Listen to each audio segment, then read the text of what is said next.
Chen Ji committed matricide a week ago and spent 3 days in the company of his mother's corpse until his arrest. The woman, clad in a white coat with a nameplate reading Tang Xin Chief Physician, gently recited from the case file she held. Matricide. She reiterated the term softly, rifling through a nearby stack of papers to locate a red-headed document, which contained the interrogation records. The sixth interrogation record stated, during the course of the interrogation, there were multiple instances of delirium, with thoughts racing at an alarming pace. Raising considerable suspicion of mental illness specifics can be corroborated through this recording. I am quite curious about what you said during the interrogation that led to such an evaluation, Tang Xin remarked, interlacing her fingers and raising an eyebrow as her gaze shifted to the opposite side of the table. Seated across from her was a young man with dark hair, donning a patient gown, his expression somewhat dazed. Chen Ji, 18 years old, had already been transferred to the 3rd Psychiatric Hospital of Tianhai City, under Tang Xin's care. You may listen for yourself. After a prolonged silence, Chen Ji finally spoke. Tang Xin smiled lightly, pressing the play button on the tape recorder, which emitted a crackling sound.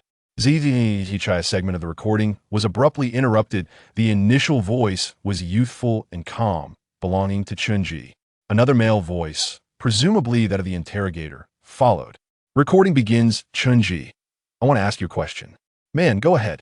Chen Ji, have you ever felt, at a certain moment, that the person next to you is no longer who they once were? Man, what do you mean? Chen Ji, have you ever woken up one day to find that the world seems slightly different from the day before, yet you cannot pinpoint what has changed? Man, I don't understand what you're saying. Chen Ji, let's use an example. Do you have a wife? Let's assume you do. One day, when you wake up and see your wife's sleeping face beside you, do you suddenly feel a pang of anxiety, as if she has been replaced by something else? Inhaling sound. Man, that's impossible. She is who she is after so many years together. How could she be replaced? Man, are you suggesting she has exhibited any unusual behavior? Chen Ji, no. Suppose she is exactly as she was before, in behavior, character, even the most private birthmark remains unchanged. Man, then what do you mean? Chen Ji, if I were to tell you that your wife died in a car accident 10 years ago, would you still believe the woman lying next to you is her? Man, of course not. Sound of chair scraping. Someone stands abruptly. Man, moreover, do you think the people around me are fools? They wouldn't notice if a corpse came back to life. A moment of silence. Chen Ji, you still don't understand. Chen Ji, what if everyone around you believes that everything is entirely normal? Chen Ji, even those whom you distinctly remember attending her funeral also unanimously insist that you are the one with issues and that your wife has always been alive? A moment of silence. Man, I understand now. However, I can tell you, this is a material world. Man, if such a thing were true, I must be insane. At this point in the recording, Dr. Tang paused the tape with a press of the button, a serious expression settling on her face as she glanced at the case file. Chen Ji, following this conversation, you claimed that the person you killed was not your mother, Zhang Sufan, but rather a ghost. She lifted her gaze, curiosity evident in her expression. You also stated that your mother died in a car accident 10 years ago with your father. You further claimed that 2 weeks ago, a ghost replaced Zhang Sufan and moved into your home. Thus, you felt compelled to take your mother's life. Am I correct? Yes, Chen Ji nodded slightly. However, I never said it was a ghost. I merely stated that the entity that replaced my mother is not human. Opposite him, Tang Xin sighed in resignation, rubbing her forehead. Chen Ji, your mother has never been reported deceased in her household registration. Moreover, the neighbors in your vicinity can attest that Zhang Sufan has resided in Sunshine Community, which is your home, for the past 18 years. Shifting her tone, she added, is it possible that the story you recounted during the interrogation has influenced your mental state, causing you to believe that a similar tale has unfolded in your life? Chen Ji fixated his gaze on Tang Xin, and after a brief silence, he released a soft laugh, as though he had heard a ludicrous joke. He retracted his smile, stating coolly, I only trust my own memories. Dr. Tang sighed again, continuing to jot down notes in the medical file. After a while, she said, I prescribe you another medication. Remember to take it on schedule under the supervision of the nurses. Additionally, I wish to inquire about something. You mentioned that Zhang Sufan moved into your home 2 weeks prior. Why, then, did you wait an entire week before taking action? Chen Ji lifted his head and for the first time, a flicker of emotion surfaced in his otherwise tranquil eyes. Because I missed her. So, even if it was a fabrication, I yearned to be with her for a week. Tang Xin was momentarily taken aback, seemingly unprepared for such a response. Her gaze flickered toward Chen Ji, rendering her momentarily speechless. After a long pause, she shook her head, choosing not to elaborate further. Knock, knock, knock. Suddenly, a series of knocks echoed from outside the door. Tang Xin stood, gesturing for Chen Ji to exit first. Just as he rose, she hesitated, extending her hand to halt him. Wait. After a few seconds, Tang Xin spoke again. Chen Ji, schizophrenia often accompanies symptoms such as hallucinations and auditory delusions. I am curious, how do you perceive me? Chen Ji was taken aback, evidently surprised by her inquiry. After a moment of hesitation, he replied, very beautiful. You have lovely eyes. Your face is petite. Very fair. You resemble the fox spirit from Journey to the West. Tang Xin could not contain a smile, her lips curving upward, a glimmer of amusement dancing in her eyes. No woman dislikes her appearance being praised. She busied herself with the documents on the table, chuckling softly. Thank you for saying that. When you leave, remember to close the door. Chen Ji nodded upon opening the door. He encountered a stern-looking man in uniform. He scrutinized Chen Ji with a piercing gaze before stepping into Tang Xin's office. Chen Ji's expression remained calm as he watched the uniformed man enter. In his pupils, Tang Xin's meticulously crafted smile was reflected alongside her beautiful right eye, and the left eye, which bulged grotesquely, bloodshot and tilted at an impossible angle, resembling a camera lens. Her right eye was fixed on the uniformed man, while her left eye remained locked onto Chen Ji outside, until he closed the door. This was utterly beyond the capabilities of a normal person. Yet, the uniformed man appeared oblivious to it all. Chen Ji did not leave immediately. Instead, he leaned against the wall beside the office, his gaze directed at the stark white light strips on the ceiling. After a while, he heard a faint sound from within the office, as if the uniformed man was deliberately lowering his voice. Dr. Tang, has Chen Ji left the hospital at any point in the past few days? Dr. Tang's voice reflected astonishment. Of course, not his situation is unique, and he has been under strict supervision. Moreover, with so many security personnel, how could Chen Ji possibly escape? After a moment of silence, the uniformed man's voice emerged again. His mother's corpse is missing. Surveillance footage shows she walked out on her own. Chapter 2. The ticket. The acrid scent of disinfectant pervaded the air, chilling Chen Ji's nostrils. Upon overhearing the conversation within the room, his body shuddered violently. He opened his mouth as if to speak, only to shut it tight again. A gruesome image flashed through his mind. His mother, Zhang Sufan, lying lifeless. A knife plunged into her heart, another into her neck. The sweltering summer had already begun to decompose her body, the stench of putrefaction overwhelming. Even to this day, Chen Ji could still sense it. The entity that had usurped his mother's place was indeed a specter. Apprehended, wearing another's visage. Taking a deep breath, Chen Ji realized that not only was she an aberration, but even the doctor assigned by the hospital was far from ordinary. Tang Xin. From the very first day in the psychiatric hospital, he had noticed that peculiar left eye of hers. It seemed perpetually fixated on him. Moreover, there was no record of a doctor named Tang Xin in the hospital staff directory. Yet every nurse, doctor, and patient within the facility recognized her, as if she had been working there for years. It was as though their perceptions had been altered to accept this bizarre reality as normal. Chen Ji surmised Tang Xin's intentions with a high degree of accuracy. Each day, she would arrange a meeting with him, discussing his condition and the case. She was fishing for information. She sought to uncover why his perception had not been altered like that of his neighbors. Chen Ji was certain Tang Xin was aware, just as he was, that he was not ill at all. His words were entirely truthful. However, he had indeed told two lies. First, he could see Tang Xin's true appearance, yet he chose not to disclose the existence of that strange eye. Secondly, he concealed the true reason for waiting a week before eliminating the creature impersonating his mother. The actual reason was that Chen Ji had, in fact, been deceived for an entire week. During that week, he had completely forgotten that his mother had died 10 years prior and, like everyone else, believed everything was normal. Life should be like this. Until a week ago, he received a package, not delivered to his home, but mysteriously appearing on his desk. Inside was merely a ticket. An old-fashioned ticket, yellowed with age, inscribed with his name and a somewhat illegible line of text. Destination: Repeat High School. Furthermore, there were 2 lines on the back. Departure date: August 14th, 2024. The voyage departs on time, no refunds. There was no mention of the departure point, nor any information about the vessel, not even the port of destination. Yet, the moment Chen Ji touched the ticket, his previously muddled memories were suddenly swept clear, as if a gust of wind had blown through. In that instant, he comprehended the horrific truth that had been obscured. His mother, that gentle woman, Zhang Sufan, had long since passed away. All the tender moments shared during the week, the meal she had prepared, her companionship while he did his homework, the strolls they took after dinner in retrospect, they felt utterly false and ironic. This was not mere deception. It was a sacrilege against the most cherished memories within Chen Ji's heart.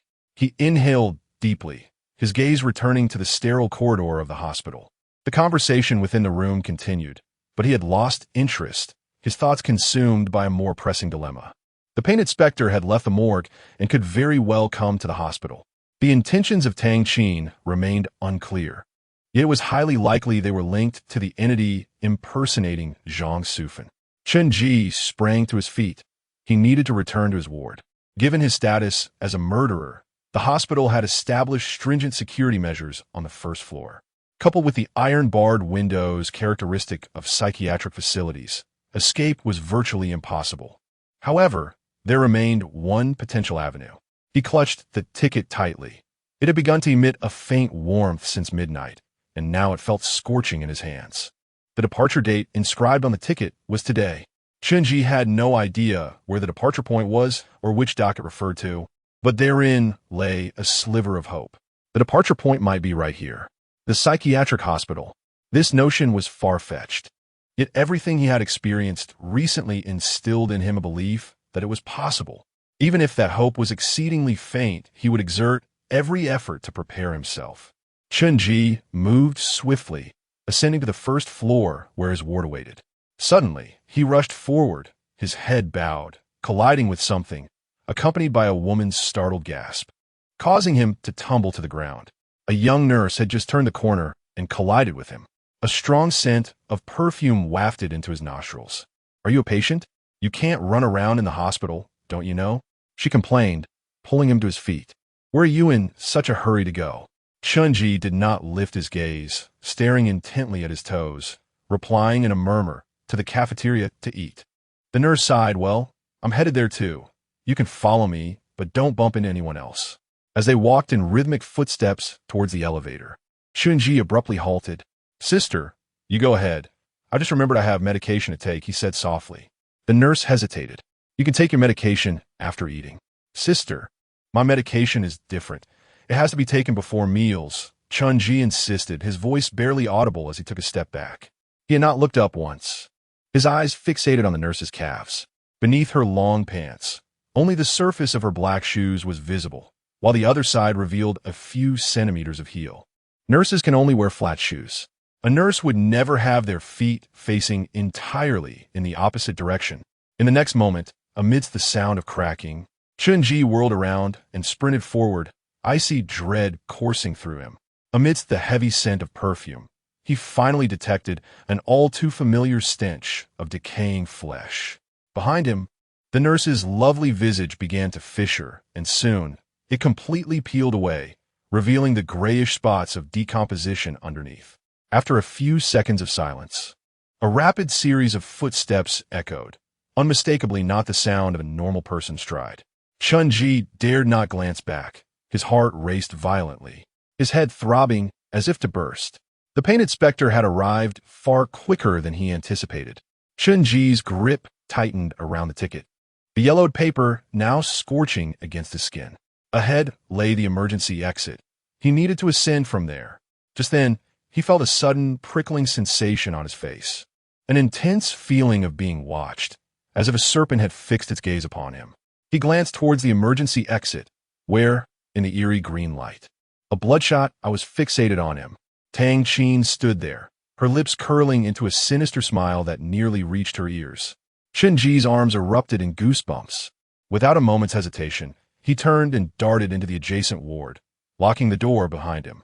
After a few breaths, a rotting, pallid face, marred with corpse-like stains, pressed against the observation window. Next, Tang Qin, clad in white, appeared beside the painted specter. She let out a couple of chilling giggles, followed by the unmistakable sound of jingling keys. Tang Qin, as the attending physician, naturally possessed the keys to the ward. Chen Ji felt his throat tighten. It seemed he was out of options, unless a miracle were to occur. With the sound of the door clicking open, Chen Ji's eyes widened in alarm. An arm-length stream of iridescent water suddenly appeared in midair, flowing gently, shimmering like a myriad of stars reflected upon its surface.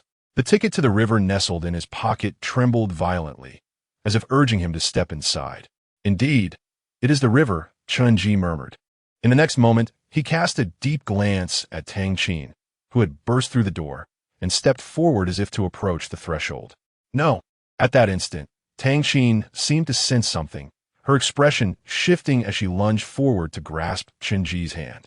Yet, his body had already stepped completely into the river, as if traversing into the void. His figure was instantly consumed by the air, leaving nothing behind. Beside Tang Qin, the nurse ghost's mouth split open with fury, her sunken eye sockets ablaze with anger. He had entered the domain river. Meanwhile, Tang Qin's face was as water, clutching a fragment of fabric in her hand. I sensed the aura of the domain. Once Chen Ji's domain is unleashed, none of us will be able to see anything but him. She cast a disdainful glance at the rotting corpse beside her, exuding a foul stench, and approached the window. When he returns, he will still be here. Tang Qin gazed out the window for a long time, murmuring, Chen Ji, we have searched for you for so long. You had better not perish within. Her voice was hoarse yet alluring, starkly contrasting with her previously composed demeanor, creating an eerie dissonance with the bloodshot left eye. Chapter 3. The repeating school, a resounding blast of a horn roused Chen Ji from his slumber. Rubbing his eyes, he felt a wave of dizziness wash over him, and as he stretched his cramped arms, he realized he was sprawled across a desk. The old fluorescent light overhead cast a harsh white glare, and the air he inhaled was cold and damp. You're awake, a detached female voice announced. The woman, with her short hair and expressionless pale face, was already dressed in loose school trousers, slipping her arms into an equally baggy school jacket. Beside her sat a girl in a complete uniform, her ponytail swaying slightly as she stared blankly into space, lost in thought. Chen Ji lifted his gaze and noticed the walls around him had yellowed with age, adorned with a few motivational slogans urging diligence in studies. At the front of the room stood a podium with a blackboard looming above it. This was unmistakably a classroom, albeit one sparsely populated with fewer than 10 individuals. Yet, judging by their ages and appearances, it was evident that they were not students. Furrowing his brow, Chen Ji fumbled in his pocket and confirmed that his ticket was still there. But this was not the river he had crossed. Was this the repeating school? The destination on his ticket? Is this the real world? He suddenly inquired. A burly man near the blackboard shook his head, irritation etched across his features. Another newcomer, he muttered. The woman ignored him, her gaze flicking to Chen Ji's hospital gown before she addressed him directly. This is the domain. In simple terms, it is a mirrored world where anything can happen. She provided a brief overview of the domain's rules, succinctly explaining that time was chaotic here. It could be a reflection of reality or a fabricated space. The prerequisite for entering the domain was receiving that old ticket. Once one had entered, they would inevitably return. No one knew how many domains existed, but what remained constant was their inherent danger. Only by discerning patterns and completing tasks could one progress and return to the real world. However, she did not elaborate on what one might encounter within the domain or whether entry could be refused. After listening, Chen Ji merely nodded, revealing little astonishment, which prompted the burly man to cast a curious glance in his direction. He moved to the window, peering into the inky darkness outside. The sun had yet to rise, and the dim glow of streetlights illuminated a group of shadowy figures moving below. They were the true students here. A young man clad in pajamas approached him, also gazing out the window. "It should be time for morning exercises," he remarked. This place seemed to function as a private educational institution. The woman advanced to the podium, rifling through a stack of pamphlets. "This is Chen Ji education," she announced. The burly man picked up a pamphlet, and Chen Ji followed suit, examining it alongside the pajama-clad man. "Chen Ji education, repeating school, full-time, all-inclusive private training institution with years of experience, training over 3,000 students, boasting a 99 rate of students retaking the exam for university. The school features teaching, living, and sports areas, equipped with comprehensive teaching facilities and a strong faculty, earning the trust of both students and parents. Note: the school only accepts repeat students who have not entered university after 2 years of retaking the exam. Students must be adults." Having read it, Chen Ji gained a general understanding. Such repeat factories were not uncommon in the outside world, and some had even made headlines. Yet, he wondered why there was a specific note stating they only accepted adult students. At that moment, the last 2 individuals still slumped over their desks. A man and a woman, both newcomers, stirred awake. Now, there were 7 people in the classroom, aside from the burly man and the woman. The rest were entering the domain for the first time. "What is our task?" Chen Ji inquired. The cold woman shook her head, her expression darkening as she became increasingly annoyed by the commotion caused by the newly awakened middle-aged man. He was clad in a suit, adorned with a conspicuous brand logo on his belt, and he was rotund. After hearing everything, he shouted in disbelief, unwilling to accept the situation. Accompanying him was a woman in her 30s, dressed in professional attire. Although anxious, she had seemingly come to terms with their predicament, scanning the surroundings until she suddenly gasped and pointed at the blackboard. "There are words up there." Chen Ji turned around to see that the previously blank blackboard, now dusted with chalk, had suddenly revealed 2 lines of large white letters. To be a student, one must embody the essence of student. Survive within the repeating school until noon on the 3rd day. To the left of the blackboard, a list of small characters appeared. Today's duty student, followed by a series of student numbers corresponding to those on their uniforms. Moments later, the guiding lines vanished from the board. "Survival task," the burly man muttered, his expression growing more serious. Just then, the middle-aged man, who had finally calmed down, suddenly turned to Chen Ji, exclaiming in shock, "Chen Ji, how could you be here?" His expression was one of horror, as though he had seen something monstrous. "Do you know me?" Chen Ji frowned, and nearly everyone turned to look at him upon hearing his name. He asked the one who made it to the news for being a lunatic. The middle-aged man stood up, his demeanor shifting to one of wariness. "This madman killed his mother. Don't you all know?" Expressions around the room shifted.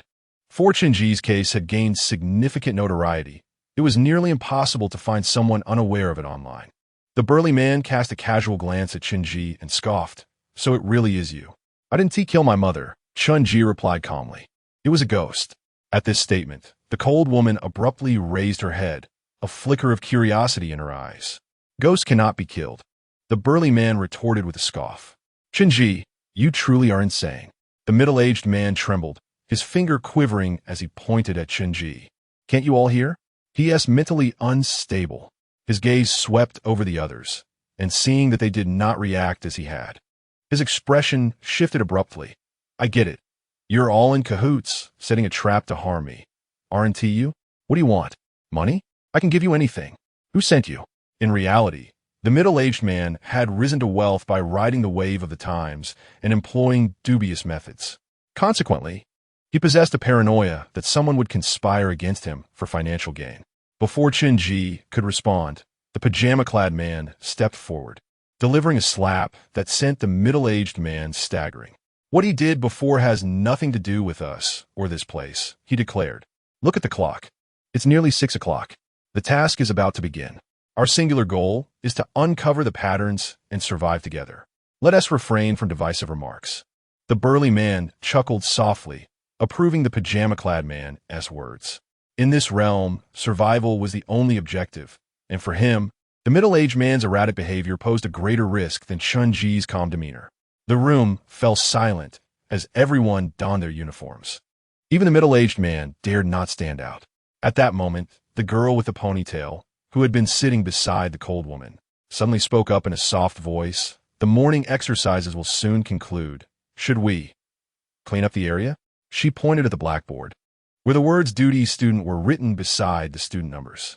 Fang Jia is right, the cold woman nodded, recognizing that the task guidance seemed to imply that they should immerse themselves in the role of students. The sounds of morning exercises outside had begun to fade, and she glanced at the clock again. We only have 5 minutes. Chapter 4. Punishment. As the sun gradually ascended from the horizon, 7 individuals meticulously cleaned the classroom within the confines of time. Each person briefly introduced themselves. The seemingly indifferent woman, named Ding Xiang, was an artist, making her second foray into this realm. Another seasoned participant, a robust man named Gong Changqing, stood among them. The man who had previously donned pajamas introduced himself with a cheerful demeanor as a freelancer named Du Tingfeng. The female student, Fang Jia, remained close to her companion, the office worker Wu Yan, both of whom were rather reticent. The middle-aged man, Zheng Mingwei, incessantly boasted about his wealth and status until Gong Changqing's fierce gaze silenced him. As for Chen Ji, everyone was already familiar with his name and background. With heavy, dragging footsteps, more students trickled into the classroom, bringing with them a chill from the outdoors. The others had already settled into their seats when Chen Ji glanced over, noting the pallid faces and pronounced dark circles under the eyes of the newcomers. Each appeared thoroughly fatigued. It was winter, and the biting cold wind had compelled them to rise at 5 o'clock for morning exercises, leaving the students weary and drowsy. Surprisingly, none chose to rest their heads on the desks. Upon returning to their seats, they immediately retrieved their books from the desk compartments. Their desks were piled high with thick textbooks, resembling mountains that dominated the surfaces. Chen Ji's eyes sparkled as he reached into his desk compartment and, indeed, pulled out a textbook. He held it aloft, mouth agape, yet silent, blending into the chorus of reading that enveloped the others. The bell for morning reading finally rang, marking the official start. Chen Ji bowed his head, feigning concentration on his book while discreetly surveying the doorway, which remained devoid of any teacher's presence. The sound of reading in the classroom grew louder. Adjusting his position slightly, Chen Ji caught a glimpse of the middle-aged man behind him, sprawled across his seat, yawning. The book before him remained unopened. As Chen Ji shifted his gaze to observe the others, he suddenly froze, his heart skipping a beat. A woman's face was pressed against the narrow window of the back door, peering intently into the classroom. Goosebumps erupted on Chen Ji's arms as he had just made eye contact with those penetrating eyes. He straightened his posture, lowered his head, and began to read aloud with fervor. The female teacher had been standing there, motionless, for an indeterminate amount of time, silently observing the classroom. After a long moment, Chen Ji sensed the weight of her gaze dissipate, a cold sweat forming on his back. The sound of high heels echoed as a middle-aged female teacher entered the classroom. Chen Ji squinted. Even the sound triggered a reflex in him, reminding him of the apparition disguised as a nurse. The teacher, bespectacled with high cheekbones and sunken cheeks, cleared her throat twice, silencing the classroom. With a stern expression, she scrutinized the students before her, ultimately fixing her gaze on the middle-aged man. Zheng Mingwei, what were you doing just now? Caught off guard, Zheng Mingwei, who had been out of school for many years, stammered. I was reading. He hastily stood, beads of cold sweat forming on his brow. Is that so? The teacher retorted with a cold laugh. You know full well whether you were reading or sleeping. Suddenly, her voice rose sharply, her teaching stick slamming onto the podium. Some individuals do not study themselves, yet hinder others' learning. If everyone were like you, would we even have morning reading? Pointing at Zheng Mingwei with disdain, she commanded, stand at the back. Do not return to your seat until the class is dismissed. Silence enveloped the classroom. Apart from the original students, Gong Changqing, Ding Xiang, and Chen Ji all averted their gazes, not daring to look at Zheng Mingwei. Fang Jia, seated in the front, buried her head deeply in her pile of books, her body trembling imperceptibly. Zheng Mingwei felt a wave of relief. He had often faced punishment during his school days, and this was nothing extraordinary. He leaned against the wall with his book in hand, feeling a sense of contempt. Having expected something more severe, Chen Ji glanced at Ding Xiang and Gong Changqing, noting their tense expressions, and felt a sinking feeling. Zhang Mingwei's punishment would undoubtedly not be so straightforward. The mechanical sound of reading continued, as if nothing had transpired. The female teacher sat beside the podium, holding a thermos, her eagle-like eyes scanning each student, keenly capturing every small movement. The remaining 6 dared not glance at Zhang Mingwei, heads bowed, either genuinely or feigned, mumbling their lines. The morning reading session lasted 50 minutes, commencing at 6 and concluding 10 minutes before 7. Zhang Mingwei, clutching his textbook, read with trepidation, stealing a glance at the clock when the teacher's gaze drifted away. It was now 6:20, with 30 minutes remaining, yet his legs felt weak, and his feet were numb. He could only shift positions repeatedly, ultimately leaning entirely against the wall. The moment he relaxed, an overwhelming wave of drowsiness washed over him. Within minutes, his head felt heavy and began to droop, only to jerk back up as he struggled to remain awake. This cycle continued until he could endure no longer. His eyelids felt impossibly heavy, and he could no longer keep them open. His consciousness began to fade into slumber, his breathing slowed, and his head drooped completely, succumbing to fatigue. From behind the wall, a pair of hands slowly emerged, soundlessly. These hands, as though soaked in water, were frigid, swiftly wrapping around Zhang Mingwei's neck, jolting him awake. What the hell is this? He thought, startled.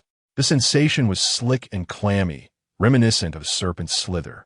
Just as he turned to look, the grip around his neck tightened, constricting him like a noose. Air vanished in an instant.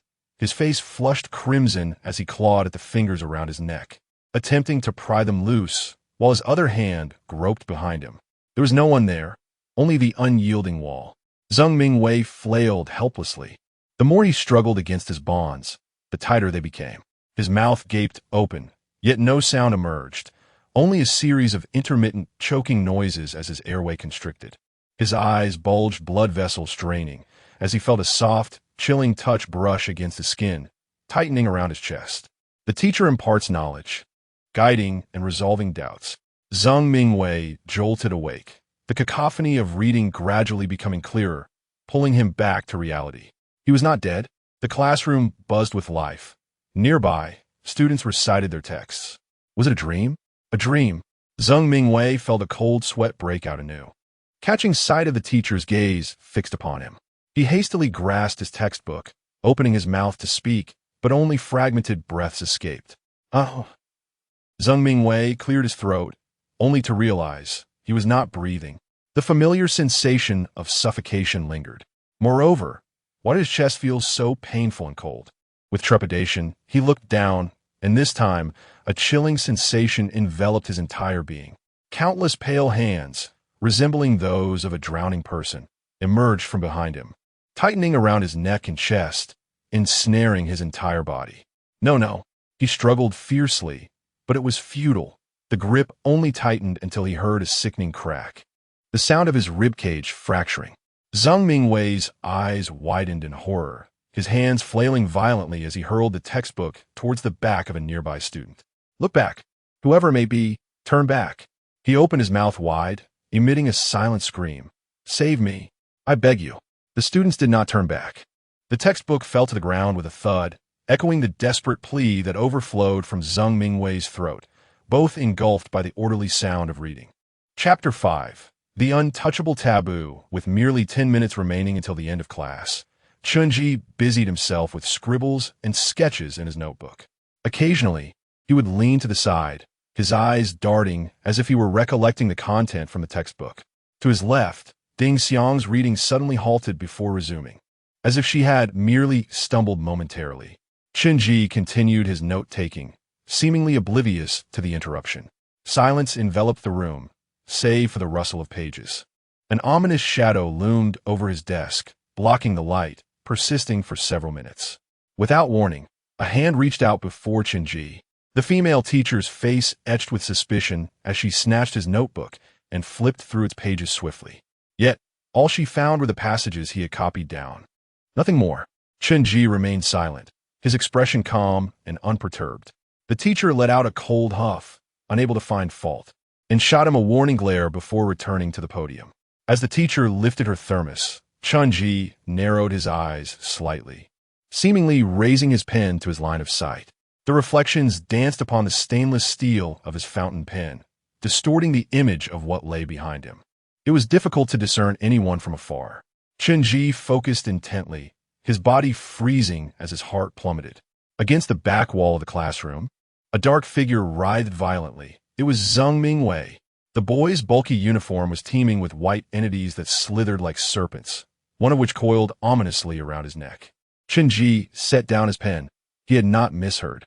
Moments ago, a loud thud echoed from behind him. Straining to listen, he could faintly detect a hissing sound, reminiscent of a creature's last lament. Zhang Mingwei was in grave peril.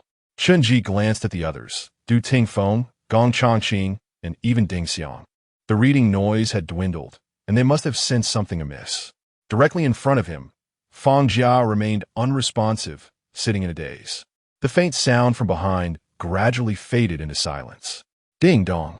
The teacher brushed off her skirt and clicked her heels as she exited the classroom. And the bell finally rang for dismissal.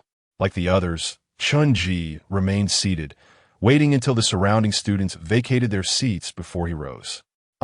Wu Yan, seated at the front, turned around only to discover the horrific scene. A short, terrified scream escaped her lips as she clasped her hands over her mouth, nearly driven to madness by the sight before her. The back wall of the classroom was marred with numerous cracking fissures, and Zhang Mingwei was half embedded within it. His bulging eyes bloodshot and vessels burst. A distinct mark around his neck suggested a near-complete fracture, and his spine appeared crushed as if ground by steel. Zhang Mingwei had died silently during class, amidst dozens of students. Those entering and exiting the door walked past his lifeless form, laughing and chattering, as though they were entirely oblivious to the grim scene. The burly man furrowed his brow tightly. He had only heard a faint noise, but never anticipated Zhang Mingwei's demise would be so swift and brutal. Wu Yan staggered back a few steps, overwhelmed by fear, and doubled over, retching uncontrollably.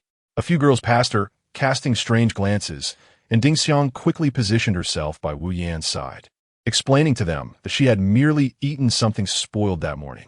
They hurriedly cleaned up the mess, fearing the teacher's scrutiny. One girl tossed a remark over her shoulder as she exited through the back door. The consequences of breaking the rules lay starkly before them. Ding Xiang's expression darkened as she assisted Wu Yan back to her seat, casting a knowing glance at Du Tingfeng. The latter understood and swiftly cleared away the filth. How could he have died? Gong Changqing murmured. This manner of death could not possibly be the work of a human. What force could crush Zhang Mingwei's body into the wall? Chen Ji's eyes flickered as he recalled the white figure reflected in his pen. He stood and attempted to lift Zhang Mingwei's shirt, but it clung stubbornly to his skin. With Gong Changqing's help, they managed to tear the shirt open, both recoiling in shock. Zhang Mingwei's contorted body was riddled with deep, imprinted handprints. The direction of these marks appeared to extend from within the wall itself. A wave of dread washed over Chen Ji. As he had observed the reflection in his pen, Zhang Mingwei had been mercilessly strangled by countless ghostly hands. Ding Xiang approached, and the group exchanged glances. None of them could fathom that Zhang Mingwei had breached the taboo simply by dozing off in class. Du Tingfeng cleared his throat behind them. It is time for class. Most of the students had returned to their seats, with only 2 minutes remaining until 7 o'clock. Chen Ji resumed his seat. Further discussion of Zhang Mingwei's death seemed futile. Now all they could do was exercise extreme caution to avoid transgressing even a single rule. Ding dong. The morning class commenced officially. The sun was obscured by thick clouds. Even at noon, the sky remained gloomy. In the cafeteria, 6 individuals occupied a table. Gong Changqing furrowed his brow deeply as he shoveled food into his mouth, his right calf twisted at an unnatural angle, the entire leg slanting outward. During the first period, the boy sitting behind Chen Ji had been sent outside to stand as punishment for daydreaming. Moments later, the corridor erupted with a deafening roar, filled with raw, insatiable greed, akin to a beast encountering its dying prey. A few seconds later, bloody remnants were flung into the classroom, yet everyone remained eerily silent, as if they were blind to the horror. In the third period, a boy who had dozed off was struck in the head by a piece of chalk, a bullet-sized hole piercing through his temple, resulting in instant death. Wu Yin, seated beside him, was splattered with blood, trembling uncontrollably, paralyzed by fear. By the final period, Gong Changqing, feeling his legs grow numb, was caught fidgeting by the teacher, and in an instant his leg fractured.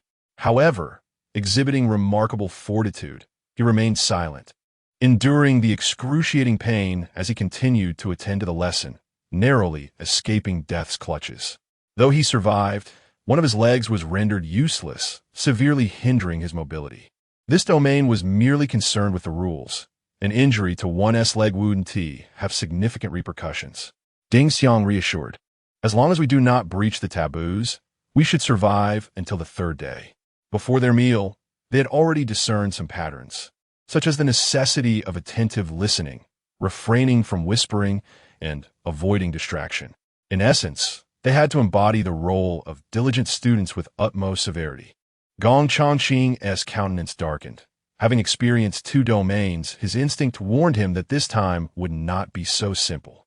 Chapter 6. The Dormitory Supervisor. After the meal, with 2 hours remaining before the afternoon classes, everyone decided to return to the dormitory for a brief respite. The school, designed for repeated study, housed only one dormitory building, with the boys occupying the lower 2 floors and the girls residing above. The teaching block appeared dilapidated, with a chill mingling with the scent of dust pervading the corridors. The rusty iron door bore a hollowed section that reminded Chen Ji of the observation windows in mental institutions. Once they located their respective rooms, the 6 gathered downstairs. Chen Ji, Du Tingfeng, and Gong Changqing were assigned to one dorm room, which contained an extra bed belonging to the deceased Zheng Mingwei.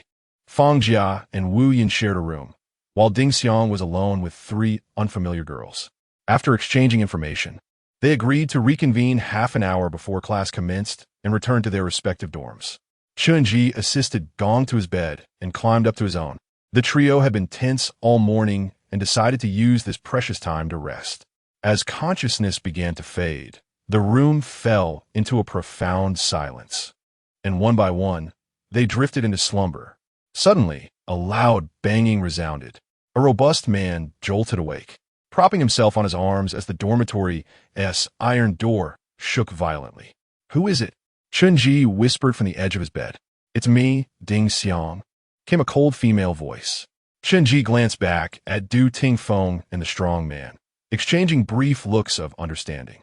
Peering beneath the door, he discerned a shadow, confirming it was indeed Ding Xiang's shoes, before cautiously pulling the door open.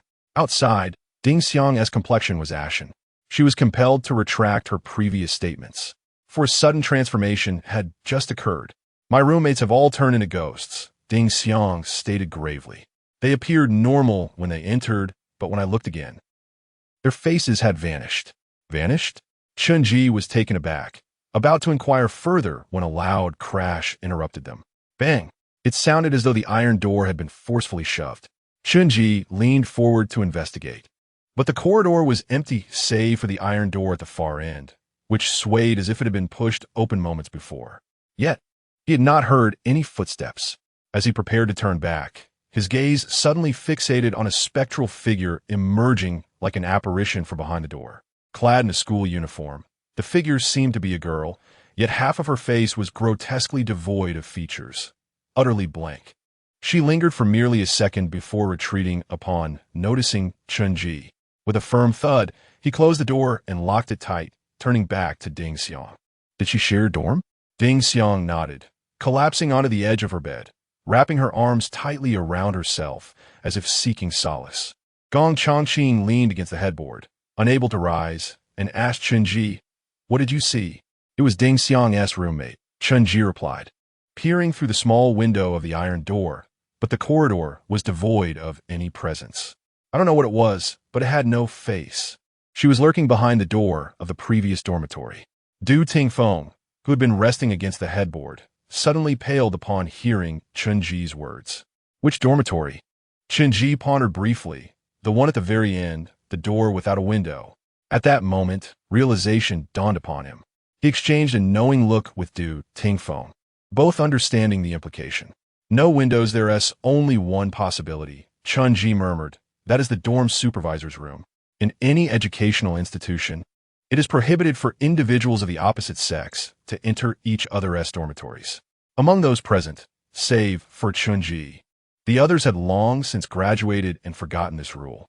She has gone to report us. No sooner had Chen Ji uttered these words than two pairs of footsteps echoed from outside, one following closely behind the other, the sound of high-heeled shoes clattering. If the dorm supervisor caught them, it would mean certain doom for all within. Gong Changqing struggled to rise and quickly scanned the sparse room.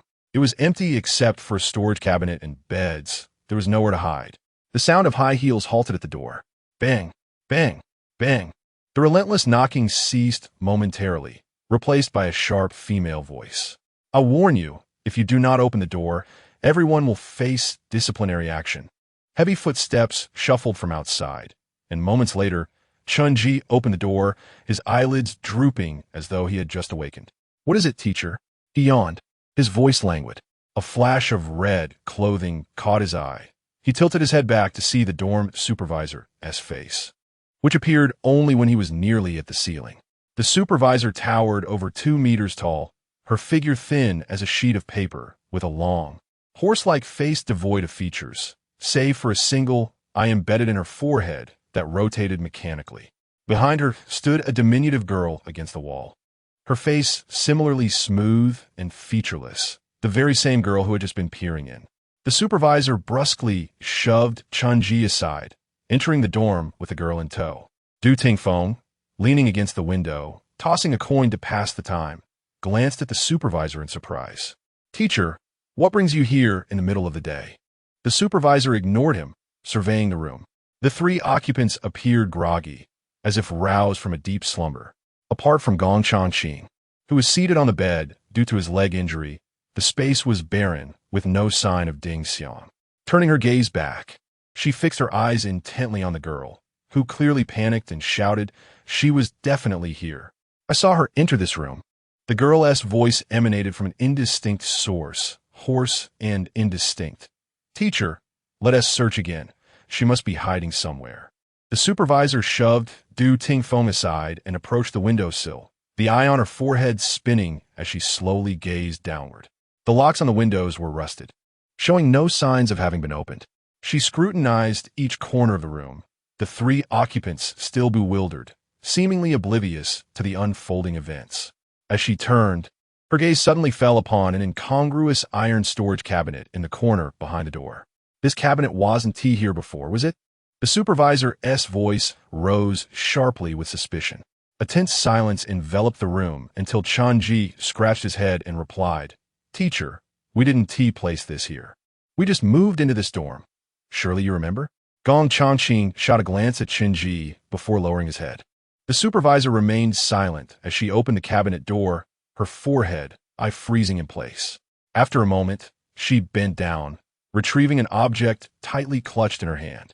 Chen Ji squinted to see. It appeared to be a pen. Behind the supervisor, the faceless girl trembled all over, bewildered as to why Ding Xiang was nowhere to be found. Where could she have hidden? Chapter 7. Mutation. The hand of the dormitory supervisor, with its pronounced knuckles, clutched the girl's wrist tightly, as if intending to crush her bones. At that moment, the faceless girl abruptly turned her head, gazing at Zheng Mingwei's bed, where the neatly arranged quilt seemed to have slight indentation. With a flicker of hope, she lunged towards it, convinced that uncovering the quilt would reveal Ding Xiang's terrified face. However, Chen Ji was quicker, kicking the quilt aside. Beneath it lay nothing but the hard, unyielding bed frame. The dormitory supervisor appeared to have completely lost her patience. With a sharp crack, the faceless girl's wrist went limp, as if devoid of bones, and she was dragged out of the room.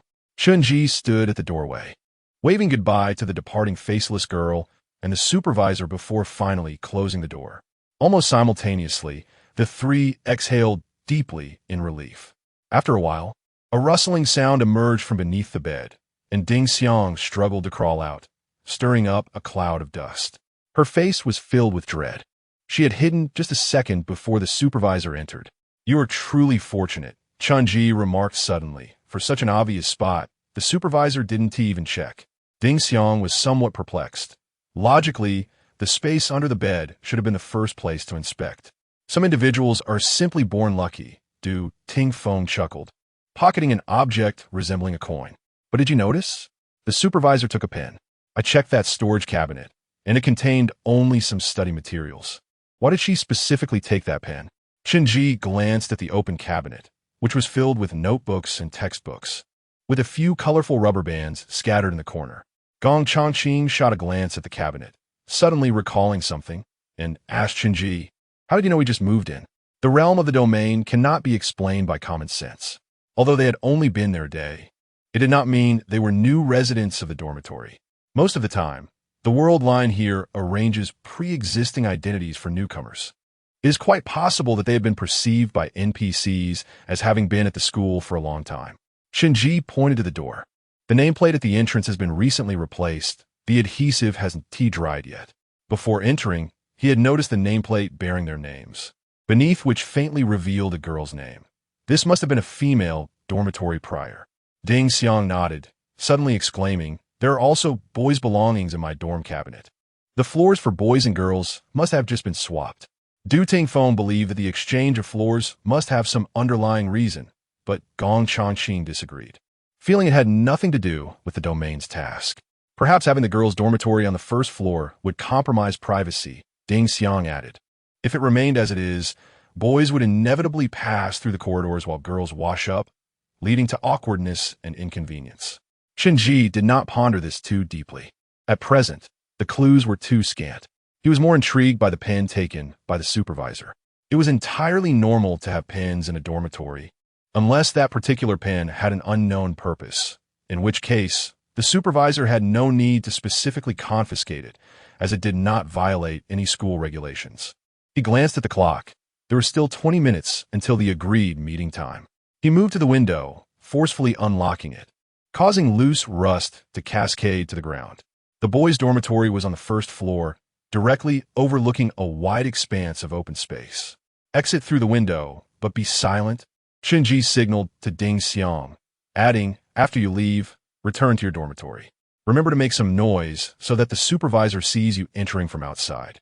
Ding Xiang nodded, her movements as agile as a cat, silently slipping out through the window. After a brief moment, they heard a loud thud in the corridor, as if someone had fallen. Then came Ding Xiang's cry of pain. The sky was overcast, and the air was permeated with a bone-chilling cold. Chen Ji and the others stood in a small grove near the playground, a place generally devoid of visitors. It was still lunchtime, with 30 minutes remaining before classes resumed. Du Tingfeng, now the second injured person in their group, was having a streak of bad luck. As he exited, his hand was inexplicably caught by the door, bruising his fingers. He stumbled down the stairs, now limping. Wu Yin, clutching Ding Xiang, looked anxious. She and Fang Jia's roommate had not returned to their dormitory for lunch, and after hearing about the earlier events, she feared they were not human either. Gong Changqing seemed unconcerned. "What are you afraid of? Even if they're ghosts, they must abide by the rules just like us. Did you not see how terrified Ding Xiang's roommate was after encountering the supervisor? Besides, didn't you spend some time with them after you returned?" Gong Changqing turned to Ding Xiang. "Was there anything unusual?" Ding Xiang shook her head. Her faceless roommates behaved just like normal students aside from their suspicious actions. "However, I can't shake the feeling that they might be watching me." She recalled her roommates peering at her during lunch, a chill creeping over her. These students lacked facial features, making it impossible for her to notice if they were indeed spying. Chen Ji stood at the edge of the grove, gazing towards the playground, where people occasionally passed by. Some appeared normal, while others were utterly faceless. His expression darkened upon seeing the boy who had sat next to him, his face also missing. These faceless students gave him the impression of specters, devoid of emotion and communication, drifting through the campus. Their identity was likely closely tied to the current task, and the group resolved to investigate further once they reached the classroom. As the school bell rang, signaling the start of afternoon classes, they quickly entered the classroom, only to discover that nearly all the faces of their classmates were blank. Only a few girls retained their original features. The most pressing issue, however, was that they could no longer discuss their task. Upon entering the classroom, it was as if a spell had silenced their voices. Any attempt to talk about the domain or the task rendered them completely mute. They tried several alternative phrases, but ultimately confirmed that they could only use words related to the school. Chen Ji furrowed his brow. This sudden new rule reminded him of the slogan on blackboard. As a student, one must behave like a student. He had heard this phrase before, as had Du Tingfeng and the others. It was a common saying in school, yet within the confines of a repeat school, it carried an oppressive and eerie weight. If they did not comply, they would face a dire consequence, death. This world, much like the hand upon Zheng Mingwei's corpse, was gradually constricting around them, pushing them ever more relentlessly into the role of students. Chapter 8 class meeting. As the second period drew to a close, a female teacher entered the room. Her expression stern. She slammed the door shut with a resounding bang and stood at the podium, surveying the students with a hint of cold derision. The students below returned to their seats in silence, the atmosphere in the classroom oppressive to a terrifying degree. Chen Ji's heart tightened, a sense of foreboding washing over him. After a prolonged pause, the teacher finally took her seat. As I have previously mentioned, students should behave like students, she intoned in a low voice, clearly suppressing her anger. However, there are few individuals who do not listen attentively during class and resort to mischievous antics after. For reasons unknown, Chen Ji felt her gaze sweep across the 6 newcomers. If it weren't for the dormitory supervisor's revelation, I would have remained unaware that some students are secretly engaging in the game of pen fairy behind my back. Pen fairy?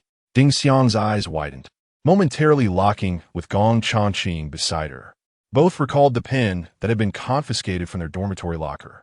Du Tingfeng pondered, piecing together some clues regarding the peculiarities surrounding the institution. These bizarre occurrences and taboos were evidently not of human origin. Could it be that someone, while invoking the pen fairy, had unleashed malevolent spirits? Chen Ji lowered his head, focusing intently on another matter. Who was summoning the pen fairy? The pen had been discovered in their dormitory, yet belonged to a girl who had previously resided there. The dormitory supervisor should have been fully aware of this. The teacher did not confront them directly, suggesting she had an inkling of the truth, yet why announce it before the entire class? Unless, of course, the summoner of the pen fairy was also a former member of the girls' dormitory, currently seated in this very classroom. As this realization dawned upon Chen Ji, his peripheral vision caught sight of Fang Jia, who was slightly tilting her head to observe a corner of the classroom. There sat a slender girl with long hair, huddled and timid, one of the few students whose features had not faded away. This girl was Mengyu. Was she the one who had summoned the pen fairy? Chen Ji's gaze flickered as he scrutinized her closely, noticing that Mengyu appeared quite unwell. Her head was bowed, long hair obscuring her face, and she trembled slightly, exuding an aura of fear. If anyone among you knows which troublemaker initiated this trend, please inform me before tomorrow's evening study session, the teacher suddenly declared, her eyes lingering on Chen Ji and the others. The sooner you report it, the lesser the consequences. With a meaningful glance, she turned and departed. As her high heels clicked away, the atmosphere in the classroom finally relaxed. Fang Jia rose and approached the girl with long hair. It seemed that, as the challenges of survival intensified, Fang Jia understood the necessity of actively gathering clues. In the corner, the two exchanged a few words before the long-haired girl suddenly burst into tears, sobbing uncontrollably, her emotions spiraling out of control. Chen Ji and the others gathered around Du Tingfeng's desk, watching as Fang Jia bent down to embrace her, offering a few words of comfort before returning to Wu Yan's side. Mengyu was in a state of distress. Fang Jia's words carried a note of sympathy as her expression turned somber. Mengyu continued to cry, expressing her fear. Did she mention anything about the pen fairy? The burly man inquired. Fang Jia shook her head. No, she is completely unwilling to discuss it. The trail of clues had come to a halt, and the burly man, dissatisfied, limped over to Mengyu, attempting to engage her in conversation, but received no response. Mengyu remained hunched over her desk, her shoulders quaking, occasionally emitting muffled sobs. It was not until the bell rang for the next class that she finally sat up. Chen Ji noticed her eyes were red and swollen. her entire demeanor lost in a daze. As winter nights fell particularly early, darkness enveloped the sky by 6 o'clock, with a crescent moon hanging faintly on the horizon. The current moment marked the interlude before evening study. A few students gathered in the cafeteria, the atmosphere tense. Not far away, Mengyu sat alone at a table, quietly eating her meal.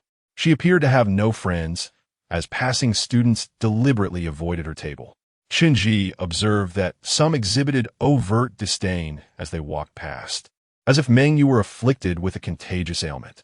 Wu Yin glanced at the group, her expression tinged with anxiety, before rising to approach Mengyu. This was due to Tingfeng's suggestion. He believed Mengyu would likely be reluctant to speak with boys, and Ding Xiang's demeanor was too cold. Only Wu Yin, with her amiable appearance, seemed the best choice to reach out to her. As the group continued their meal, they subtly angled their bodies, casting glances in Wu Yan's direction. Taking a deep breath, Wu Yan set 2 cups of beverages before her and sat beside Mengyu. The 2 girls, of similar height, bore an uncanny resemblance, almost like cousins. "Try this, it's quite tasty," Wu Yan said gently, pushing a cup towards Mengyu. "Ah, who are you?" Mengyu looked up surprised, seemingly taken aback by this unexpected kindness. "I'm in your class. I sit behind you. My name is Wu Yan." "Oh, I'm sorry. I didn't recognize you before." Mengyu responded shyly, a faint smile gracing her lips, her voice barely audible. She glanced at the drink before her, appearing somewhat flustered. Wu Yan observed her, unconsciously softening her tone. "I noticed you have a strawberry keychain on your backpack. This drink is strawberry flavored. Do try it." With that, she inserted a straw into the beverage and offered it to Mengyu. Mengyu nodded, took a sip, then abruptly stopped, followed by several vigorous slurps. "Delicious, isn't it?" Wu Yan smiled. Mengyu clutched the drink, her previously dull eyes flickering with a glimmer of light. "Thank you." Wu Yan wished to say more, but caught sight of Gong Chongqing signaling her, forcing her to change the subject. "By the way, I noticed you were crying during class today. Did something upset you?" "Not really. Just a bit stressed during class, and my grades aren't great," Mengyu replied, lowering her gaze, her tone slightly awkward. Wu Yin recalled her own school days, resonating with Mengyu's anxiety. She shared her own experiences of fear, the dread of low grades and disappointing her parents, concerns of not gaining admission to university, and gradually, Mengyu began to open up, finding a kindred spirit. After conversing for a while, Wu Yin glanced at her watch and softly suggested, "It's time for class." Mengyu did not rise. "I don't want to go back to class." "Why not?" Wu Yin assumed Mengyu was anxious about her earlier remarks and quickly reassured her. "It's all right. We could discuss it later. What we talked about today isn't that significant." "It is." Mengyu's voice suddenly trembled. After a moment of silence, she burst into tears. "The pen fairy has shown me. This week, I will be expelled." "What?" Mengyu lifted her head, her tear-streaked face revealing a faint, sorrowful smile. "The pen fairy also said that within 3 days, I will surely die." Chapter 9. Diary. After Mengyu tearfully uttered those 2 sentences, she hurriedly left the cafeteria with her backpack in tow. Wu Yin wanted to call out to her, but found herself unable to voice her concern, left only to watch her slender figure disappear into the doorway, enveloped in solitude. She opened her mouth, exhaling a deep sigh. Until the end of the evening study session, Mengyu did not make an appearance. The female teacher, seemingly oblivious, did not mention the vacant seat in the corner, disregarding Mengyu's absence altogether. At 9 o'clock, the class dismissal bell finally rang. On their way back to the dormitory, the 6 students dispersed into 2 loose lines to avoid drawing attention.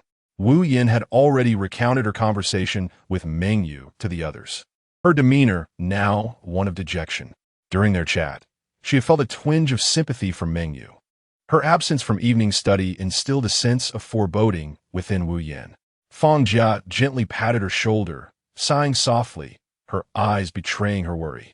Ding Xiang, however, seemed unfazed, walking ahead with the others, who had not interacted closely with Mengyu and were more concerned with her cryptic words about the predictions from the spirit of the pen. "The 2 prophecies of the pen spirit," she exclaimed. The statements she made contradict each other. Chen Ji spoke softly, having pondered Mengyu's words prior to her departure, feeling increasingly that something was amiss. Ding Xiang hesitated before suggesting. Perhaps her death was a consequence of her expulsion? Chen Ji shook his head. If that were the case, why would the pen spirit specifically mention 1 week? If Meng Yu's demise was due to her expulsion, then the expulsion itself must have occurred within the time frame of the second statement. That is, 3 days. Is the mention of 1 week in the first prophecy somewhat superfluous? Du Tingfeng tossed a coin in his hand, nodding in agreement with Chen Ji's reasoning. Yet, he straightforwardly added, honestly, I believe these 2 prophecies will manifest by tomorrow at the latest. It could be one or both. Chen Ji concurred indeed. The fountain pen was placed in the drawer before the dormitory change. Meng Yu's invocation of the pen spirit could not have occurred later than last night. Tomorrow is the final day. Nevertheless, doubt lingered in his mind. Why did the pen provide such disparate answers? The group parted ways at the dormitory entrance. Ding Xiang had already reassured Fong and Wu that their roommates posed no significant threat. Wu Yin still felt a tinge of anxiety, while Fong Jia remained optimistic, suggesting they simply pretend Meng Yu did not exist. As the moon was obscured by clouds, the dormitory doors clanged shut at 9:30 p.m. With some time remaining before lights out, the 3 on the first floor finished their evening routines and retreated to their room. The corridors and restrooms were teeming with faceless students. Even the boldest among them, Gong Changqing, felt goosebumps rise in such an oppressive environment, reluctant to linger even a second longer. Wow, it's my first time feeling this elated just to see a man's face, the burly man exhaled, relieved to escape the sight of those featureless faces. Returning to Du Tingfeng and Chen Ji, he felt an immediate comfort in the familiarity of their visages. That is only natural, old Gong, Du Tingfeng said earnestly, his expression calm. The root cause is simply that I am rather handsome. Get lost, and don't call me that. Chen Ji nearly burst into laughter, having just fumbled with his belongings in the locker, causing a review book to tumble to the floor. These must have been left behind by the previous occupant, the burly man said as he picked up the book, noting its pristine condition, almost untouched. What's this? He casually flipped through the pages and pulled out a scrap of paper, turning to Chen Ji. Whose is this? Chen Ji shook his head, accepting the scrap, which was adorned with elegant handwriting, seemingly torn from a notebook. November 26, today, I am feeling quite down. I stayed out too late with everyone last night and had to rise early for morning exercises. The weather is brutally cold. My freshly washed hair froze almost immediately. I truly regret coming here to study, but there is nothing I can do. I wish I weren't so useless. My parents spent so much money sending me here for me to get into college. I was so tired that I dozed off for 2 minutes during morning reading and was sent to the back of the class for punishment. Publicly humiliated by teacher Zhang, she called me trash, a bad influence on others, and said the only reason I was allowed to stay is that my mother begged her tearfully. She said my mother almost knelt before her, claiming I would never amount to anything, just like my parents. I held back my tears. I don't understand why she had to speak so cruelly about my mother. My mother works tirelessly, saving every penny just to scrape together my tuition. Scraping together that damned 50,000 yuan. I wanted to retort, but then I remembered those who had been expelled. I had no other choice. I had nowhere else to go. After teacher Zhang berated me, everyone laughed at me. Even Li and Meng refused to acknowledge me. Did they think I was trash too? Thankfully, there is still you at the bottom of the diary. A wobbly line written in different colors read, "Next time, remember to ask when all of this will end." Upon reading the diary, a sense of discomfort settled over the group. That teacher's words were incredibly harsh. Du Tingfeng frowned. Isn't that a form of character slander? Chen Ji nodded silently, feeling the weight of the diary's later entries grow increasingly oppressive, almost as if the pain were seeping through the pages. Who could endure such humiliation directed at their parents? Gong Changqing scoffed. She is just too fragile. If a teacher had spoken to me like that during my school years, I would have slapped them across the face. As he prepared to fold the scrap of paper, Chen Ji suddenly halted him. What does her last sentence mean? When will all of this end? Du Tingfeng froze for a moment, his eyes widening in realization. It's the pen spirit. They reread the diary, gradually piecing together a clearer understanding. In the second sentence of the opening, the diary's author mentioned, I stayed out too late last night. This particular remedial institution forbade mobile phones and lacked any entertainment facilities. Connecting this to the pen stored in the locker, the nature of her late-night activities became apparent. An image began to form in their minds. On a dark, frigid night, several girls huddled around a table, filled with trepidation and worry. Deciding to summon the pen spirit, the final line represented the next question the diary's author intended to ask the pen spirit. "This Li must have also resided in this dormitory," Chen Ji suddenly remarked. "I previously glanced at the nameplate at the entrance, and one of the names was indeed Li Xiaoli." They exchanged glances, Du Tingfeng contemplating deeply. It's highly likely that the four girls mentioned in this diary were not just good friends, but also roommates. In fact, in this very dormitory. Who is you? The answer is evident. It is Mengyu. She too participated in the pen spirits game, which explains her emotional turmoil when the female teacher erupted in anger. Chen Ji clutched the scrap of paper, casually tucking it into his pocket, his gaze flickering with uncertainty. Now only one question remained, and for reasons he could not articulate, he felt it to be of utmost importance. Perhaps it would directly influence whether they could navigate through this ordeal. Who in this diary was I? Chapter 10. Night watch. The lights out signal echoed at 9:30.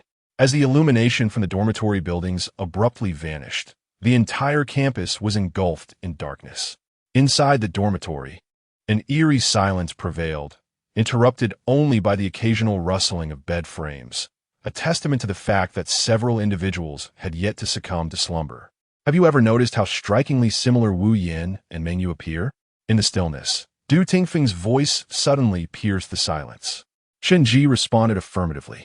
While the resemblance between the two was not particularly pronounced and their ages differed significantly, there was an inexplicable sense of similarity that lingered in the air. Gong Changqing, uninterested in this topic, shifted the conversation. Do you believe that merely adhering to the rules will suffice to survive 3 days in this realm? His injured leg throbbed faintly, recalling Ding Xiang's word from the cafeteria, leaving him with a sense of pessimism. After some discussion, they discovered that once they returned to their dormitory, they could freely express their thoughts regarding the realm and their tasks.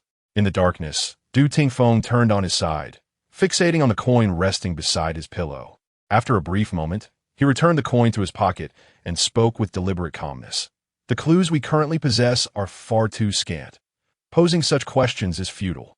Chen Ji rested his hand behind his head, his gaze drifting toward the doorway where a faint green light from the emergency exit illuminated the space. The clues they had were not as few as he had initially thought. However, they felt fragmented. In his mind, these disconnected clues intertwined like strands of thread, suggesting a connection, yet he could not discern the pattern. "Upon awakening tomorrow, we shall first dismantle the name tags," Chen Ji proposed. "We need to identify the other two girls and see if we can elicit any information from them. The second order of business is to ascertain the validity of Mengyu's prophecy." Gong Changqing fell silent for a moment before abruptly inquiring, "If Mengyu were to die tomorrow, who do you think would be her assailant?" Chen Ji's mind flashed to the white handprints on Zhang Mingwei's corpse and the eerie figure of the dormitory supervisor. Just as he was about to respond, he abruptly halted and whispered to Du Tingfeng and Gong Changqing, "Don't say a word." His eyes fixated on the small window of the door, where the green light from outside suddenly dimmed. The sound of high heels echoed from the end of the corridor. Tap, tap, tap. Gong Changqing swallowed hard. From his lower bunk, he could not discern the happenings outside the small window.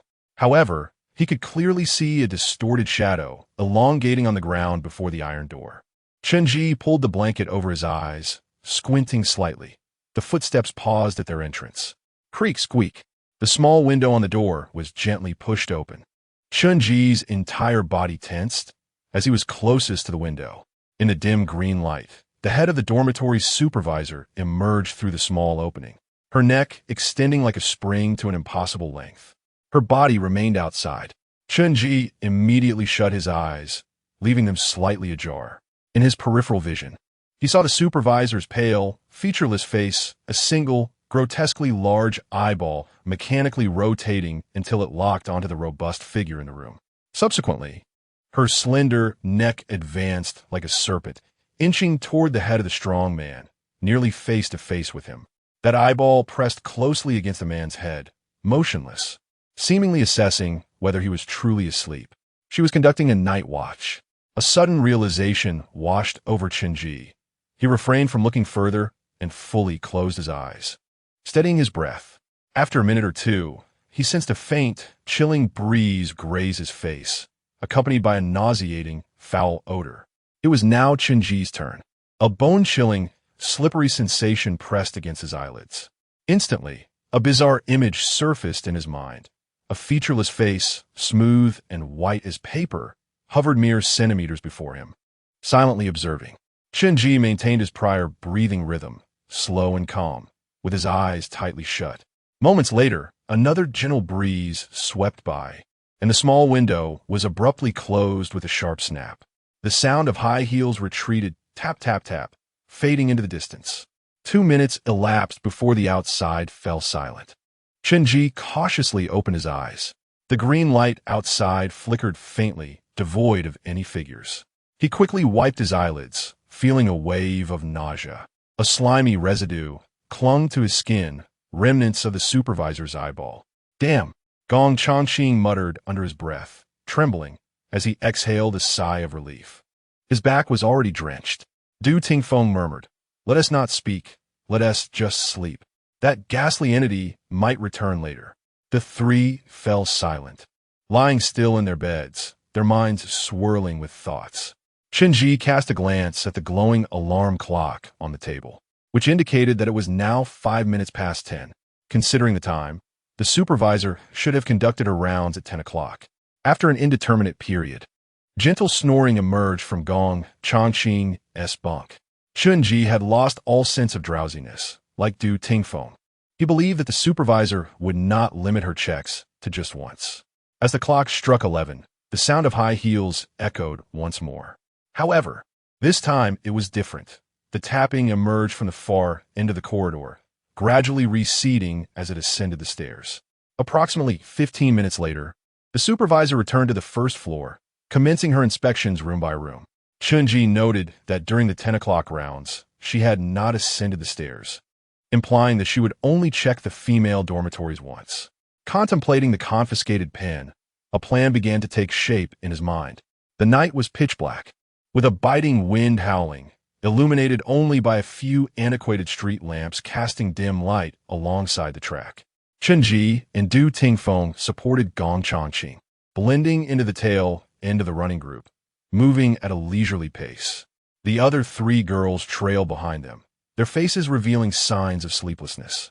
It was not their turn for duty today, and everyone had to drag themselves out of bed before dawn to participate in morning exercises. Mengyu was absent. Chen Ji scanned the line of girls, but did not spot her frail figure. Perhaps it was her turn for duty today. Gong Changqing paid little heed, his face occasionally contorting in pain, the ache in his leg rendering him indifferent to anything else. Chen Ji and Du Tingfeng exchanged glances, a flicker of doubt crossing their faces.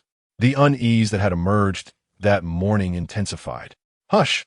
A whistle pierced the air, and a vague shadow stood outside the small room by the track, signaling the group to disperse. The 6 trudged into the classroom building. Despite the cold weather outside, none wished to confront the bitter visage of the female teacher. Moreover, the regulations within the classroom building had reached an extreme point. A moment's carelessness could lead to demise. Upon entering the building, they suddenly heard commotion from the stairwell. Faceless students rushed upward in a panic, even colliding with the unsteady Gong Changqing. "What is happening?" Ding Xiang asked nervously, glancing up the stairs where students were gathering on their floor. Fang Jia gazed blankly at the upper levels. The cacophony above grew louder as they squeezed through the crowd, moving slowly until Du Tingfeng and Chen Ji forcefully carved a path, enabling them to ascend. In the narrow corridor, dozens of faceless students surrounded their classroom. Their expressions varied, engaged in fervent discussions, the noise nearly shattering the windows. Suddenly, a high-pitched laugh erupted from the crowd. "If you're going to jump, just do it already. Don't waste everyone's time with theatrics." His voice was like a stone thrown into water, instantly creating ripples of reaction among the crowd. Several derisive voices chimed in. "Indeed, what a show. It's clearly just for attention. You still don't know her? Anyone who associates with that kind of person must be of ill repute." Chen Ji's heart suddenly sank. He exchanged glances with the few individuals behind him, and they all contemplated the same thought. Clear the way. Du Tingfeng bellowed, his stature not particularly imposing. Yet his arms bore great strength as he forcefully pulled the person in front aside. Chen Ji, alongside the others, surged forward, pressing through until they reached the front of the classroom, where an unexpected patch of open space appeared. No, stop! Fang Jia and Wu Yin cried out in unison. Meng Yu sat desolately on the railing, her legs gently swinging in the air. Chen Ji's eyes widened in desperation as he lunged forward, attempting to grasp her. Meng Yu turned her head, a fleeting, sorrowful smile crossing her face, reflecting in Chen Ji's gaze. She uttered no words but took a step forward, akin to a swallow's with broken wings, plummeting directly from the railing. Chapter 11. Meng Yu's hand barely grazed the fluttering hem of her dress. Time seemed to freeze for a couple of seconds as Chen Ji stood bewildered at the railing, his hand still outstretched. The narrow corridor felt ensnared in a vacuum, enveloped in utter silence, until a voice pierced through the stillness with an incredulous shout. Meng Yu! Wu Yin shoved her way through the crowd, stumbling toward the railing to look down. Her reddened eyes widened in shock, staring blankly for a few moments before she gasped deeply, as if struggling to breathe. Chen Ji shut his eyes tightly, and when he reopened them, some of the emotions within had vanished. He pulled Wu Yan's rigid body away from the railing, positioning himself in front of her to shield her from the sight of Meng Yu's shattered form below. Countless screams erupted from the throng, with some students bending over to vomit. Everyone instinctively took a few steps back, distancing themselves from the railing where Meng Yu had fallen. Meanwhile, Fang Jia, who had been with Wu Yin, remained rooted to the spot, just a few steps away from Chen Ji. Her lips trembled silently, and her wide eyes were filled with confusion. Du Tingfeng, standing among the crowd, shook his head helplessly. Beside him, Gong Changqing furrowed his brow, preoccupied with another thought. Meng Yu had died far too soon. Their original plan had been utterly disrupted, and they had not gathered any valuable information from her. Suddenly, Wu Yin pushed Chen Ji aside and ran down, covering her face. The others exchanged glances, and Chen Ji signaled for them to follow as he hurried after Wu Yin. She sprinted with surprising speed, knocking into several classmates as she dashed to the open space in front of the teaching building. Just as Chen Ji reached out to grab her, his hand grasped nothing but air. He found himself momentarily stunned, watching Wu Yan's trembling shoulders, a flicker of doubt in his eyes. Wu Yan's emotions. Tears streamed down Wu Yan's face as she stood before the misshapen body of Meng Yu. For reasons unknown, since awakening that morning, she had felt an unsettling anxiety, with Meng Yu's image frequently flashing through her mind.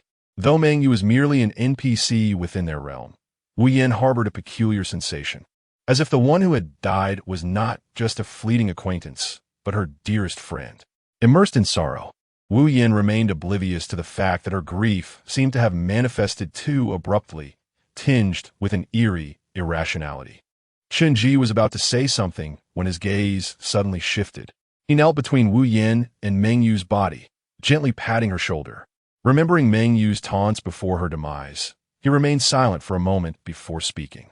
She is free now. That is not entirely a bad thing. Let's go. Class is about to begin. The morning passed swiftly with 4 classes. They had all become familiar with the rules and refrained from transgressing any taboos. However, due to Meng Yu's death, the other students were affected to varying degrees. In Chen Ji's class alone, 6 or 7 students received severe punishments for daydreaming during lessons, with some even facing fatal consequences. Don't you find this rather unreasonable? Ding Xiang furrowed her brow. Why are students so indifferent to the punishments in the classroom? It's as if they are accustomed to it all. Yet, the reaction to Meng Yu's death is so pronounced. Others shared her sentiment, and Chen Ji remarked, because they have experienced cognitive dissonance. Du Tingfeng nodded in agreement. I feel the same way. Normal individuals cannot possibly endure such a high-pressure environment. They cannot accept this reality, so they distort their perceptions and force themselves to conform, believing that all of the teacher's punishments are justified. But Meng Yu chose death. She is different from them. Restricted by the inability to directly discuss the tasks, their conversations remained veiled. Chen Ji glanced at Wu Yin, whose emotional state was deteriorating deep in thought. Wu Yan's eyes were red-rimmed as she leaned against Fang Jia, unable to eat even a morsel. Fang Jia had been dazed since the morning. As if her spirit had been lost, she too had witnessed Meng Yu's corpse. Ding Xiang took a few bites of her meal, but lost her appetite. A surge of resentment rising within her as she recalled the female teacher's words during the morning reading session. The classroom had been unusually restless that morning, and half an hour later, the female teacher arrived late. Upon entering, she did not conceal Meng Yu's death but bluntly announced the fact. Everyone should know by now. Our classmate Meng Yu committed suicide by jumping off the building this morning. Her voice was languid, seemingly indifferent, even carrying a hint of sarcasm. You're all adults now, mature enough to have your own judgment. Yet some of you still have minds like children, rather fragile. Wouldn't you agree? I'm not targeting anyone in particular, she said, sipping her tea slowly. I just think that if you're grown up and cannot withstand even the slightest pressure, then such individuals are merely burdens to society. She cleared her throat lightly, her tone dismissive. And one more thing, I must clarify that Meng Yu was 18. She had her own thoughts, and the school could not have known. Thus, this cannot be blamed on anyone. It is solely her responsibility. Do you all agree? As she spoke, she slammed her teacup down emphatically, casting a stern glare at the students below, to which a sparse murmur of agreement arose. Ding Xiang pushed her plate away, feeling an indescribable heaviness in her heart. It was no wonder this institution only accepted students over 18. If anything were to happen, they would bear no responsibility. In theory, the school held absolute responsibility for the safety of its students. Yet, as a private establishment, it had already patched various loopholes in its enrollment advertisements. Ding Xiang suspected that in the enrollment contract, the repeat high school may have further evaded responsibility through more detailed clauses. Despite having encountered bizarre and perilous scenarios in previous instances, none had weighed upon Ding Xiang's heart as heavily as this. The oppressive atmosphere was not merely her own. It pervaded the entire school, akin to a suffocating cloud. Last night, she even dreamed a strange dream in which she was scolded by her parents for failing to enter university twice and was subsequently sent here. The details of the journey eluded her, but she distinctly remembered being expelled, seemingly drowning in despair. When would all of this come to an end? Ding Xiang sighed deeply. Chen Ji glanced at her, remaining silent. Tomorrow, it will all be better, Fang Jiao whispered. Gong Changqing nodded. They had already endured half of the task's duration, and if they could survive until the next day, they could return to reality. Yet, he also felt an increasing worry about what other anomalies might arise. After a brief moment, the group returned to their dormitory. Chen Ji locked the door and checked the hallway once more. He turned to Du Tingfeng and Gong Changqing, his expression serious as he asked, "Have you mentioned the diary we found yesterday to the girls?" Gong Changqing paused, exchanging a glance with Du Tingfeng, both shaking their heads. Du Tingfeng said, "I intended to mention it this morning, but with Meng Yu's incident, it slipped my mind." Noticing Chen Ji's grave expression, he felt a tightening in his chest. "What is it?" "I suspect they are slowly being influenced by something," Chen Ji replied, his gaze uncertain. "Do you remember what Ding Xiang said during lunch?" She asked, "When will all of this come to an end?" "That was the last sentence in the diary." Gong Changqing shuddered, suddenly recalling that phrase felt eerily familiar. Yet he could not place where he had heard it before. Chen Ji continued, "Moreover, do you not find that Wu Yan, Fang Jia, and even Ding Xiang have reacted excessively to Meng Yu's death? Clearly, we all understand that this was the inevitable outcome for Meng Yu." Du Tingfeng pondered for a moment and said, somewhat uncertainly, "But this is merely a vague conjecture. Perhaps they, as women, feel a deeper empathy for Meng Yu's demise?" Chen Ji replied, "It should not be so. Within the walls of this repeating high school, both boys and girls endure oppression. However, it is indeed related to gender, or more precisely, to the owner of the diary." He did not elaborate on this statement, but instead rummaged through his pocket for a while, eventually producing a folded piece of draft paper. "Behold this paper," he said. "I found it next to Meng Yu's corpse. It is the second diary entry. Chapter 12, The Same Trajectory, November 27th. I began to feel that summoning the pen spirit was not a prudent idea." The first sentence startled Du Tingfeng and Gong Changqing. They exchanged a brief glance, gripping the paper that was already showing signs of wear. Why did the pen spirit respond to you in such a manner last night? She merely posed a simple question. Oh, pen spirit, will I be able to pass the university entrance exam? Yet the pen spirit did not provide a direct answer. Instead, it wrote two ominous statements. First declaring that you would be expelled, and then that she would die within 3 days. You had always been attentive in class, unlike me. She consistently obeyed the teacher's instructions. How could she possibly be expelled? Meng and Li had long ceased to play with us, and you had lost her interest too, leading everyone to disperse hastily. In the middle of the paper, there was a distinct crease with words in red ink written below, but no date indicated.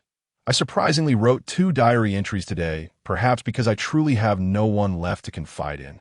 Life has become increasingly difficult. Today it was my turn to monitor the class, but I kept thinking about last night's events, forgetting to clean the blackboard. When teacher Zhang saw this, she berated me in front of the entire class once more, finally laughing as she said she would ask my mother to come next week to clean the entire classroom before considering not punishing me. At that moment, the whole class would see what it meant to have a mother like mine and what kind of parents could raise a daughter like me. No matter how harshly she had scolded me before, I had never cried, but this time, I truly could not hold back. It felt as though my heart was bleeding. I had never felt such hatred before. I loathed everything, hated teacher Zhang, despised those who mocked me, and even hated myself. The rest is filled with chaotic red ink lines, the handwriting frenzied. A blank space in the afternoon, a more dreadful event unfolded. The dormitory supervisor discovered the leftover paper from last night and realized we were playing with the pen's spirit.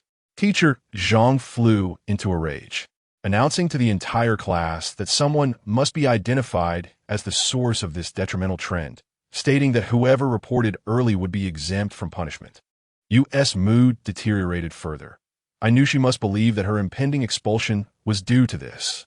During recess, I went to ask her, but she was crying and unwilling to discuss the pen spirit anymore. I was so frightened, afraid of being discovered, and even more terrified for you, fearing that I would drag her down with me. What filled me with dread was the way Li and Meng secretly looked at me.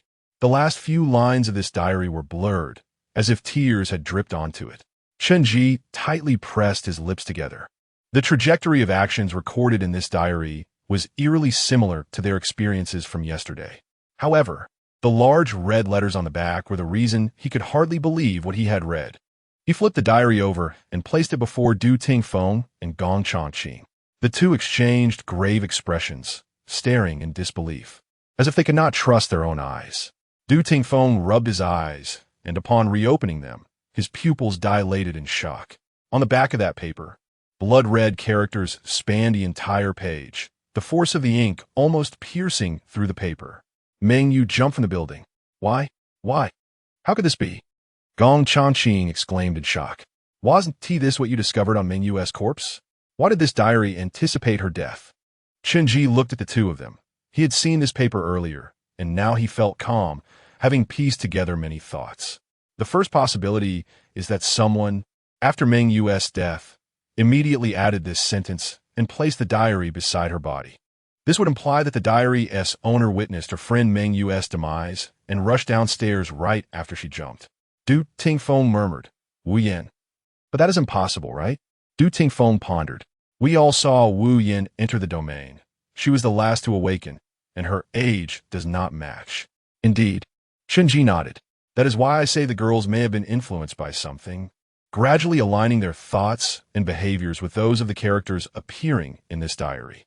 The main characters of the diary, apart from teacher Zhang, are 4 girls, Meng Yu, and the diary's owner. In simple terms, they have been assimilated. Gong Changqing hugged his arms tightly, a chill coursing through him. The diary's owner had never appeared, but was constantly influencing them. The second possibility, Chen Ji raised a finger, is that this diary was not written in the present. Du Tingfeng's eyes flickered. You mean? He held the draft paper, observing its aged creases and cracks, and suddenly enlightenment dawned upon him. Chen Ji looked at Du Tingfeng, knowing that the latter had grasped his meaning. We are merely experiencing the 3 days recorded in this diary. All the events we have encountered have already been experienced by the diary's owner. Monitoring duties, the dormitory supervisor discovering the pen spirit, the teacher demanding mutual reports, and Meng Yu's death.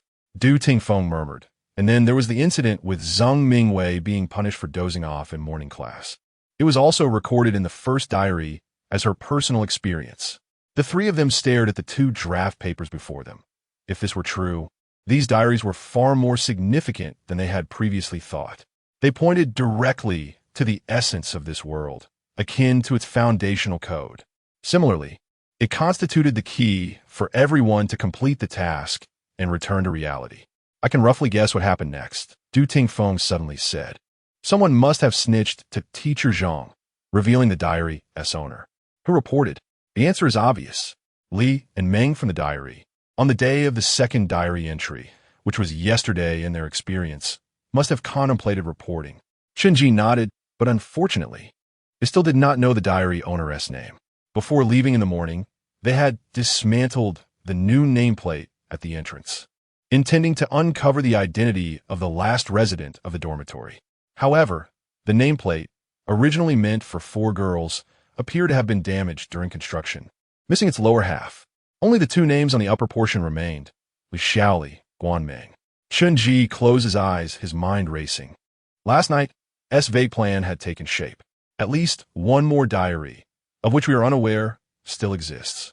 The second diary recorded both yesterday's events and the death of Meng Yu today, so he was uncertain if there would be a separate diary for today. Nevertheless, there must be one crucial diary that records what truly transpired on the third day. But we have no leads. Gong Changqing's tone was filled with anxiety. They were acutely aware of this significant clue, yet they had no idea where it was hidden. We will find out where it is. Chen Ji opened his eyes, revealing no hint of confusion, only a strong conviction. But it requires all of us to cooperate. Tonight, after the lights go out, I plan to steal the fountain pen from the supervisor's room. You intend to summon the pen spirit? Du Tingfeng gasped. Yes. It will reveal to us where the last diary is concealed. Chapter 13, Why must we use that particular fountain pen? I recall that as long as it writes smoothly, any type of pen would suffice, Gong Changqing remarked, unable to contain his curiosity. He was somewhat familiar with this spirit summoning game and understood the basic rules of invoking the pen spirit. I've tried it, but it didn't work, Chen Ji replied. During the break, I used my own pen to attempt a summoning, but there was no response whatsoever. Du Tingfeng cast a surprised glance at him, taken aback by Chen Ji's audacity to test the matter in the classroom right after the female teacher had mentioned the pen spirit. Chen Ji paid no heed to his gaze and continued. Moreover, I believe the pen spirit summoned by Meng Yu and the others is distinctly different from the ordinary ones. Typically, the answers from the pen spirit should emerge from the options provided by the summoner. The spirit's role is merely to circle and indicate the correct answer. However, this one seemed to conjure answers from thin air, pinning them down itself. Chen Ji concluded, I believe that in this realm, to summon the pen spirit, we must use that specific fountain pen.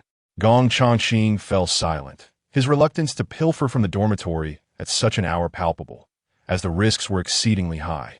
Nevertheless, all other avenues had been blocked, leaving only this final path for them to explore. After a long pause, he gritted his teeth and agreed, fine, I'll follow your lead. What is the plan? Chen Ji spoke softly. I observed last night that the dormitory supervisor conducts 2 rounds of checks.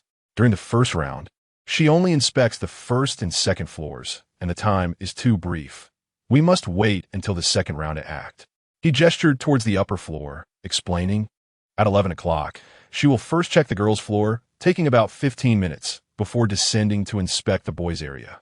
Our only window of opportunity lies within those 15 minutes. Du Tingfeng twirled a coin in his hand, his expression unreadable. How do you need us to assist you?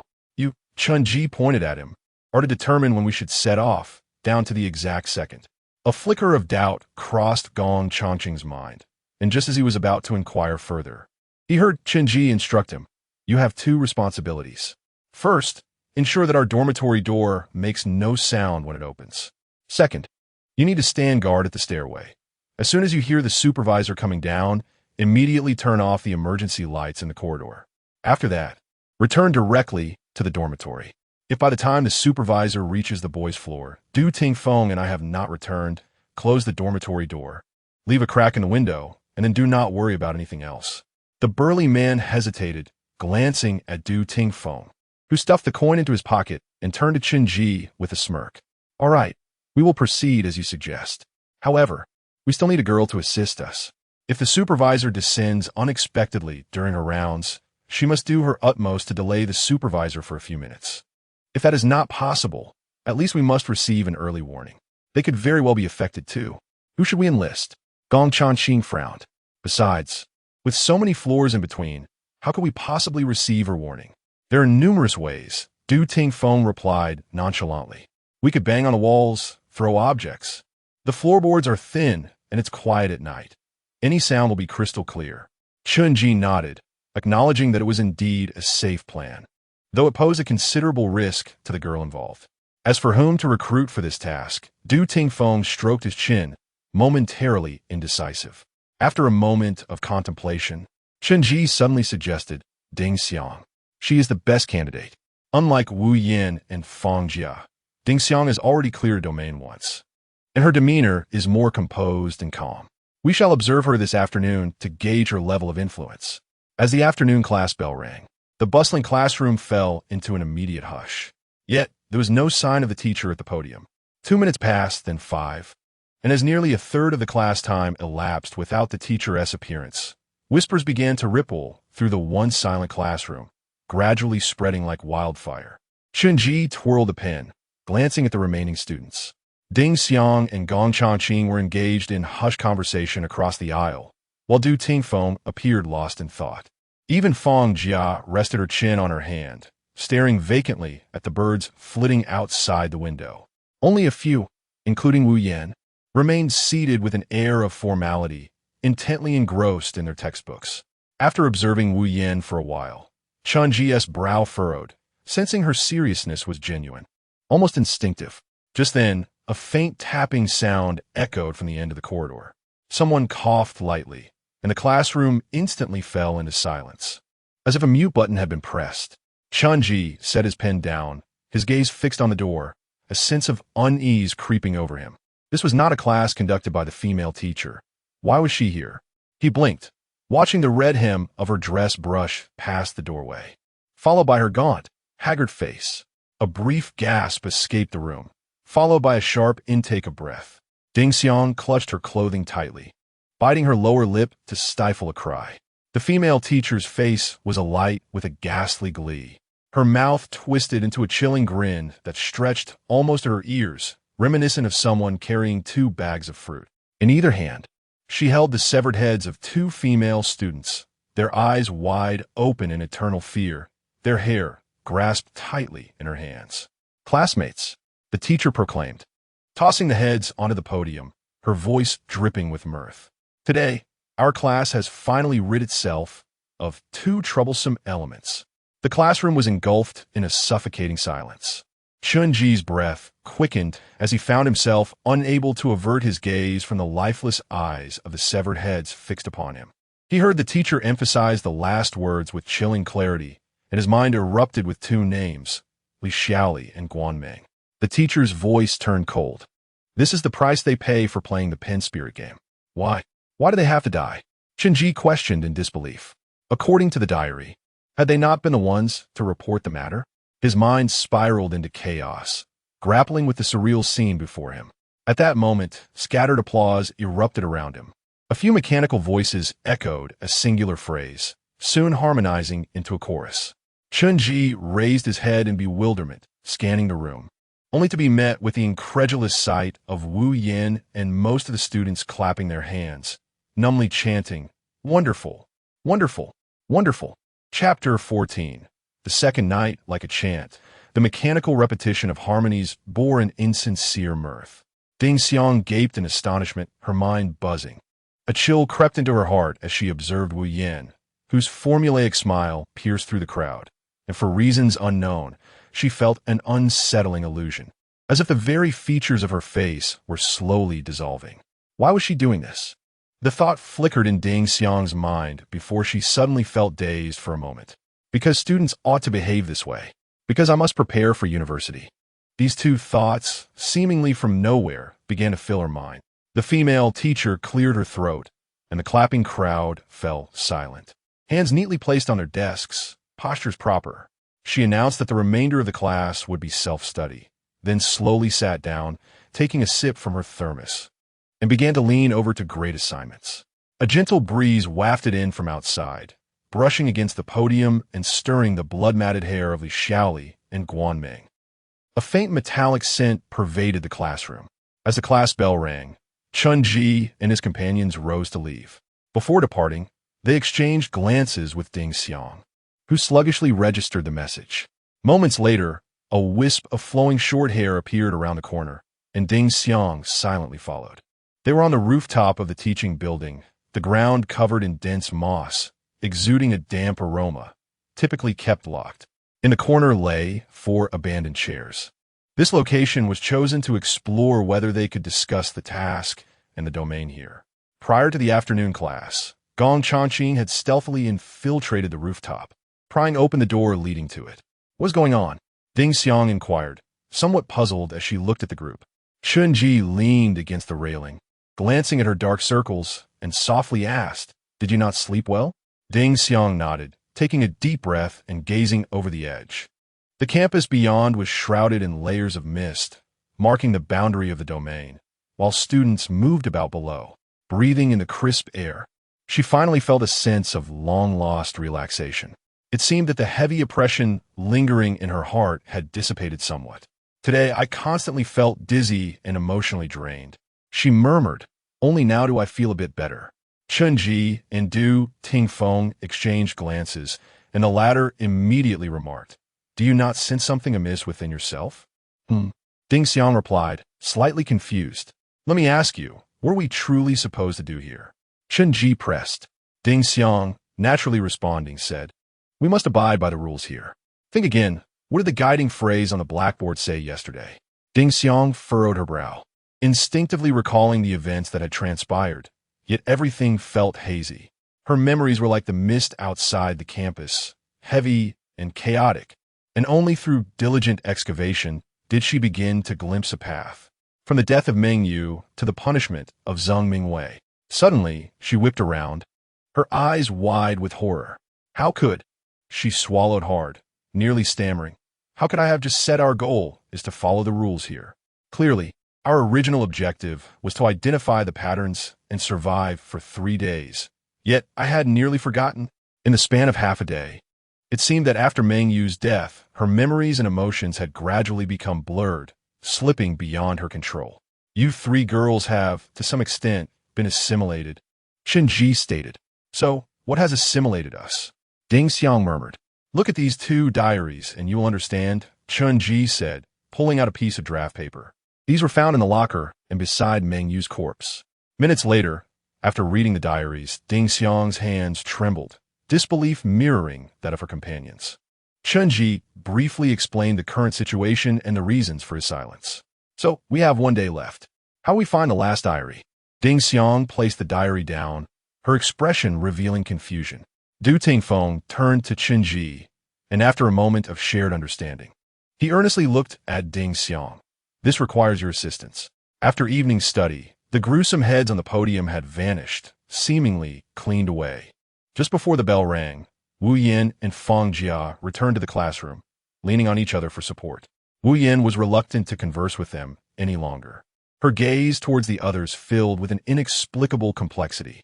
Fang Jia intended to approach Ding Xiang, but Wu Yin abruptly pulled her back, her brow furrowed with concern.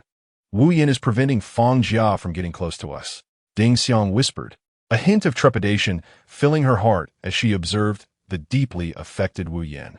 She recalled her own fleeting moment of confusion, nearly losing her way. Gong Changqing did not even glance their way, impatiently stating, "Do not concern yourselves with them. Those easily influenced deserve to perish here." He swung his legs restlessly, visible anxiety evident as time grew short before their evening plans. Chen Ji remained silent, unwilling to abandon Wu Yin and Fang Jia. For now, the 2 girls posed no immediate danger. He contemplated waiting until the 3rd diary appeared before attempting to persuade Wu Yin. However, He still could not reveal the plan to steal the spirit pen. Soon, evening study concluded. Unbeknownst to them, under the increasingly rapid heartbeat of Gong Changqing, he lay in bed as the lights-out signal rang punctually. The three remained silent, the room steeped in stillness. Only the sound of heavy breathing could be faintly heard. As the clock struck 10:05, accompanied by the creak of the small window being pushed open, the dormitory supervisor's eerie head re-emerged into the room. This was Chen Ji's second encounter. Despite preparing himself mentally, when the supervisor's slippery, foul-smelling eye pressed against his eyelid, he was still overwhelmed by a wave of nausea. After a few minutes, a gentle breeze stirred, and the small window was slammed shut. The sound of high heels faded into the distance. 2 minutes later, Chen Ji finally opened his eyes, wiping the sticky residue from his face. Du Tingfeng's bed creaked, and Chen Ji cautiously emerged from his covers, carefully descending the stairs. In the dim light, a dark figure sat by Gong Changqing's bedside. It was Du Tingfeng. As Chen Ji approached, Du Tingfeng rolled up his sleeve, revealing a luminous green watch face on his wrist. "It is 10:15, Du Tingfeng whispered. "The supervisor usually reaches the upper floors after 11:05. I will decide when to leave." Chen Ji nodded, but he did not hear Gong Changqing respond. Turning his head, he found him hunched low, intently focused on Du Tingfeng's wristwatch. "Nice piece, my friend," he remarked, his eyes filled with an unspoken meaning. "It's all right," Du Tingfeng replied, momentarily taken aback. "Do you like it?" Gong Changqing snorted. "What man doesn't he? I bought it at the North China Market." "You can check it out when you go back," Du Tingfeng offered. "It was only 300. Gong Changqing fell silent, casting a complex glance at Du Tingfeng, whose expression appeared quite innocent. "Spend wisely when necessary, understand?" Du Tingfeng patted Gong Changqing's shoulder, his tone sincere. Chen Ji silently observed the two, realizing they were about to engage in a theft, yet they still had the leisure to discuss where to buy fake watches. Nevertheless, this diversion indeed lightened the heavy atmosphere in the dormitory. Time passed, minute by minute. The sound of the supervisor's high heels echoed once more, gradually receding, disappearing into the upper floors. Du Tingfeng tossed the coin in his hand until the clock's hands aligned precisely at 11:05. Suddenly, he swiftly withdrew his hand and commanded in a low voice, "Let us go."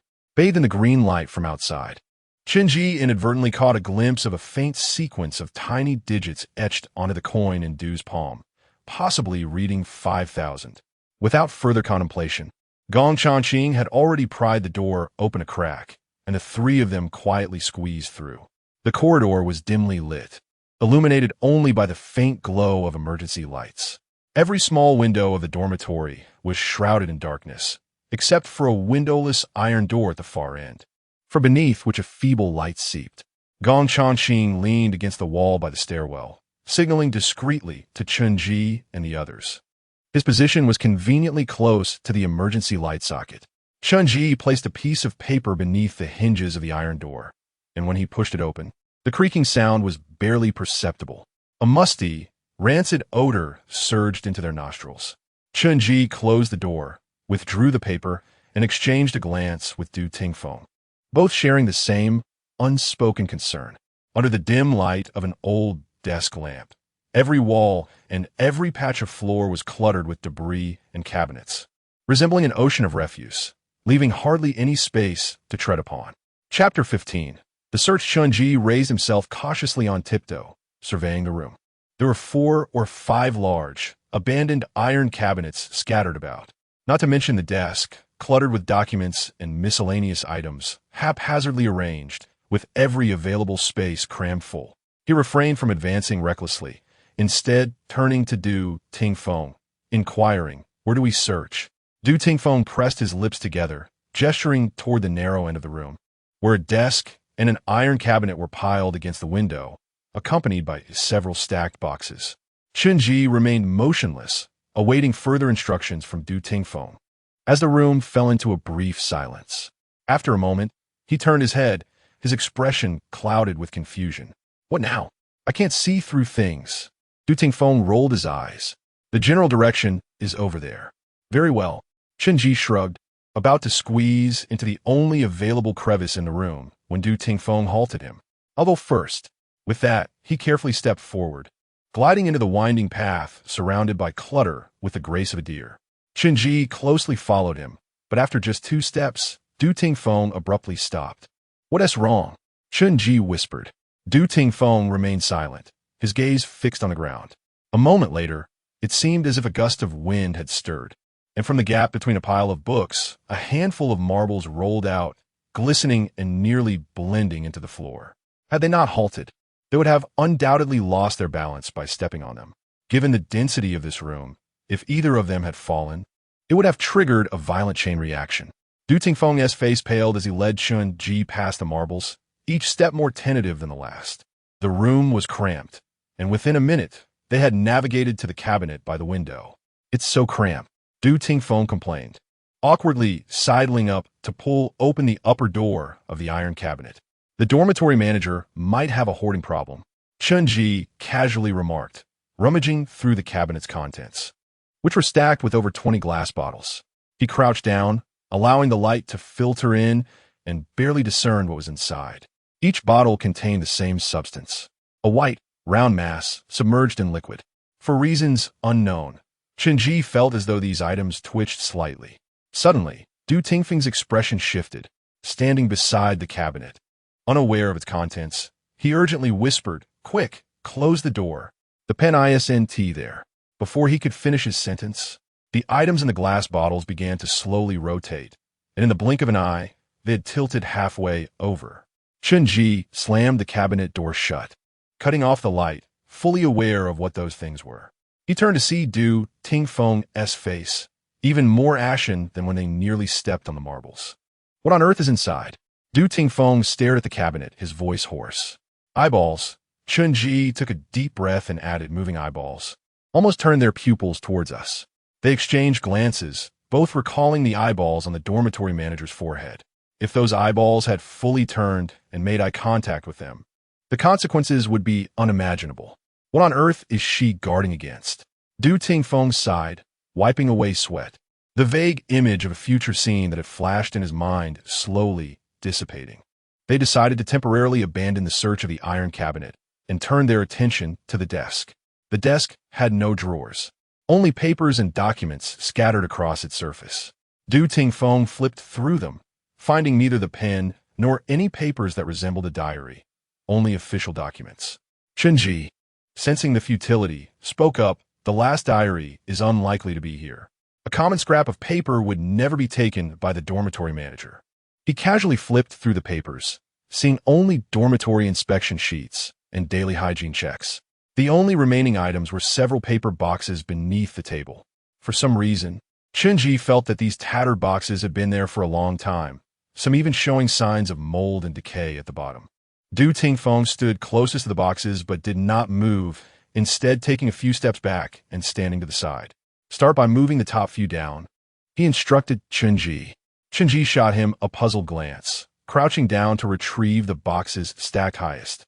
He opened the lids, revealing various odds and ends, possibly contraband confiscated by the dormitory manager, including hairdryers and playing cards. The boxes at the bottom were the most rotten, emitting a faint, unpleasant odor.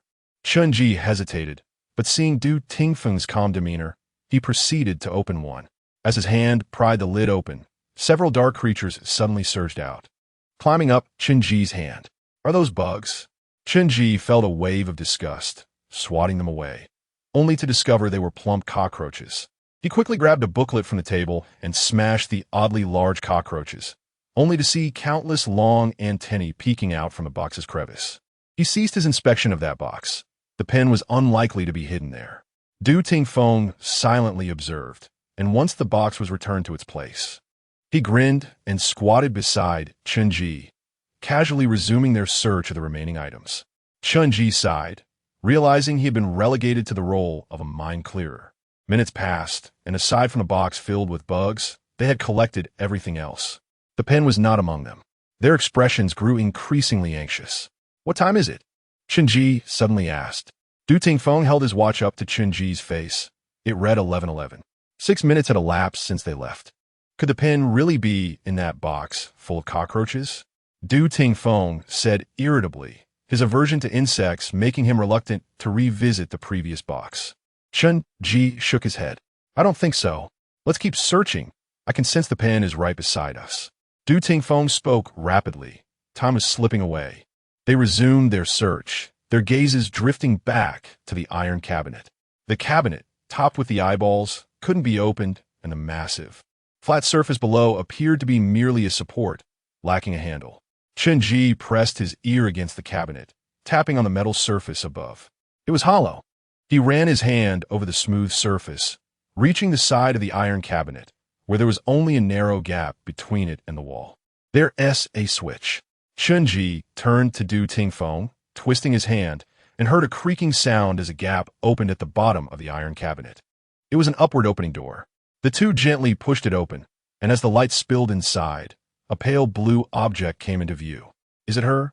Chen Ji's expression turned grave as he looked at Du Tingfeng. Deep within the cabinet, a body clad in a school uniform lay twisted and curled up.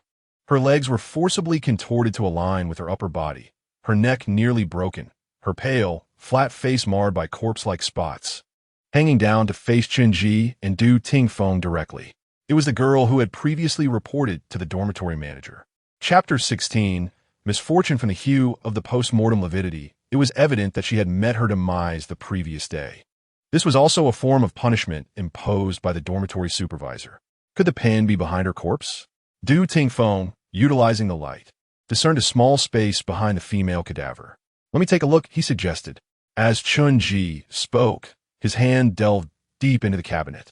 His arm brushed against the girl's cold, stiff skin. He groped around the confines of the cabinet, but found nothing. Nothing at the back, Chen Ji lamented. It seems it must be in that box with the worms. Just as he was about to withdraw his hand, he suddenly froze, noticing a glimmer beneath the girl's body. There is something beneath her, Du Tingfeng exclaimed, and together they lifted the corpse, discovering a tightly bound small cloth bag entangled with the girl's hair. Chen Ji pinched the bag, confirming it contained the pen. You hold her head while I untangle the hair. Du Tingfeng sighed with relief, his expression finally easing. He glanced at his watch. Only a minute and a half had passed. Although time was pressing, it should suffice for them to retrieve the pen and return to their dorm. As Du Tingfeng leaned into the cabinet, a coin rolled from his pocket. Chen Ji, supporting the girl's head, inadvertently glanced over and felt an unsettling sensation. Upon closer inspection, he realized it was not merely a coin, but a token inscribed with a number, 1,000. Was your previous token engraved with 5,000? Chen Ji turned to Du Tingfeng, feeling a twinge of anxiety, while the latter was intently working at the hair. The number has changed? Du Tingfeng's voice emerged from within the cabinet, sounding unperturbed. What is the current figure? 1. Just as Chen Ji began to speak, he noticed the number flickering several times before gradually retreating, until it reached complete 0. No way. The token's value had now diminished to nothing. Du Tingfeng whipped around, his complexion ashen, eyes wide with intense fear and disbelief. Impossible. He had just moved to retrieve the token when he felt the hair he had just untangled yanked violently. The once flat head, now grotesquely distorted, slowly lifted in Chen Ji's grasp. It rose fully upright. The severed trachea emitted a strange fluttering, as if attempting to utter some syllables. Chen Ji's pupils constricted suddenly, accompanied by the eerie contortions of the girl's corpse. A piercing shriek erupted in his ears. 2 floors above them, Ding Xiang huddled beneath her blanket, her heart racing. She had gone to bed early the previous night, unaware of the supervisor's inspection, which had unfolded in such a manner. Fortunately, she managed to remain still, betraying no signs of disturbance. Prior to sleeping, she had placed her alarm clock beside her bed and now stared intently at its face. The second hand ticked away, just 10 seconds shy of 11:13. Chen Ji had informed her that the supervisor typically descended at 11:15. Ding Xiang exhaled softly, her palms pressed together in silent prayer for the few below. Just then, a sharp howl pierced through the dormitory's stillness. The sound emanated from the first floor. Ding Xiang froze for a second, her heart leaping in her throat. Something had gone awry below. Simultaneously, the sound of high heels outside her dorm paused for a brief moment. Then, the rhythmic clacking resumed, quickening in pace, and in an instant, it echoed at the staircase. Ding Xiang's mind went blank. She acted on instinct, seizing her alarm clock and hurling it to the ground with such force that it shattered into myriad pieces. The resulting crash was louder than the previous scream. Yet her roommates remained unresponsive. Having completed this act, she quickly turned over, letting her hand dangle over the bed's edge, feigning a position of someone who had inadvertently knocked it off in slumber. The supervisor's footsteps halted at the staircase.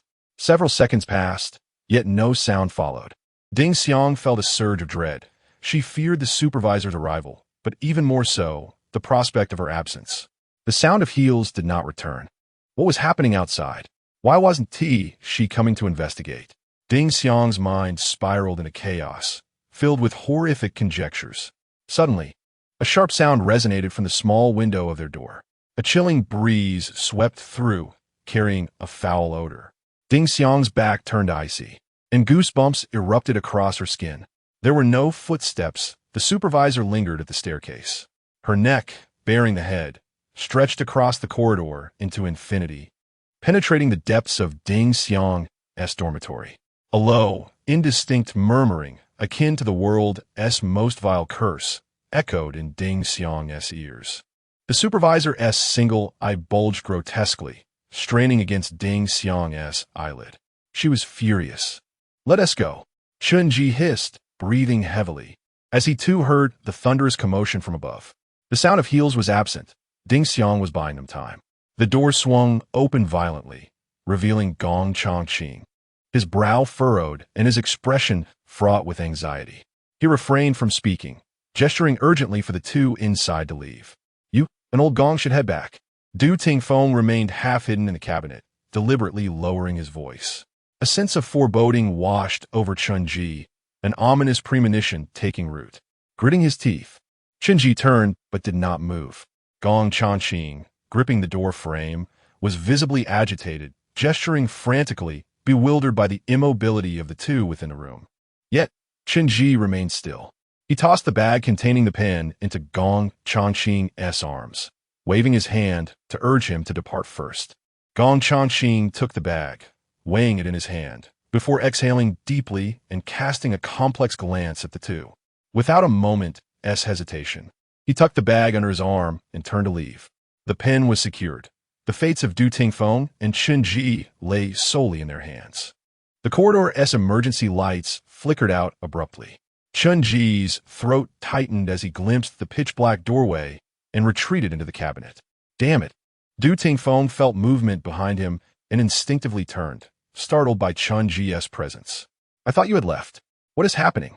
Chen Ji spoke hurriedly, peering at the female corpse, his eyes widening in shock. The corpse's long hair, akin to seaweed, twisted tightly around Du Tingfeng's neck, forming a lethal knot.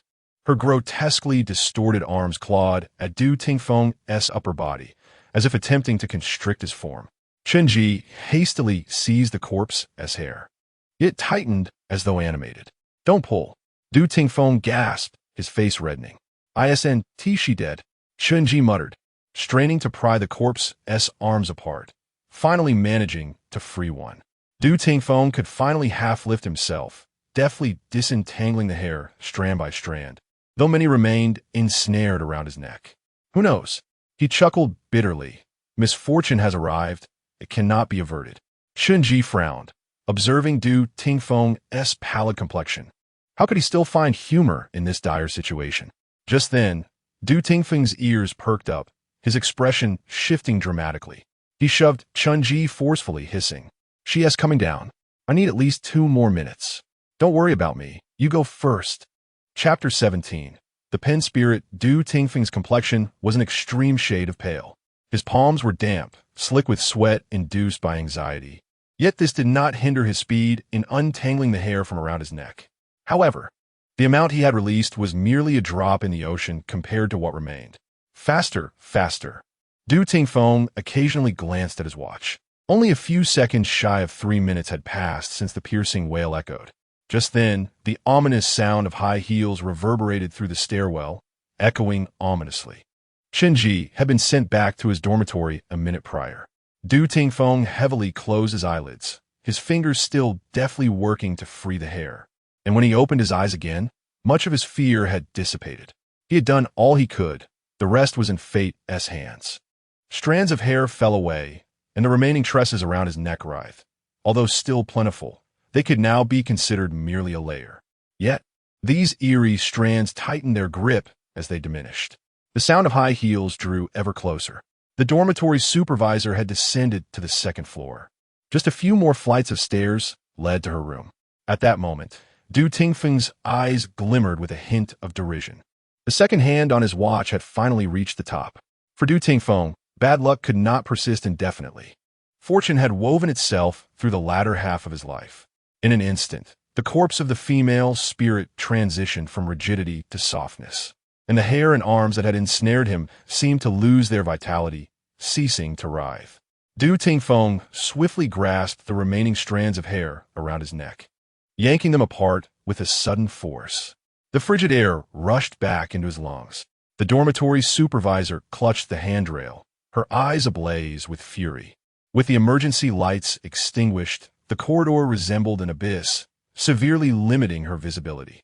In her mind, a figure gradually took shape. It must be her. Only she was absent. A myriad of cruel deaths flitted through the supervisor's thoughts, each one awaiting the chance to be tested on her. After turning a corner, she would reach her room. Suddenly, a faint click resonated from the dormitory entrance. What was that noise? She whipped her head around, motionless. Her senses heightened as she peered into the lobby. Yet, it was shrouded in darkness, nearly impossible to discern anything. Moments later, a brief, unusual sound emanated from the iron lock at the entrance, as if someone were attempting to unlock it. In the inky blackness, a chilling laugh escaped the supervisor's throat. She mocked the audacity of the would-be lock-picker. Deliberately, she moved slowly, the heels of her shoes thudding heavily against the floor as she navigated blindly towards the iron door. Downstairs, Chen Ji stood as still as a statue. He held his breath tightly, sensing the familiar stench wafting past mere centimeters from him. The last stone was clenched firmly in his palm. He had initially possessed 3. The first was hurled to the lobby floor to buy Du Tingfeng time. The second was thrown when he noticed the dormitory supervisor's door crack open slightly, which he tossed at the lock to mask the sound of the door opening. Du Tingfeng's speed had exceeded his expectations. The third stone went unused. Chen Ji cautiously set the stone down on the ground and stealthily made his way toward the dormitory, his footfalls nearly inaudible. The dormitory door remained ajar. He swiftly slipped inside, gently closing the door behind him. Across from him, a shadowy figure was climbing into the upper bunk. Du Tingfeng. Just as their eyes met in the darkness, an enraged shout erupted from outside, followed by the iron door at the corridor's end being violently thrust open. The female supervisor's eyes were bloodshot as she stumbled to the dormitory entrance, only to find it completely empty.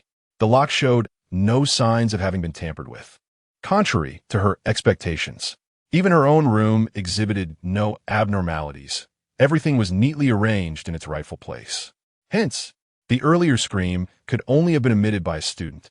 As she reached for the booklet on her desk, she suddenly paused, stepping outside. Her neck inexplicably elongated again.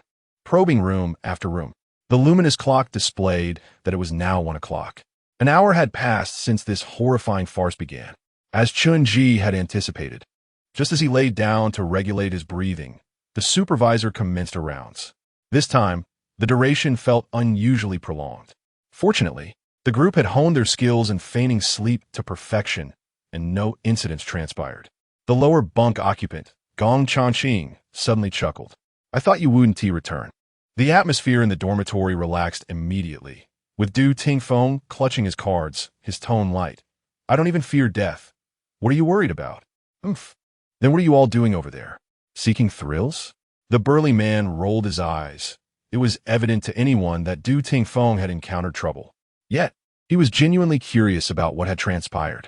To make a long story short, there was a female student's corpse in the supervisor's room. She had latched onto me. "You mean, she rose from the dead?" Gong Changqing exclaimed in shock. "Yes, she didn't want to leave, so she kept haunting me." Chen Ji cleared his throat, turning over to abandon listening to Du Tingfeng's rambling. Gong Changqing, skeptical, asked, "How did you escape?" He selectively ignored Du Tingfeng's other statements, zeroing in on the key words, corpse, haunting me. Who knows? Maybe I was just lucky. Haha, is that so? Gong Changqing's eyes flickered with an inscrutable meaning in his laughter. It's rare to find a novice as fortunate as you. Du Tingfeng suddenly sat up, speaking earnestly, right? I also find it a bit implausible. Therefore, I believe that the female student must have softened her heart, realizing that my promising life should not end here. Gong Changqing was momentarily speechless, biting back a curse. Gong Changqing, you have a pen in your hand, right? Chen Ji interjected at the right moment. Ahem, yes. Gong Changqing cleared his throat before responding. 5 minutes later, the trio gathered around the table, using the clock's glow to retrieve the pen from the cloth bag. The table held only a blank sheet of paper, devoid of any writing.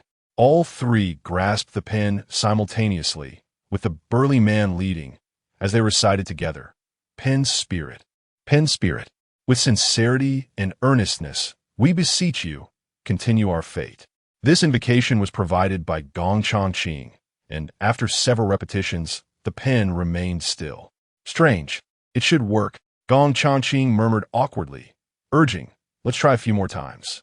On the 6th repetition, the three suddenly felt a chill at their necks, as if a cold breeze had swept through. The pen subtly shifted. They exchanged glances, exhaling in relief. Just as Du Tingfeng was about to pose a question, the pen began to move uncontrollably across the paper, albeit at a slow pace. "No, don't." Du Tingfeng quickly looked down, softly reading the words, "Do not touch me." Ah. The three instantly released their grip, with Gong Changqing displaying an expression of astonishment. The pen's movement quickened, as if their hands had constrained its speed. "What do you wish to ask?" Du Tingfeng promptly inquired. "How many diaries are there?" "3. Who is the owner of the diaries?" Gong Changqing interjected, as this was the most crucial question. The pen did not respond immediately. Instead, it floated in the air, the tip swaying. After a moment, it descended to the paper. "I know. So who is it?" "I want to tell you." "Damn." Gong Changqing let out an exasperated curse, suddenly overwhelmed by an impulse to cast aside the pen. There was no need for inquiry. It would not provide an answer. Chun, feeling utterly helpless, remarked, "This world has been crafted by the diary's author, and the pen may be constrained by its contents, much like our inability to openly discuss certain domains." The pen shook its cap, seemingly indifferent. Chen had no time for its frivolity and pressed on. "Where's the final diary?" This time, the pen responded with remarkable swiftness. "Playground, sports equipment room." The words swiftly faded, followed by a rapid flurry of strokes that appeared somewhat hasty. "Your questions have been concluded. Next is the answer bestowed upon you." Chapter 18. The answer. Du Tingfeng was taken aback as he exchanged glances with Chen Ji, not anticipating such a response. The pen spirit possessed this capability. A buy one, get one free offer? "Old Gong, is this normal?" Gong Changqing remained silent. After a moment, he gruffly replied, "How would I know?" The pen danced in the air, and for some inexplicable reason, Chen Ji felt its movements resembled a joyful dance. Moments later, the pen's tip pointed towards Du Tingfeng. "You are gambling in an unfair game. Do you wish to know the odds of winning?" What is it saying? Gong Changqing was somewhat bewildered. This answer seemed utterly nonsensical, disconnected from reality. Chen Ji's eyes flickered as he recalled the chip. He glanced at Du Tingfeng, only to find his complexion remarkably pale, lips tightly pressed together. "What is it?" Du Tingfeng suddenly rasped, his voice hoarse. 0. The moment this number appeared on the paper, Du Tingfeng sprang to his feet, his expression darkening like the clouds before a storm. He closed his eyes, his trembling fists clenched tightly, as if he wished to overturn the paper on the table. The pen swiftly traced black lines over the freshly inscribed words. A rustling sound echoed on the paper, quickening in pace, almost resembling a chilling, sharp sound that was gleefully mocking. Chen Ji noticed something stirring in Du Tingfeng's pocket. He gently tapped Du Tingfeng's shoulder, prompting him to silently sit back down. His voice subdued. Turning his gaze towards the oddly swaying pen, he spoke calmly. This pen's spirit. It inexplicably felt familiar to him. "Pen spirit. It is my turn. What is the answer you bestow upon me?" The pen tip traced arcs in the air, and after several circles, it pointed at Chen Ji. It remained still, its cap trembling slightly, as if contemplating what to inscribe. 5 minutes passed. Why has it ceased its movement? Gong Changqing wore a puzzled expression. Chen Ji also sensed something amiss. When the pen had pointed at Du Tingfeng, it had almost immediately begun writing an answer. Yet now, the pen tip remained fixated on him, devoid of any motion, as if it were frozen. Pen spirit, are you still there? Chen Ji prodded the pen, which jolted as if startled. It finally began to descend towards the paper, but halted mere millimeters above it. The ink hesitated to touch the surface. Can you write? Chen Ji frowned. If not, then so be it. The pen seemed provoked by his words and suddenly plunged onto the paper, leaving several heavy black lines. It moved to a blank space, pausing for a few seconds, as if finally ready to inscribe its first stroke. What is it writing? The three of them leaned in. Even the grim-faced Du Tingfeng was captivated by the pen's prolonged sway. After a while, Gong Changqing could no longer contain himself, exclaiming, "What is it doing? This ISNT writing, is it?"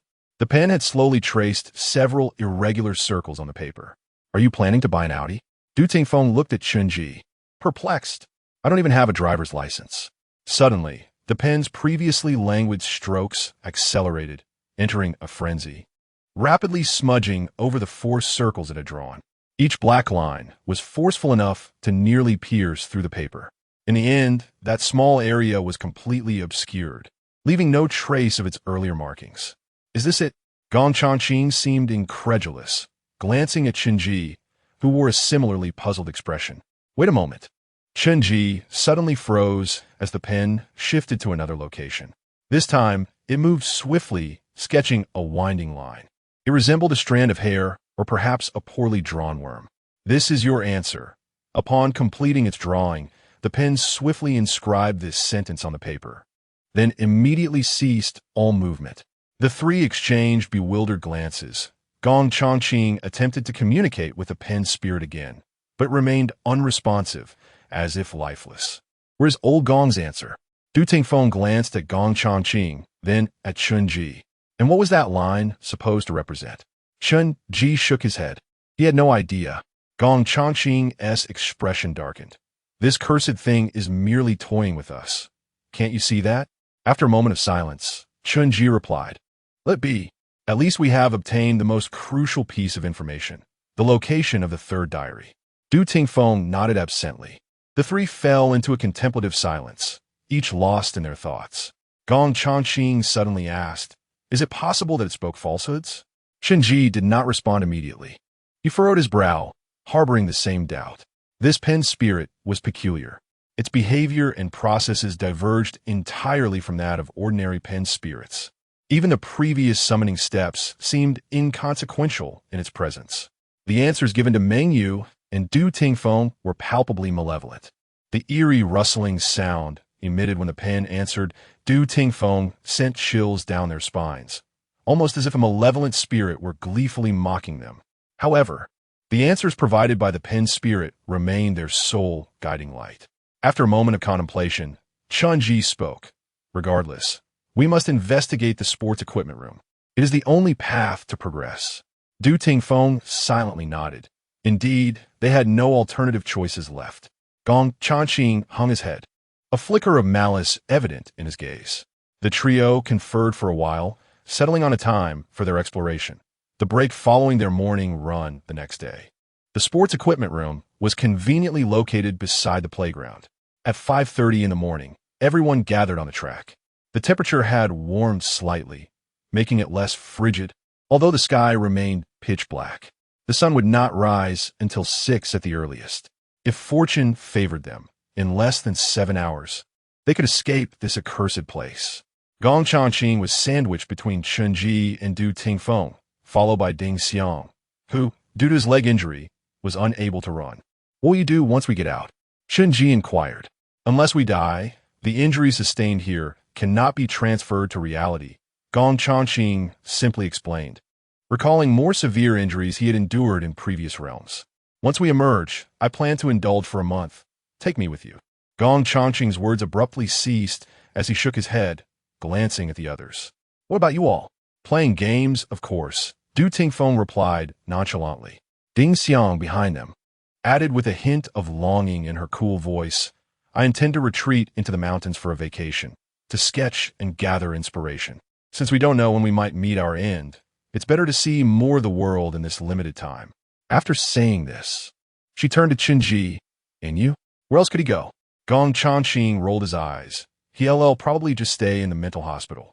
Ding Xiang froze, a flicker of embarrassment crossing her face. After these past days, she had almost forgotten about Chen Ji's matricide. After a moment's hesitation, she cautiously remarked, Actually, I feel you're more normal than most. Chen Ji smiled faintly, choosing not to respond. Minutes later, as the whistle blew, the morning run officially concluded.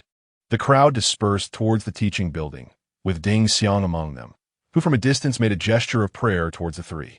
She hoped they would successfully locate the third diary. She was responsible for watching over Wu Yin and the others while monitoring the classroom situation during the absence of Chen Ji's trio. Chen Ji gazed at Du Tingfeng and Gong Chanqing. The three exchanged glances before turning away from the crowd. Before them stood a dilapidated little house.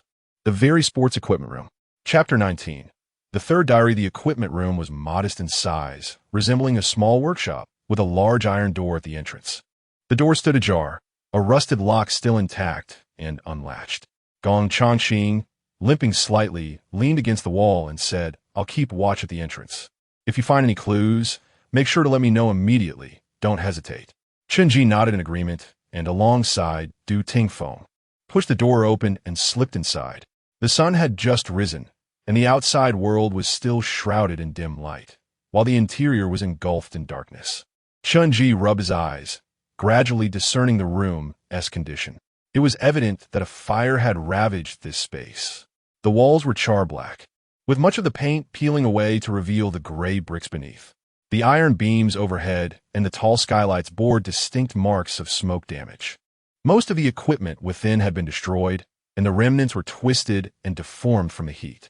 The floor was strewn with blackened charcoal and ashes, and a pungent smell of smoke lingered in the air. When had the fire occurred? Du Tingfeng felt bewildered. They had been running drills nearby for the past 2 days without noticing anything amiss about this small room. Within a single day, Chen Ji picked up a handful of ash from the ground, still warm to the touch. They exchanged worried glances, both contemplating the grim possibility. Had the last diary been consumed by the flames? Let us search thoroughly first, Chen Ji suggested, gesturing to the right, indicating they should split up.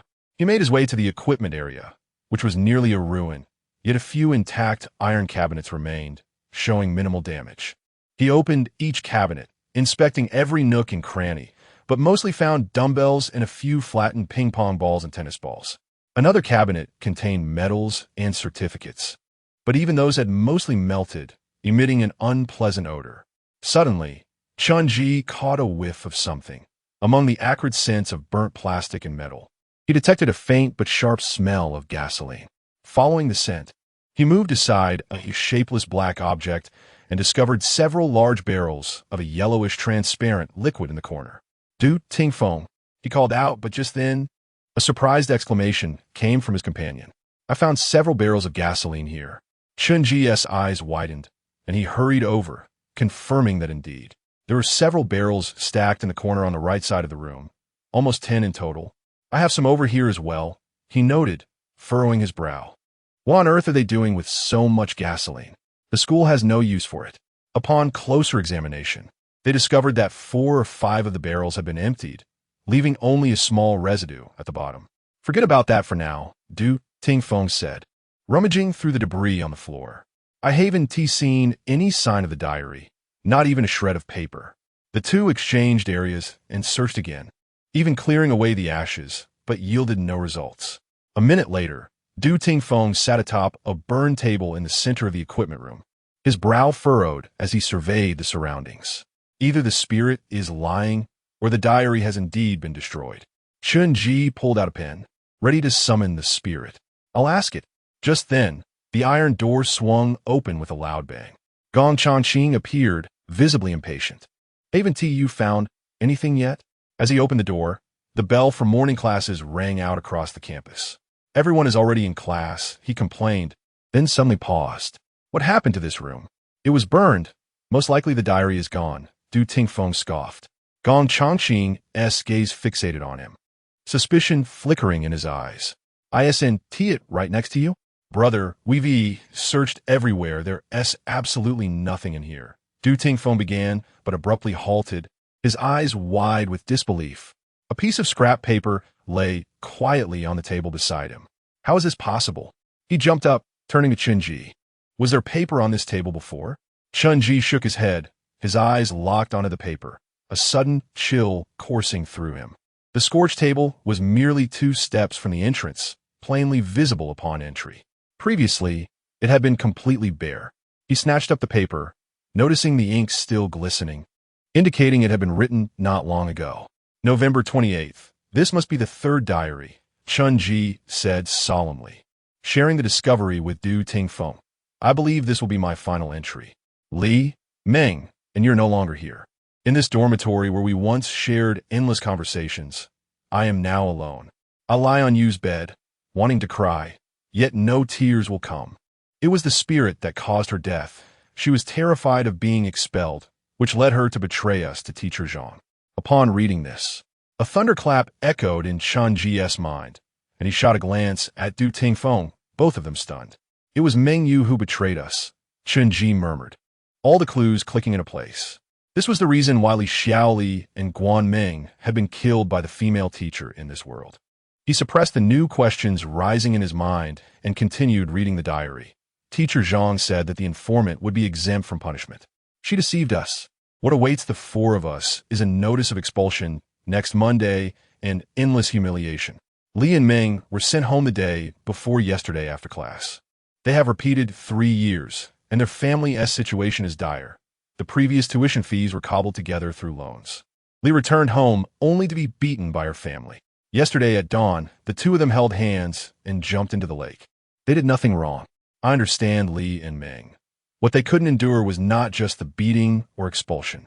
It was the despair of studying for 3 long years, with no end in sight. I know they couldn't bear the weight of the expectations placed upon them. You learned this news before I did. She must have been unable to withstand the guilt and remorse, leading her to choose the path of death. If she hadn't betrayed us, would everything have been different? I can no longer discern my feelings towards her, love or hate. I cannot tell. I think I do not blame her. She only wanted to be like everyone else. She had no choice. But I do have a choice. The spirit has given me a second option. This school, aside from that rooftop, the very place where we often chatted and played during breaks, holds no other allure for me. The people here do not either. All of you who ignore everything, the dormitory supervisors and teachers, you all deserve to die. I have made my decision. Tomorrow morning, everyone in this campus shall perish in flames, to accompany Li, Meng, and you. Fear not, Li, Meng, you. With the spirit's assistance, I am no longer the same. Chen Ji raised his head, realizing the hidden traps within this survival task. If it were merely a matter of avoiding taboos, they might have survived the previous days, but by today, their fate was sealed. He turned to the others, speaking rapidly. This morning, she will massacre the school, killing everyone. We must go to the rooftop of the teaching building. That is our only escape. Chapter 20. The Char Corpse? Teacher. Upon finishing his words, Chen Ji promptly turned the paper over, revealing another half-page. Scrawled in the upper right corner was a hasty note marked 29. This side detailed the events of the day. He swiftly read aloud the subsequent sentences. Last night, I did not return to the dormitory. The spirit of the pen helped me immensely. Thank you, spirit of the pen. Scratch handwriting. No need to thank. I'm unsure why there was gasoline in the equipment room, but fate is, after all, unpredictable. Spirit of the pen. What exactly have you altered? Scratched handwriting. The bell for morning reading has long since rung. I know they have returned to the teaching building.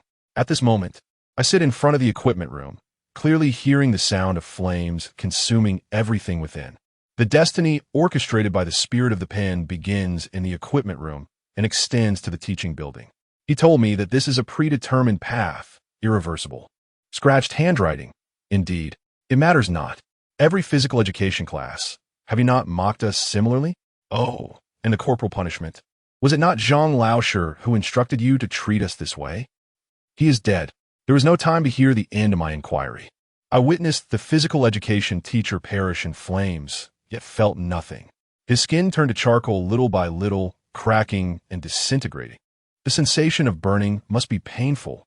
No, the feeling of being trapped within a room, utterly hopeless, must be despairing.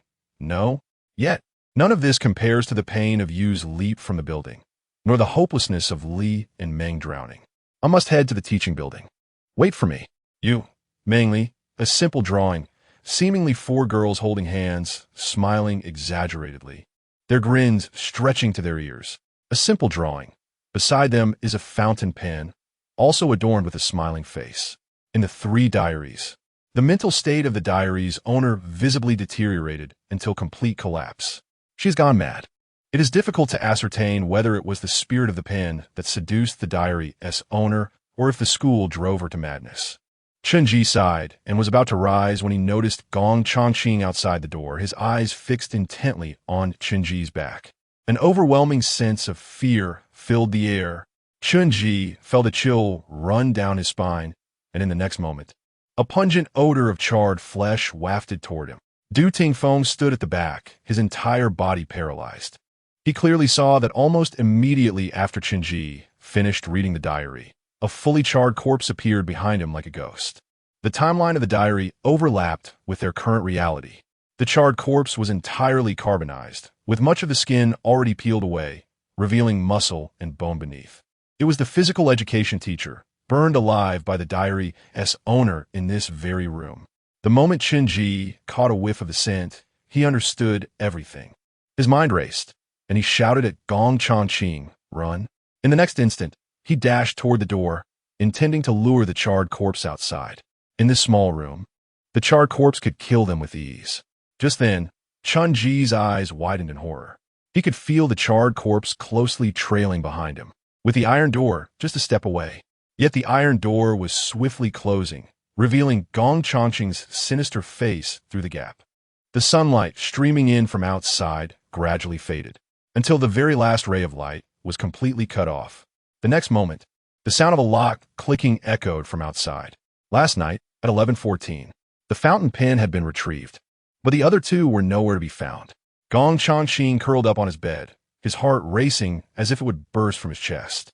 After a few seconds, he steadied his breathing and looked at the fountain pen tightly gripped in his hand. He glanced at the door. The sound of high heels approached the first floor, but at least for the next 2 minutes, the dormitory manager would not arrive. Chen Ji and Du Tingfeng, trapped in a room, were natural bait. If they died, it would be merely bad luck. Gong Changqing gritted his teeth. He was different. No matter what, he must survive. Just to see that innocent face light up with joy upon seeing him.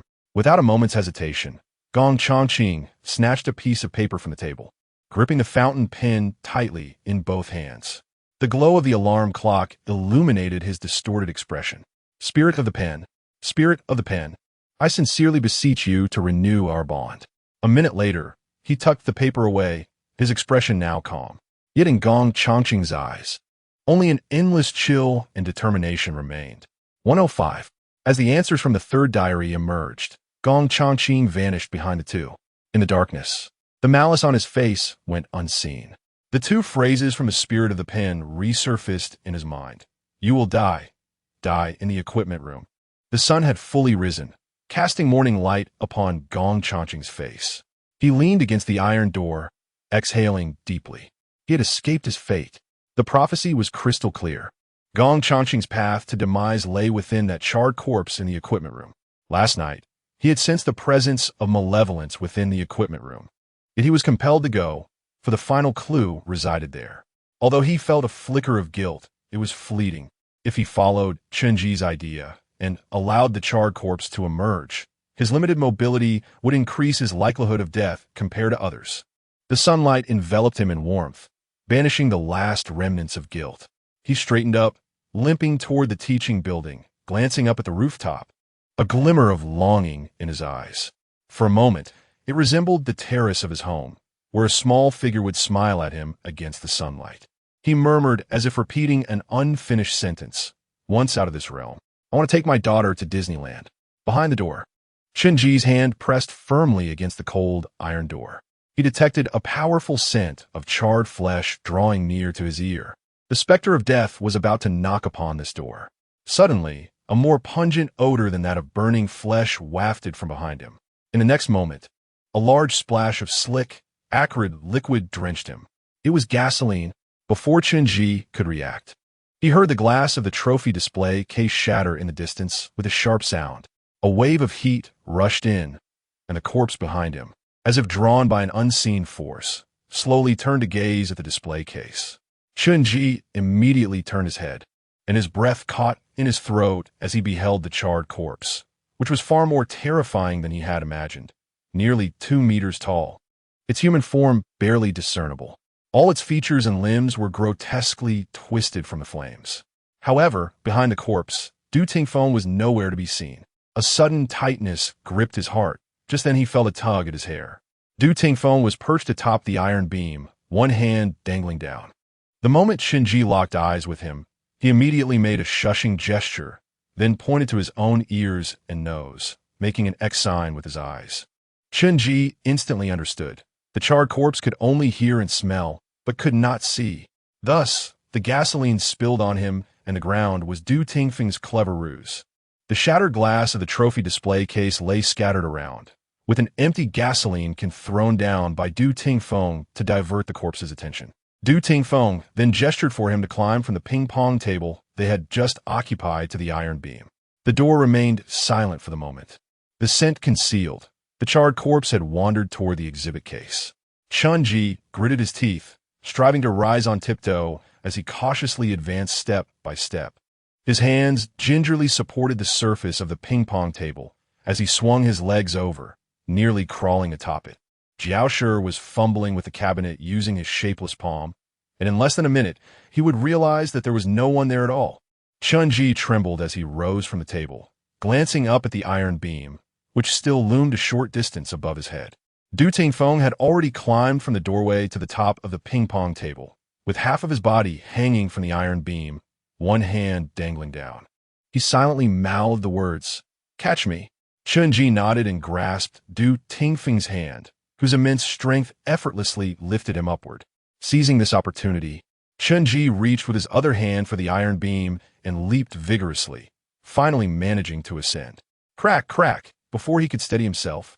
The ping-pong table beneath him emitted a mournful groan. In the next moment, the table's legs suddenly collapsed. Jiao Shi abruptly lifted his head. His hollow eye sockets fixated intently on the ping-pong table, and in the blink of an eye, he darted beneath Chen Ji and Du Tingfeng. His hands flailed in the air for a moment before coming to an abrupt halt. Jiao Shi raised his head, his face having completely melted away, staring directly at the iron beam above. A heavy dread surged within Chen Ji. This charred specter was not merely acting on instinct. It had become aware that someone had stepped onto the table and leapt above. Chapter 21. The attendant's sheet. Chen Ji pressed himself tightly against the beam, barely a meter separating him from Du Tingfeng. Both men dared not move, their breaths so shallow it seemed they might cease altogether. Beneath them, the charred corpse lay with its head tilted back, staring blankly upwards. Its nose had completely melted away, leaving only 2 gaping holes that twitched frantically, searching for the person who had just leapt away. At that moment, Chen Ji suddenly felt the iron beam beneath them buckle slightly under their combined weight. A faint creaking sound echoed from the welded joint between the beam and the wall, resembling the rumble of distant thunder within the confines of the room. Chen Ji's mind blanked, without a moment's hesitation. As the burnt body below stirred, he moved.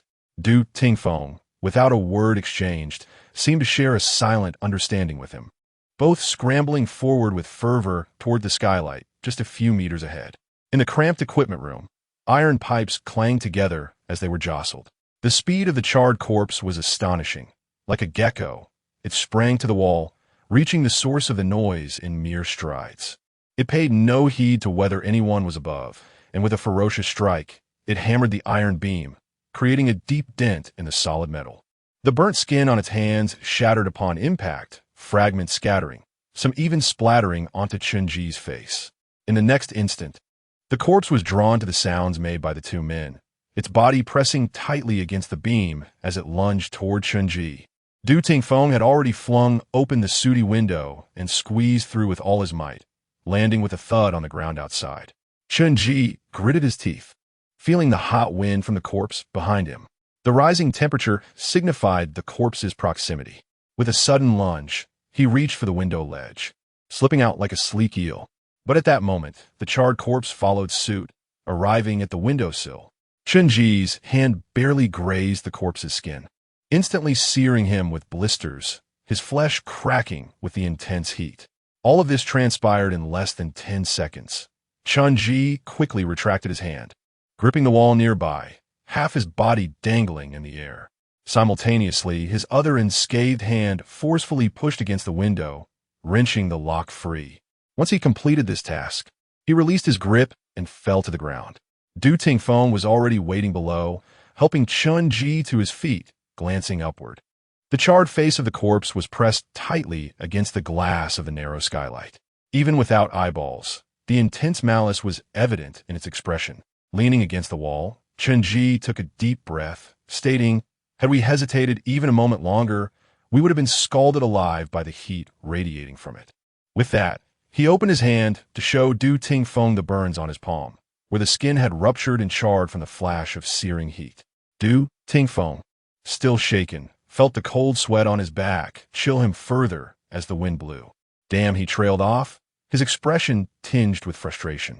Chen Ji understood he was referring to Gong Chongqing, who should have already made his way to the rooftop by now. Chen Ji gazed toward the academic building, which at this hour ought to have been bustling with morning study, yet it was eerily silent. "Before we return to the teaching building, there's south one more place we must visit."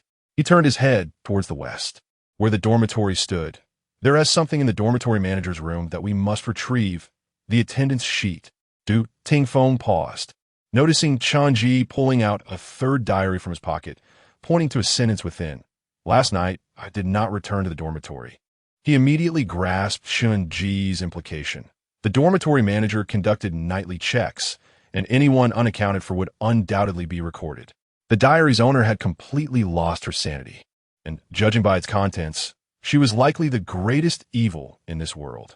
If they did not clarify her identity, they risked a fatal encounter within the teaching building, potentially leading to their demise.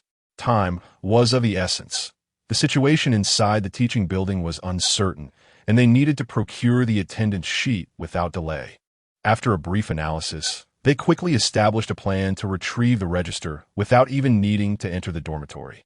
Earlier, inside the teaching building in the hallway, Wu Yin kept her head down, hands tightly clutching the hem of her clothes.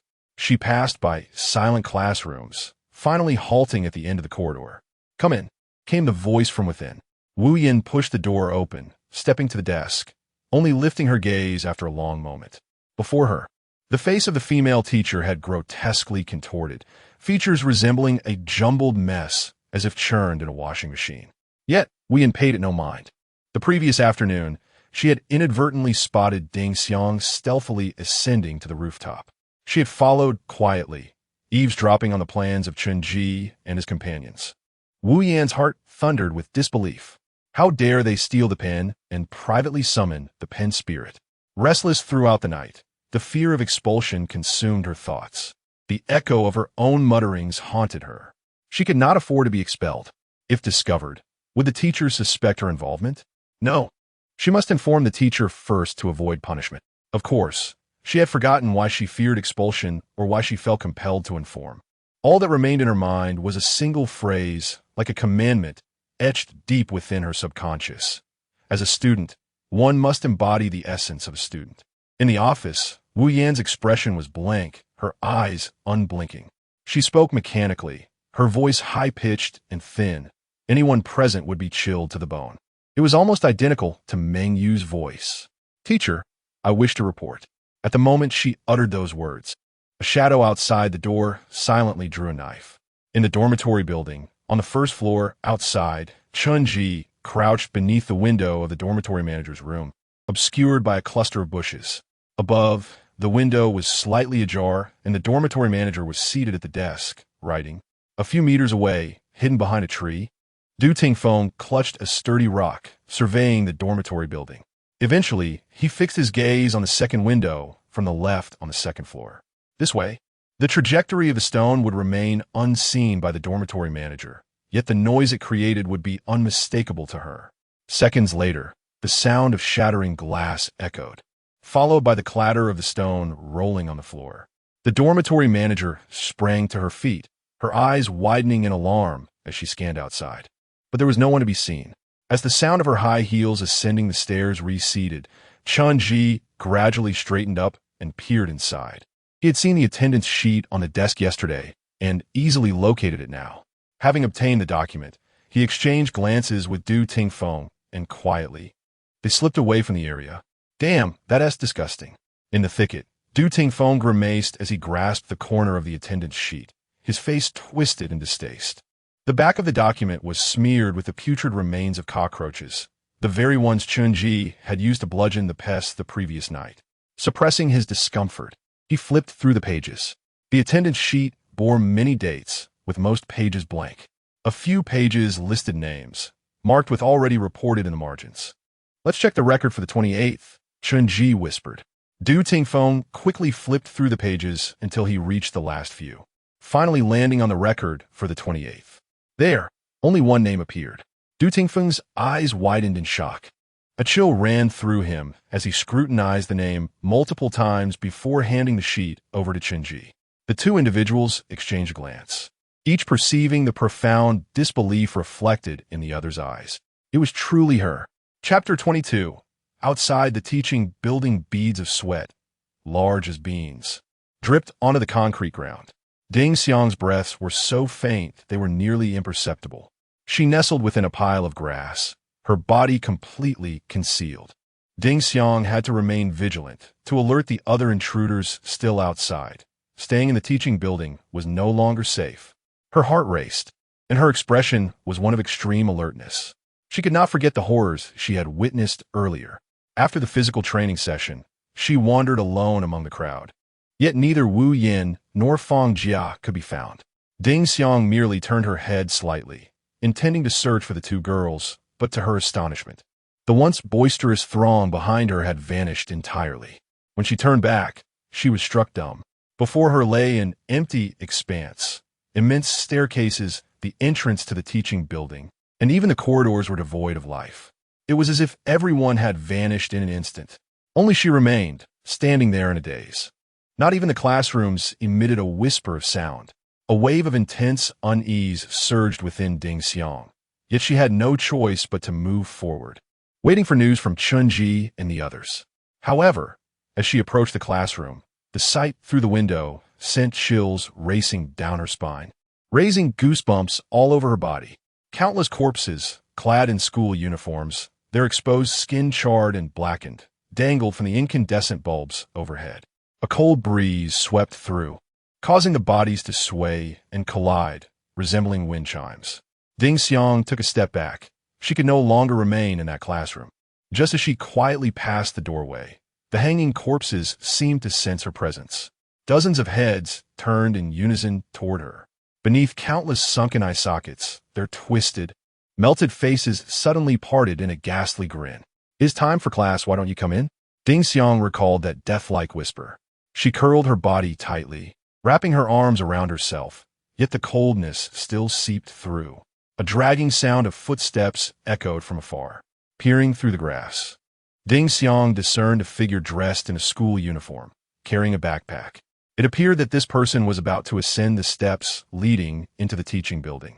Yet, now that the atmosphere was so eerily sinister, with charred bodies strewn about, Ding Xiang's heart flickered with doubt.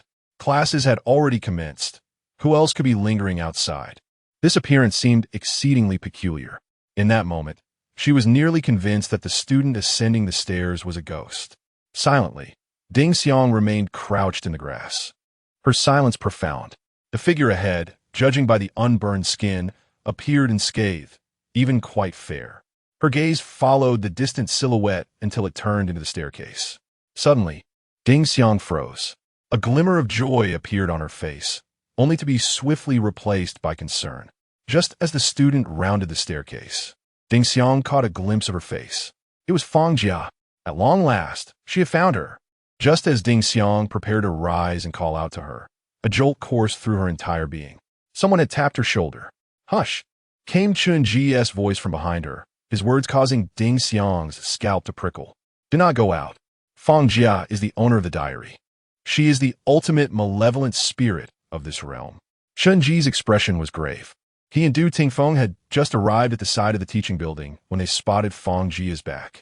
It was he who had swiftly restrained Ding Xiang, preventing her from calling out. Chen Ji then recounted all the contents of the letters and the events that had transpired. The dormitory log for the 28th had recorded only a single line: Fang Jia, absent without reason. Hence, her overwhelming reaction following Meng Yu's death. Ding Xiang murmured. All the clues and uncertainties now coalescing into clarity upon learning the truth. For the one who had perished was her closest friend. The more she pondered, the colder she felt. All the illogical elements only now revealed themselves. "Do you remember when we first entered this realm?" Ding Xiang looked at the two, speaking with great difficulty. "I always thought I was the second to awaken, because when I opened my eyes, Fang Jia was already seated beside me. Her school uniform perfectly donned. What's more peculiar is that she never told me her name, yet I was entirely oblivious to this fact." Due to Ding Xiang's demeanor on the first day, both Chen Ji and Du Tingfeng unconsciously assumed Fang Jia was one of them. In reality, Fang Jia had always been a genuine student of the repeating high school. Du Tingfeng remarked, "This is why we cannot discuss the realm in public. To be precise, we cannot mention it in front of Fang Jia." A silence enveloped the three. No one could connect the diary's owner, the harbinger of this massacre, with the Fang Jia they had encountered just days prior. "She has completely lost her mind. I doubt she would show us any mercy. Fang Jia's target is the school. She intends to slay all the faculty and students." Chen Ji's expression grew solemn, his words deliberate. "We are students too." In the stairwell, Gong Changqing remained vigilant. He had also witnessed the ghastly scene within the classroom. However, Gong Changqing was more cautious than Ding Xiang. As he traversed the corridor, he kept his body low, casting only a quick glance to avoid detection. Moments later, the sound of high heels echoed from the far end of the classroom. Soon after, a figure entered the room. Gong Changqing could only hear the heavy thuds of the colliding corpses cease upon the arrival of the female teacher. Unbeknownst to him, the teacher had undergone a complete transformation. Without lingering any longer, Gong Changqing turned to ascend the stairs. Suddenly, the sky darkened. The corridor below him became shrouded in mist, and faint footsteps began to echo from below. Who was approaching? Without hesitation, Gong Changqing concealed himself around the corner on the 4th floor. He squinted, straining to listen to the footsteps ascending the stairs. From the sound, it was a girl, her steps light. Gong Changqing cast a glance at the gloomy sky beyond the corridor, an overwhelming sense of unease swelling within him. It was only around 8 or 9 in the morning, yet the sun was entirely obscured by thick clouds. The stairwell was dim. Gong Changqing pressed himself tightly against the wall, hidden in shadow, ensuring that only he could see the person ascending while remaining invisible to her. The footsteps drew nearer until they reached his floor. Gong Changqing froze. It was Fang Jia. He remained silent, conjecturing that perhaps Chen Ji and the others had escaped and were relaying the message to others. But why was she so brazenly wandering the teaching building? Did she truly fear for her life? Gong Changqing scoffed quietly, opting to remain still and allow Fang Jia to scout ahead. Whether she faced danger was of no concern to him. As he anticipated, Fang Jia indeed aimed to ascend, her destination clearly the rooftop on the 6th floor. Just as she turned her back, Gong Changqing's eyes widened in shock. His blood seemed to freeze in an instant. What hung behind Fang Jia was not a backpack, but a blood-soaked head, freshly severed. He had seen the owner of that head just the day before. It was Wu Yan. Gong Changqing quickly turned his head away, pressing his entire body tightly against the wall. He trembled uncontrollably, a torrent of horrifying thoughts flooding his mind. Yet one certainty remained. Fang Jia had transformed into a malevolent spirit. Gong Changqing dared not move, striving to calm his trembling body. Had she passed by? Gong Changqing found himself utterly at a loss. There was no sound, leaving him to ponder whether he had merely missed it or if something else was amiss. Gritting his teeth, he resolved to steal a glance, just a fleeting one. After all, he was shielded by the wall, and Fang Jia would not be able to see him. He proceeded with utmost caution, refraining from turning his body directly. Instead, he cast a sidelong glance. In that singular moment, his vision froze, engulfed by an overwhelming terror. Fang Jia stood silently on the other side of the corner, her face mere centimeters from his. Her eyes were wide open, nearly consuming a third of her face, fixated intently upon him. Gong Changqing's mind ground to a halt, unable to comprehend the harrowing reality that Fang Jia had been watching him all along. As he beheld the manic gleam in her eyes, a singular thought spiraled through his mind. The spirit of the pen had deceived him. Chapter 23. The path to the rooftop the bell had long since rung. Yet the classroom and corridor remained eerily silent. Ding Xiang hurriedly recounted her experiences within the teaching building, her face still reflecting traces of fear.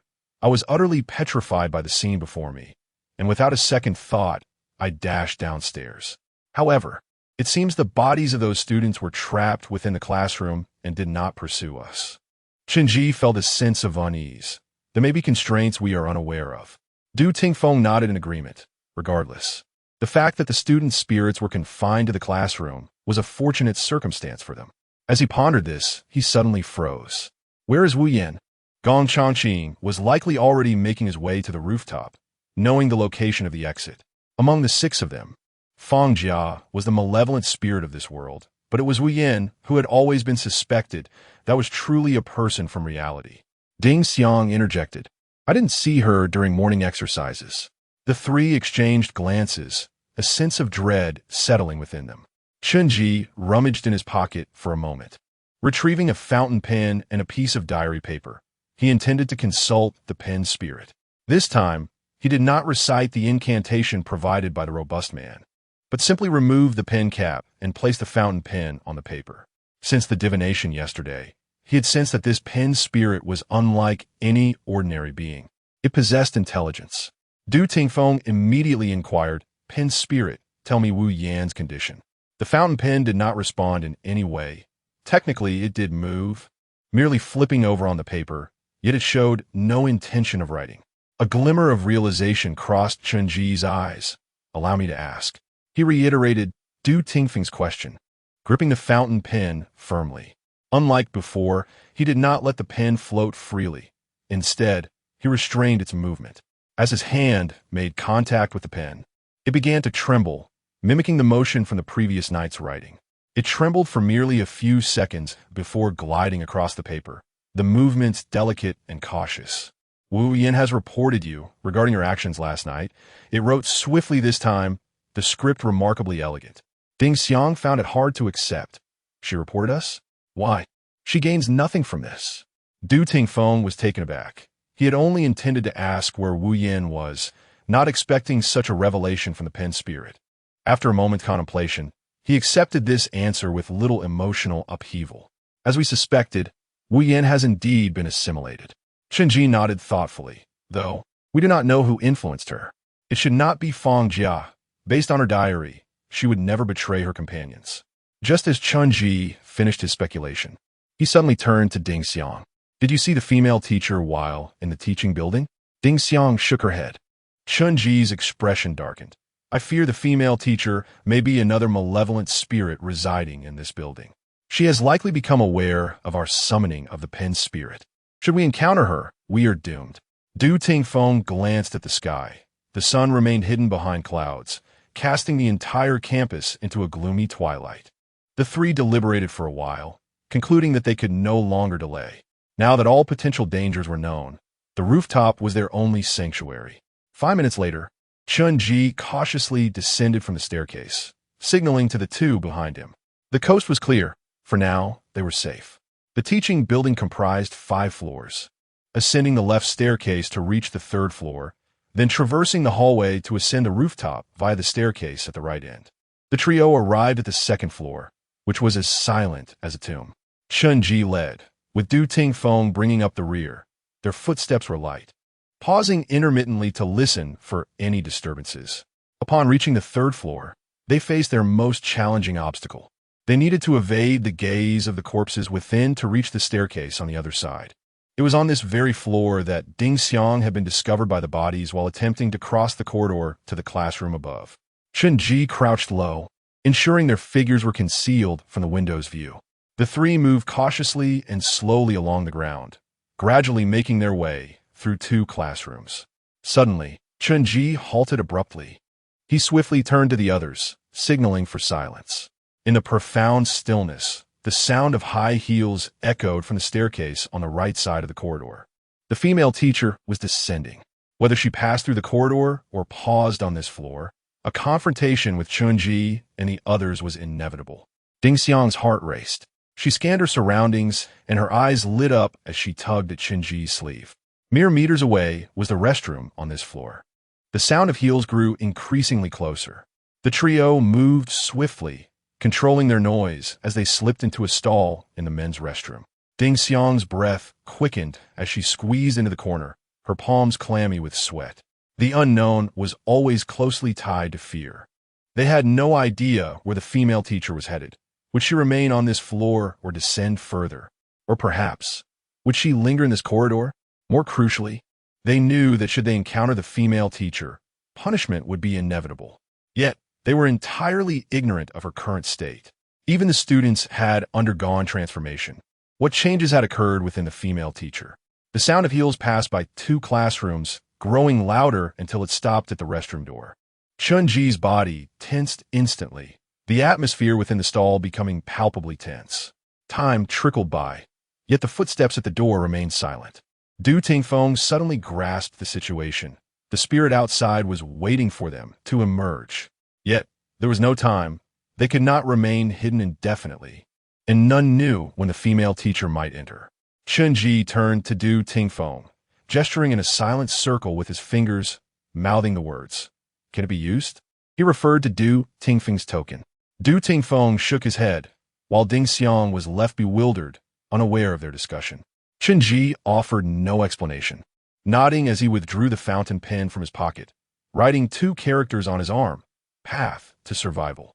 The pen glided gently over Chen Ji's skin.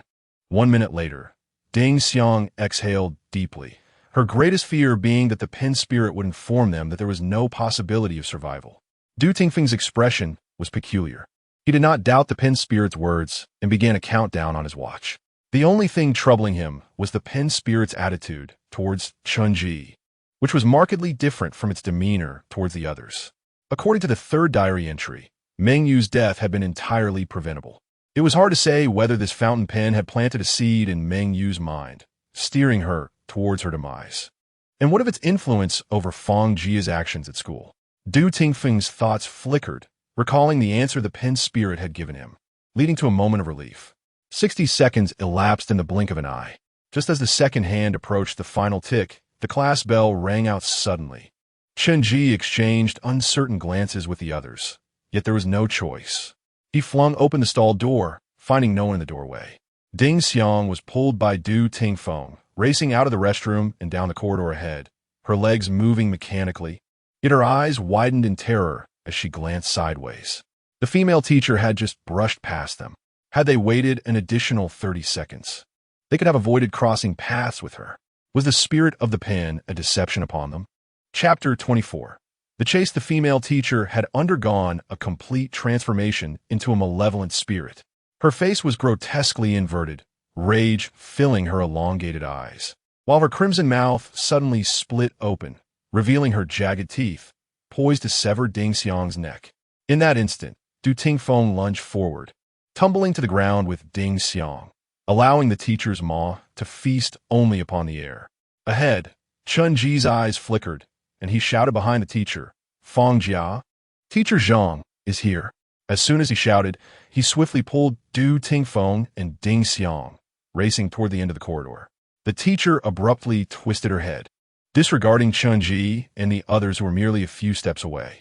Her inverted eyes brimmed with boundless hatred, yet deep within, a trace of fear emerged. But behind her, there was nothing, an emptiness that betrayed Chen Ji's deception. The feeling of being tricked elicited an ear-splitting scream from the teacher, nearly shattering the eardrums of the three. Ding Xiang dared not look back. She summoned all her strength, knowing that just past one more classroom lay the stairs leading up. In the stairwell ahead, heavy footsteps echoed. Upon seeing that shadowy figure, Chen Ji felt his blood run cold. Fang Jia emerged from the corner ahead, wielding a sharp long knife. Two severed heads, with eyes wide open, hung at her side, those of Wu Yan and Gong Chongqing. Chen Ji had not anticipated that Fang Jia was so close. From her bloodshot eyes and the gruesome heads, he promptly deduced a chilling truth. Fang Jia was no different from the teacher behind them. Both were malevolent spirits. He immediately shoved Du Tingfeng and Ding Xiang into a classroom and ducked inside himself. But he could not escape the slash from Fang Jia's knife. Blood streamed from his back. Yet after that strike, Fang Jia did not pursue them further. Instead, she slowly advanced, walking past the classroom. Du Tingfeng supported Chen Ji, his expression easing. It seems she is more intent on killing the teacher than us. He patted Chen Ji, glancing at the corpses hanging from the ceiling. Feeling a chill, we need to get out. Outside, the teacher's horrifying screams melded with Fang Jia's violent attacks. He and Ding Xiang supported Chen Ji on either side, quietly exiting the door, careful not to make a sound. Chen Ji gritted his teeth against the pain in his back, exhaling deeply as they finally traversed the corridor. They were all utterly exhausted, yet they dared not relax, forcing themselves to ascend the stairs. At last, they reached the 5th floor. Ding Xiang wiped the sweat from her brow, spotting the open door to the rooftop above. Just then, they all heard, accompanied by the teacher's anguished wails from below, the sound of something falling. The teacher must have perished. Du Tingfeng sighed in relief, forcing a smile as he prepared to lighten the mood, only to be struck with horror upon glancing at the corridor behind Ding Xiang. A procession of students clad in uniforms emerged from the classroom doors. The teacher's ghostly form had been slain by Fang Jia, inciting the student's transformation. A dozen charred corpses turned their gaze towards the trio, locking eyes with Du Tingfeng. The coincidence was utterly uncanny. What on earth is happening? Du Tingfeng shouted, pulling Chen Ji along as they dashed up the stairs. Behind them, the charred corpses surged into a frenzy, hot on their heels. In mere moments, they reached the rooftop door. Yet the fastest of the charred bodies was already closing in, just a step away from Ding Xiang. Gritting her teeth, she shoved Chen Ji and Du Tingfeng through the door, lunging forward herself, half of her body already over the threshold. At that moment, a searing pain shot through her leg. The powerful charred corpse had clamped onto her leg, preventing her from advancing any further. More and more students in uniforms climbed the stairs below. Suddenly, a pen in Chen Ji's pocket quivered, as if asserting its existence. Almost instinctively, without a moment's hesitation, Chen Ji pulled the pen from his pocket, discarding the cap. He hurled it down fiercely, striking the face of the corpse clinging to Ding Xiang's leg. Like boiling water meeting oil, the charred body recoiled, howling in agony as its carbonized skin flaked away. Seizing the opportunity, the two pulled Ding Xiang onto the rooftop and slammed the door shut. Chen Ji collapsed onto the ground, gasping for breath, his back drenched in blood. Ding Xiang was in a far worse state. Her right leg resembled flesh scalded by boiling water, inflamed and raw, the skin peeling away in patches. As Chen Ji had surmised, these spirits dared not enter the rooftop. Silence enveloped the rooftop, which was barren and carried the scent of damp moss. Suddenly, a clear, melodious bell rang out, signaling the end of the break. The clouds dispersed, allowing a ray of sunlight to break through. The three exchanged glances, each wearing a strained smile. In a mere 10 minutes, they had endured so much. Encounters with the teacher, Fang Jia, and the final surge of student spirits. As Ding Xiang sat on the rooftop, even though her leg throbbed with intense pain, it felt surreal, like a dream. Teacher Zhang had been killed by Fang Jia. Du Tingfeng approached the railing and peered down. The teacher's body lay sprawled on the ground below, gruesomely lifeless. I have always been curious, Chen Ji suddenly remarked. Can ghosts truly be killed? Du Tingfeng nodded. For us humans, it is certainly impossible to slay them. However, more formidable spirits can. He did not elaborate further, resting his arms on the railing, relishing the gentle breeze wafting across the rooftop. Chen Ji stood beside him, gazing into the distance, and asked, "How long until noon?" Du Tingfeng checked his watch, an hour and a half. He turned his head, suddenly inquiring, "Are you just going to throw away that pen?" "If I hadn't tea, Ding Xiang would have perished," Chen Ji replied calmly. Du Tingfeng scoffed, adding, "Is it also because you find it somewhat sinister? Just 10 minutes earlier, that pen had betrayed them, nearly leading to their demise at the hands of the teacher." Chen Ji shook his head. After a moment's thought, he suppressed some of his notions and stated, "It's not that. The pen spirit may not have lied. Or rather, it did not tell a significant lie." Chen Ji mused inwardly, adding, "The teacher actually did not cause us any harm. Didn't you notice?" Du Tingfeng rolled his eyes. "That's because you intimidated her. Otherwise, we would all be dead." "Perhaps," Chen Ji smiled, "but have you considered that if we had been 30 seconds late, we would have collided directly with Feng Jia? Without our distraction, the teacher would likely have departed, and Feng Jia's focus would solely have been on us." Du Tingfeng pondered the timing, his brows rising in astonishment at the realization.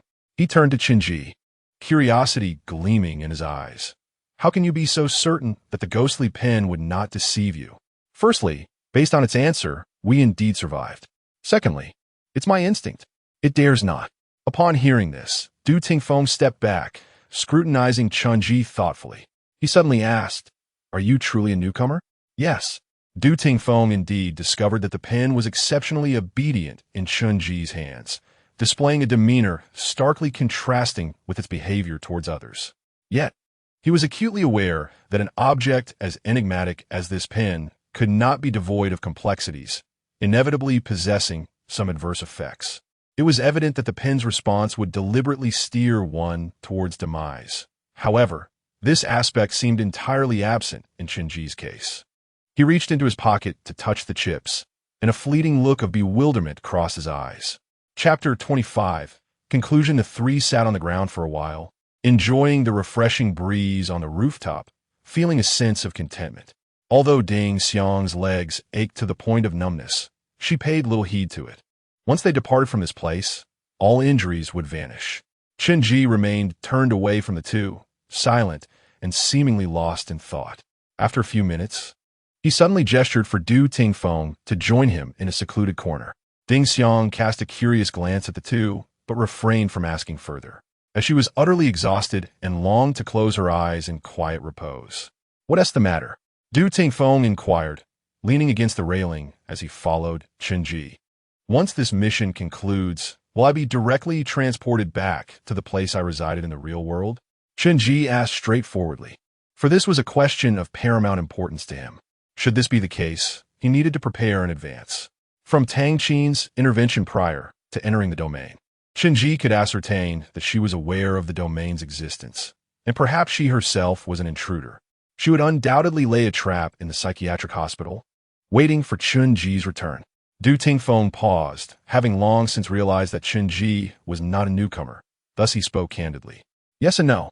After the mission concludes, we will first be transported to a river, known as the Domain River.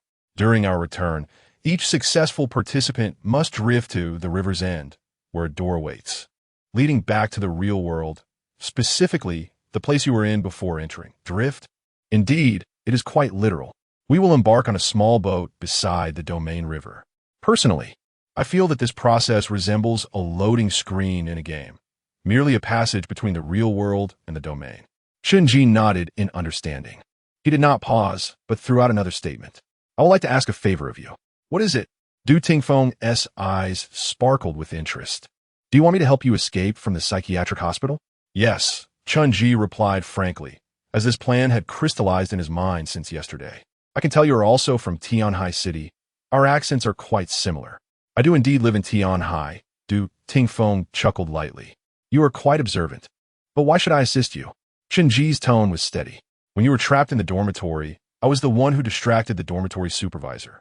"I know, but that's not enough," Du Tingfeng replied, grasping Chen Ji's hand, revealing the burns and raw flesh beneath. "I saved you too, in the equipment room. We are even." Chen Ji, maintaining a neutral expression, continued, "The pen poses no threat to me. Do you not wish to know how to suppress the misfortune that will inevitably follow your stroke of good luck? In truth, Chen Ji himself was uncertain of the reasoning behind this. However, Du Tingfeng remained unaware of this detail. He only knew that the pen was indeed fearful of Chen Ji. Retracting his hand, Du Tingfeng's expression momentarily stiffened before returning to calmness. He refrained from inquiring how Chen Ji deduced the dangers of his token, instead lowering his head in contemplation. After a while, Du Tingfeng lifted his gaze, his usual carefree smile returning. Very well, I can assist you. He produced the token, tossing it in his hand, its surface devoid of any numbers, utterly blank. But not solely for that reason. More importantly, someone once told me that you do not have a mental illness. Therefore, I believe your initial words. You did not kill your mother. You killed a ghost. He grasped the coin tightly, his voice unexpectedly earnest. Chen Ji fell silent for a few seconds. Over the past 2 weeks, Du Tingfeng was the first to believe in him. His fingers clenched the hem of his garment tightly before finally loosening. Clearing his throat, Chen Ji inquired, once you return, how quickly can you reach the 3rd psychiatric hospital in Tianhai City? In 15 minutes, though I live a bit far, on the east side, Du Tingfeng replied. A hint of skepticism in Chen Ji's eyes. Is that feasible? The 3rd psychiatric hospital is located in the far western suburbs. Of course, Du Tingfeng rolled his eyes. Is there anything else you wish to convey? From the moment we return to the real world, you must arrive at the hospital's main entrance within 20 minutes to pick me up, Chen Ji stated after a moment's thought. The timing must be precise. Not a problem.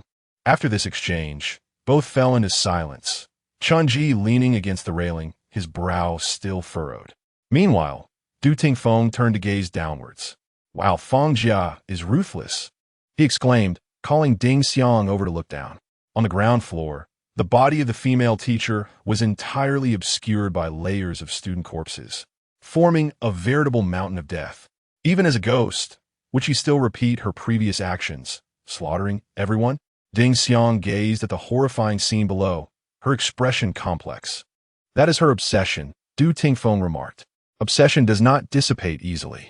The trio observed the scene below, occasionally seeing corpses in school uniforms being cast from the upper corridors. After a while, Ding Xiang felt nauseous and returned to rest. Time flew by, with only a minute remaining until the mission concluded. At that moment, all three shifted their gazes, noticing the rooftop door being pushed open. Feng Jia stepped through, her body drenched in blood and some viscous, repulsive human tissue. She carried a backpack and ignored the trio, as though they were invisible. The sound of flowing water rippled behind them, prompting Du Tingfeng to quietly declare, "The mission is over." Ding Xiang stole a glance at Feng Jia, still gripped by fear. She turned around and stepped into the ethereal river, shimmering with endless starlight. Departing from a domain, we should go as well. Du Tingfeng tugged at Chen Ji, turning to step into the river, but his expression suddenly froze. Feng Jia was approaching them, her long lashes stained with blood, yet her gaze was entirely different from before, clear and lucid, devoid of any trace of madness. The Feng Jia on the rooftop bore no resemblance to the one who had rampaged hours earlier. This was her true self, untouched by chaos. Feng Jia approached Chen Ji, retrieving the pen that had been lodged in a student's corpse from her backpack. The pen trembled violently in her grasp. She handed the pen to Chen Ji, her voice devoid of emotion. This is a part of fate. With that, she turned and walked toward a corner where 4 dilapidated chairs had mysteriously appeared.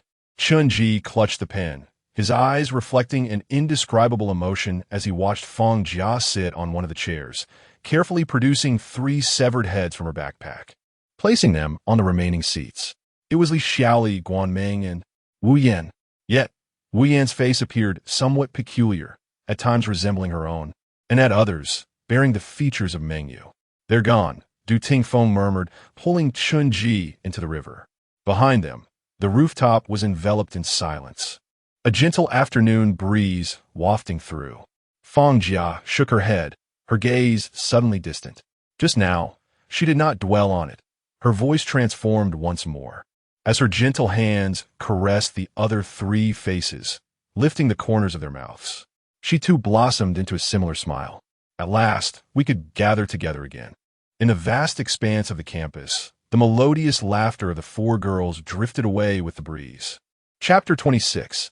The domain river darkness enveloped Chen Ji's vision entirely. As he stepped into the river, his feet landed firmly on a solid ground. Transitioning from the bright rooftop to this place, his eyes struggled to adjust. The gloom was overwhelming. This was the domain river. Du Tingfeng casually remarked, having visited this place several times before. The two found themselves at a narrow, dilapidated ferry terminal, where the cobblestone path met a creaking deck, exuding a musty, decayed odor. The surroundings were shrouded in shadows. Chen Ji turned around only to discover that a massive boulder, cloaked in moss, obstructed the passage behind him, rendering the terminal an exit-only zone.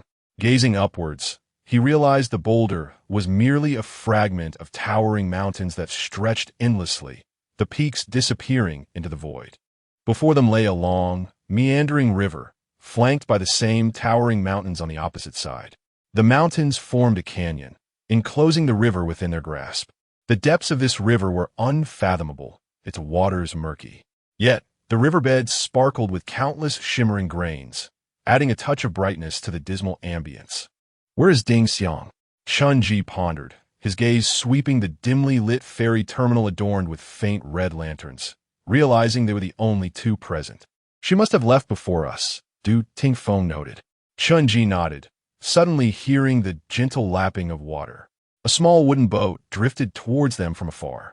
Within moments, it docked at the terminal's deck, devoid of any rower. As Chen Ji and Du Tingfeng settled into the boat, it gently stirred the waters and began to drift forward. As Du Tingfeng had mentioned, they were indeed floating downstream. The two remained silent aboard the vessel, with Du Tingfeng reclining against the side, resting.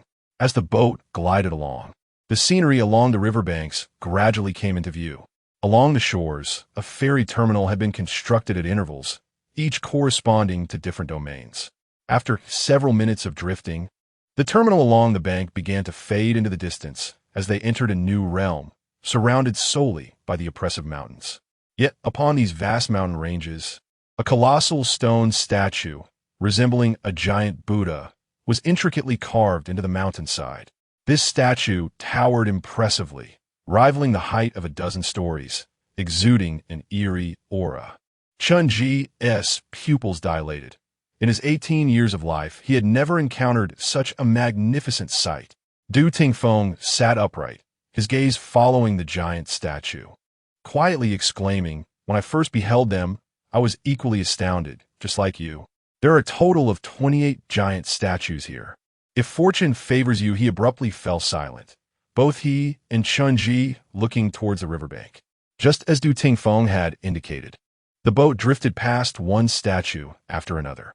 As they drew closer, it became evident that these were ancient figures, each embodying unique expressions and postures, both male and female. Some even appeared accompanied by ethereal beasts, their stone forms imbued with an otherworldly essence. As Chen Ji's gaze scanned the statues, he suddenly twitched his ear and, along with Du Tingfeng, looked ahead. A few massive boulders tumbled down from the mountain, crashing into the water with a resounding splash, accompanied by a deep rumble. One of the giant statues abruptly began to tremble violently, as if the mountains were shifting. Chen Ji's heart raced. He immediately glanced at Du Tingfeng, only to find him unfazed, instead wearing a look of intrigue. "Ah, just as I suspected, you have indeed been chosen." "Chosen?" Before Chen Ji could inquire further, his eyes widened as he focused on the trembling statue. The figure, with a sorrowful demeanor and gentle, lowered gaze, appeared to detach itself from the mountainside, as if it had come to life. The small boat drifted slowly past it. The statue's weathered stone eyes followed the trajectory of the boat with an enigmatic gaze. In the next instant, accompanied by a deafening crash of collapsing stones, it extended a massive finger towards the vessel. This stone finger was colossal, dwarfing the boat by several multiples, casting a shadow over them.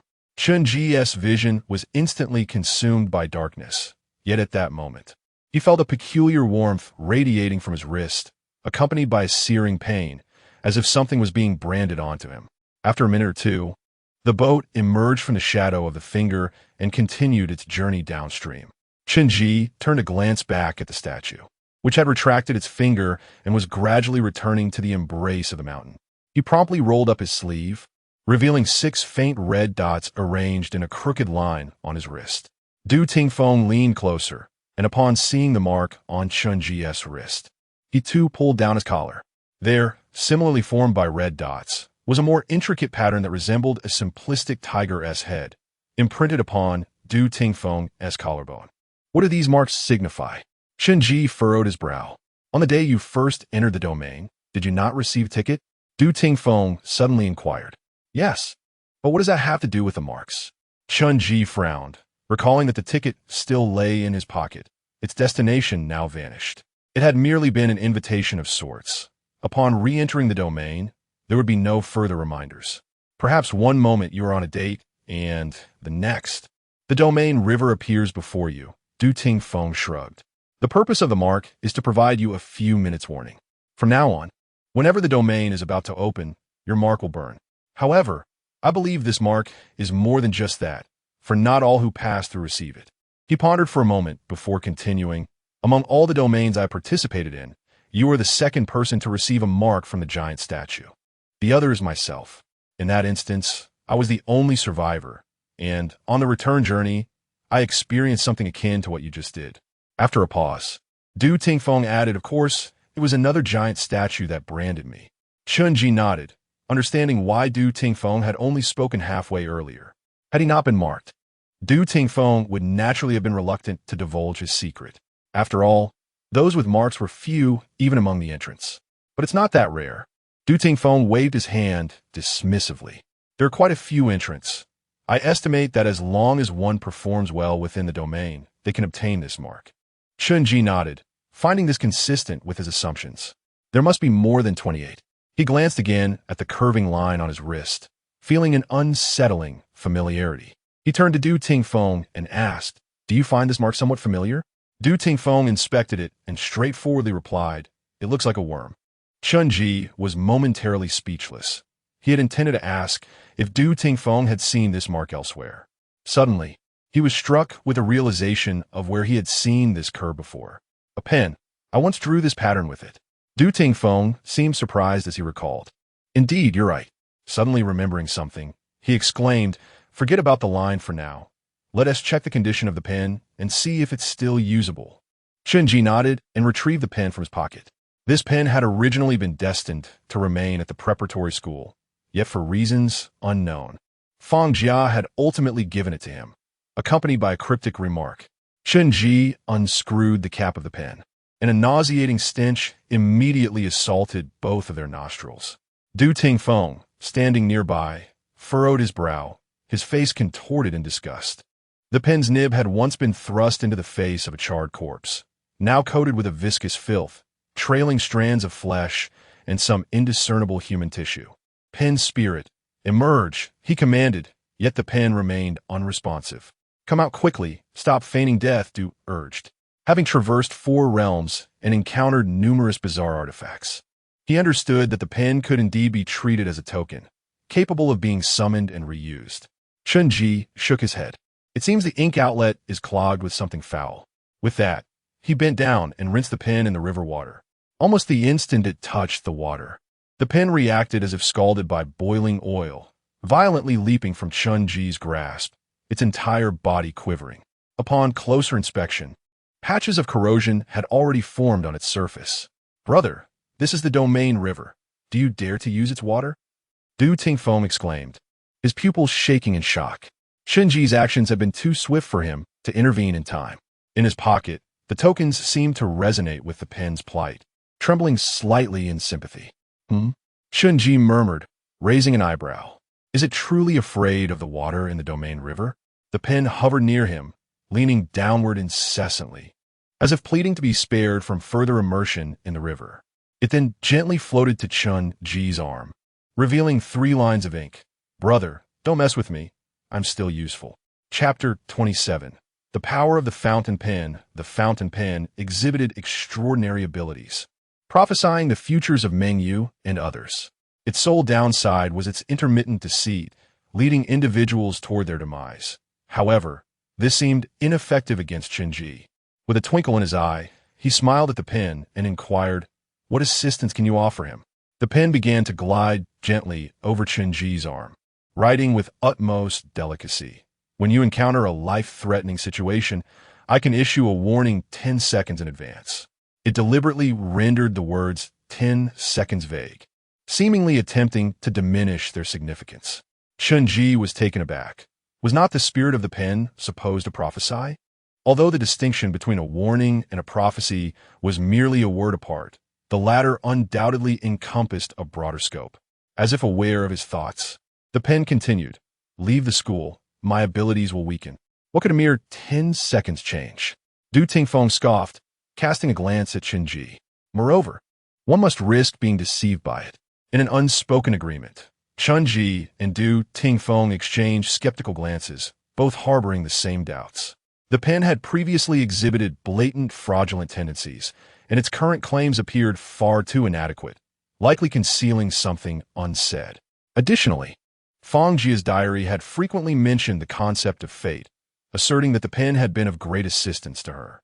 Chen Ji nodded, acknowledging the utility, albeit limited. Upon hearing their conversation, the pen's cap trembled, hastily inscribing, "I can also be utilized in the real world." "So what? I presume you're referring to being passive?" Du Tingfeng snorted, seemingly inadvertently revealing his own bargaining chips. Any other supernatural entity with passive abilities provides far greater benefits in reality than what your power can offer, such as authority, wealth. He rolled up his sleeve, glancing at the time, or perhaps admiring the luxurious watch on his wrist. Chen Ji cleared his throat, momentarily at a loss for words, feigning ignorance regarding the drawbacks of bargaining chips. Yet, indeed, it was a relatively trivial function, as the advance warning time was simply too brief. If death awaited in 10 seconds, the specter would likely already be upon them, rendering the pen's warning unnecessary. After a moment of hesitation, the pen lowered its cap, resembling a dejected human. "Each domain, one opportunity. Rewrite your fate within 10 minutes. After use, I will enter a 12-hour dormant state, unable to awaken." I knew it was hiding something. Du Tingfeng chuckled coldly. As they had suspected, the pen had indeed not been truthful previously. Nevertheless, he and Chen Ji's ability to manipulate the situation was superior. He seized the pen from the air and cheerfully handed it to Chen Ji. Now it seemed to possess some utility.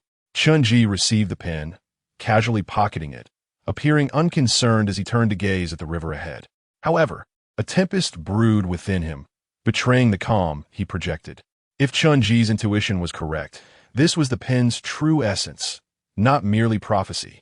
He had previously suspected that the prophetic ability would not manifest beyond the confines of the domain, as it likely did not represent genuine predictions of the future, but rather the pen's accumulated knowledge from repeated experiences within the domain. Certainly, without the pen spirit's 2 answers, they would have had no hope of discovering the third diary, nor any means of unearthing the path to survival. In the perilous environment of the school, this implied they could avoid sacrificing time and lives in search of clues. Yet, the answers bestowed upon them by the pen's spirit transcended mere prophecy, resembling a fatalistic decree instead. The ability to rewrite fate was far more formidable than prophecy. In simpler terms, it granted Chen Ji the power to defy destiny to a certain extent. This was tantamount to offering Chen Ji a second chance at life within the domain. As he caressed the pen's cap, Chen Ji bowed his head, his expression inscrutable. What he did not voice was that, the moment the pen revealed its capabilities, a wave of disorientation washed over him. A profound sense of déjà vu surged within him, as though he had once heard similar words somewhere. Behind Chen Ji, Du Tingfeng narrowed his eyes. Gripping his bargaining chip tightly, his heart remained unperturbed. Regardless of how extraordinary the abilities of any supernatural entity might be, even one capable of resurrecting him, none held as much value to Du Tingfeng as the chip in his possession. Abilities that suited oneself were the most advantageous. Du Tingfeng pursed his lips, a gentle figure materializing in his mind, eliciting a fleeting pang of pain in his heart, as if suddenly gripped tightly. Luck could only save her with an absolute stroke of fortune. A few minutes later, the flowing water ahead was intercepted by a slope, and before a towering mountain stood a luminous portal. This was the gateway to the real world. Du Tingfeng disembarked from a boat, removing his watch and handing it to Chen Ji. "Return it to me the next time we meet." With that, he waved his hand and stepped into the portal, his figure gradually consumed by the light. Chen Ji flexed his wrist, watching Du Tingfeng's retreating silhouette, murmuring, "See you soon." As one foot crossed the threshold of the portal, Chen Ji's body tensed like a predator poised for the hunt.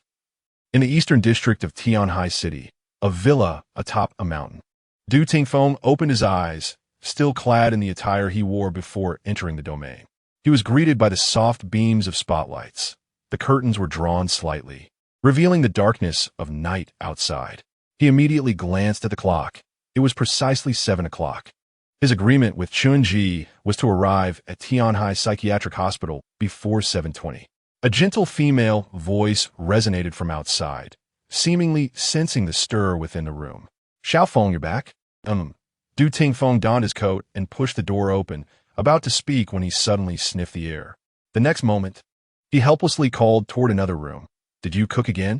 "Oh dear," the woman exclaimed lightly. "I got so caught up in work that I forgot the soup was simmering." Du Tingfeng shook his head, descending the stairs. The kitchen on the first floor was enveloped in smoke, the acrid smell nearly rendering him unable to open his eyes. He covered his nose, turned off the stove, and hurried toward the door. Slow footsteps echoed from upstairs, the woman's voice tinged with surprise. "Aren't you staying home to eat?" Du Tingfeng casually grabbed a set of car keys from the entryway, shaking his head in response to the upstairs, speaking rapidly. "I've got something to attend to. I'll be back in 40 minutes. With a resounding slam, the door shut. Within 5 seconds, Du Tingfeng turned back to open the door, as if recalling something, and called upstairs, "Don't bother cooking. I'll order takeout. Don't forget to pick it up later." With yet another loud bang, the woman upstairs stood momentarily stunned, shaking her head and chuckling softly. "It's just a burnt pot. This has happened several times. It's not like I can't cook." She hummed lightly, turning back into the room, her brow gradually furrowing. If it's not schizophrenia, what could it be? Accompanied by the hum of the automatic door opening, the dazzling white lights flickered momentarily. Circular lights illuminated as Du Tingfeng entered the garage, shining beside him. At the far end stood a silver sports car, its lines exuding boundless power and dynamism, resembling a slumbering beast awaiting its master's arrival. Du Tingfeng stepped into the car. The interface on his phone displayed the recently placed takeout order. He pulled up the map, glancing at the time. It was precisely 7:05. It is currently the evening rush hour, and the mobile device indicates that the third psychiatric hospital of Tianhai City lies nearly 30 kilometers away. Du Tingfeng took a deep breath, his gaze colliding with the golden emblem on the steering wheel, a flicker of intrigue lighting up his eyes. He suddenly recalled the prompts encountered before facing the most formidable boss in a video game. "Do you wish to proceed?" The roar of the engine resonated like a beast's growl. Du Tingfeng pressed down on the accelerator, akin to a mouse clicking the left button. He embraced this challenge. Chapter 28. The war in the dimly lit confines of the third floor of Tianhai City's third psychiatric hospital. A man named Xiao Shui finds himself in an unexpected predicament. Xiao Chong slumps in a chair, idly scrolling through short videos while occasionally sampling the pig trotter rice before him. Dressed in a gray uniform emblazoned with the word Security Department and his name haphazardly stitched below, he mutters his frustration at being left alone to monitor the premises while his colleagues shirk their responsibilities. Casting a glance at the large screen before him, he observes a stark black and white image of an empty ward. Just 3 days prior, he and 2 fellow officers had been assigned to the monitoring room, tasked with overseeing the corridors of Area C on the second floor, the elevator entrance, and room 2C01. Sipping on iced red tea from a takeout order, Xiao Chong rummages through the cluttered tabletop and retrieves a photograph. The image depicts an 18 or 19-year-old boy clad in a patient gown, overlaid with an orange vest, reminiscent of criminals featured in televised interviews. However, unlike those often marked by fear or remorse, the boy's expression is devoid of emotion, his eyes dark and hollow. as if capable of ensnaring one's gaze. In his hand, he clutches a name tag bearing the name Chen Ji. An official directive mandates continuous 24-hour surveillance of Area C on the second floor, instructing immediate reporting to senior medical staff upon citing Chen Ji's presence in the footage. The documents indicate that the patient, diagnosed with schizophrenia, is highly dangerous and has escaped the facility. A chill envelopes Xiao Chong as he stares into the boy's inky eyes. Acutely aware that mere weeks ago, Chen Ji had brutally murdered his mother and spent 2 days in her company post-mortem. Such a lunatic, Xiao Chong mutters, casting the photograph aside and redirecting his attention to the screen. His assigned role is relatively undemanding compared to his colleagues, who must discern faces among the daily influx of visitors. Xiao Chong need only monitor the vacant room 2C01. The second floor remains accessible, with only the iron gate to Area C locked, while the rest of the hospital continues to bustle with doctors and patients. Room 2C01, situated at the far end of Area C, is now devoid of any patients, the previous occupant having been relocated. Each day, Xiao Chong's task is to observe this empty, sparsely furnished space. He has already escaped. How could he possibly return? A colleague stationed at the elevator complains, lamenting the arduous nature of his duties. This monitoring is mere formalism, a FAAD for the higher-ups.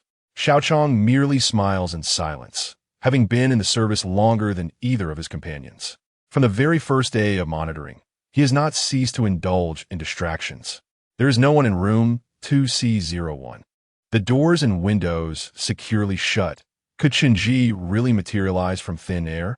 Gradually, his colleagues begin to lose their resolve, even opting to leave early that day for romantic escapades.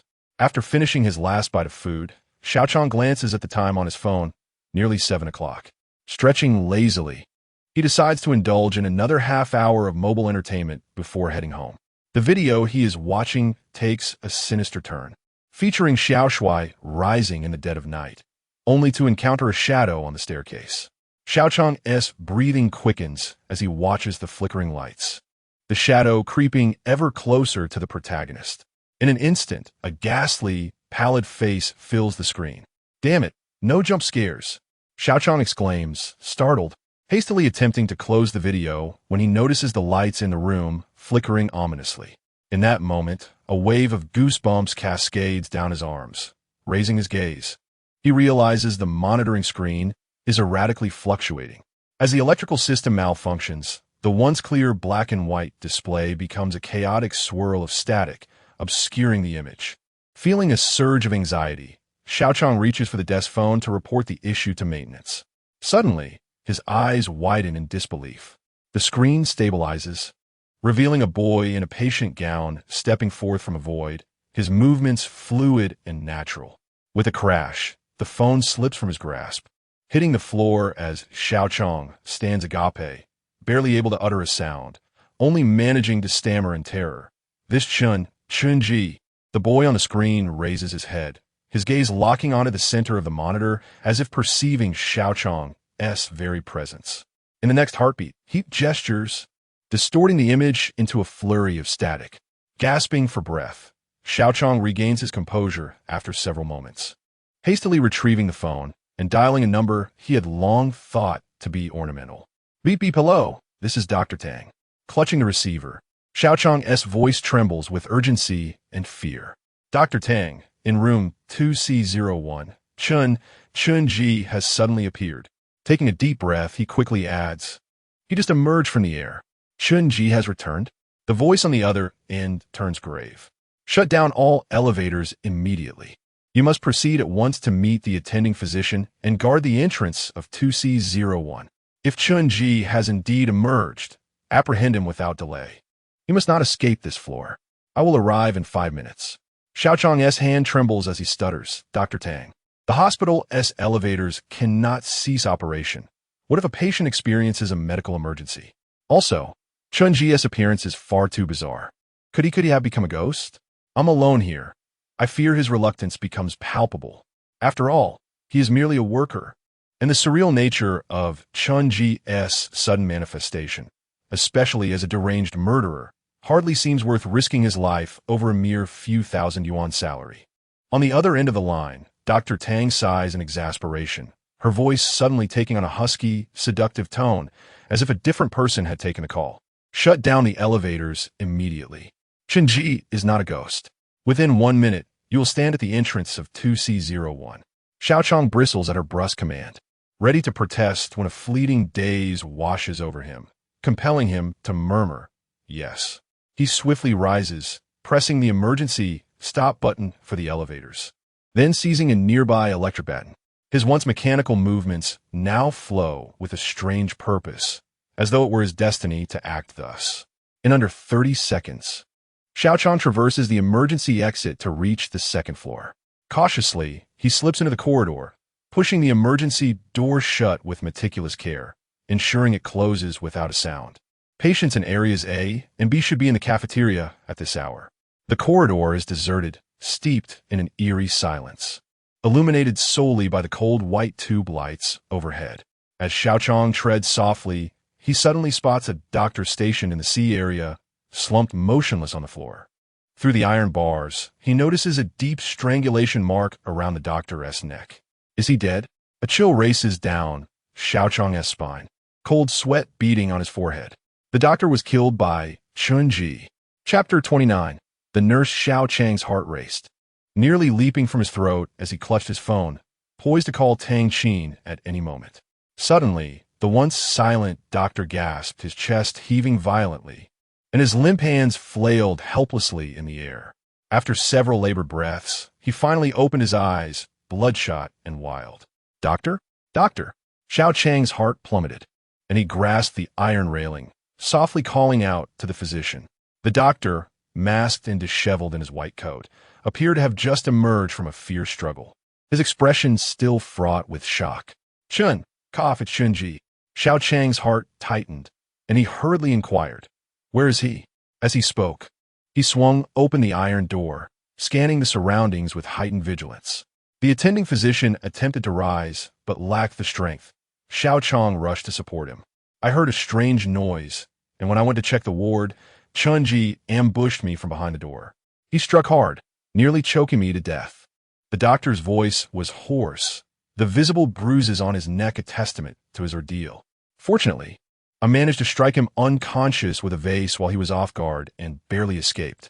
Xiaochang listened intently, realizing that the doctor had come out to notify security but had collapsed before reaching the office door. The thought sent a shiver down his spine as he momentarily imagined himself in the doctor's position. Steeling his nerves, he asked, "Is Chen Ji still in the ward?" "Yes." The doctor nodded, leaning against the wall, gesturing towards the room. "I locked him inside. Have you spoken to Dr. Tang? How soon will she arrive?" Xiaochang contemplated briefly before responding. She just said she would be here in 5 minutes. Calculating the time, he realized she should be nearing the hospital entrance by now. The doctor finally exhaled in relief. That's good. Taking a deep breath, Xiaochang felt a sense of calm wash over him.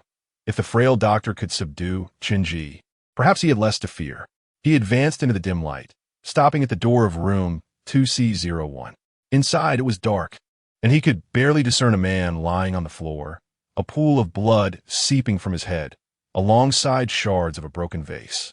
Xiaochang felt a slight reassurance, ready to turn away, when he suddenly noticed the man on the floor stir. A flicker of apprehension coursed through him as he muttered, "Why not just finish him off?" Ding! A text notification chimed from his phone, revealing an unfamiliar number. "I'm at the door now, heading up. Keep an eye on Chen Ji, Tang Qin." Dr. Tang has arrived," Xiaochang exclaimed, reading the message aloud. He pocketed his phone and instinctively touched the electric baton at his waist, chuckling at his earlier anxiety. Suddenly, he froze. Behind him, there was no sound. His previous shout seemed to have vanished into the void. "Doctor?" Xiaochang felt a wave of unease. Turning around, his eyes widened in horror at the empty space behind him. There was no one there. He quickly glanced back into the ward, just in time to see the man inside rise to his feet, shaking off the patient gown draped over him. Bang! In the next moment, a bloodied face, appearing to be in his 40s, pressed urgently against the glass of the window. "I'm the attending doctor. Chen Ji knocked me out and stole my clothes. He has escaped. On the third floor at the nurse's station, a young nurse was seated, engrossed in her phone, when she suddenly jolted up. "Director, you didn't go for lunch?" A doctor in a white coat strolled past her, leisurely sipping from a cup of hot water. Despite being a new intern, she recognized the insignia on his coat and felt a wave of awkwardness wash over her. "I still have some work to finish." "Oh, thank you for your hard work." The nurse tucked her phone away, feeling relieved, only to hear the doctor inquire, "Have you seen Security Officer Xiao Jun recently?" The nurse hesitated, recalling, a few minutes ago, "He seemed to have come out of the surveillance room, but I'm not sure where he went." "Who is monitoring the surveillance room now?" The doctor's tone turned curt. The nurse swallowed nervously, uncertain.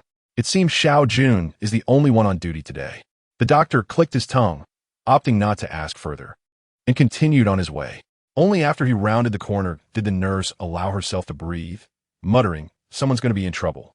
She raised her eyebrows, considering the security department's habitual negligence. Ding-ling. "Hello, third floor nurse station. How may I assist you?" The nurse answered the phone, casually tidying her hair as she spoke. Suddenly, her eyes widened in shock. "What did you say? That delusional patient has returned and injured doctor?" She straightened up, her expression shifting rapidly as she listened intently. "Okay, I will immediately secure all areas on the third floor." Hanging up, she felt a rush of panic. All the other nurses were at dinner, leaving her alone on duty.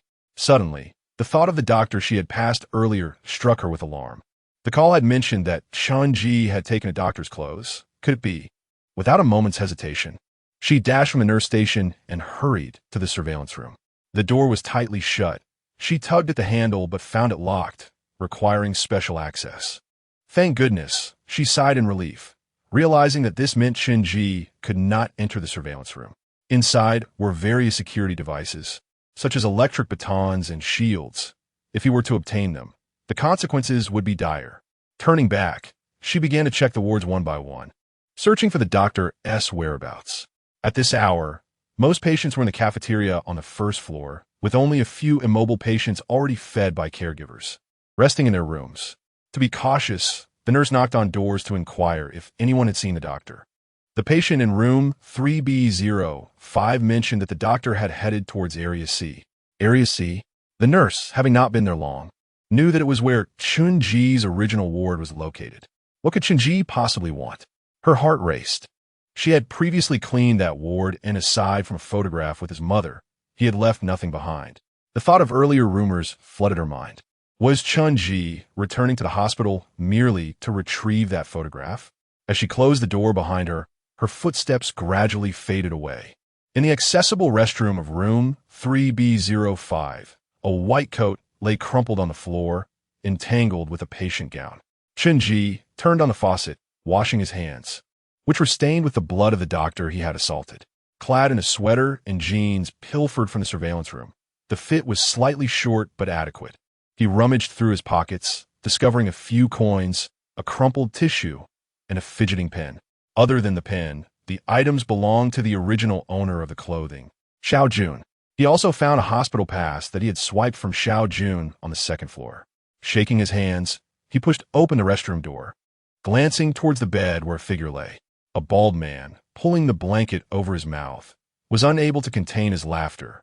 "Hee ha ha, she believed me. She believed me. I tricked her. Impressive." Chen Ji gave a thumbs up. Upon noticing that Chen Ji was about to depart, the bald man grew somewhat anxious and shouted, "It's your turn." "We agreed, 1 for 1. Chen Ji turned his hand and smiled, saying, "I'm actually going to find that nurse." "Is that so?" The bald man scratched his head, sensing some logic, yet feeling something was amiss. As Chen Ji opened the door, he suddenly turned back and softly remarked, "If you wish to play games in the future, seek out the nurse sister. Do not engage with that voice in your ear that urged you to leap from the 6th floor. Remember." After Chen Ji left, a few minutes passed before the bald man suddenly slapped his forehead. "Damn, I haven't even told him what to deceive the nurse sister about." After saying this, he paused for a few seconds, perplexed, addressing the empty space beside him. "Do you mean he doesn't exist? And the nurse sister doesn't exist either? Oh, I almost forgot. Only you and I are real." Chapter 30. Tang Qi navigating past the nurse station and rounding the stairwell. Chen Ji approached the staff-only elevator. He moved with an air of ease, while the sole nurse on duty on the third floor was occupied with her checks in Area C.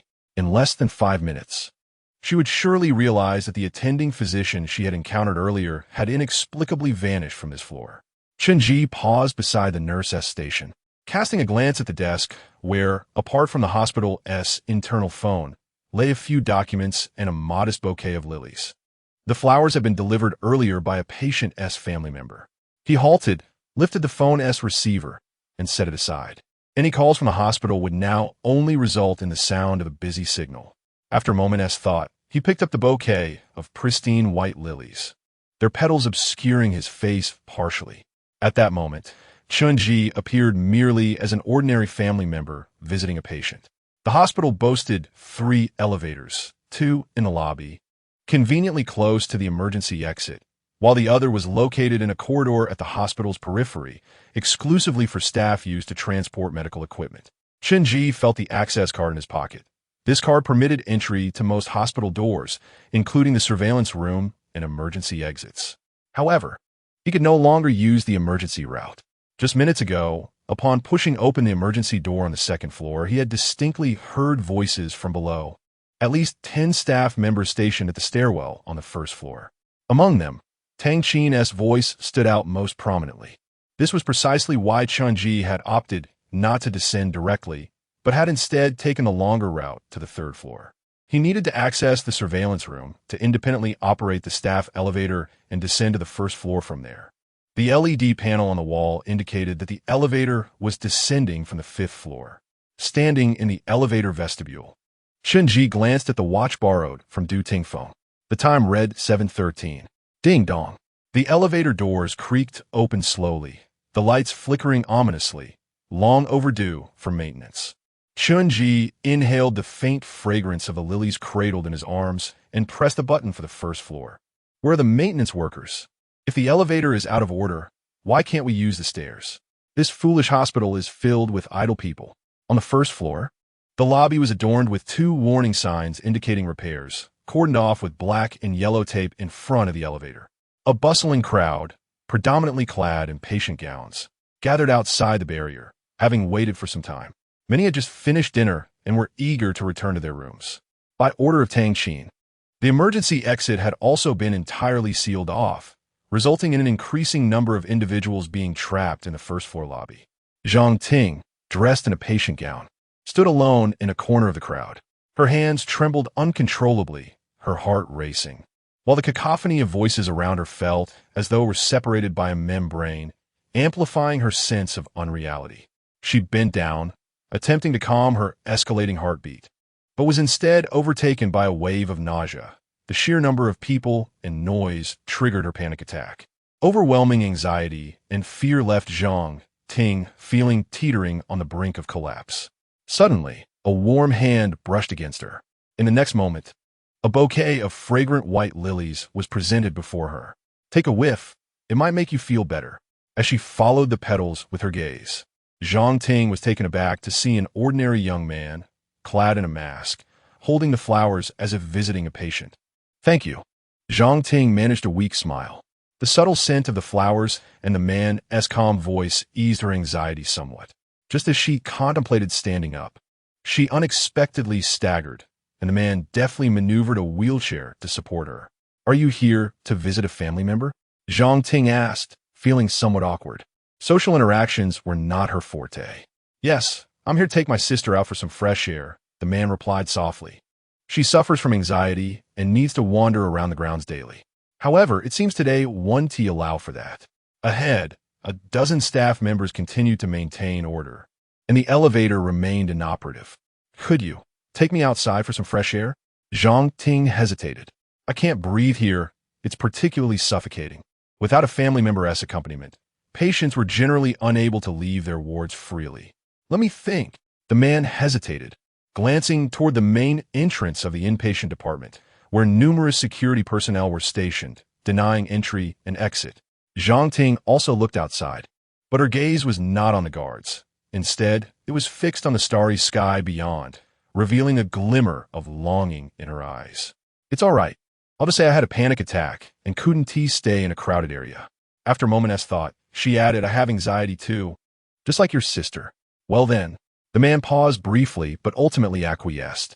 He pushed a wheelchair toward the entrance, where several security guards immediately surrounded them. Are you visiting? The hospital has issued instructions that no one is allowed to leave. The man appeared troubled, his eyes betraying his urgency. At that moment, Zhang Ting suddenly convulsed violently in the wheelchair, clutching her chest as if struggling to breathe. What's wrong with her? The guards, alarmed, instinctively stepped back. There are too many people. My sister is having an anxiety attack. She needs to go outside for some fresh air, the man explained hastily. A figure who appeared to be the leader of the guards furrowed his brows and stepped aside to converse with the doctor, casting furtive glances at Zhang Ting. Less than half a minute later, he returned and addressed Zhang Ting. You may go, but you must return within half an hour. The man pushing the wheelchair nodded, his eyes reflecting gratitude, and gently guided Zhang Ting toward the garden outside the inpatient department.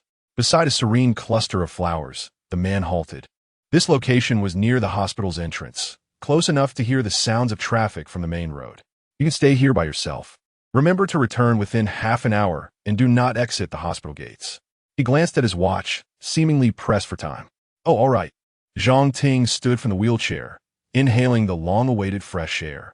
As she prepared to express her gratitude for the man's kindness in helping her escape the lobby, she suddenly froze. Her voice wavered, her eyes fixated on the direction of the hospital entrance. Why aren't they leaving? Are they watching us? Before her, the man stood rigid, his entire body tense. His gaze was fixed unwaveringly on the road outside the entrance. In that moment, time seemed to freeze. The guards, passers-by, and delivery riders all halted in their tracks, suspended in their actions. One by one, every person on the street turned their gaze toward Zhang Ting. More precisely, they were all staring at the man standing before her. Zhang Ting felt her blood run cold, her mind blank with terror, unable to utter a word. All those who looked at them wore the same face. The ordinary man's fingers twitched slightly, sensing that among all the eerie stares, only one gaze emanated from behind him. He turned to look at the second-floor window of the inpatient department. There, a face identical to all the others outside gleamed with unrestrained delight, its lips moving incessantly. It was Tang Xin. Her lips formed a single phrase. Chen Ji. I've got you. Chapter 31. Coincidence or fortune it is, an illusion. Yes, it must be the medication. Zhang Ting mumbled, her mind unable to withstand the extreme and bizarre scene before her, instinctively activating a defense mechanism. Chen Ji sighed and glanced at his wristwatch. It read 7:18 and 30 seconds. Contrary to what Tang Xin and even Zhang Ting had speculated, time did not seem to rewind. Instead, he adjusted his collar, revealing no hint of panic, and steadily advanced towards the entrance, which was surrounded by dozens of individuals bearing Tang Xin's likeness. Is he insane? Zhang Ting's eyes widened in shock as she covered her mouth tightly, watching the dark mass of people encroach upon her like a gathering storm cloud. Behind her, the hurried sounds of footsteps echoed. Security personnel dispatched by Tang Xin were closing in. Chen Ji continued to walk forward at a leisurely pace, aware of the commotion behind him. He lifted his head to the street corner, where the streetlight began to flicker erratically. At 23 intersections, every traffic light shone green. Du Tingfeng rested one hand on the steering wheel, his gaze fixed on the chips on the dashboard, where an array of intricately carved numbers continuously fluctuated. 3,700, 3,800. Then, 2 seconds later, the number leaped to 4,000. Incredible luck. Had I known, I would have bought a lottery ticket instead of coming to fetch him. Du Tingfeng cast a sidelong glance at the chips, letting out a soft snort. Though it was the evening rush hour, the road ahead lay desolate, devoid of any vehicles. Suddenly, a car approached from the intersection, heading in the same direction as Du Tingfeng. The driver glanced in the rearview mirror, enviously eyeing the silver sport car behind him, only to turn back with a look of confusion. How strange. This road is usually congested, yet today it's deserted. Before he could voice his thoughts, his phone rang. It was a call from a superior. Hello, Mr. Zhang. Ah, you said that proposal needs revising and we have a meeting in 10 minutes? All right, I'll head back right away. Within moments, the vehicle obstructing Du Tingfeng's path veered into the next side street. The highway leading west was once again eerily empty. Click, click. The buildings lining the street, including the hospital, the streetlights, and even the lights from the opposite residential complex, flickered twice, and in the next instant, the entire area plunged into darkness. A power outage.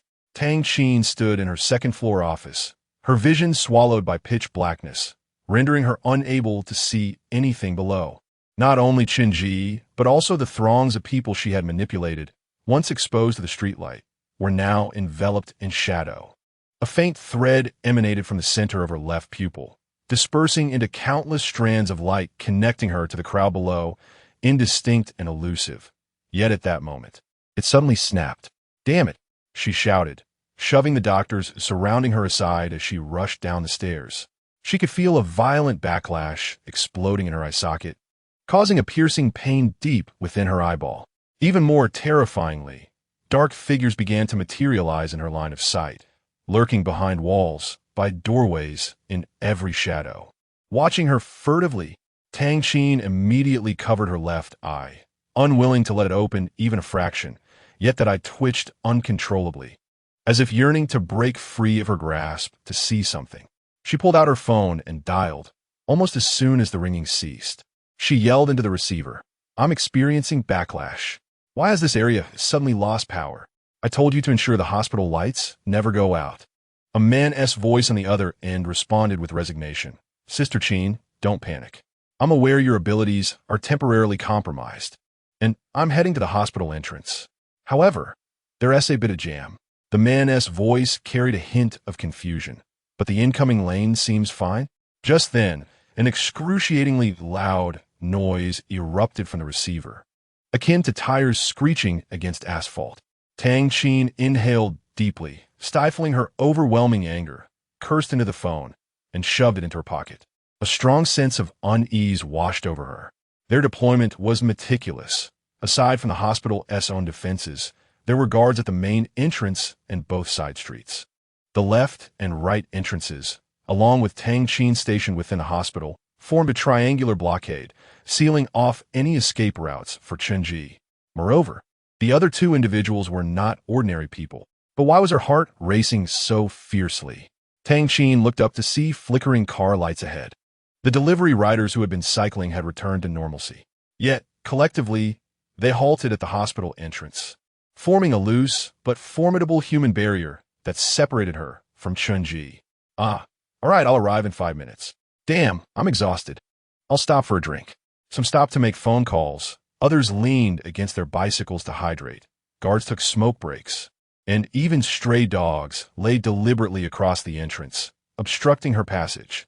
Tang Xin's right eye suddenly narrowed. Something felt amiss. Everything was far too coincidental. "Ding-ling. I see Chen Ji." Another languid male voice chimed in. "Of course, he's right at the entrance, less than 2 meters from me. Then why don't you seize him?" The man's tone was laced with mockery. Tang Xin ignored him, forcefully pushing through the crowd. Just as she created a small opening, a jeep careened into her path, blocking her way. She could even see Chen Ji sitting leisurely on a stone barrier in front of the jeep, as if he were waiting for someone. But isn't the hospital entrance completely blocked? Tang Xin's heart sank as she glanced at the road.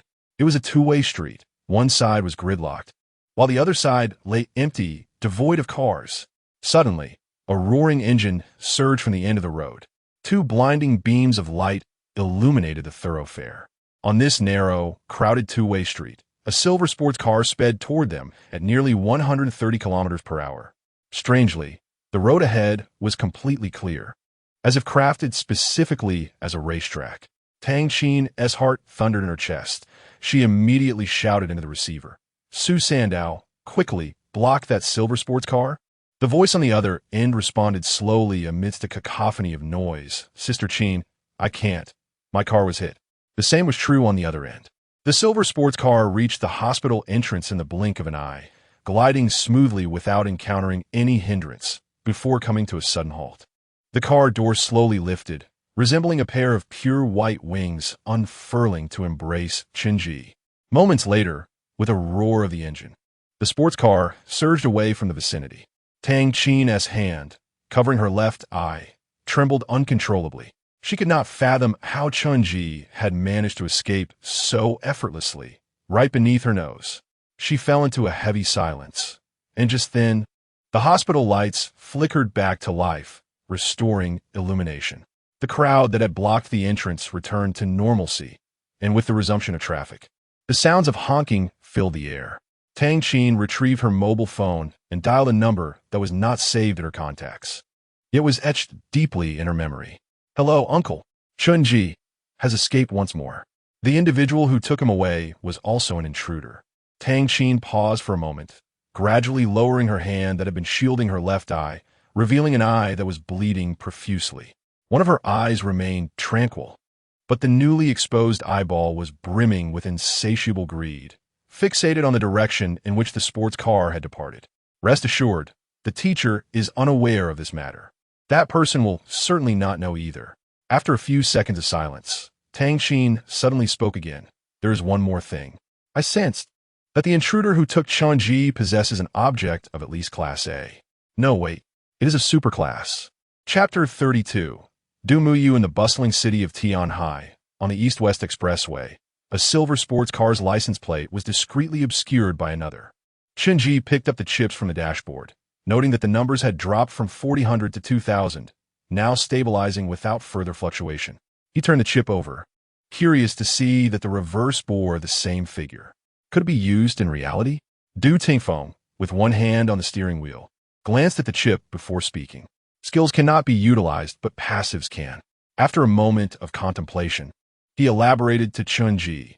These items brought from the domain are collectively referred to as strange objects, even if they can be brought into reality.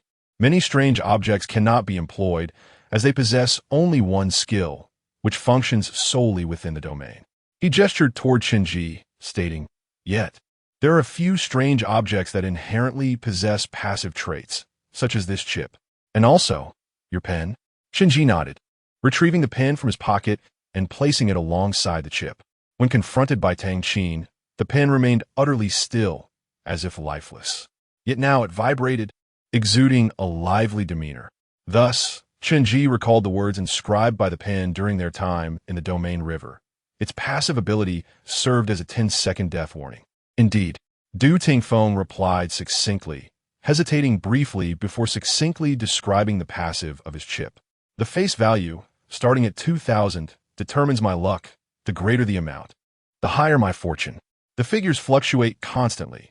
For instance, if the number exceeds 3,500, I will encounter minimal obstacles in whatever I undertake. Upon reaching 4,000, as previously witnessed." He refrained from elaborating further. Yet Chen Ji had observed the extent of Du Tingfeng's extraordinary luck. All lanes in the opposite direction were gridlocked. Multiple accidents occurred, while the path driven by Du Tingfeng remained eerily clear. The power in this area inexplicably ceased, and concurrently, all pedestrians manipulated by Tang Qin returned to normalcy. Moreover, those coincidentally separating Chen Ji from Tang Qin were likely the work of the chip, though Du Tingfeng was likely unaware of this matter. Suddenly, Chen Ji recalled the ability Du Tingfeng had demonstrated during their time in the repeating high school. To be precise, he had observed Du Tingfeng utilize the chip skill at least twice. The first instance occurred on the first day at noon when the dormitory supervisor came to their room searching for Ding Xiang. Remarkably, Ding Xiang, hidden beneath the bed, went unnoticed, which was already quite implausible. Furthermore, when the three suggested that Ding Xiang escape through the window or hide in the wardrobe, Du Tingfeng had vetoed these options, as if he knew the supervisor would search those spots. Prior to the second use, Chen Ji had vaguely deduced his ability, prompting him to allow Du Tingfeng to decide when to stealthily retrieve the pen from the supervisor's room. Subsequently, Du Tingfeng indeed helped them evade two imminent disasters. However, before their visit to the supervisor's room, the chip had displayed a value of 5,000. Chen Ji returned to the present. Looking at Du Tingfeng, "Is your luck not capable of reaching 5,000 in reality?"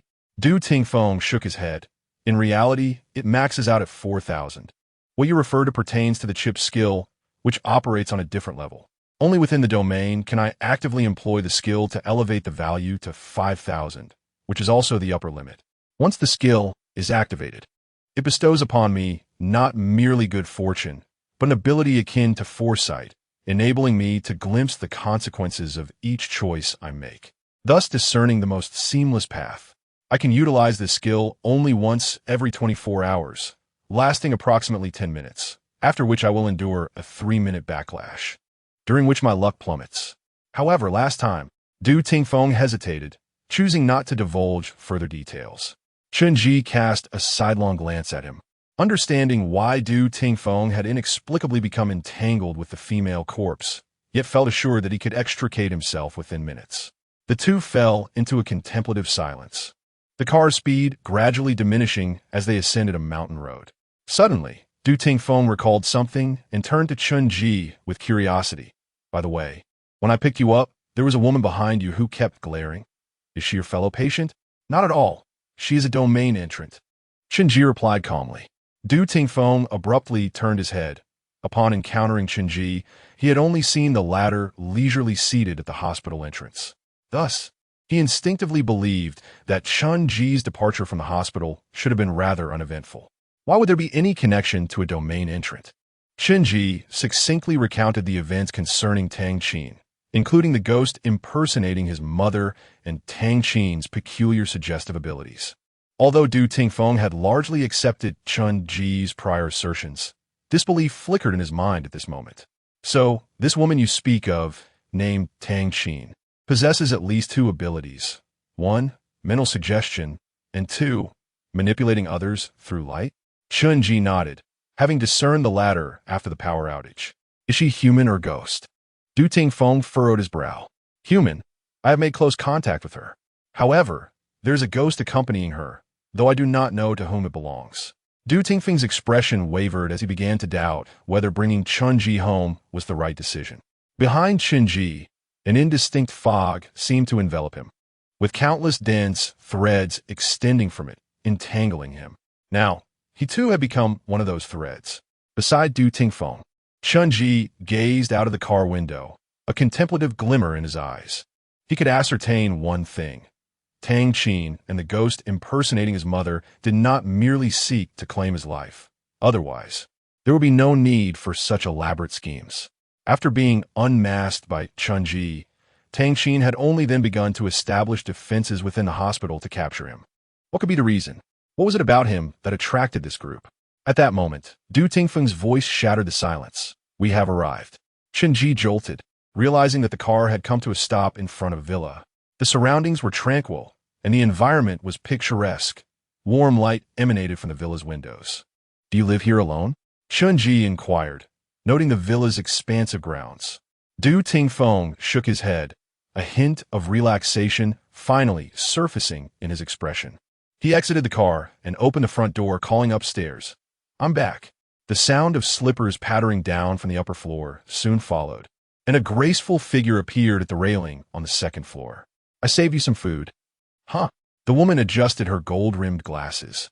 Clad in a long-sleeved silk nightgown, her fair face displaying a trace of surprise.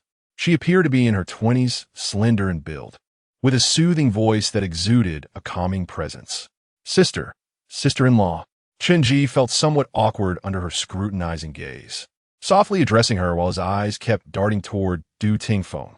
Beside him, Du Tingfeng's smile froze at once. Accompanied by the woman's laughter from upstairs, he exhaled deeply. Gritting his teeth, this is my sister. Her name is Du Muyu. Du Tingfeng, Du Muyu. Chen Ji paused, realizing they indeed bore a resemblance, their eyes crinkling in mirth in a similar manner, though Du Muyu's demeanor was decidedly more serene. Sister, I just stepped out to pick him up. This is... Du Tingfeng's words were abruptly interrupted by the woman. She descended the stairs with a gentle smile, softly remarking, Chen Ji, is it? I have been studying your case for quite some time. Chapter 33. The second summoning. After a brief introduction, Chen Ji discovered that Du Muyu was, in fact, a psychologist. It was no wonder that her words exuded a comfort akin to a gentle spring breeze, reminiscent of his previous encounters with Tang Qin, yet undeniably more natural, imbued with an intrinsic tenderness and grace. She had been closely following Chen Ji's case regarding the matricide, having studied the courtroom footage and even managed to procure a copy of the transcript from that time. It was she who, after observing Chen Ji's demeanor during the interrogation, informed Du Tingfeng that Chen Ji exhibited no signs of mental illness. Surprisingly, Du Muyu only touched upon Chen Ji's case in passing at the outset. Subsequently, she refrained from further discussion, seemingly treating Chen Ji as an ordinary friend she had brought home, akin to a younger brother. Chen Ji felt a sense of relief.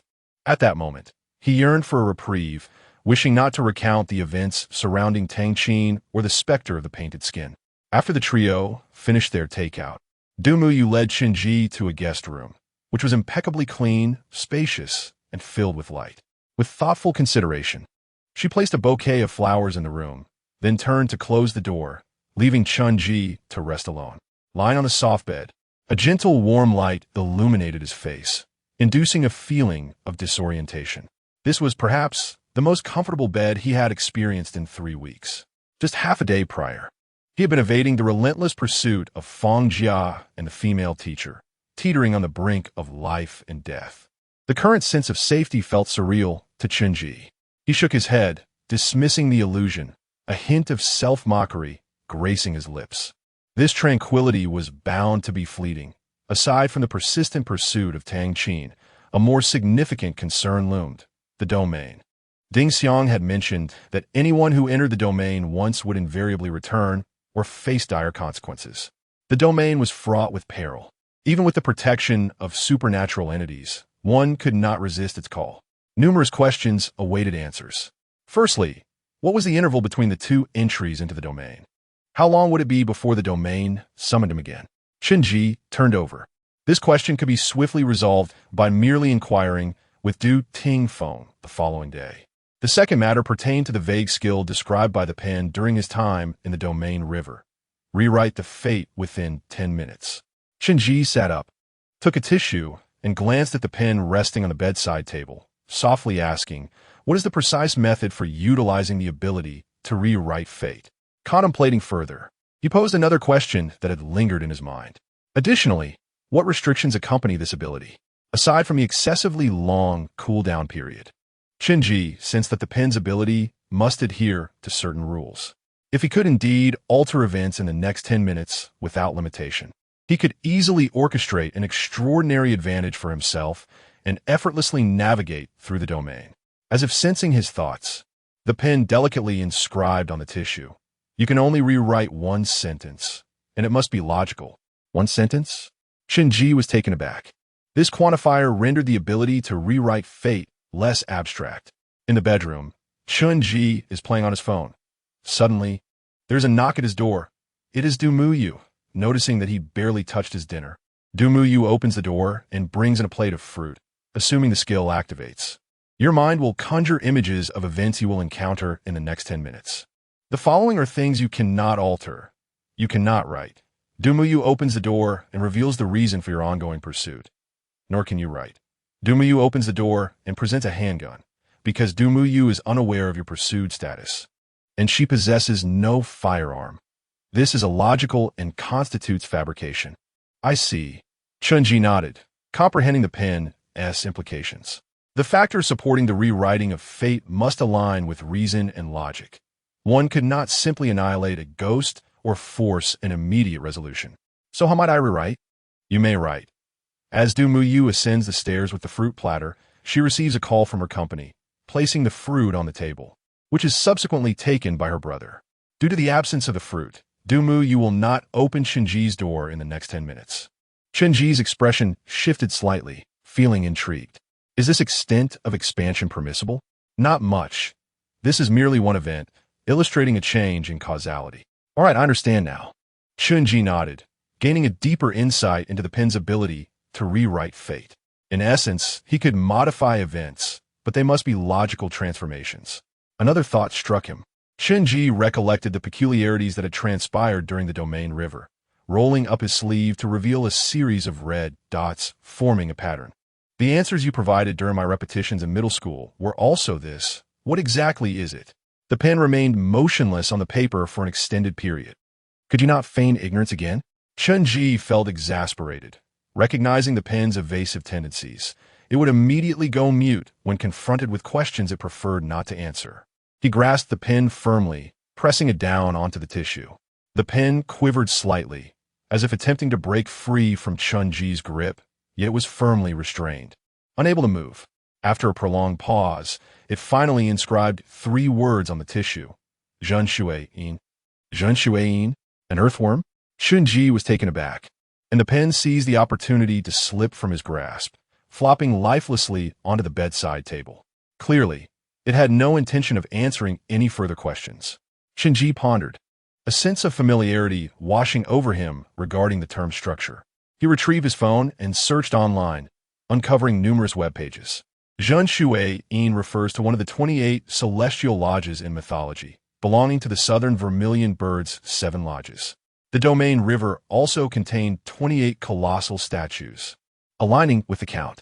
As he scrolled further, he stumbled upon a traditional Chinese painting resembling the mark on Du Tingfeng's body, labeled Tail Fire Tiger.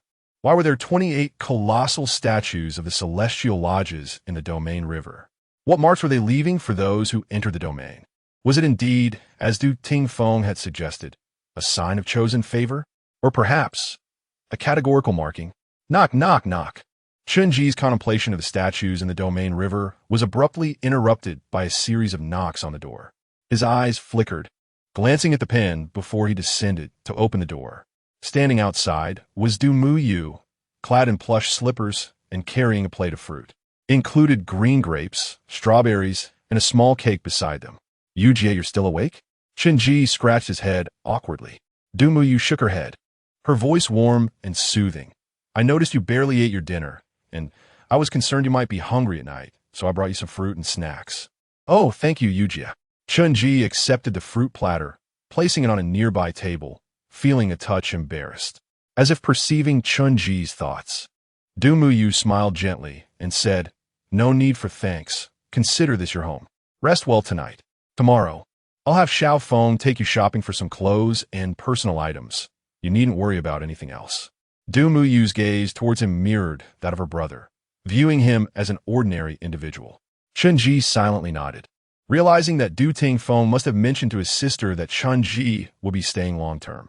He found himself at a loss for words.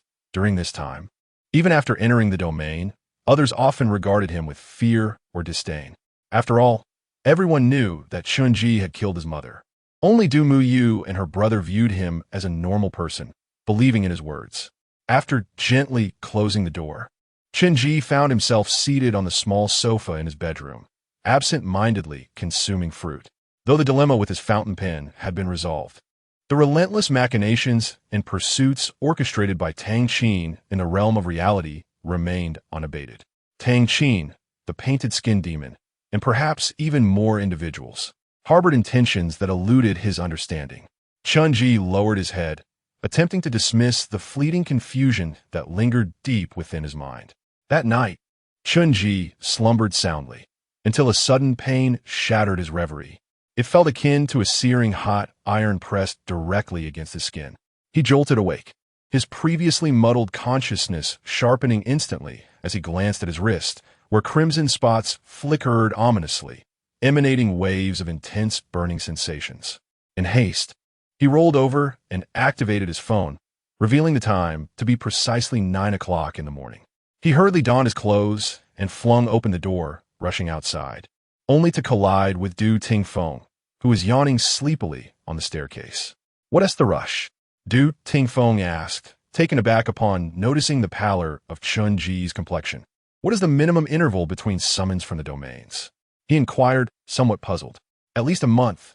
In some cases, it could be as long as 6 months before one is called again. Du Tingfeng replied after a moment's contemplation.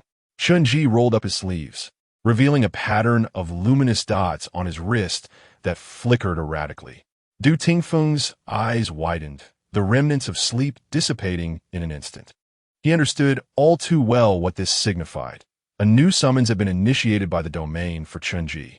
As he raised his gaze, his expression shifted through various emotions before settling into a resigned smile. You just returned from the domain, and it's not even been a day, has it? Chen Ji, should I deem you unique or simply unfortunate? Chapter 34, Domain, lit an apartment, guidance at that moment. The door at the end of the second floor was pushed open. Du Mu Yu, holding a cup of coffee, looked curiously at the two anxious figures on the staircase. What's the matter? Chen Ji hesitated, about to fabricate another excuse. When Du Ting Feng spoke up naturally, Chen Ji is about to enter the domain again. He immediately glanced at Du Mu Yu, only to find no trace of confusion or surprise on her face. It seemed she was already aware of the domain's existence. Now, Du Mu Yu's voice carried a hint of concern. Du Ting Feng nodded, yes, very soon. At that moment, ripples suddenly emerged in the air, tearing open a rift that revealed the luminous domain river within. Chen Ji quickly turned his gaze towards the river, while Du Ting Feng noted his expression and quietly remarked, the domain river has opened? Indeed, when Chen Ji opened his domain, others could not see it apart from himself. Be cautious. Du Mu Yu's voice was soft, laced with worry, as she silently stepped behind Chen Ji. Du Ting Feng, however, patted his shoulder, his expression relaxed. Let us go. Chen Ji nodded, casting a glance back at the siblings before his figure was swiftly engulfed by the domain river. A musty scent of age instantly filled Chen Ji's nostrils. Upon opening his eyes, he surveyed his surroundings and found himself in the lobby of an apartment, its decor suggesting it was built in the early 2000s. In front were two old elevators with some dolls and miscellaneous items piled nearby, while the staircase was on the opposite side. On a plush sofa to the right sat two women, eyes tightly shut, one tall and the other appearing quite youthful. Chen Ji turned to look at the apartment's entrance. Although it was a transparent glass door, no view of the outside world was visible, only an impenetrable darkness. Beside the door, a middle-aged man had just opened his eyes, appearing somewhat dazed. His eyelids drooped with fatigue, and he wore a wrinkled white shirt, locking eyes with Chen Ji. Hello. The middle-aged man smiled, showing no surprise at suddenly arriving in another world, clearly a seasoned visitor to the domain. I'm Zhuo Shiming. The man extended a hand. Chen Ji nodded and shook hands with Zhuo Shiming before speaking. My surname is Chen. You can call me Xiao Chen. He refrained from disclosing his full name, not wishing to elaborate on the maternal murder case. Mr. Zhuo, did you just finish a shift before coming here? Chen Ji inquired, scrutinizing Zhuo Shiming's white shirt. No, I drive for a ride-hailing service. Zhuo Shiming responded awkwardly. I finished late last night. Oh, I see. Chen Ji nodded, choosing not to pursue the topic further. In truth, he was reminded by Feng Jia's shadow and wanted to confirm that his companions were indeed domain entrants and not denizens of the domain world.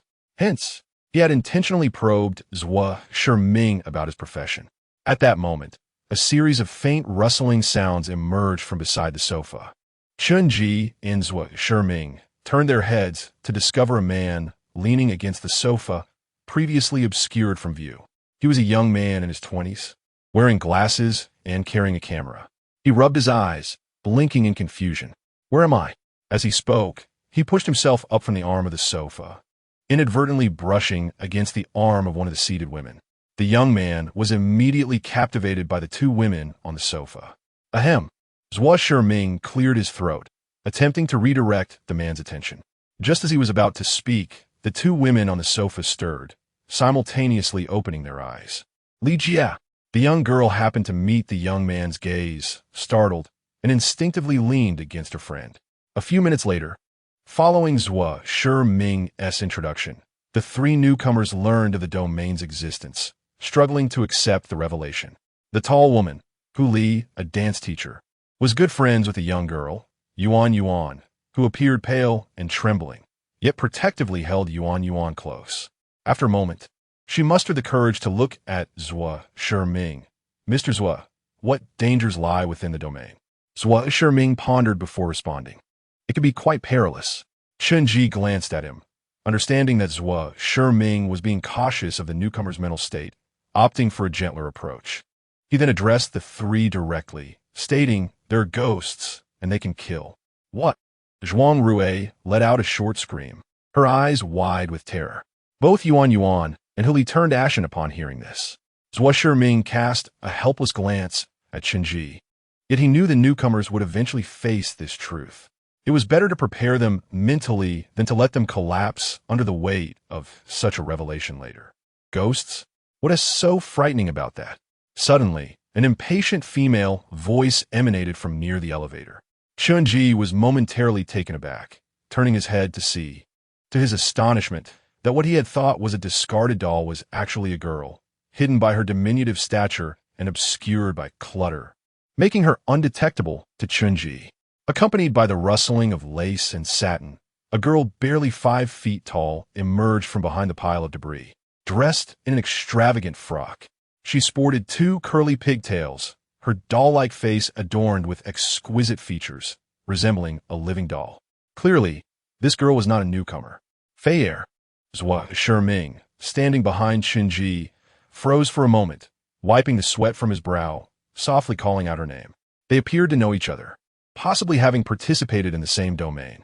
Chen Ji glanced at Zhua Shiming, sensing an inexplicable wariness in his voice. Fei Er's face was expressionless as she scanned the apartment lobby, suddenly turning to Zhua Shiming. Old Zhua, has the domain guidance not yet appeared? Guidance? Chen Ji recalled the words that had appeared on the blackboard at the start of the repeating school. Considering the time, it should be about to manifest. Zhua Shiming shook his head, glancing towards the staircase. Not everyone has arrived yet. As soon as he finished speaking, heavy footsteps echoed from the staircase. Shortly after, a short-haired woman emerged, her brow furrowed and her gait brisk. Following her was a middle-aged man with a refined demeanor, adjusting his glasses as he quickly scanned the crowd. The short-haired woman's voice matched her presence, concise and authoritative. Have all the introductions been made? I'm Mu Rongqing. I've entered the domain. The man behind her stepped forward, surpassing Mu Rongqing and addressing the others. Hello, everyone. It's a pleasure to meet you. I'm Wu Zhonghai, a mathematics teacher. This is my first visit to the domain. Though his demeanor was calm, a subtle tension lingered in his expression. Seeing that you were all still unconscious, I followed Ms. Mu Rong upstairs to take a look. Just as Chen Ji was about to speak, his gaze shifted to Fei Er, who was fixated on a bulletin board on the lobby wall. Originally adorned with utility bills, a black-red paper had suddenly appeared, pinned to the bulletin board. Fei Er took it down, revealing 2 lines of bold text that caught everyone's attention. What has passed has never truly departed. What has departed has never truly left. Mission objective: escape from Lytton apartment. Chapter 35, Domain, lighting apartment, elevator worker. A minute later, the crimson paper that contained the guidance dissolved in Phyllis's hand like ashes. Aside from the newcomers still in a state of shock, the veterans who had previously participated in the domain fell silent, each absorbed in contemplation regarding the implications of this latest guidance. After reading the instructions, Chen Ji retreated a couple of steps, leaning against the wall, his mind stirred. This guidance was notably different from that of the repeat school. The instructions there had clearly stated students should embody the essence of a student. Reflecting on the entire task, it became evident that this phrase had explicitly outlined most of the taboos within the confines of the school. As long as one adhered to the principles of being a student, survival for the initial days was assured. However, the directive from lighting apartment was exceedingly abstract, lacking any discernible connection to the apartment itself. It resembled more a stream of consciousness poem. Only at the end did it mention that the ultimate goal was to escape this place. Regaining his focus, Chen Ji understood that he could not extract further meaning from this guidance for the time being. Ding dong. The elevator reached the first floor. The 8 individuals in the lobby immediately looked up, expressions of surprise crossing their faces as they turned toward the elevator, anticipating someone's arrival. Chen Ji furrowed his brow. He recalled that during a prior inspection, the display screen beside the elevator had shown no numbers, suggesting it had been out of use for quite some time. A cacophony of metal clinking echoed, followed by a man clad in a grimy maintenance uniform and a yellow helmet emerging from the elevator. He cast a glance at the group in the lobby, seemingly taken aback, before speaking. The elevator is out of order for the next couple of days. With that, he produced a folded warning sign from the elevator and placed it in front of the doors. Both are broken? Mu Rongqing asked skeptically. The elevator repairman shook his head. Only the freight elevator on the left is down, but the passenger elevator on the right has some issues as well. It's best to wait until both can be repaired. Chen Ji immediately inquired, how long will it take to fix? The repairman, already at the entrance with his toolbox, replied impatiently, We can only fix it once the parts arrive, at least a week. Before he could finish his sentence, he pushed open the apartment door and swiftly stepped outside. Chen Ji, with keen eyes, noticed that the gap left by the door revealed only an abyss of darkness, as if the void had swallowed everything. The repairman vanished from this scene like an NPC in a game. Did he just leave? Yuan murmured, bewildered. Behind her, Zhuang Rui's eyes flickered, and he suddenly asked, "Does that count as leaving the apartment?" "It does," Murong Qing nodded, seemingly aware of Zhuang Rui's thoughts, casting him a contemptuous glance. "He can, but you cannot." Wu Zhonghai understood Zhuang Rui's implication as well. Though he felt it couldn't be that simple, he hesitantly approached the doorway and twisted the handle. Click! The door opened with ease. But outside, just as Chen Ji had observed, there was only an endless expanse of darkness and swirling mist. Wu Zhonghai, startled by the door's sudden opening, stumbled back a few paces. Zhuang Rui cautiously approached the door, preparing to peer outside, when he was abruptly interrupted by Zhuo Shiming's voice. "If you wish to avoid death, do not venture near there." His tone was devoid of mockery, carrying a grave seriousness. Before anyone could respond, Zhuo Shiming picked up a cushion from the nearby sofa and hurled it into the inky blackness beyond the door. In an instant, the cushion vanished into the void, akin to a droplet of water plummeting into the ocean, creating no ripples whatsoever. Chen Ji stared at the all-consuming blackness beyond the door, remaining silent, his hand slipping into his pocket. The pen within was subtly twisting, as if sensing an intense unease. Zhuang Rui, his face ashen, took a few steps back, abandoning the idea of opening the door, while Wu Zhonghai moved forward to close the glass door. Zhuo Shiming cleared his throat, adjusted his glasses, and turned to Murong Qing and mathematics teacher Wu Zhonghai. "Did you two discover anything while upstairs?" They were the first to awaken, and Chen Ji, upon opening his eyes, had not seen them. Calculating the time, they must have been upstairs for at least 3 minutes. Chen Ji had not yet returned Du Tingfeng's watch, which still adorned his wrist, and he occasionally glanced at it. Chen Ji had awakened at 8:15, and the elevator worker arrived precisely at 8:20, indicating that Murong Qing and the others had descended around 8:18. Murong Qing succinctly replied, "The time was too short. We did not observe anything." Wu Zhonghai glanced at her and quickly added, "We merely walked in the stairwell, not venturing inside. We reached the 5th floor, and then Ms. Murong led me down." So Shiming nodded thoughtfully, refraining from further inquiry. A few minutes later, after some discussion, the 8 individuals briefly divided into teams to explore the various floors. Murong Qing and Wu Zhonghai proceeded to the 2nd floor. Yuan and Hu Li were assigned to the 4th floor. After several tests with empty boxes, they discovered that the right elevator was largely functional and could be used. To Chen Ji's surprise, Zhuo Shiming chose not to team up with Phyllis, whom he knew, but instead joined Zhuang Rui on the 3rd floor. This left Chen Ji and Phyllis together. Phyllis opted to ascend via the stairwell. Her dress was extravagantly intricate, the layers of the petticoat occupying several steps, and she wore a pair of heeled leather shoes. Yet, Phyllis appeared unfettered by her attire, her petite frame moving swiftly like a nimble rabbit. Without pausing, she ascended to the 5th floor, her porcelain-like face devoid of even a single bead of sweat. In this dilapidated apartment building, the stairwell had not seen a cleaning in ages. Thick layers of dust coated the floor and railings. Chen Ji followed Phyllis's ascent. Feeling as if his lungs were being filled with the dust, she stirred up.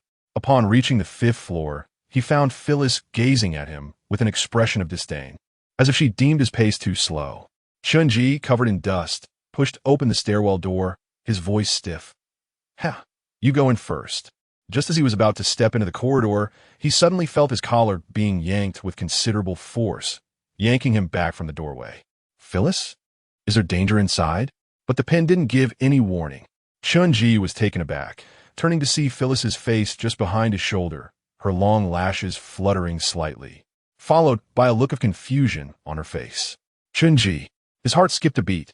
He had only shared his surname, being called Xiao Chun. In the age of the internet, information shifts rapidly.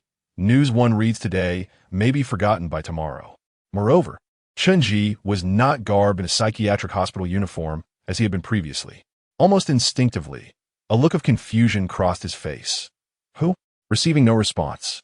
Phyllis inhaled deeply, furrowing her brow, and remarked, "What is that smell?" Chapter 36, Domain, Lighting Apartment. Murder. Chen Ji was momentarily stunned, lost in thought for 2 seconds, before he managed to free himself from Fei Er's grasp and retreated a couple of steps with caution. Why such a strong reaction? Fei Er remarked calmly, sniffing her fingers as if recalling someone. Do you have night-blooming jasmine at home?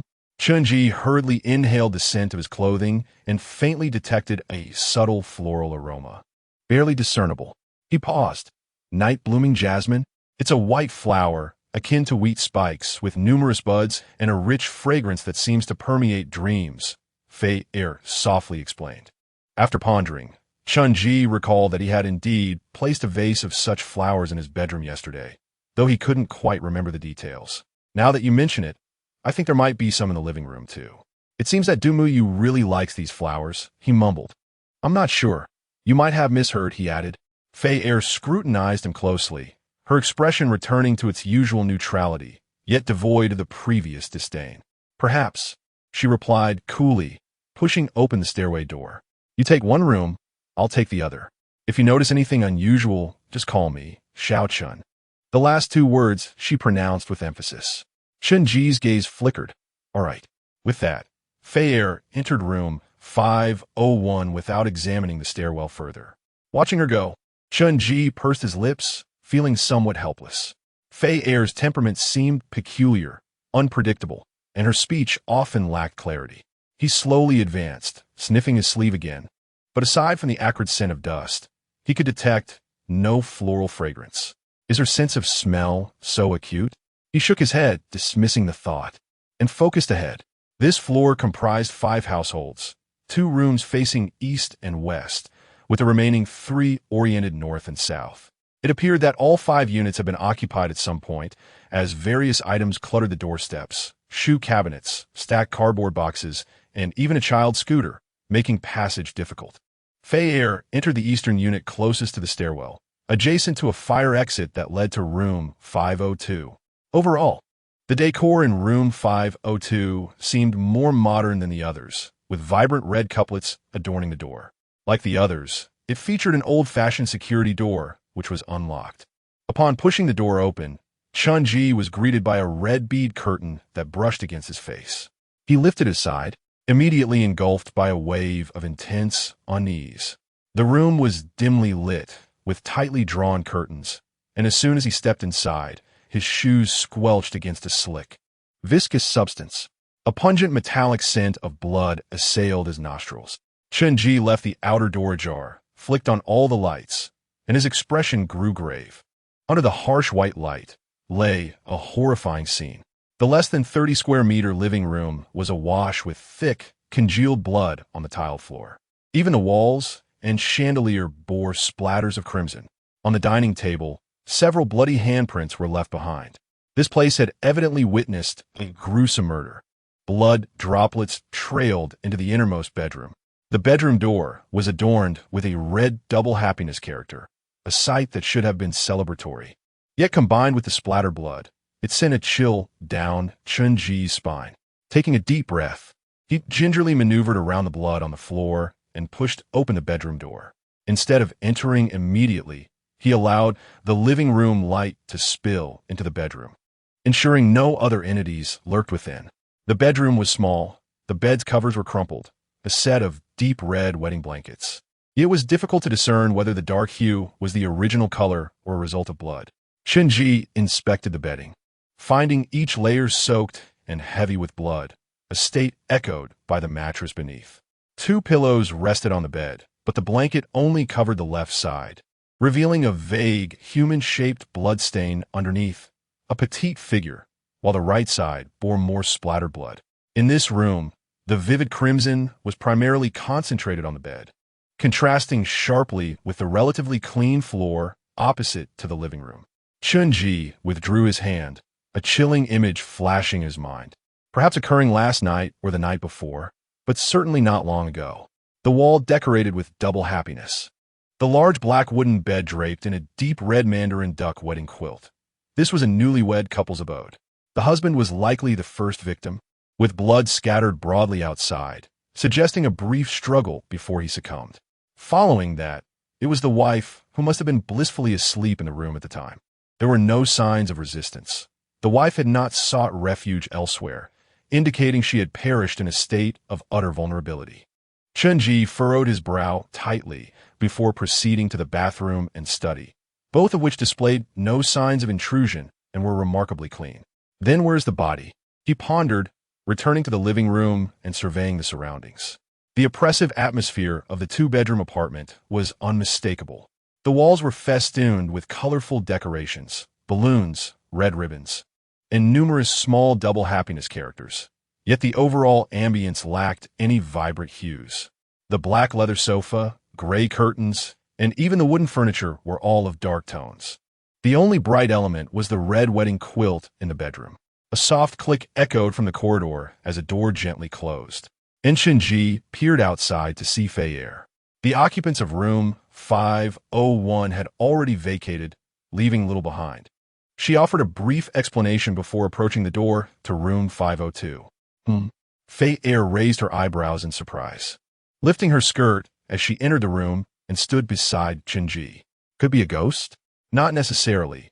It could also be a person, Chen Ji replied, gesturing towards the bloodstains on the table. The blood extends from the entrance to the dining table. If it were a ghost, it wouldn't have allowed him to flee this far. What about the body? Is it in the bedroom? Fei Er inquired, peering cautiously along the trail of blood leading towards the bedroom. None. Chen Ji opened several doors to show Fei Er. That's the issue. The body has vanished. Fei Er's expression finally shifted as she joined Chen Ji in searching every possible hiding place, closets, under the bed, even behind the curtains. There was no trace of the body. However, during the search, Chen Ji uncovered 2 congratulatory letters in the shoe cabinet by the door. Dear Wei Wei, though you did not invite me to your wedding, as your closest friend during university, I sincerely wish you a joyful marriage. May your life with your husband reflect what you have always desired. Do come visit me by the seaside sometime. This letter was from the bride's friend. The other was from the groom's side. Yuan Ge, congratulations on your marriage. I can't believe you got married after a year. That's quite fast. I'm impressed. Although I realize this isn't the appropriate moment to say this. I'm truly surprised you didn't marry Xiaoyu. After all the years you spent together, you left in such a hurry without a word to us brothers. I hope you truly had your reasons. Chen Ji placed the 2 letters back down, formulating some deductions as he glanced at Fei Er. What do you think? The woman is named Wei Wei, and the man is Yuan Ge. They just got married, Fei Er stated flatly. That's not all. Chen Ji wiped the sweat from his brow, as Fei Er's observations were glaringly evident. Look closely. It seems they had severed ties with their friends before getting married. The tone of these letters feels somewhat sardonic. Fei Er froze, her round eyes widening. Really? I find their conversation rather courteous. They even wished a joyful marriage.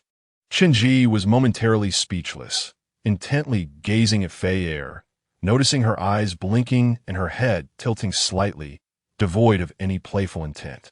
A pang of understanding struck him as to why Swishiming chose not to team up with Fei Er. It is simply the case. You may inquire with others.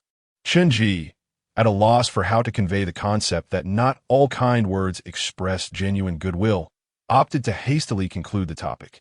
Suddenly, the door to the stairwell was forcefully flung open. Chen Ji quickly turned his head, but Fei Er reacted even more swiftly, nearly reaching the door as the sound resonated. A gust of wind rushed past him. Outside, urgent footsteps echoed, and a figure nearly collided with Fei Er, only to be deftly evaded by her. Wu Zhonghai, drenched in sweat and nearly losing his footing, spoke in a frantic tone. On the 2nd floor, in room 201, someone has died. There is blood everywhere. Before Chen Ji could utter a word, he heard the elevator doors opening, and soon after, as Swishiming emerged, his expression grave. Room 305 has been wiped out. The bodies are nowhere to be found. Chapter 37, Domain, Lighting Apartment. Homicide, 2. As soon as Swishiming finished speaking, Wu Zhonghai abruptly turned his head to look at him, his mouth agape in disbelief. Room 305 as well. He murmured, his expression tinged with anxiety. Wu Zhonghai, a mathematics teacher, prided himself on being relatively calm and rational in reality, yet had spent most of his life sheltered within the confines of academia, untouched by the malevolence of the outside world. Confronting such a gruesome scene for the first time overwhelmed his mind, leaving him in a state of shock. Chen Ji patted his shoulder, gesturing for the two of them to direct their attention towards the room ahead. He lifted the beaded curtain of the door, and instantly, the chaotic and horrific scene of room 502 unfolded before the eyes of the other two. Another murder had occurred in room 502. Once again, there were no bodies present, clearly the work of the same perpetrator. Chen Ji turned to Zhui Shiming. This is not a random incident.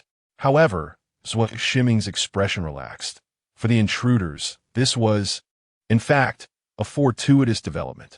If it were merely an isolated homicide, it would be exceedingly difficult for everyone confined within the apartment to draw any conclusions. If these three murders were indeed connected, the likelihood of identifying the culprit would be significantly greater, as the clues would be more abundant. After a moment's contemplation, he turned to Wu Zhonghai. Mr. Wu, I presume there are no bodies in your area either? Wu Zhonghai's complexion paled slightly as he shook his head, hesitating before replying, I still do not know. The hallway is filled with blood. I did not dare to venture inside, merely caught a brief glimpse. However, there should be no bodies in the living room. Mrs. Murong went into the kitchen herself. She is more aware of the situation in the other rooms. Chen Ji immediately exchanged a glance with Fei Er, signaling her to check the second floor. Fei Er, who had been standing quietly, not participating in the conversation, tilted her head slightly at Chen Ji's gaze, her twin ponytails swaying. She showed no intention of leaving, her expression impassive as she looked at Chen Ji. Fei Er, please go to the second floor and find Murong Qing. See if there are also no bodies in room 205. Chen Ji inhaled deeply, articulating each word carefully. Oh, no sooner had she spoken than a gust of wind swept by, and her petite figure darted into the stairwell. Mr. Wu, could you please check the fourth floor to see if a similar incident occurred with Hu Li and Yuan Yuan? If not, you may join them on the second floor. Zhua, and I will search room 502 first and will join you shortly.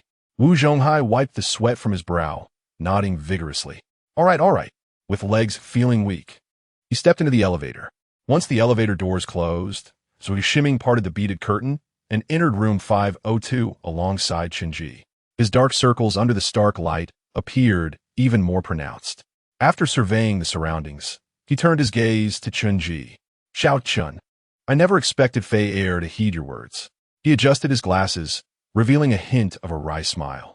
Fei Er, she's a good child, though her temper is somewhat volatile. Fortunately, her personality is indeed quite unique, Chen Ji replied awkwardly, neither agreeing nor disagreeing with Zhui Shiming and Appo's statement. Zhui Shiming glanced at him, chose not to pursue the topic further, and redirected the conversation towards the murder case. Have you discovered any clues in this room? As he spoke, he crouched down, running his fingers over the bloodstains on the floor. Chen Ji pointed to the wedding invitation affixed to the wall and subsequently led Zhui Shiming into the bedroom.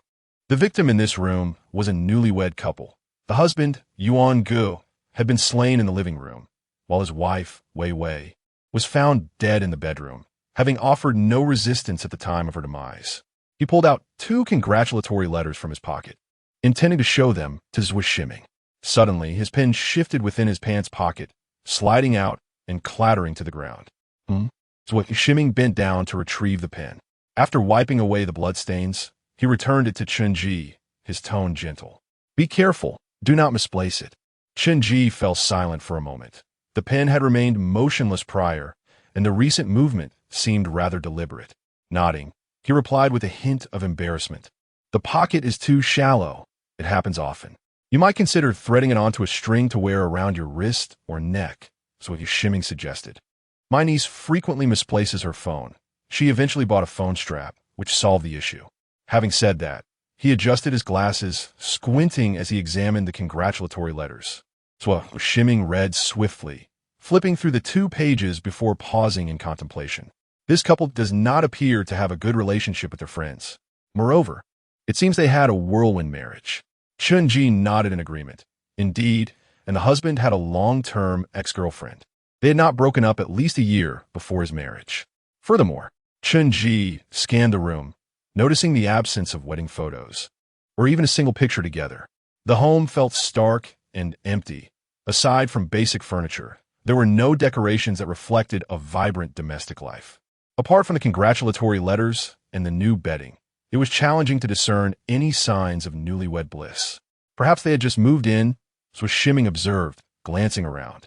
The furniture still appears quite new, yet the absence of photographs is indeed peculiar. Is there any indication that either spouse had maintained contact with family? For instance, letters from home, health supplements for the elderly, or family portraits? Chen Ji shook his head, revealing that he had yet to uncover any such evidence. The congratulatory letters from friends were their only significant social connection. The two exited the bedroom and opened the door to the study. Inside, there was merely a clean desk, sparsely adorned with a few old books and a calendar. As Chen Ji picked up one of the books, he suddenly froze. Mr. Zhua, the wife possesses a high level of education, yet he held up an English medical reference book published at the end of 2008, while the calendar S-date was frozen in June 2009. The signature on it bore just one character, Wei. This indicated that the book had been recently published, possibly not even available for purchase domestically at the time, yet the wife had acquired it. Moreover, the book showed signs of extensive use, with numerous annotations throughout. However, the bookshelf also held another volume, a handwritten ledger from a supermarket. Each page bore handwritten entries dated for 2009, signed with the name, Wei. Upon reaching the last page, Chen Ji discovered that this supermarket was located adjacent to the lighting apartment, and by its name, it did not seem to be a chain store. Given her high level of education, why would she work at a supermarket? Was it merely for convenience? Chen Ji furrowed his brow, feeling a sense of dissonance.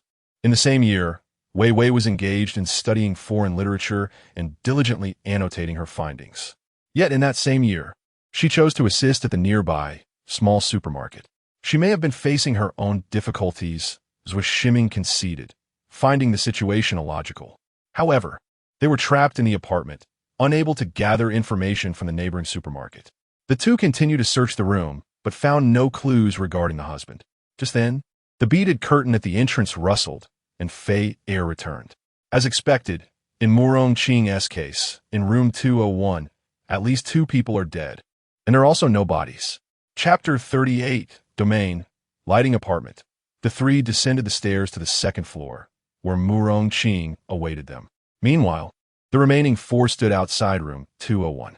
As I made my way down, I encountered Xiao Zhuang, and thus brought him along. Wu Zhonghai remarked, his demeanor noticeably softened, perhaps due to the collective presence, which inexplicably instilled a sense of security within him. Hu grasped Yuan Yuan's hand, the latter trembling with fear. Although their search of the 4th floor revealed no anomalies, the 2 women had already witnessed the gruesome scene within room 201. This was a 3-bedroom unit, inhabited by 2 elderly residents. Murong Qing said, ushering them inside. The decor of room 201 was decidedly antiquated, distinctly reminiscent of the 1990s, featuring wooden floors, cabinets, and furniture adorned in a dull yellow trim, accompanied by cheap lace sofa and air conditioning covers. A calendar depicting the theme of fertility hung on the wall. Yet all of this was marred by gruesome splatters of blood. In a terse tone, Murong Qing gestured towards the sofa. One individual had perished here, with no signs of struggle evident. The brown sofa was thoroughly soaked in blood, the distribution remarkably uniform, with hardly any spillage onto the walls or floor. After this, she led the group into the kitchen, where blood had splattered onto the ceiling. The wooden floor was still sticky with blood, leaving a distinct human-shaped vacancy in the center. This is another place of death, Murong Qing stated. I surmised that the victim was preparing a meal when their throat was slit from behind. Otherwise, the blood wound and appos to have sprayed so high. Chen Ji examined the scene closely, concurring with her assessment. Most of the bloodstains concentrated on the wall in front of the stove. The room was cluttered with health supplements, such as pain relief patches and senior milk powder, while the clothing in the wardrobe further indicated the identity of the occupants. Among the 3 bedrooms, only one contained a bed. The other 2 were filled with miscellaneous items, including a disassembled baby stroller. The calendar in this unit was frozen in time, marked June 2009. Suddenly, as Wishiming spoke up, the 305 room that Zhuang Rue and I inspected bears a striking resemblance to this one. Zhuang Rue, suddenly mentioned, paused momentarily, noticing the collective gaze upon him. He quickly nodded. He activated his camera. Addressing the group, I captured several photographs of room 305, covering all areas except the bedroom. He hesitated, his expression darkening. The bedroom. I couldn't bring myself to take pictures. It was too bloody, too ominous. Hu Li's voice trembled slightly. Did someone die on the third floor too? Yes. 3 deaths in total, distributed across the second, third, and fifth floors. Murong Qing replied, casting a sidelong glance at her, a subtle smirk curling her lips, tinged with derision. The 4th floor is unscathed. You are rather fortunate. Hu Li pursed her lips, recognizing Murong Qing's mocking tone regarding her apparent timidity, which was hardly flattering. Fayer suddenly interjected. Why? The atmosphere in the room grew heavy at her inquiry. Murong Qing shot her a piercing glance, a glint of coldness flickering in her eyes, unable to discern the underlying intent behind Fayer's words. With a huff, she turned away, exiting the room. Hu Li, momentarily stunned, observed Fayer's calm demeanor and managed a faint smile, feeling slightly reassured. Nothing much, perhaps Ms. Murong thinks. That places with homicides are inherently dangerous. Yet, there's not a soul in sight. What danger could there be? Fayer's voice conveyed a hint of impatience. She certainly overthinks things. Yuan, who had also felt discomfort moments before, quietly nodded at Fayer's words. Ahem. Chen Ji cleared his throat, aptly interrupting the awkward tension in the kitchen. Let us examine the photographs. He leaned closer to the camera, scrutinizing the displayed images. Just as Wishiming had claimed, the layout of room 305 was nearly identical to this one, both being 3-bedroom units oriented east-west. Even the wall calendars bore the same design, depicting the theme of fertility. Room 305, too, contained only 1 bedroom, while the other 2 served as a tea room and a storage room. The bloodstains in the bedroom were all concentrated on the bed, indicating that the elderly couple had been murdered in their sleep. Chen Ji furrowed his brow, suddenly asking, do the 3 households have any connections? 2 elderly individuals lived alone, alongside a newlywed couple. It appeared to suggest that they were spouses and their respective parents. This was the most logical hypothesis. So Wishiming pondered briefly before responding. I did not observe any links between the households in room 305. However, the clutter there is extensive. Perhaps connections exist that we have yet to uncover. He glanced at his watch. It was already 1 in the afternoon, adding, we could take our time to search this afternoon. The others nodded in agreement.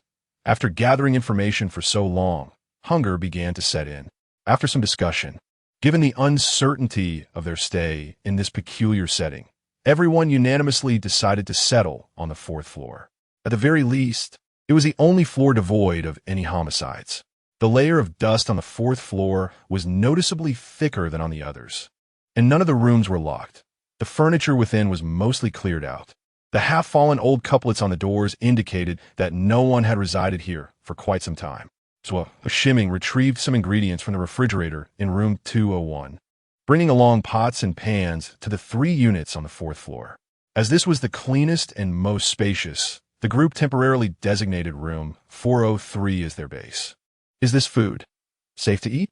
Zhuang Rue expressed his unease, having witnessed Wishiming open the blood-stained refrigerator and extract various vegetables and meats. You can choose not to eat. Starving is an option too. Murong Qing shot him a disapproving glance. Even Chen Ji appeared somewhat unsettled, casting a perplexed look towards Murong Qing, struggling to understand her consistently harsh demeanor. To be precise, Murong Qing's aggression was primarily directed at the newcomers, not out of caution, but rather a blatant display of disdain, as if she deemed them utterly ignorant. There was even a hint of inexplicable animosity. In contrast, her attitude towards seasoned individuals like Fayer and Chen Ji was rather awkward, somewhat cold, yet she engaged them in conversation more frequently. Wishiming smiled warmly. Washing the vegetables, it's fine, it's edible. Besides, the ingredients from those 3 apartments are relatively fresh. They must have perished not long ago. So these vegetables should be fine. The refrigerators in the other units were completely empty. Before long, Zhua Shiming had prepared feast, managing to whip up 8 dishes and a soup within an hour, serving substantial portions. Huli assisted him, feeling a sense of admiration. Although she was also an adept cook, she found herself overshadowed by Zhua Shiming's speed and quality. Is there enough for all of this? Yuan Yuan's eyes widened. Having recently accompanied Zhuang Rui and Wu Zhonghai upstairs, where they had brought down a considerable amount of water, sufficient for 3 days. There might not be enough, she speculated. Zhua Shiming adjusted his glasses, casting a veiled glance at Fei. By 3 o'clock, every dish on the table had been cleared. Old man Zhua, your culinary skills have not waned, Fei remarked, having consumed the most among everyone, her pace rapid yet graceful. She stood beside the dining table, her expression resembling that of a contented kitten. Afternoon search time had arrived. Chen Ji discovered a new clue in room 305, a photograph, aged and yellowing at the corners. Taken in 2000, the black and white image depicted a woman, around 40, dressed in a flowing black dress, seated on a chair and gazing directly into the camera. There was an indescribable peculiarity to her face. Her eyes were astonishingly large, fixated ahead, paired with her gaunt, deeply hollowed features, evoking a striking resemblance to an unsettling image in Chen Ji's mind. In the film The Shining, the exceedingly sensitive and terrified protagonist, Fei, abruptly snatched the photograph from his hands, fixating her gaze upon the woman depicted for a brief moment. It resembled a posthumous portrait, she softly uttered, placing the photograph in the center of the table before retreating a few steps. Chen Ji stood beside her, examining it closely, when a sudden chill enveloped him. He felt a shiver coursing through his body. Fei's intuition was indeed accurate. The monochromatic background of the photograph had eluded his notice until he stepped back. Only then did he discern. Atop the woman's hair rested a white paper flower. Chapter 39, Domain, Lighting Apartment, Wang Lijun. Who is she? Chen Ji stared at the woman's eerie eyes in the photograph, murmuring, is she one of the 2 elderly residents in this apartment? Considering her age, it seems plausible. Yet, their date of death clearly falls within these recent days. Specifically, June 2009. Why then would she take such a posthumous portrait while still alive 9 years prior? Is this not a curse upon herself? Fei picked up the photograph and turned it over. Wang Lijun, she softly pronounced, the name handwritten on the back. The script is elegant, the ink faded. It must belong to the woman in the photograph.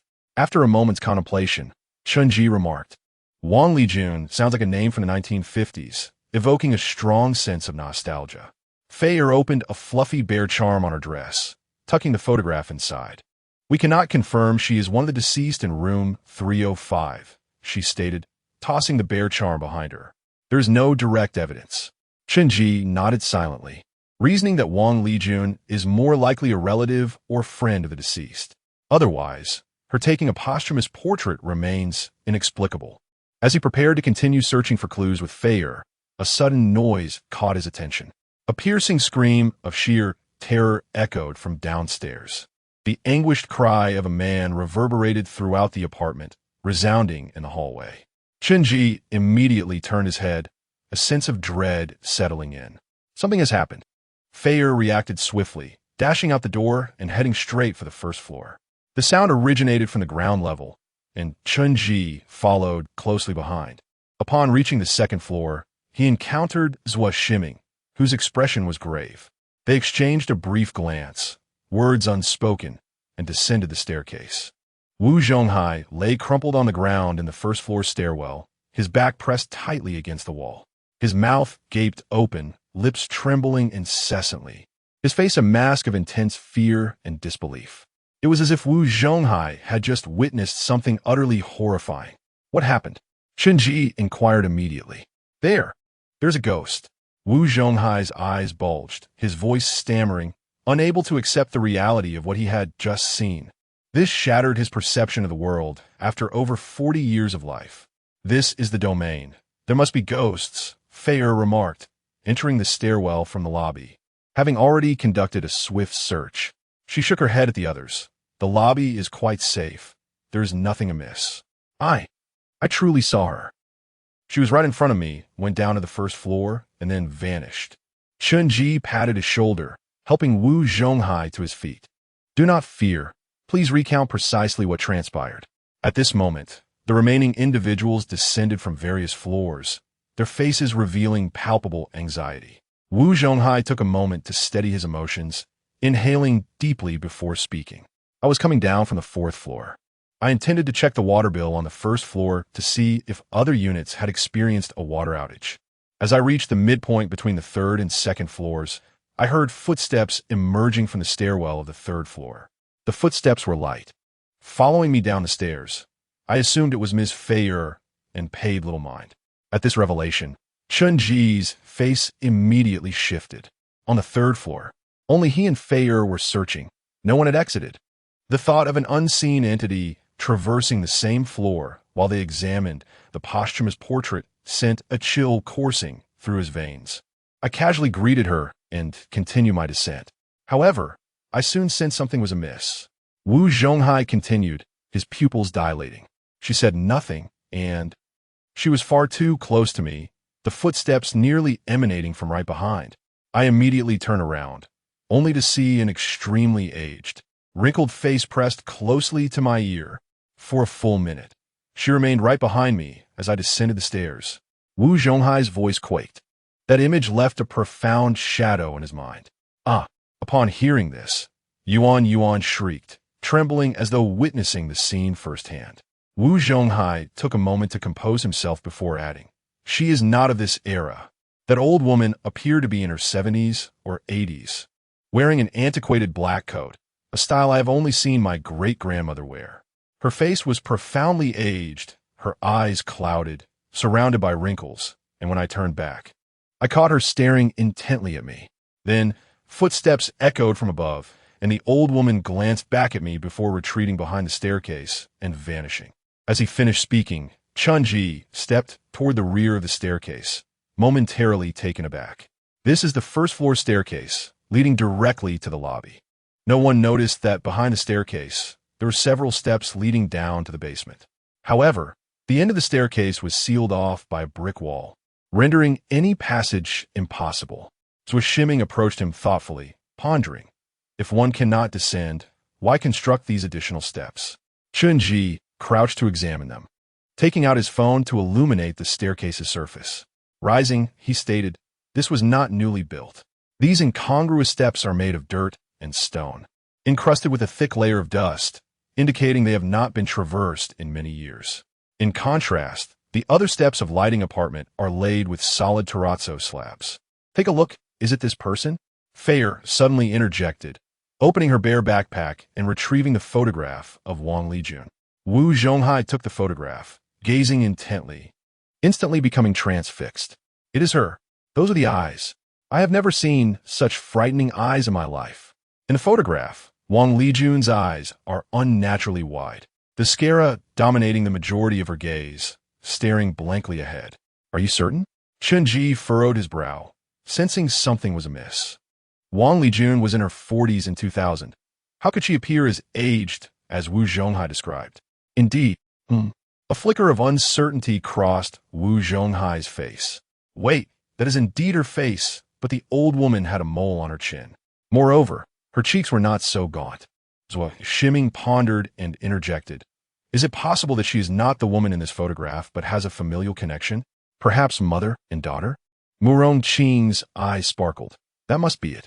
She took the photograph, noticing the date, and nodded. The ages align. Yet, why did she not kill you? Murong Qing's gaze was piercing and direct. The ghosts in the domain are not merely for scaring. How would I know? Wu Zhonghai was clearly provoked by her words, springing to his feet and glaring at Murong Qing. His face flushed. His voice lost the previous elegance. What benefit would my death bring you? Of course, there's a benefit. Murong Qing scoffed. If you die, we will understand the means by which ghosts kill. You. Zhuo Shiming immediately stepped between them, soothingly patting Wu Zhonghai's shoulder. All right, Mr. Wu. At least you are safe for now. He sighed and exchanged glances with Chen Ji and the others. Although Murong Qing's words were pointedly incisive, they were rather impolite to Wu Zhonghai, who had just encountered ghosts. The atmosphere was charged with tension as Wu Zhonghai shook off Zhuo Shiming's hand and, with heavy steps, departed the corridor, making his way towards the hall. Zhuo Shiming exchanged a glance with Chen Ji, who understood and followed Wu Zhonghai into the hall. The appearance of the old woman may not have been coincidental. Wu Zhonghai might have unwittingly transgressed some taboo. If he were left alone, he might soon encounter another apparition. Chen Ji sat quietly on the sofa, pressing his fingers against his temple, struggling to untangle his thoughts. 3 homicides, Wang Lijun, the old woman, and the sealed steps. What connection existed among these elements? And how could they assist them in escaping the apartment? As his mind raced, Wu Zhonghai, who had been leaning silently against the wall, suddenly sighed. She looks down on us newcomers, I am aware of that. She is younger than I am, and I do not wish to dwell on it. Besides, my intention in descending was to assist everyone. He gestured toward the water bill. Xiao Chun, being young, you may not have settled accounts at home and might be unaware. The water bill contains a wealth of information, such as each household water consumption, outstanding payments, and account numbers, from which one can discern how many people currently reside in this building. I, too, wish to verify whether other tenants have vacated lighting apartment, leaving only the 3 households where the murders occurred.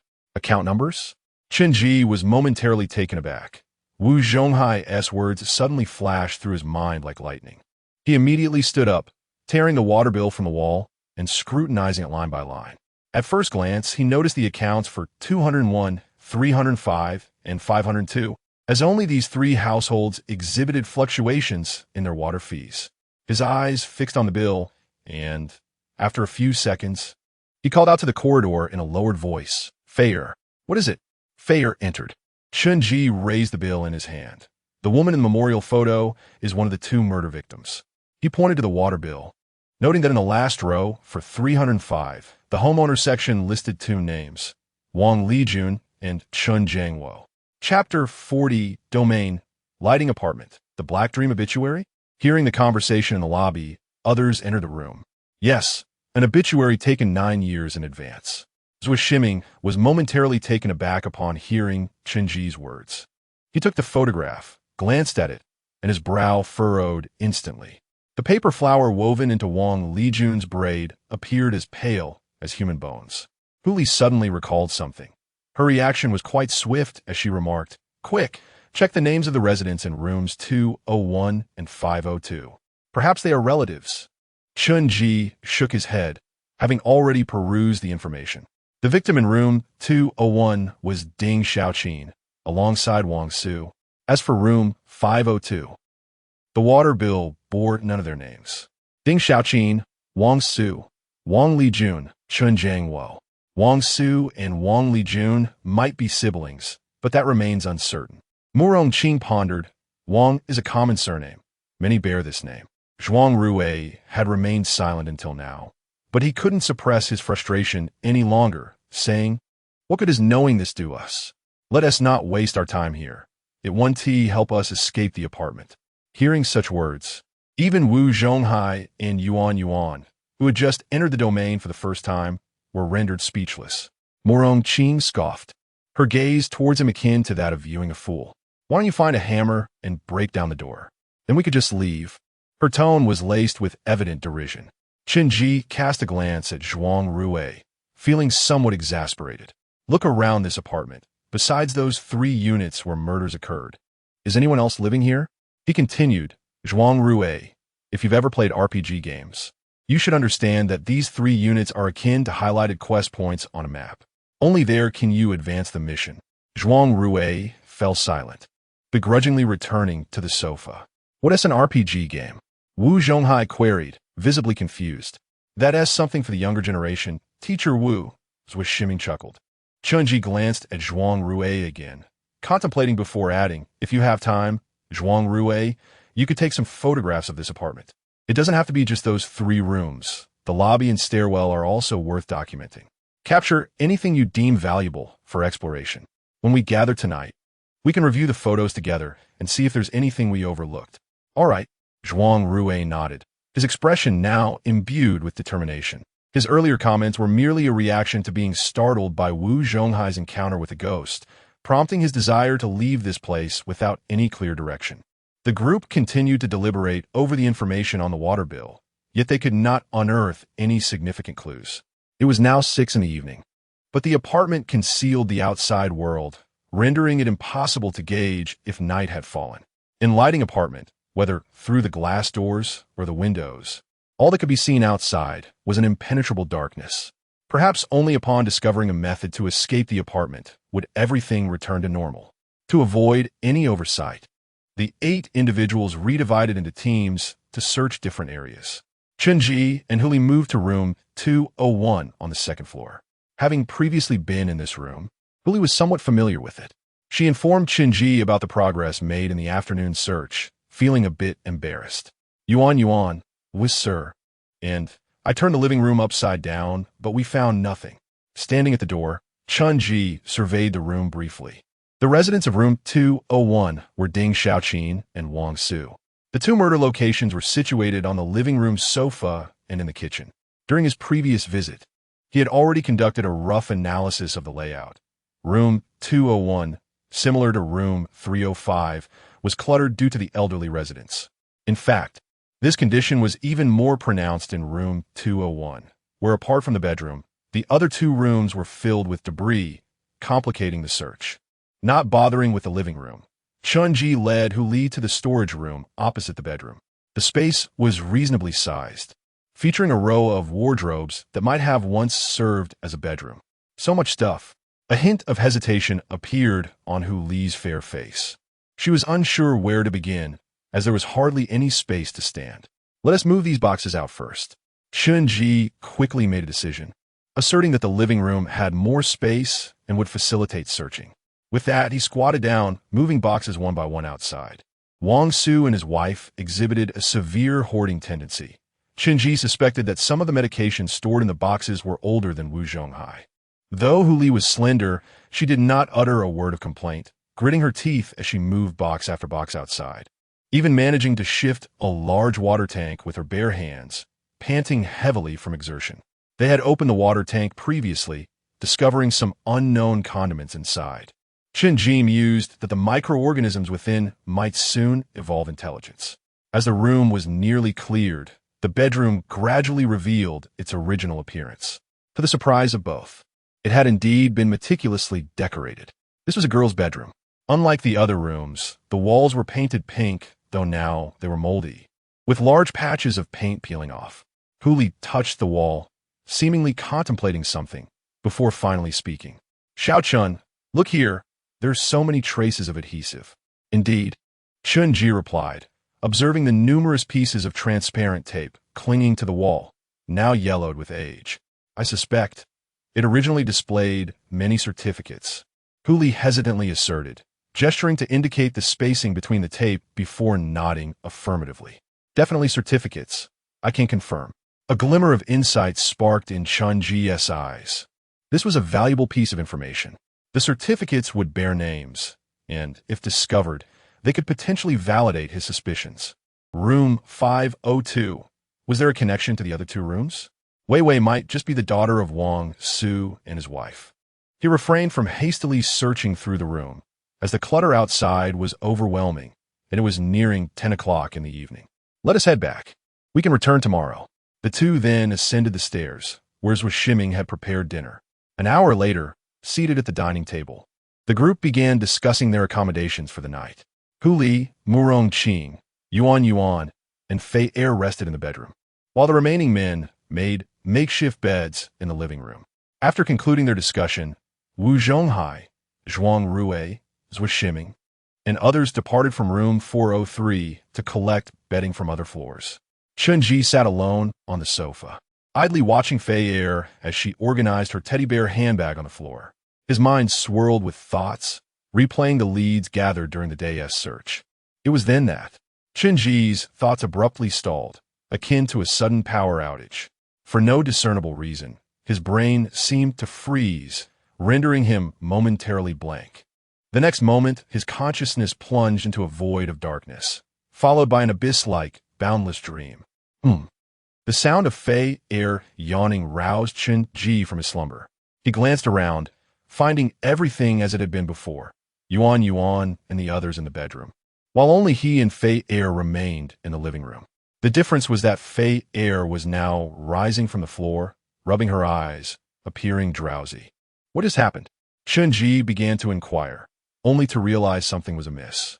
His throat felt parched, and his voice emerged nasally, as if he had been asleep for an extended period. I don't know, I think I might have fallen asleep. Fear was somewhat dazed, her head feeling heavy and disoriented. Something was amiss. Just moments ago, both she and Fear had been in excellent spirits, completely untroubled by fatigue. How could they possibly have fallen asleep so suddenly? A jolt of anxiety surged through Chen Ji as he quickly glanced at the clock, his eyes widening in disbelief. The hands of the clock pointed to 8:15 in the morning. Without hesitation, he sprang to his feet and rushed into the bedroom to awaken the girls within. They too had succumbed to an abrupt slumber, with even Yuan, when roused, precariously tilting in the bathroom. The five of them promptly descended the stairs, intent on locating the remaining members of their group. Just then, the sound of the elevator opening echoed from the lobby below. A sense of unease gripped Chen Ji as he quickened his pace, hastening to the stairway. An icy chill enveloped him entirely. From the open elevator doors emerged a man clad in a dirty maintenance uniform and a yellow helmet. Startled by the sudden footsteps in the corridor, he slowly spoke. The elevator is out of order and will be unusable for the next couple of days. The voice was identical to that which Chen Ji had heard the previous day. Chapter 41, Domain, Lighting Apartment, Elevator Terror at 8:15 in the elevator lobby on the 5th floor. Wu Zhonghai slowly opened his eyes, feeling a dull ache at the back of his head. How did I end up? On the floor? He staggered to his feet, hearing the bones in his back creaking as he moved. Squinting, he groped around on the ground for a moment before locating his glasses and surveying his surroundings. The elevator lobby was small and empty. With the two elevator doors firmly shut, the silence was only broken by the sound of Wu Zhonghai's own breathing. What has happened? Wasn't I just going to get the bedding? Feeling slightly dizzy, he recalled that just a few minutes earlier, he had been moving some blankets from room 502. As he was about to head downstairs, darkness suddenly enveloped him. The next thing he knew, he was lying on the floor, the hard terrazzo surface painfully impacting the back of his head. Sighing, Wu Zhonghai pressed his shoulder, feeling unsurprised. Such sudden, fainting spells were not uncommon at his age. There were numerous possible explanations. In his 40s, years of teaching had left him with various underlying health issues, including problems with his lumbar and cervical spine. Aging was unavoidable, and now he faced this predicament. Shaking his head, a tinge of sorrow flickered through his mind as he pondered how much longer his body could endure in this domain. He moved his limbs and suddenly realized something. Where are the blankets? When I fainted, they should have fallen beside me. Yet now, there was nothing at his side. Had someone else come and taken the bedding? Wu Zhonghai felt a sense of unease. Something was amiss. It made no sense that others would only take the bedding without waking him. He took a few steps forward. At the end of the elevator lobby was the stairwell. He needed to descend to the 4th floor to reunite with the others. However, the stairwell door was tightly shut. Wu Zhonghai twisted the handle several times, but the door would not budge. It was locked. What on earth is going on? His anxiety intensified, and his heart rate began to quicken. He dared not return to the 5th floor corridor. Under such bizarre circumstances, the room 502, where tragedy had occurred, felt even more terrifying. Fortunately, there was still the elevator. Wu Zhonghai pressed the button for the descending elevator, beads of sweat forming on his forehead. 1 minute, 2 minutes. Time ticked by, yet the elevator did not arrive. From the outset, the display screen beside the elevator was malfunctioning, leaving Wu Zhonghai unaware of which floor the elevator was currently stationed on. He paced the confined space of the elevator lobby, now drenched in cold sweat. I'm trapped on the 5th floor. I need to find a way out. Scanning the elevator lobby, his eyes suddenly brightened at the sight of a toolbox in the corner, near the fire safety equipment. He opened the box to find a screwdriver, hammer, and crowbar, likely left by a maintenance worker. He scattered the tools on the ground, producing a clattering sound that caught his attention. Suddenly, he heard a series of dull knocks emanating from the elevator. The elevator has been on this floor all along? More importantly, who is inside? Wu Zhonghai quickly turned, pressing his ear against the elevator door, nervously calling out, "Is anyone in there?" A faint noise responded from within, followed by a muffled voice that, through the heavy iron door, pleaded, "Help me." The voice sounded eerily familiar. Startled, Wu Zhonghai hurriedly asked, "Who are you? What happened?" The voice was distorted and unclear, but amidst the mumbling, he discerned the words, "Help, the elevator is broken." A realization struck him. It wasn't that the elevator wouldn't come down, but rather that it had malfunctioned. The absence of the bedding was suddenly explained. Those were 5 or 6 large comforters, which Wu Zhonghai had taken in stages. The person who discovered him must have taken the bedding down first before returning to assist him. Yet, no one anticipated that the elevator would fail at that moment. It was possible that there was a power outage in the elevator shaft. The voice from the elevator was male, perhaps Xiao Chun or teachers, or it could even be Zhuang Rue, who he rarely spoke with. "Don't worry, I'll come to save you," Wu Zhonghai shouted back into the elevator, feeling a sense of relief wash over him. Fortunately, there were tools available. Grasping the screwdriver tightly, he wedged it into the gap in the elevator door. The person inside, realizing rescue was imminent, fell silent. "The door is incredibly heavy," Wu Zhonghai panted, finally managing to pry open a narrow gap. It was dark within, confirming the power had indeed gone out. "Don't worry, it'll all be all right," he reassured the person inside, picking up the crowbar again to insert into the narrow opening. Leaning back, he applied pressure, gradually using the lever principle. Creak, screech, the elevator door emitted a grating sound, albeit slowly, as the gap widened bit by bit. It soon expanded enough to accommodate most of a person. Suddenly, resistance from both sides prevented him from prying it open further. "For now, you try to see if you can get out." Wu Zhonghai's legs grew weak from the strain, and his back ached. He wiped the sweat from his brow, a smile of genuine happiness appearing as he anticipated the rescue. There was no response from the elevator. "Are you all right?" Wu Zhonghai called out tentatively. A flicker of anxiety crossed his face. Could the person inside have fainted from lack of oxygen? The gap was too dark for him to discern the situation inside. Desperate, he leaned in, peering through the opening, but it was too dark to see anything. Suddenly, he froze. A heavy sound echoed from a distance. The next moment, he heard a crisp chime from far below. Ding dong. The elevator had reached the first floor. But it was not this one. Wait, wasn't there only one functioning elevator? Wasn't the other one broken, rendering it inaccessible? That is correct, but which one was broken again? A multitude of thoughts flashed through Wu Zhonghai's mind in an instant. The sound came from the right. In that moment, the words of the maintenance worker from the previous morning echoed in his ears. Only the left freight elevator is broken. Wu Zhonghai was prying open the left elevator. The cries for help came from the left elevator. No one could use the left elevator. In an instant, the blood in Wu Zhonghai's veins ran cold.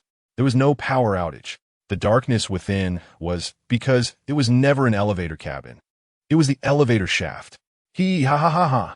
A chilling, bone-chilling laughter echoed above Wu Zhonghai, no more than 5 centimeters from his head.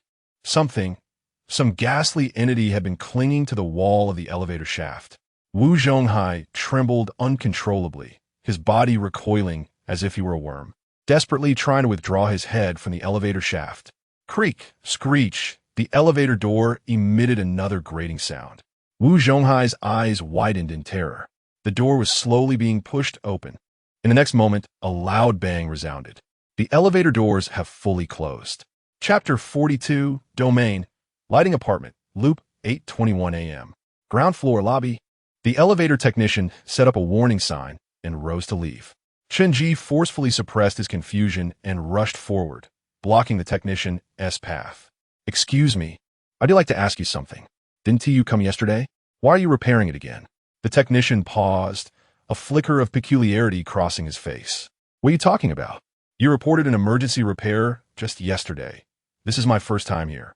With that, he shoved Chen Ji aside, clicking his tongue in annoyance as he exited the apartment building. "First time here? Then who came yesterday? And without a call, who reported the emergency?" Unless Chen Ji stumbled slightly from the push, but was steadied by Hu Li, who looked at him with concern. Yet, Chen Ji remained silent, his eyes betraying a sense of bewilderment. His mind raced, countless thoughts converging towards a singular conclusion. They had returned to yesterday. What could prove it? A calendar? A clock? Chen Ji pondered, struggling to recall the exact date of yesterday, only remembering it was a day in June 2009. However, he knew someone among them could provide evidence. Zhuang Rue. Following Chen Ji's suggestion, Zhuang Rue had taken several photographs in the lobby yesterday, and Chen Ji remembered him capturing the clock. It was an old electronic clock that displayed the current date and time. Standing up under Huli's worried gaze, he approached the bulletin board against the wall, where the electronic clock was situated nearby. The seconds ticked away, revealing it was 8:22, 3 a.m. on June 7th, 2009. If the time on Zhuang Rue's photographs showed June 6th, that would indicate the technician was lying. If not, Chen Ji steadied his thoughts and turned to the four women. Fei Er seemed to sense something, her expression unusually clouded with confusion. Murong Qing furrowed her brows, deep in contemplation. Yuan appeared quite anxious, still puzzled as to why she had woken up in the bathroom. Chen Ji placed a hand on Huli's shoulder and said gravely, "Go find the others. I have an unsettling premonition." 1 minute later, the group located Zhuang Rue on the second floor, just waking up, still oblivious to the unfolding events. Luo Shiming had descended from the third floor, his expression grave. His multiple experiences in the domain assured him that this sudden fainting was no mere coincidence. Chen Ji hurriedly recounted everything that had transpired, including the technician's appearance at the same time in their conversation. He then turned to the bewildered Zhuang Rue. "Do you remember what date was displayed on the electronic clock when you took the photograph yesterday?" "Let me see." Zhuang Rue quickly opened his camera and began flipping through the photos. Suddenly, his hand trembled and the camera screen froze. There was a close-up of the electronic clock. The time read 7 p.m. on June 7th, 2009. Luo Shiming let out a heavy sigh. "We are trapped in this day." Chen Ji closed his eyes, his thoughts swirling chaotically, but one crucial question flashed through his mind. How many cycles will we endure? He immediately spoke, his brow furrowed. This question directly concerned everyone's lives. If it is an endless cycle, how do we break free? If there is a limit to the cycles, what will happen if the time runs out and we have not escaped lighting apartment? Perhaps after that, they would face death. "I don't know," Murong Qing replied, her voice tinged with anxiety. "Did you see any indications related to time yesterday?" The group shook their heads, but Luo Shiming pondered. "Does a calendar count?" The 3 rooms where the murders occurred all had calendars. Perhaps there are clues there. Chen Ji nodded. "That is possible. Let us go to room 201. I remember their calendar was on the wall in the living room." "All right," everyone agreed, but Yuan, who had been silent, suddenly hesitated and asked, "What about Teacher Wu? Why hasn't he come down yet?" Her question reminded Chen Ji, and he checked the time. It was nearly 8:30. Their voices discussing the matter and the sound of footsteps ascending the stairs were not insignificant. Wu Zhonghai should have been aware they were on the second floor.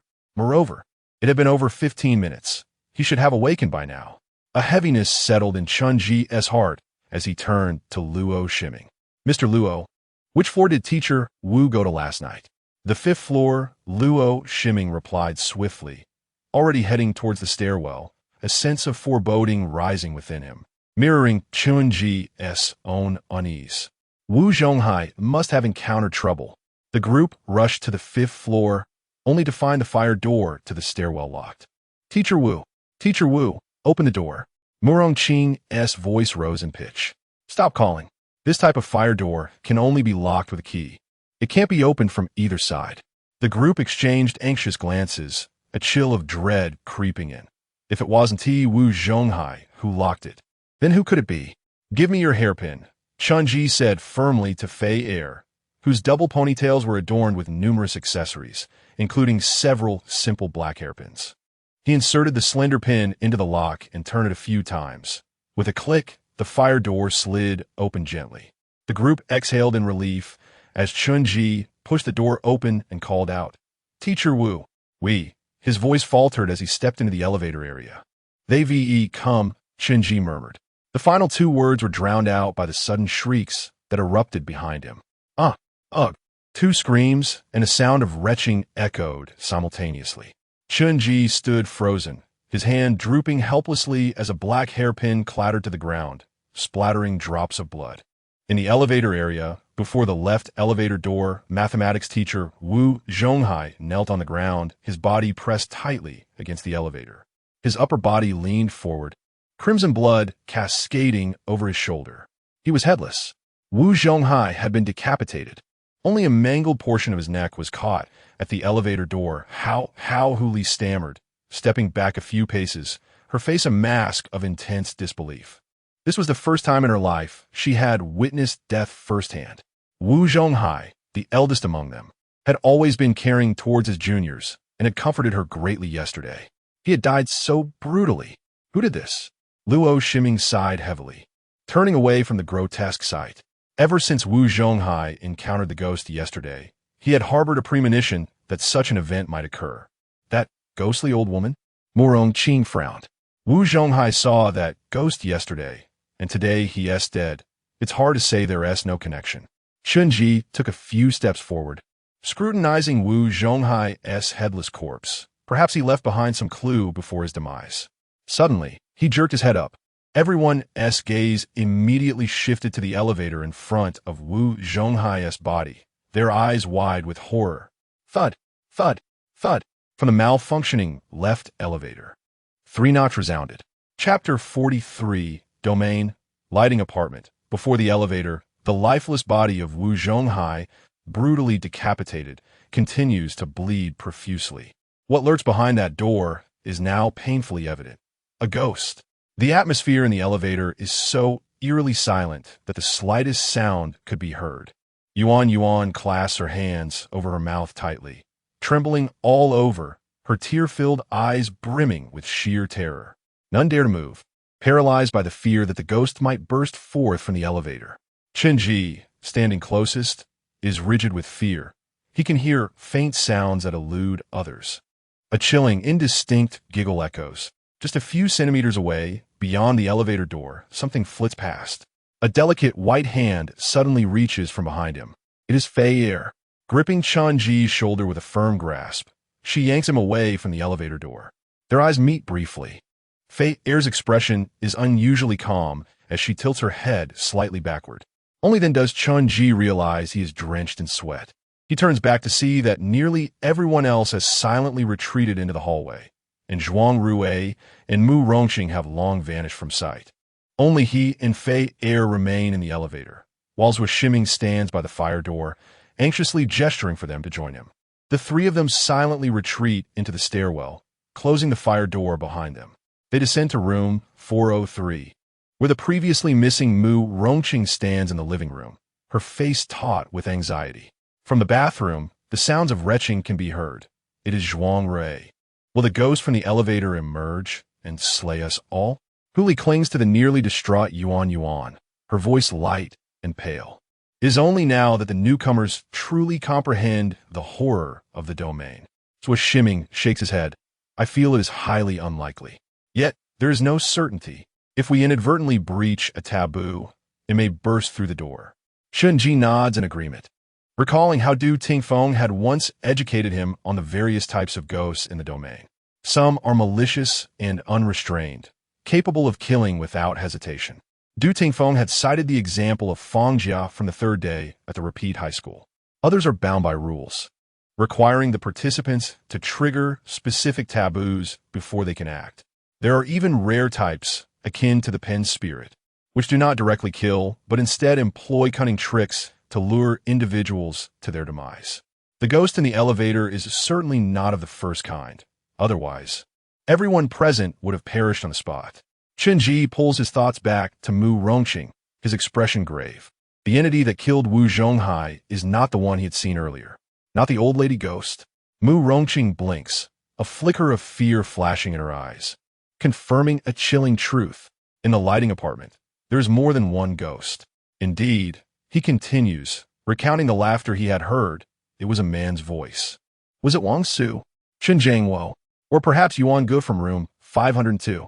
Mu Rongqing murmurs, narrowing the potential suspects. It must be that man from room 502. Hu Li's voice trembles slightly, yet she gradually steadies herself. Forcing down her fear, she attempts to analyze. The ghost appeared on the 5th floor. So it is most likely Yuan Gu. Possibly, but the elevator ghost could also manifest on other floors. Chen Ji muses, his thoughts crystallizing since the maintenance worker's arrival. The left side elevator has remained stagnant on the first floor. This implies that the ghost's range of activity encompasses the elevator shaft, spanning the entire building. Zhuo Shiming concurs, promptly stating, "From now on, we shall only use the stairs and avoid any elevator doors on each floor." The others silently nod in agreement. Even without Zhuo Shiming's admonition, they would have chosen to do so. The gruesome manner of Wu Zhonghai's death is too unsettling. Zhuang Rui pushes open the bathroom door, his face pallid. He heard Zhuo Shiming's words and instinctively recoils. Chen Ji happens to catch sight of him emerging, suddenly recalling the matter of the photographs. A long-ignored question flares to life in his mind. Haven't we been through this cycle already? Chen Ji furrows his brow. Hesitating, why did this ghost not appear in the previous cycle?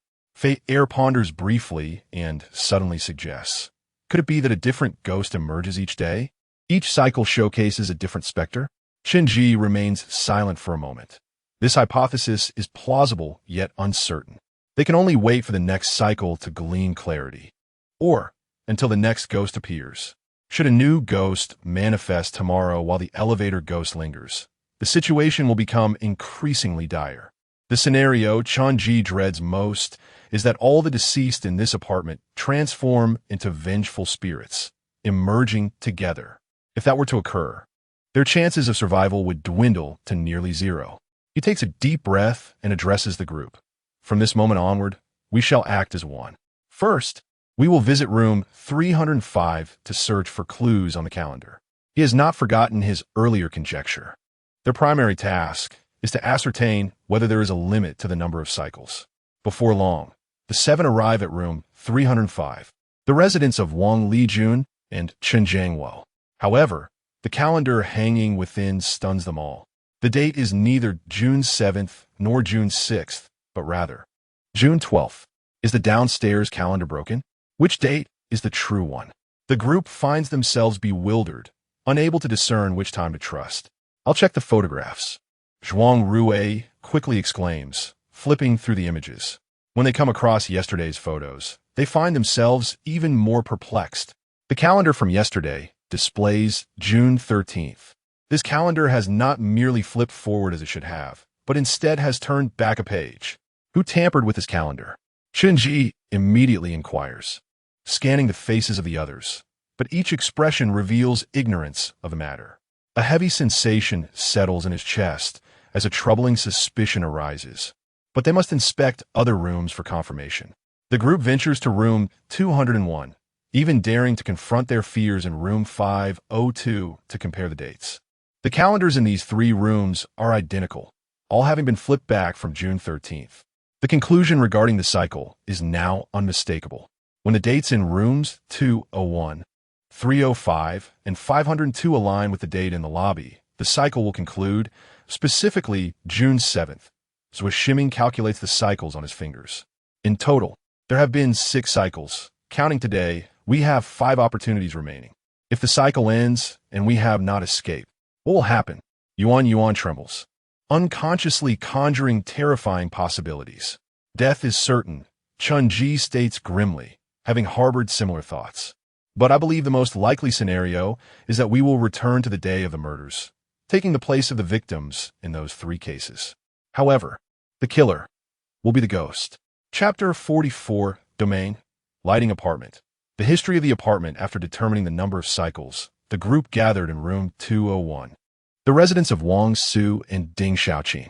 As Chen Ji and Zhuo Shiming had speculated, with each cycle, the items within the apartment returned to their original positions. The belongings that Hu Li and Chen Ji had organized into the living room the previous day were once again in the storage room.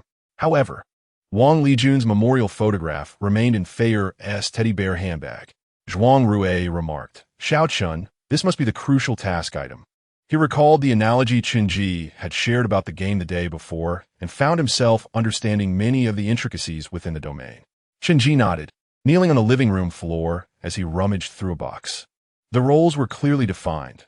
Zhuang Rui and Fei were tasked with moving the clutter out of the room, while Hu Li and Yuan meticulously organized and categorized the items. The others conducted thorough searches. Items deemed useless in the last cycle, such as the soy sauce jar, remained in the storage room. As boxes were gradually extracted from the depths of the room, the group discovered that the contents grew increasingly antiquated. Soon, Murongqing made a significant breakthrough. "Is a deceased wife in room 502 named Wei?" she inquired, pulling out a large stack of crimson paper from a recently brought-in box. Chen Ji and Hu Li exchanged glances, recalling the tape on the wall from yesterday, and immediately moved to Murongqing's side. Indeed, they found awards, an extensive collection spanning from elementary school to university, including numerous accolades from extracurricular competitions. Wang Weiwei, they realized. She was indeed the daughter of this household. The six of them gathered around, with Zhuang Rui exclaiming, "A top student." Chen Ji opened the box from which the awards emerged, revealing it to be filled with an array of student supplies, textbooks, medals, and more. "No, she is a prodigy," Yuan gasped, clutching a document that was an acceptance letter for a medical doctorate from a prestigious university. Connecting this to the foreign documents found in room 502, they pieced together a clearer picture. Chen Ji's gaze flickered as he recalled the ledger from the small supermarket.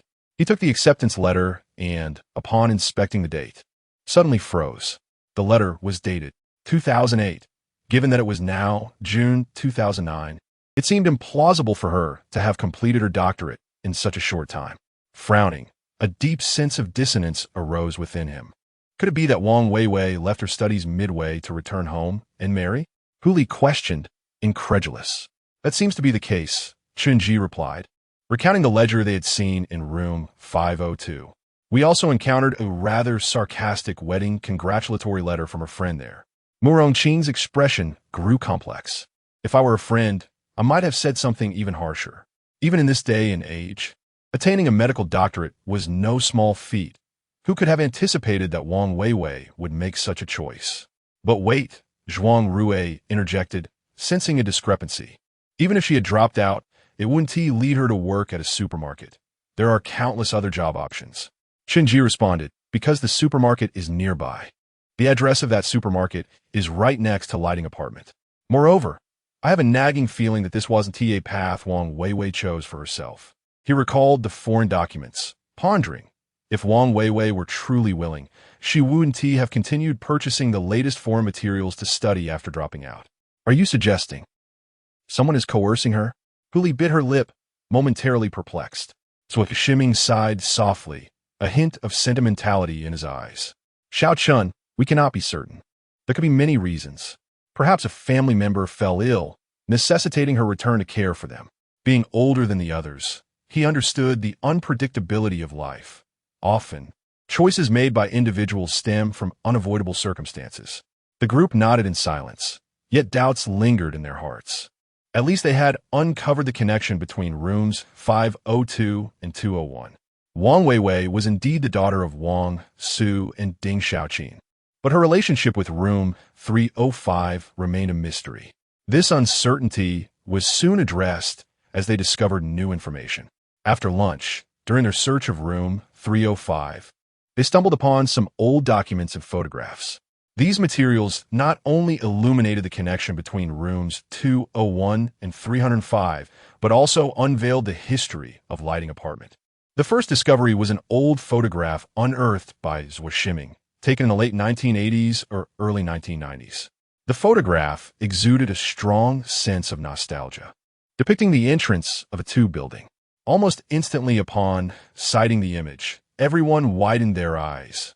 It featured only 3 individuals. A man and a woman stood prominently in the foreground, both appearing to be in their 20s or 30s, their demeanor notably restrained.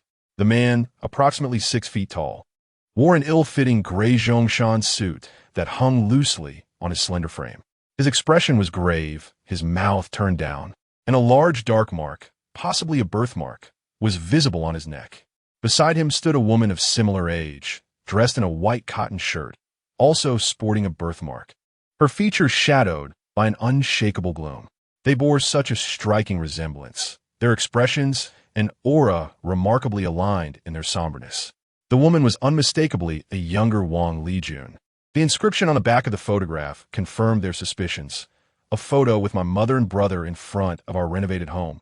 Wang Lijun. Below, 2 names were hastily scribbled, resembling a child's scrawl. Wang Lijun, Wang Su. The third figure in the photograph was none other than the specter Wu Zhonghai had encountered yesterday. The ghostly woman with a mole on her face, clad in a black coat. She was indeed Wang Lijun's mother, as was Shiming reflected. Having proposed this theory when the incident first occurred, he had not anticipated that Wang Su was Wang Lijun's brother, the two sharing identical birthmark placements. The families involved in these tragic events were all related. Subsequent documents unearthed delved even deeper into the family's history. They revealed 2 notices. The first, exceedingly old, was yellowed and brittle. This is to inform that the original Wang family village will be completed in July 1989, divided into 3 new 2 buildings: Jixiang Garden, Ping'an Garden, and Xingfu Garden. Original residents of Wang family village will be allocated into different units based on their original addresses. A list followed, indicating that Wang Lijun and Wang Su were assigned a residence in Jixiang Garden. Jixiang Garden was the very backdrop of the family photo. Behind the 3, the entrance of the gray tube building bore the bright new sign of Jixiang Garden, adorned with red silk. The faces of other passing residents radiated with excitement, seemingly thrilled to be moving into their new homes. Yet, the expressions of Wang Su and the others were notably somber. The second document was a more recent official notice, dated 2001.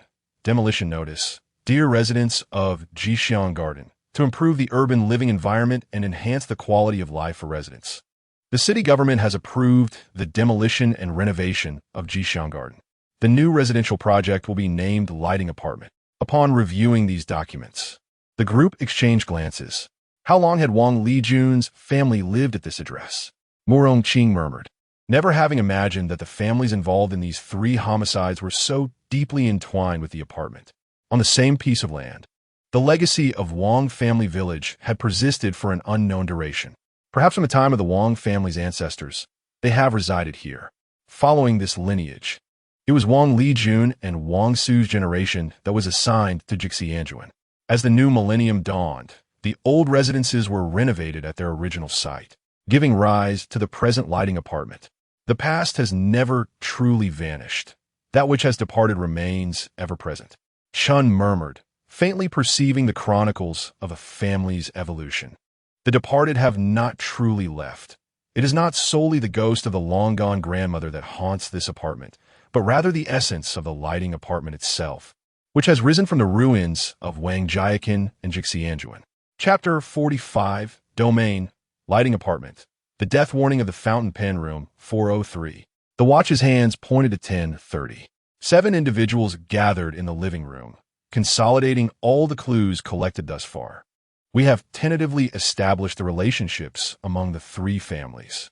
Chen Ji sat on the sofa, speaking rapidly. Wang Su in room 201 and Wang Lijun in room 305 are siblings, while Wang Lijun is the aunt of Wang Weiwei in room 502. The Wang family has likely lived on this land for a century, from Wangjia village and Jixiang Garden to moving into lighting apartment after the year 2000. The old woman, known as the ghostly figure, is the mother of Wang Su and his sister. It remains a mystery why she wanders in this apartment. He surveyed the group, pondering aloud. Among the 2 ghosts encountered thus far, she has shown no signs of aggression for the time being, yet we must remain vigilant. Xiao Chun is correct. As was Shiming nodded. This is only the 2nd cycle, and she has not appeared today. Everything remains uncertain. Speaking of the 2 ghosts, Chen Ji reflected further and added, there is another matter. Regarding the elevator ghost, I believe its weakness lies in being trapped within the elevator shaft. As long as we avoid using the elevator, it poses little threat to us. His assertion was resolute, a conclusion drawn from a day of testing. Throughout their investigation, the 7 had passed by the elevator shafts on various floors without encountering any danger. As for Wu Zhonghai's demise, the scattered crowbar, screwdriver, and the severed head caught in the elevator door led the 7 to deduce his cause of death during earlier discussions. Perhaps he was deceived, or perhaps he was eager to escape the sealed 5th floor. In any case, It was his own action of prying open the elevator door that led to his demise at the hands of the ghost. Chen Ji sighed, lamenting Wu Zhonghai's unjust fate. There was, however, another matter yet to be resolved: the identity of the elevator ghost. Who could it be? The pool of potential suspects had narrowed considerably, and given the fateful connection between the Wang family and Lighting Apartment, they unanimously speculated it to be Wang Su. Nonetheless, no concrete evidence supported this theory. The various old documents discovered today brought back to light a long-ignored directive. The past has never truly vanished. The departed have never left. The implication of the latter half was clear, while the former ignited a new haze of uncertainty in their minds. The past has never truly vanished. Chen Ji murmured, could it be that someone among the three murders is still alive? Yet, there were no living souls here, save for that elevator worker. Murong Qing furrowed her brow, her mind racing to decipher the meaning of this statement. After a moment, she still found herself perplexed. The only plausible interpretation was, as Chen Ji suggested, that someone had survived. Tomorrow, in the next cycle, we shall observe the elevator worker. If he is indeed a resident of this apartment, then it must be Yuan Gu, Murong Qing stated. Chen Ji nodded, remaining silent. For reasons unknown, he felt a lingering unease that the elevator maintenance worker was unlikely to be Yuan Gu. To be precise, he doubted that he was even a resident of this apartment. This simply lacked logic. The elevator worker appeared quite healthy, with no visible injuries. Given the amount of blood present at the crime scene, this was implausible. Moreover, what reason would he have to return? Chen Ji's expression darkened as he sensed that pursuing this line of inquiry might lead them astray. However, unless they uncovered some elusive clue that corresponded to the first part of the statement, they had no choice but to investigate this direction. Regaining his focus, Chen Ji glanced at his wrist. It was now 10:50 p.m. Since 10 o'clock p.m., he had instructed everyone not to leave room 403, as the timing of the cycle's conclusion remained uncertain. Fei Er stretched languidly, finishing the milk Huli had brought her, crumpling the box in her hand. She tossed the empty container into the trash, stood up, and declared in a lazy tone, I'm going to sleep. Upon seeing her return to the bedroom, Yuan and Huli quickly stood up. Over the past 2 days, they had grown quite fond of Fei Er, finding her doll-like charm utterly adorable. Most importantly, they felt an inexplicable and powerful sense of security in her presence. Seeing this, Murong Qing also returned to her bedroom. All right, everyone tidy up and rest, Chen Ji instructed, descending from the sofa to lie down beside Zhuang Rui on the floor. As was Shiming was nearing 40 and had developed lumbar issues from driving for ride-hailing services. The softer sofa was left for him. Chen Ji turned on his side, his gaze fixed on the watch on his wrist, unwavering. He vaguely recalled that last night, shortly after 11, the cycle had abruptly ended. Before long, Zhuang Rui beside him had settled into a steady breath, slipping into slumber. At that moment, the familiar sensation of sudden disconnection washed over him once more. Chen Ji quickly seized the last fragment of consciousness and committed the time to memory, 11:13. He recited it internally, and then his vision abruptly blurred, his thoughts ceasing to function. 2 or 3 minutes later, his eyes slowly closed, surrendering to a dream shrouded in darkness. At 8:15 a.m., Chen Ji awoke, glancing at his watch, the time identical to yesterday. Zhuang Rui beside him was still in deep slumber. So Shiming lay on the sofa, his back to them, his body rising and falling slowly, clearly still lost in dreams. Chen Ji surveyed the room, noting no anomalies, and sighed in relief. He walked a few steps to the bedroom, cracked the door open, and peered inside. There, Fei Er had already sat up, just waking, lazily rubbing her eyes. Murong Qing was sleeping far from her, curled up, her face serene and tranquil in slumber. On the floor, Yuan and Huli were huddled closely together, their bags having spilled various small trinkets, papers, rubber bands, mirrors, and such. Chen Ji exchanged glances with Fei Er, nodding in acknowledgement. Satisfied that everyone was unharmed, he decided against lingering and gently closed the door. Suddenly, his hand twitched, and his expression turned peculiar. The fountain pen in his pocket was moving frantically, as though it had something urgent to convey.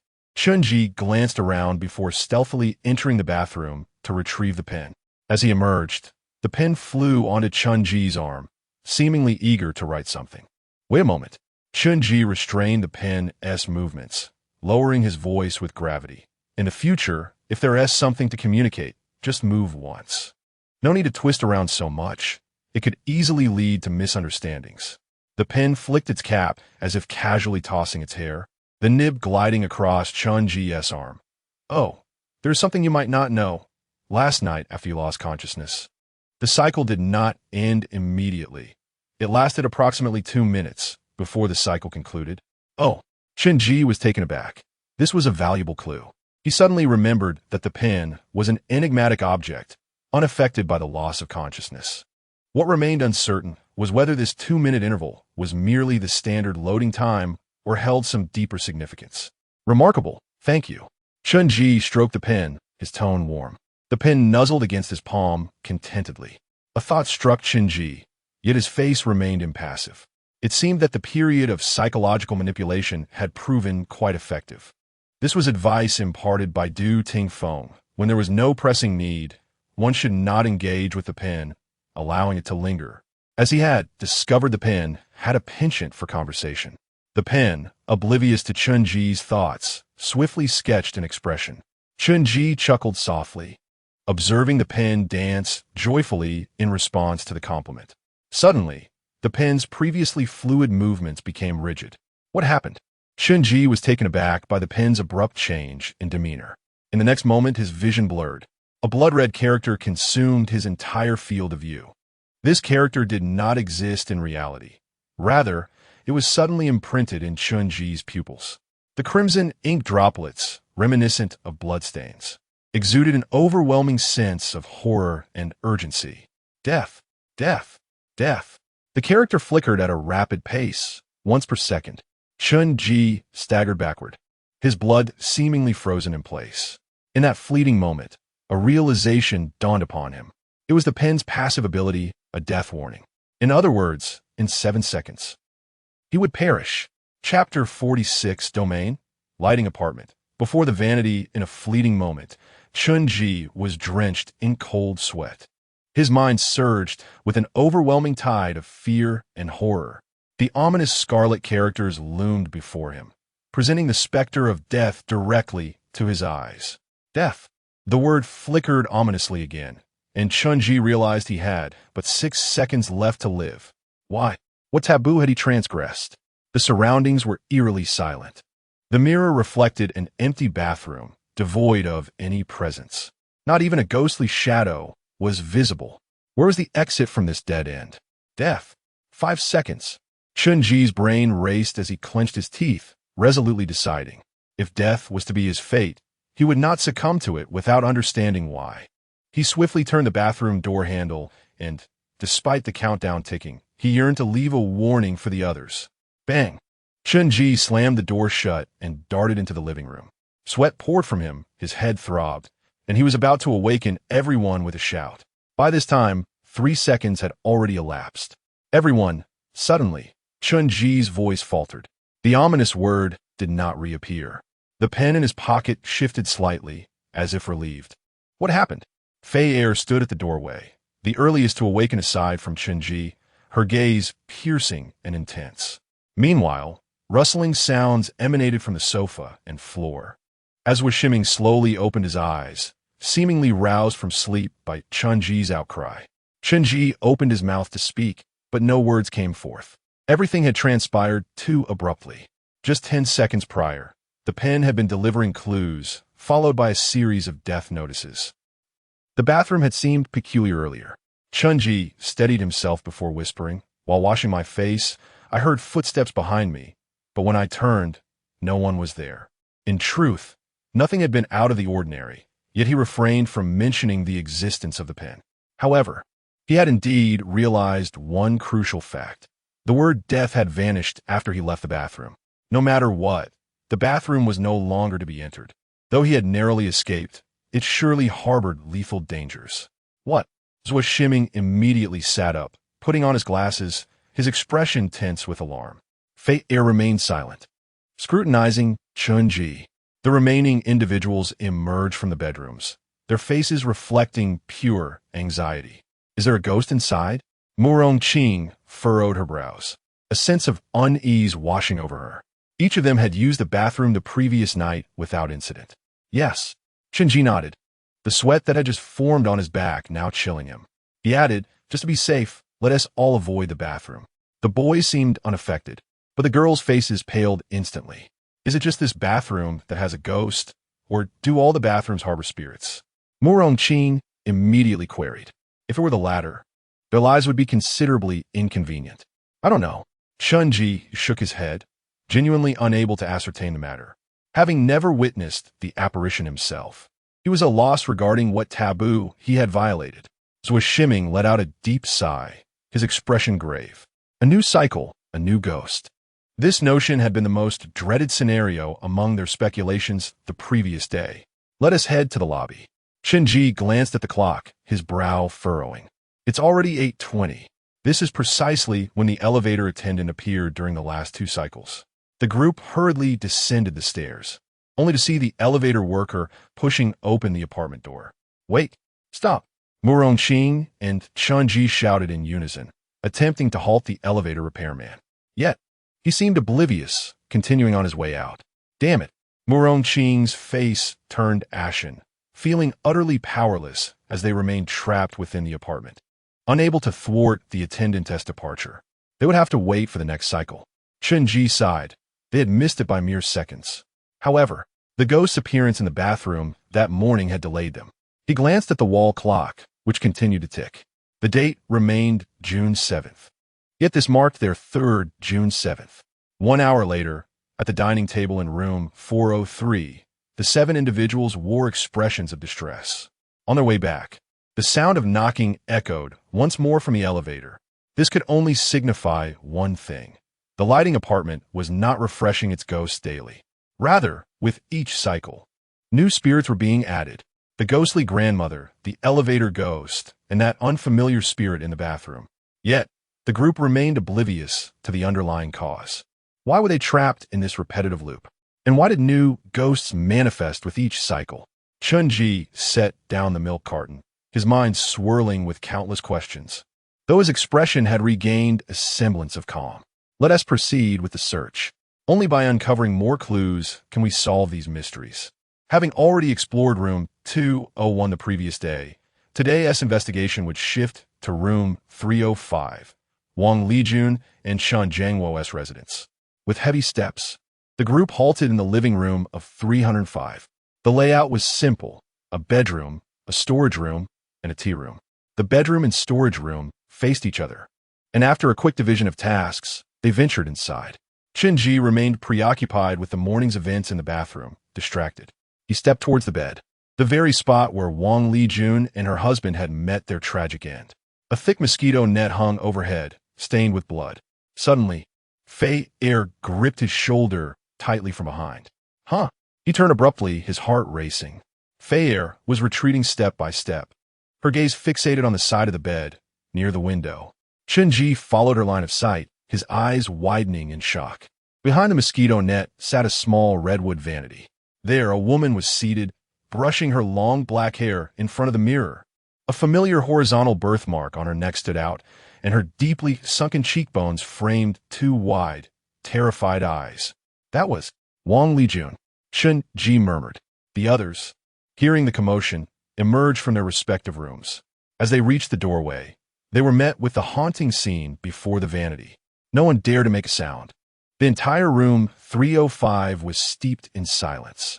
After a minute, Wang Lijun finally rose from the vanity.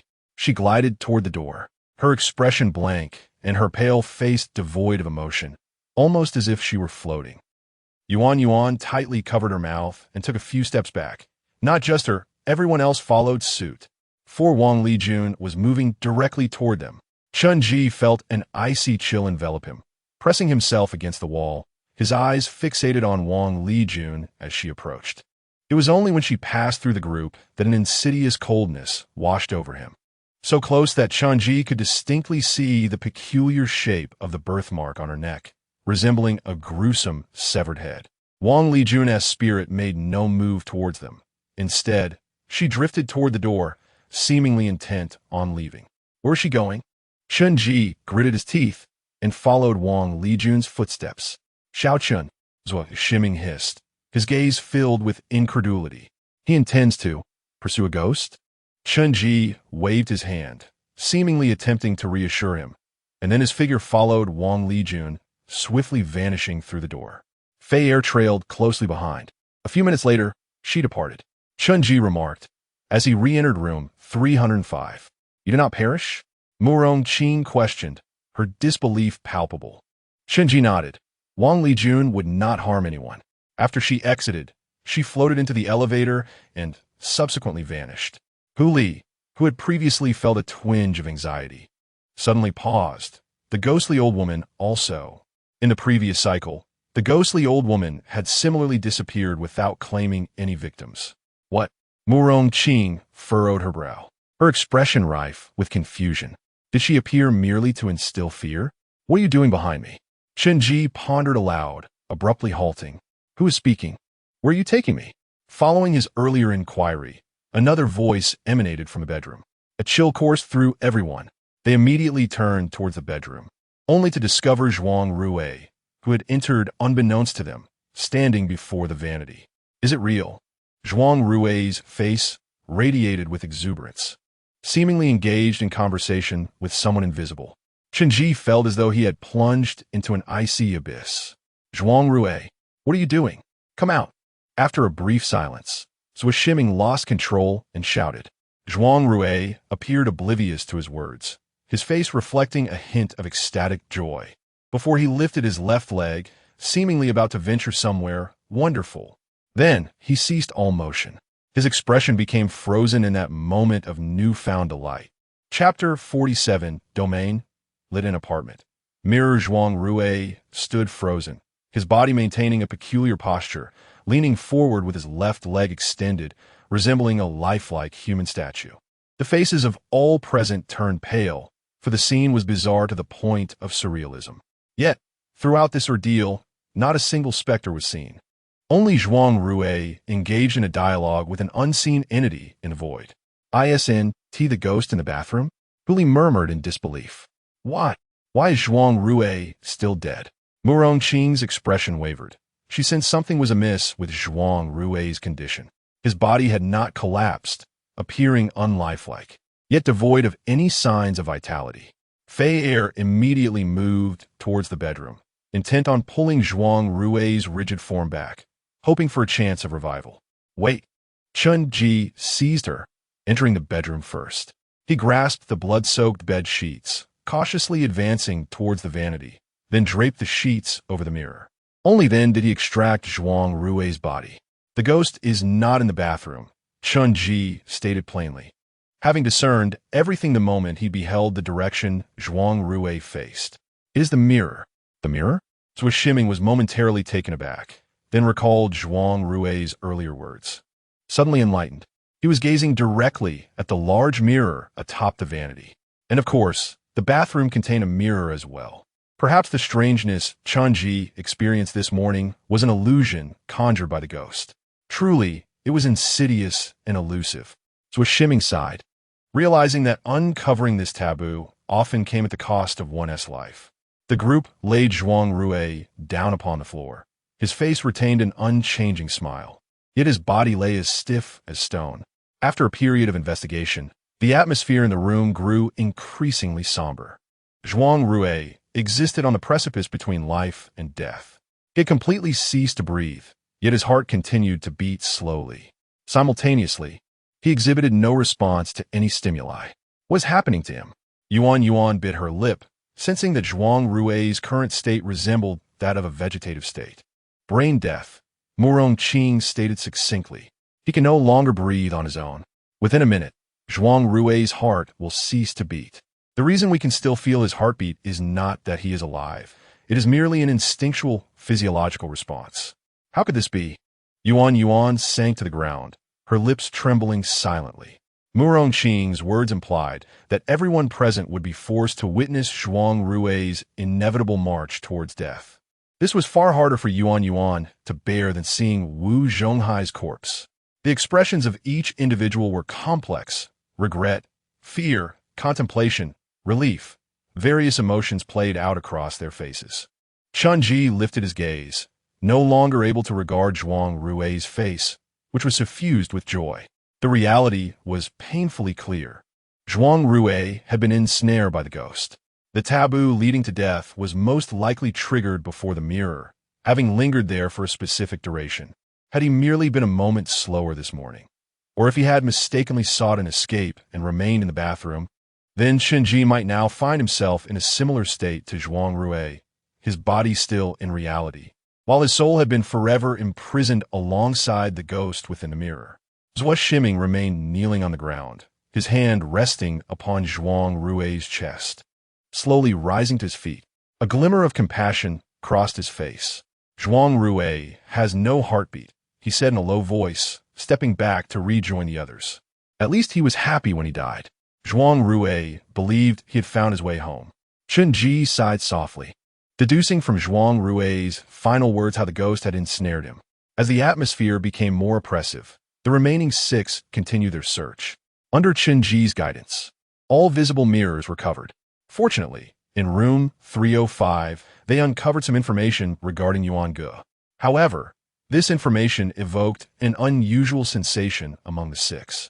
At 10 o'clock, everyone gathered around the dining table in room 403.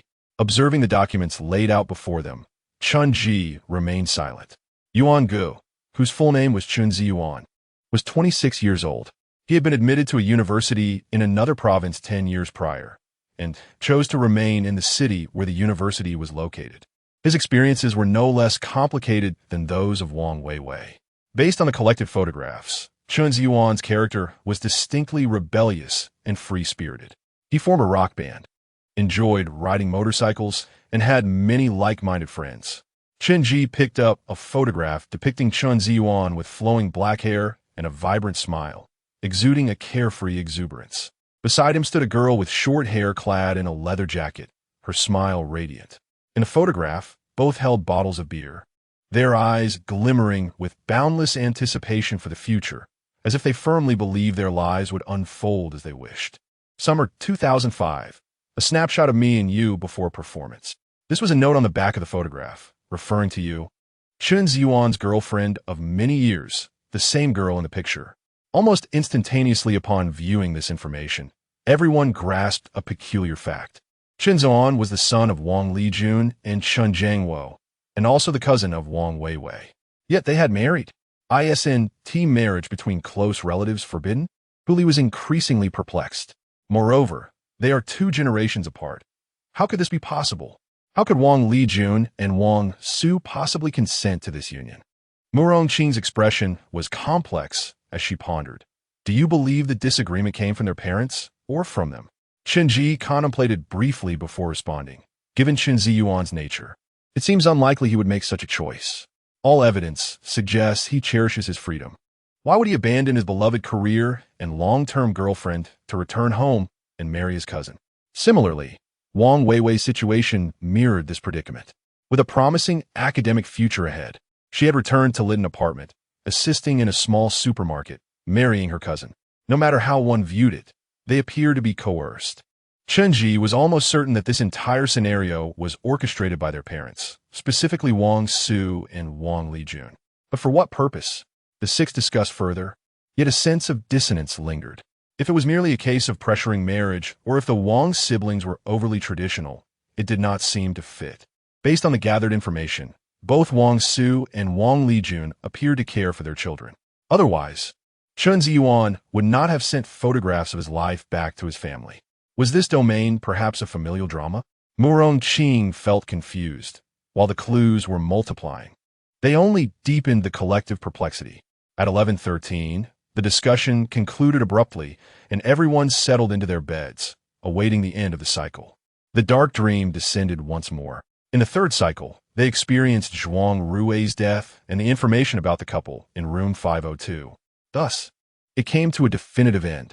Chapter 48, Domain, Lighting Apartment. The dumpling as a cat. Chen Ji slowly opened his eyes and glanced at the watch on his wrist. It was still 8:15. The 4th cycle began anew. In the 3 rooms where the murders occurred, the calendar had likely turned to June 10th. Including this time, only 3 cycles remained. Without hesitation, Chen Ji rolled out of bed and roused Swishiming. He then swiftly opened the bedroom door and called the 4 women inside to rise. "Hurry up, it's almost 8:20. Chen Ji shouted, continually checking his watch. They needed to gather some intelligence before the elevator worker left for the day. A minute later, accompanied by hurried footsteps, the 6 of them pushed open the door to the stairwell. The maintenance worker, clad in a filthy uniform, had just exited the elevator and was setting up warning signs. Chen Ji exchanged a glance with Swishiming, his eyes questioning. During their discussion last night, Swishiming had suggested that he, being more experienced in social matters, should lead the conversation the following morning. However, at that moment, Swishiming stood behind Chen Ji, looking dazed and lost in thought. Seeing his lack of response, Chen Ji said nothing further and stepped forward to block the maintenance worker's path. "Do you need something?" The worker, wearing a yellow helmet, was startled by Chen Ji's sudden approach, straightening up with an odd expression. "Brother, you're here to fix the elevator so early in the morning. You must be working hard," Chen Ji said with a forced smile, extending a bottle of water toward the worker. "Take a seat and have a drink. Rest for a moment." Simultaneously, his gaze remained fixed on the maintenance worker. For this was the first time during his 4 cycles that he had seen the man's south face up close. Contrary to Murong Qing's speculation, it was not Chen Ziyuan's face. The worker had a darker complexion, appearing to be in his 20s or 30s, with a teardrop birthmark beneath his eye and a wary expression. "No need," he grunted, pushing Chen Ji's hand away. After saying this, he grabbed his repair bag and headed toward the door. The group concealed behind the stairwell immediately displayed anxious expressions. Yuan bit her lip, while Murong Qing clenched her fists, feeling frustrated with Chen Ji's inability to communicate effectively. "Wait." Chen Ji grasped the maintenance worker's shoulder, dropping the pretense of a smile. He spoke directly. "Has anything strange happened in this apartment before?" As he spoke, he fixed his gaze on the worker's face. Chen Ji's straightforward approach stemmed from his indifference to the worker's potential response. Regardless of whether the worker engaged with the question, any change in his expression would indicate something significant. Conversely, if the worker maintained his composure and refrained from answering, it would also suggest he knew something. Normal individuals would be perplexed by Chen Ji's inquiry. Only the curious might press for more information. Yet, the worker's response was entirely unexpected. He showed no surprise at Chen Ji's question, his demeanor remarkably calm as he brushed Chen Ji's hand away. A complex expression crossed his face as he quietly replied, "This place is cursed." With that, the maintenance worker pushed open the apartment's main door and slipped outside. "Cursed? What does that mean? Is it referring to the ghosts here? Or perhaps the family annihilation case in the apartment?" Chen Ji's hand remained in position, his mind racing with various speculations, all pointing toward an unresolved mystery. How could the maintenance worker be aware of this? He murmured, suddenly recalling the apartments that had been vacated one after another. Could it be that the curse was so notorious that all the residents were aware, leading them to leave in droves? It must be haunted, Murong Qing mused as she emerged from the stairwell, deep in thought. Aside from Wang Lijun's ghost, the old woman must have died long ago. Perhaps other residents, like Wu Zhonghai, have seen her apparition. Behind her, Huli nodded in agreement. This seemed the most plausible explanation. Yet, Chen Ji remained silent. He sensed that the situation was far more intricate than it appeared. The history of Lighting Apartment was too convoluted, intertwined with the Wang family's fate. Hauntings were merely the surface, with deeper reasons lurking beneath. Chen Ji turned to seek Zui Shiming's opinion, as his meticulous mind might provide a different perspective. Just as he directed his gaze towards Zui Shiming, he was taken aback. Zui Shiming was clearly not present mentally, his head lowered, hands buried deep in his pockets and left untouched. With a fleeting glance, Chen Ji chose not to comment and shifted the topic. At 3 in the afternoon, in room 201, the 6 began searching another storage room. They had not returned to the 4th floor for lunch, as Zui Shiming claimed to feel unwell. So they hastily prepared instant noodles on the 2nd floor. "I need to use the restroom." Zui Shiming, who had been rather quiet all morning, suddenly stood up, his voice weak. As he passed by Chen Ji, It seemed he inadvertently bumped into Chen Ji's shoulder. "I'll help you," Chen Ji quickly offered. Supporting Zhuo Shiming as they exited the room. Upon reaching the restroom door, Zhuo Shiming did not enter, but instead turned into the storage room across the hall, closing the door behind him. Once seated on a pile of cardboard boxes, he finally lifted his head, his expression grave. "Mr. Zhuo, what on earth happened?" Chen Ji felt a tightening in his chest as he settled next to the old baby stroller. "Xiao Chun." After a lengthy pause, Zhuo Shiming finally spoke, his tone serious. "After the last cycle ended, I was attacked." "What?" Chen Ji exclaimed, standing abruptly, his movements so vigorous that it nearly dismantled the 30-year-old baby stroller beside him. He took a moment to compose himself before pressing on. "Who was it? Was it a person or a ghost?" "I don't know," Zhuo Shiming replied, fidgeting in his pocket. "I lost consciousness at that time." He then produced a pendant necklace from his pocket, a silver chain adorned with a small cat figurine. Zhuo Shiming placed the cat pendant in Chen Ji's hand. The three-colored cat appeared plump and lifelike, its eyes closed as it groomed itself. Remarkably realistic. Even the soft fur was convincingly crafted. "This is..." Chen Ji hesitated, feeling an unexpected wave of inner peace and stability wash over him upon receiving the three-colored cat pendant. "Her name is Dumpling. She is a 3-year-old female cat," Zhuo Shiming said, gazing at the cat figurine with endless tenderness. After a brief silence, Chen Ji softly remarked, "This must be a supernatural object." Zhuo Shiming shook his head, replying, "It is, yet it is not." His words left Chen Ji perplexed, but he did not sense anything ominously peculiar about Dumpling, unlike the eerie feelings associated with other supernatural items. Instead, a gentle warmth flowed through Chen Ji's heart, reminiscent of the comforting feeling of being cradled in his mother's embrace during childhood. Dumpling possesses only one ability. When she senses that I am under lethal attack, she generates a protective shield that lasts for 10 minutes. She has no side effects. Upon hearing Zhuo Shiming's words, Chen Ji's eyes widened in disbelief. "That's impossible," he exclaimed, for Du Tingfeng had previously informed him that all supernatural objects inevitably carry side effects. The stronger the ability, the greater the negative impact. Even a pen is merely suppressed temporarily.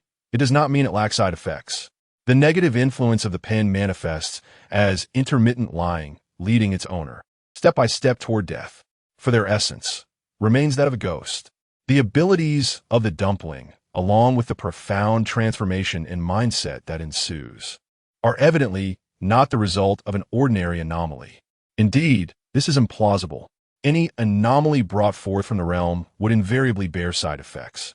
Yet the dumpling does not possess such traits. Zhuo Shiming murmured, a subtle sorrow reflected in her eyes. "She is, in reality, the cat I care for." Chapter 49, Domain, Lighting Apartment.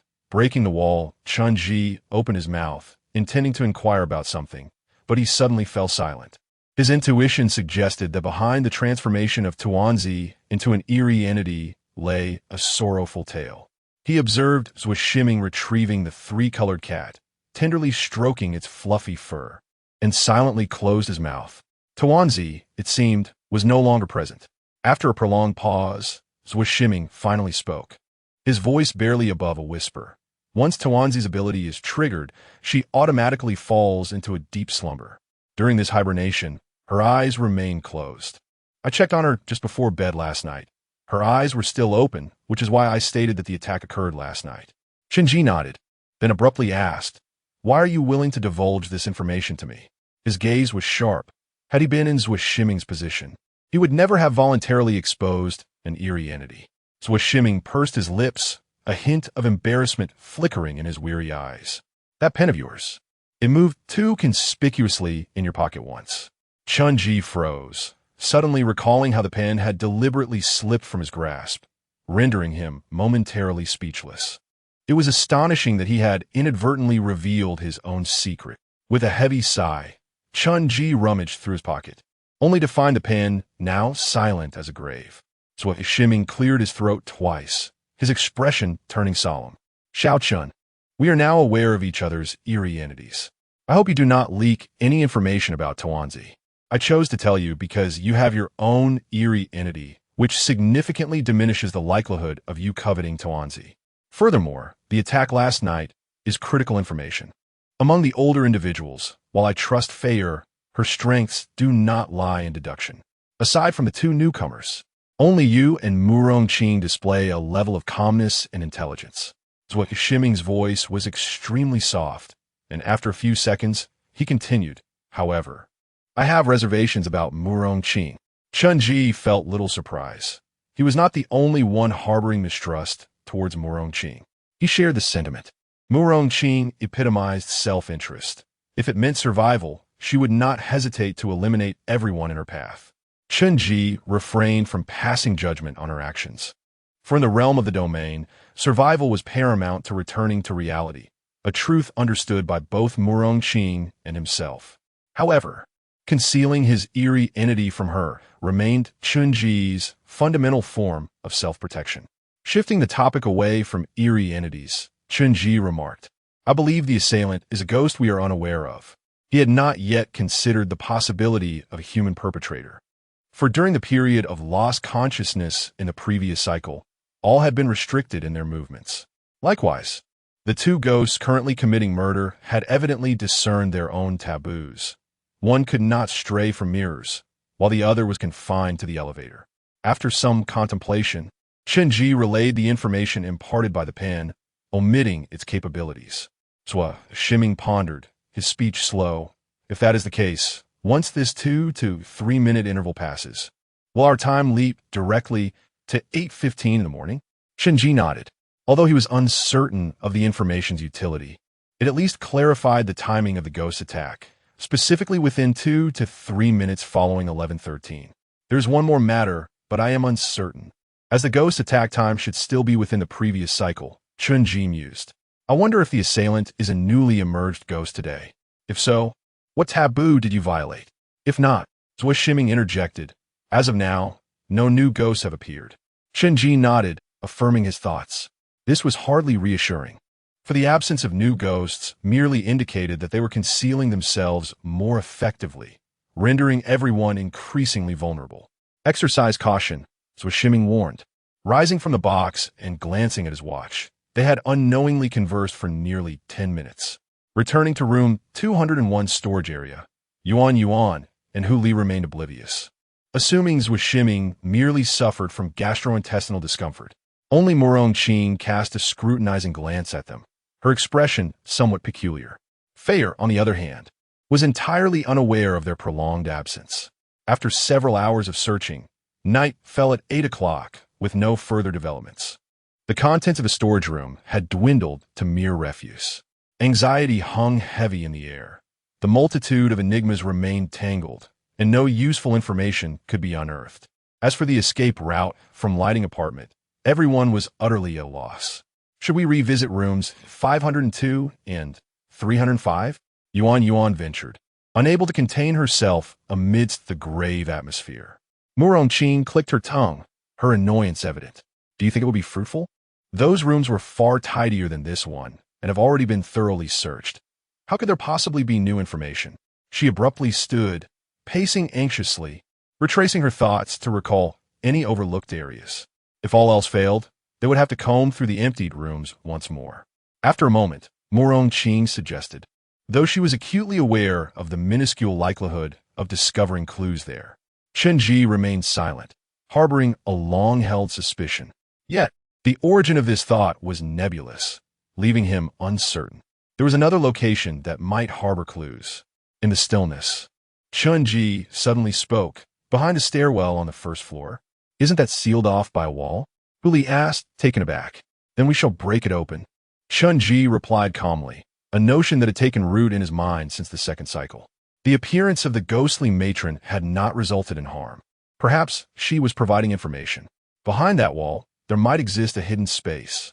After a brief silence, Feier rose and silently exited the room. A minute later, she returned with a hammer, the origin of which was unknown, her tone devoid of emotion. Let us proceed. 2 hours later, on the first floor, behind the stairwell, the wall proved thicker than anyone had anticipated. Behind it lay only a dense mound of earth. Most were disheartened, save for Chen Ji and Feier, who continued to dig. until the soil beside the staircase had piled up to half their height. Chen Ji's shovel suddenly struck something hard, producing a resounding thud. "I found it!" Chen Ji exclaimed, swiftly clearing away the remaining earth. Just as he had surmised, a dilapidated iron door stood 1 meter behind the wall. "It truly exists." Yuan's eyes widened in disbelief, astonished that Chen Ji's conjecture had indeed borne fruit. "If there is a room here, why is it sealed off?" Qing inquired, puzzled, as she pushed against the grimy iron door, which yielded without a lock. Creak! A heavy, dusty odor wafted forth, illuminated by the light from their phones. Chen Ji quickly surveyed the room's arrangement. This space was undeniably from a different era than lighting apartment. The walls had completely crumbled, leaving only gray cement. The floor was equally drab, seemingly devoid of any tiling. On the walls, faded family planning slogans remained, now entirely yellowed. Chen Ji stepped forward, softly reading the inscriptions: "Fewer births, better births, lifelong happiness. Auspicious courtyard declaration." "This is the basement of the auspicious courtyard," he observed, glancing around to find various cluttered items in the corner, including an iron-framed bed. In the expansive vacant space near the door, there stood a solitary, weathered desk, its paint chipped and peeling. Scattered haphazardly upon its surface were a toy top, several sheets of stationery, and a small red notebook. Rather than pay attention to the sheets of paper, Feier chose to open the red notebook. "Is Wang Su the brother of Wang Lijun?" Chen Ji, perusing the letters inside, lifted his gaze with a hint of puzzlement upon hearing Feier's inquiry. "Yes, what is it?" he responded. "This cannot be true." A rare look of confusion crossed Feier's face as she presented the red notebook to the others, the words "marriage certificate" boldly inscribed on its cover. They had been married. Chapter 50 Domain. Lit apartment. A century's cage. Who? Wang Su and Wang Lijun. They are siblings, Huli exclaimed, her voice echoing with disbelief, mirrored by the astonished faces around her. In an instant, the incongruity crystallized in Chen Ji's mind, the visages of the couple from room 502 flashing before him as he murmured, "No wonder Wang Weiwei married Chen Yuan. It is a tradition in their family." After the Wang siblings wed, it was not long before they divorced and sought new partners, eventually giving birth to Chen Yuan and Wang Weiwei. Chen Ji sifted through the marriage certificate and unearthed a torn photograph. The image, only depicting the upper half, was captured in the late 1980s and featured Wang Su and Wang Lijun, their faces shrouded in an indelible sorrow. He tucked the half photograph into his pocket, suppressing the astonishment within him as he spoke solemnly. "There is also a letter." The group leaned in to read the letter, which was brief and the paper not overly aged. January 10th, 2007, son. A few days ago, the old lady passed away at the age of 78. When she died, her face bore a smile. She said she could finally escape the cage that had imprisoned her for a lifetime. I remained silent. Sometimes, living too long is a torment. The old lady gave birth to 10 children in total, but due to consanguinity, only 2 survived. First the old lady, then me, as we buried each of their little graves with handfuls of earth. In Wangjia village, Jixiang Garden, now beneath Lin apartment. In your letter, you asked why I did all this, why I gave birth to you, perpetuating this ceaseless fate. Child, this is destiny. We can never escape the fate tied to this land. Like you, mother once attempted to flee to a faraway place, hoping never to be pursued by our family's predetermined fate. It was futile. Even if our family were reduced to a single person, this curse would never cease. You mentioned dreaming of a great door, yet you do not know whether it belongs to the old residence, Jixiang Garden, or Lin apartment. Mother also dreamt of it, on a day in her 20s. You did not tell me, but I know someone spoke within. Did they not? They said, to every wandering child, no one can leave here. Inevitably, you will return. Come back, child. We can only exist as birds with severed wings, perpetually ensnared in this century-old cage. Upon finishing Wang Lijun's letter, an oppressive silence enveloped the room. Chen Ji quietly returned the letter to its place, beside a spinning top that a child had left behind. I'm a bit confused. Yuan spoke weakly, her mind clouded by the vague and nearly hallucinatory nature of Wang Lijun's words. Chen Ji replied, this was a letter to Chen Ziyuan. the many mysteries in his mind illuminated as if by a ray of light. The letter's content was profoundly significant. After a moment of contemplation, he slowly articulated, "The connection between the Wong family and Litton apartment runs deeper than we imagined. The letter implies that their family is cursed by this land, destined to return no matter where they go." Left Shimming nodded thoughtfully. Perhaps there is more than one curse. The old lady must be the ghostly matron Wu Zhonghai encountered. She too was a product of consanguineous marriage. Murong Qing remarked with an odd expression. Could it be that their intermarriage led to mental illnesses? She felt the family seemed overly feudal, speaking in a manner reminiscent of an archaic society. She continued to speculate, maybe on the day of the tragic incident, their mental afflictions erupted, resulting in them slaughtering each other. Such occurrences are not uncommon in the news. Chen Ji was momentarily at a loss for words. Have you switched to a crime investigation channel?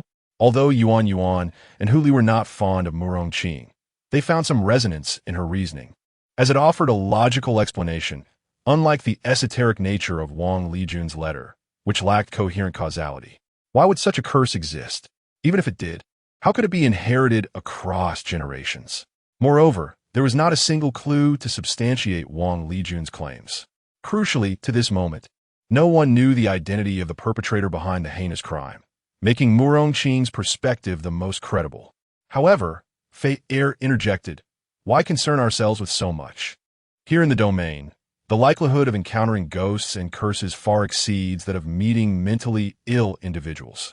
Chen Ji silently agreed, though he sensed something amiss in Fei Er's words, as if they were an oblique reference to him. He raised his gaze, only to find Fei Er calmly staring at him, her large eyes as dark as the night, revealing no emotion. Cough, cough. Chen Ji felt awkward, feigning ignorance of Fei Er's gaze as he glanced at his watch. We should head back to discuss. It's nearly 11 o'clock. They had spent too much time in the basement, unknowingly approaching the conclusion of the fourth cycle. The group navigated their way back to room 403 in darkness. With each cycle, the apartment's electrical system grew increasingly unstable. Since the previous night, intermittent blackouts had become commonplace. Chen Ji lay on the makeshift bed, still reflecting on Wang Lijun's letter.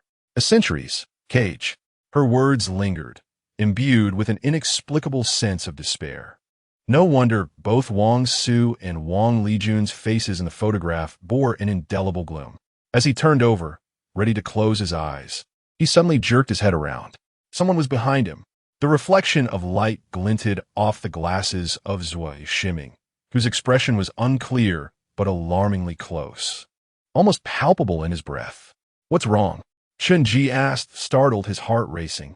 "Shoo," Zui Shimming whispered, his breath rapid and tense. "There's someone outside." The moment he spoke, Chen Ji's body, once relaxed, tensed up as if doused with cold water. Everyone was inside. How could there be someone outside? That must be a ghost, the one that hadn't shown itself all day. He swiftly sat up, straining to hear the sounds from outside. After a minute of silence, a faint creak echoed from the corridor as a door was gently pushed open. Creak. The sound came from the end of the corridor.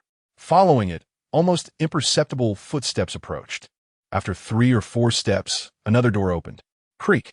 A chill surged through Chen Ji. The ghost was opening door after door. First 405, then 404. The next would be their very own 403. He instantly stood up, exchanging a glance with Zui Shimming in the darkness. Their faces were indistinct, but they understood one another's thoughts. They were trapped here. The ghost had blocked their only route of escape. Chen Ji sprang to his feet, determined to alert the girls inside, to find a place to hide. They were still oblivious. Creak. Chen Ji's footsteps halted abruptly. He felt as if he had turned to stone, hearing the faint footsteps drawing ever closer. They stopped at the door. Knock, knock, knock. The doorknob rattled rapidly but did not turn. The door was locked. Chen Ji remained tense, frantically scanning his surroundings for a hiding place. He no longer had time to return to his bedroom. The door lock could offer no protection against the specter. Moreover, without Chen Ji's prompting, everyone in room 403 became acutely aware of a singular truth. The ghost was upon them. Perhaps due to the realization that the door could not be opened. There was a brief silence outside. In the next moment, A deafening drone reverberated throughout the entire apartment. The roar intensified, and in an instant, a blinding light flashed past as a chainsaw sliced through the door. The entity outside wielded a chainsaw.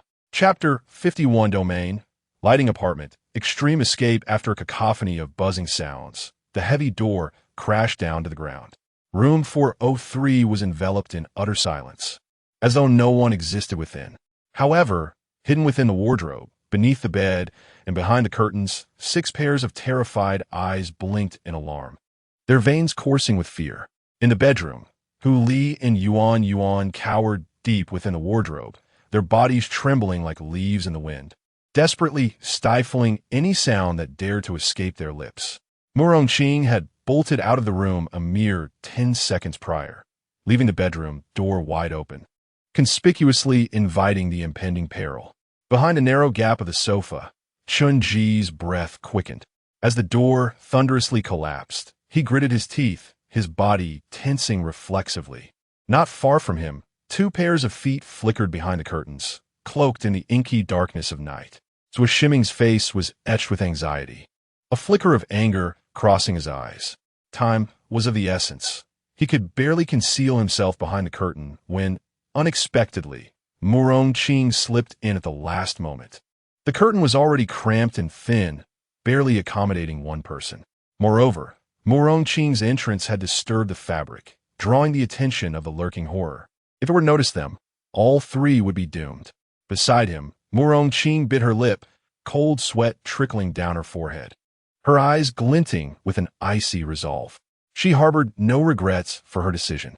The instant she heard the rattling of the door lock, she made the choice she deemed most advantageous. Only by staying close to Zhuo Shiming could she hope for a sliver of survival. As for the ajar bedroom door, that was a deliberate ploy to draw the monster's gaze, increasing her odds of survival. A sudden pause and the chainsaw's buzzing erupted, replaced by faint footsteps that followed. A shadow appeared on the ground, slowly gliding forward. Chen Ji's eyes widened in shock, unsure of what ghastly entity had entered the room. The shadow's emaciated upper body contrasted grotesquely with its rotund abdomen. Propping itself up with 2 stick-like appendages, the indistinct figure bore 2 antennae protruding from its head. An ant, or some aberrant insect. Why was such a creature manifesting here? Chen Ji's mind was in turmoil. It was his first encounter with the form of a ghost within Lighting Apartment, and it was utterly beyond his expectations. This bore no resemblance to any of the apparitions previously encountered in the apartment. The shadow gradually receded, its footsteps echoing as it ventured deeper into the living room, pausing momentarily at the dining table before halting in front of the sofa. Chen Ji's heart raced, squeezed between the wall and the back of the sofa. He silently adjusted his position. A rustling sound emerged, but from Chen Ji's vantage point, he could see nothing. Behind the curtain, Zhuo Shiming's heart pounded wildly. Through the thin fabric, he caught a glimpse of the shadowy figure crouching down. Suddenly, a blinding flash erupted, accompanied by a deafening buzz as the ghost thrust the chainsaw beneath the sofa, cutting through from left to right, top to bottom, in a frenzied sweep. If anyone had been there, within 2 seconds, their body would have been cleaved into pieces by the whirring saw blades. Chen Ji was drenched in cold sweat, the chainsaw's south edge slicing dangerously close beneath him, not more than 2 centimeters away. Behind the sofa, his body contorted at an unnatural angle. His hands and legs clung tightly to the sofa, his waist arched high, suspending his entire form in mid-air. Moments later, the chainsaw was drawn out, revealing only scraps of fabric from beneath the sofa. The footsteps gradually faded, veering away from the bedroom and into the adjacent study, the door firmly shut. It seemed to believe that a closed door signaled the presence of life within. Little did anyone know, Murong Qing's intentional act of leaving the door ajar had inadvertently granted the 3 women in the bedroom a fleeting chance to breathe. Fei Er stealthily emerged from beneath the bed, her gaze remarkably calm, tinged with a hint of provoked fury. She promptly opened the wardrobe door, swiftly covering Yuan and Hu Li's mouths to stifle their cries. "Follow me," Fei Er mouthed, her voice barely a whisper, as she took hold of Hu Li in Yuan's hands, slipping silently out of the bedroom. Behind the curtain, Zhou Shiming also emerged, pulling Chen Ji up from behind the sofa. They all understood that the fleeting minutes while the ghost occupied the study represented their sole opportunity for escape. The room remained unervingly silent, yet at that moment, a faint but jarring sound suddenly emanated from behind Chen Ji. Rip! He immediately twisted around, his eyes widening in disbelief. Murongqing had forcibly wedged herself into the curtain, inadvertently stepping on a piece of the fabric below. Now eager to exit, her movement had unintentionally torn the material slightly. Such a minuscule sound would have gone unnoticed on any ordinary day. However, in the suffocating silence of the room, it shattered the last vestige of hope for everyone present. For in the next heartbeat, they all heard the chainsaw's ominous roar reigniting within the study. Run! Chen Ji's heart raced, unable to utter a curse. He sprang to his feet and dashed toward the door. Yuan, utterly terrified, clung to Hu Li's arm for support, preventing herself from collapsing to the floor. The three women had already reached the door, but upon hearing it crash open, Fei Er immediately grasped them both.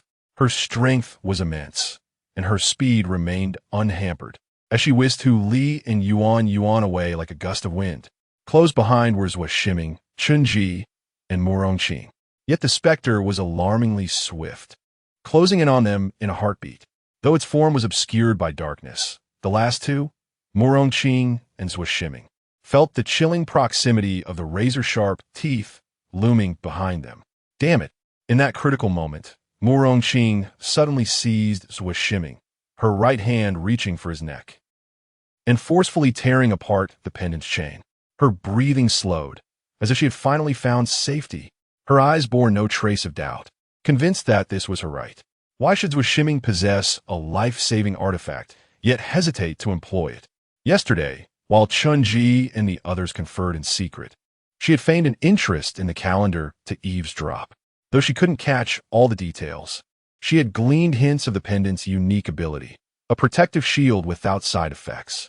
Gripping the necklace tightly, she faced the approaching chainsaw with newfound courage, her eyes ablaze with resentment and longing.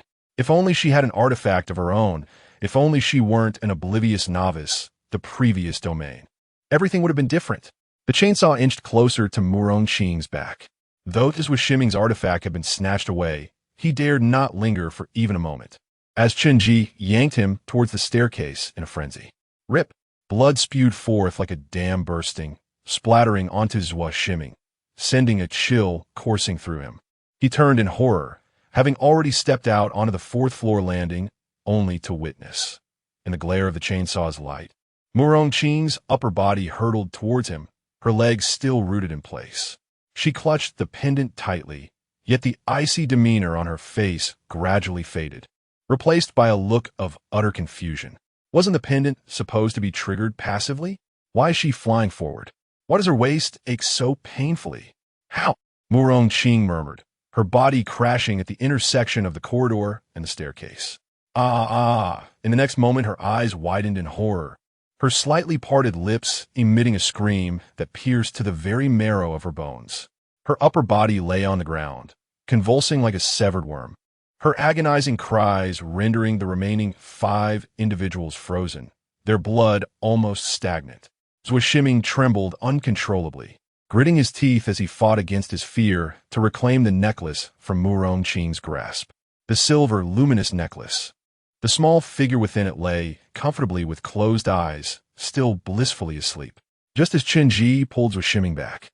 Both of them rushed toward the 3rd floor in that very instant. Chen Ji's eyes instantly clouded, his consciousness flickering as if severed from power. He barely managed to take another step before collapsing onto the staircase alongside Zhou Shiming. The clock's hands pointed to 11:13. The dark nightmare descended once more. On the 4th floor, a figure wielding a chainsaw halted its advance. The chainsaw was smeared with remnants of flesh and blood, standing at the boundary between the 4th floor and the staircase as if obstructed by an invisible barrier, unable to proceed further. The ghostly figure silently stared at Chen Ji and Zhou Shiming, who were not far away, yet they turned away. It seized the upper half of Murongqing, who was still emitting cries of pain, and retreated deeper into the corridor. Moments later, the sound of the chainsaw echoed once again. 11:13:40. Like the remaining four, Chen Ji lay unconscious on the staircase, breathing evenly. Suddenly, his breaths quickened, until, with a gasp, he abruptly opened his eyes.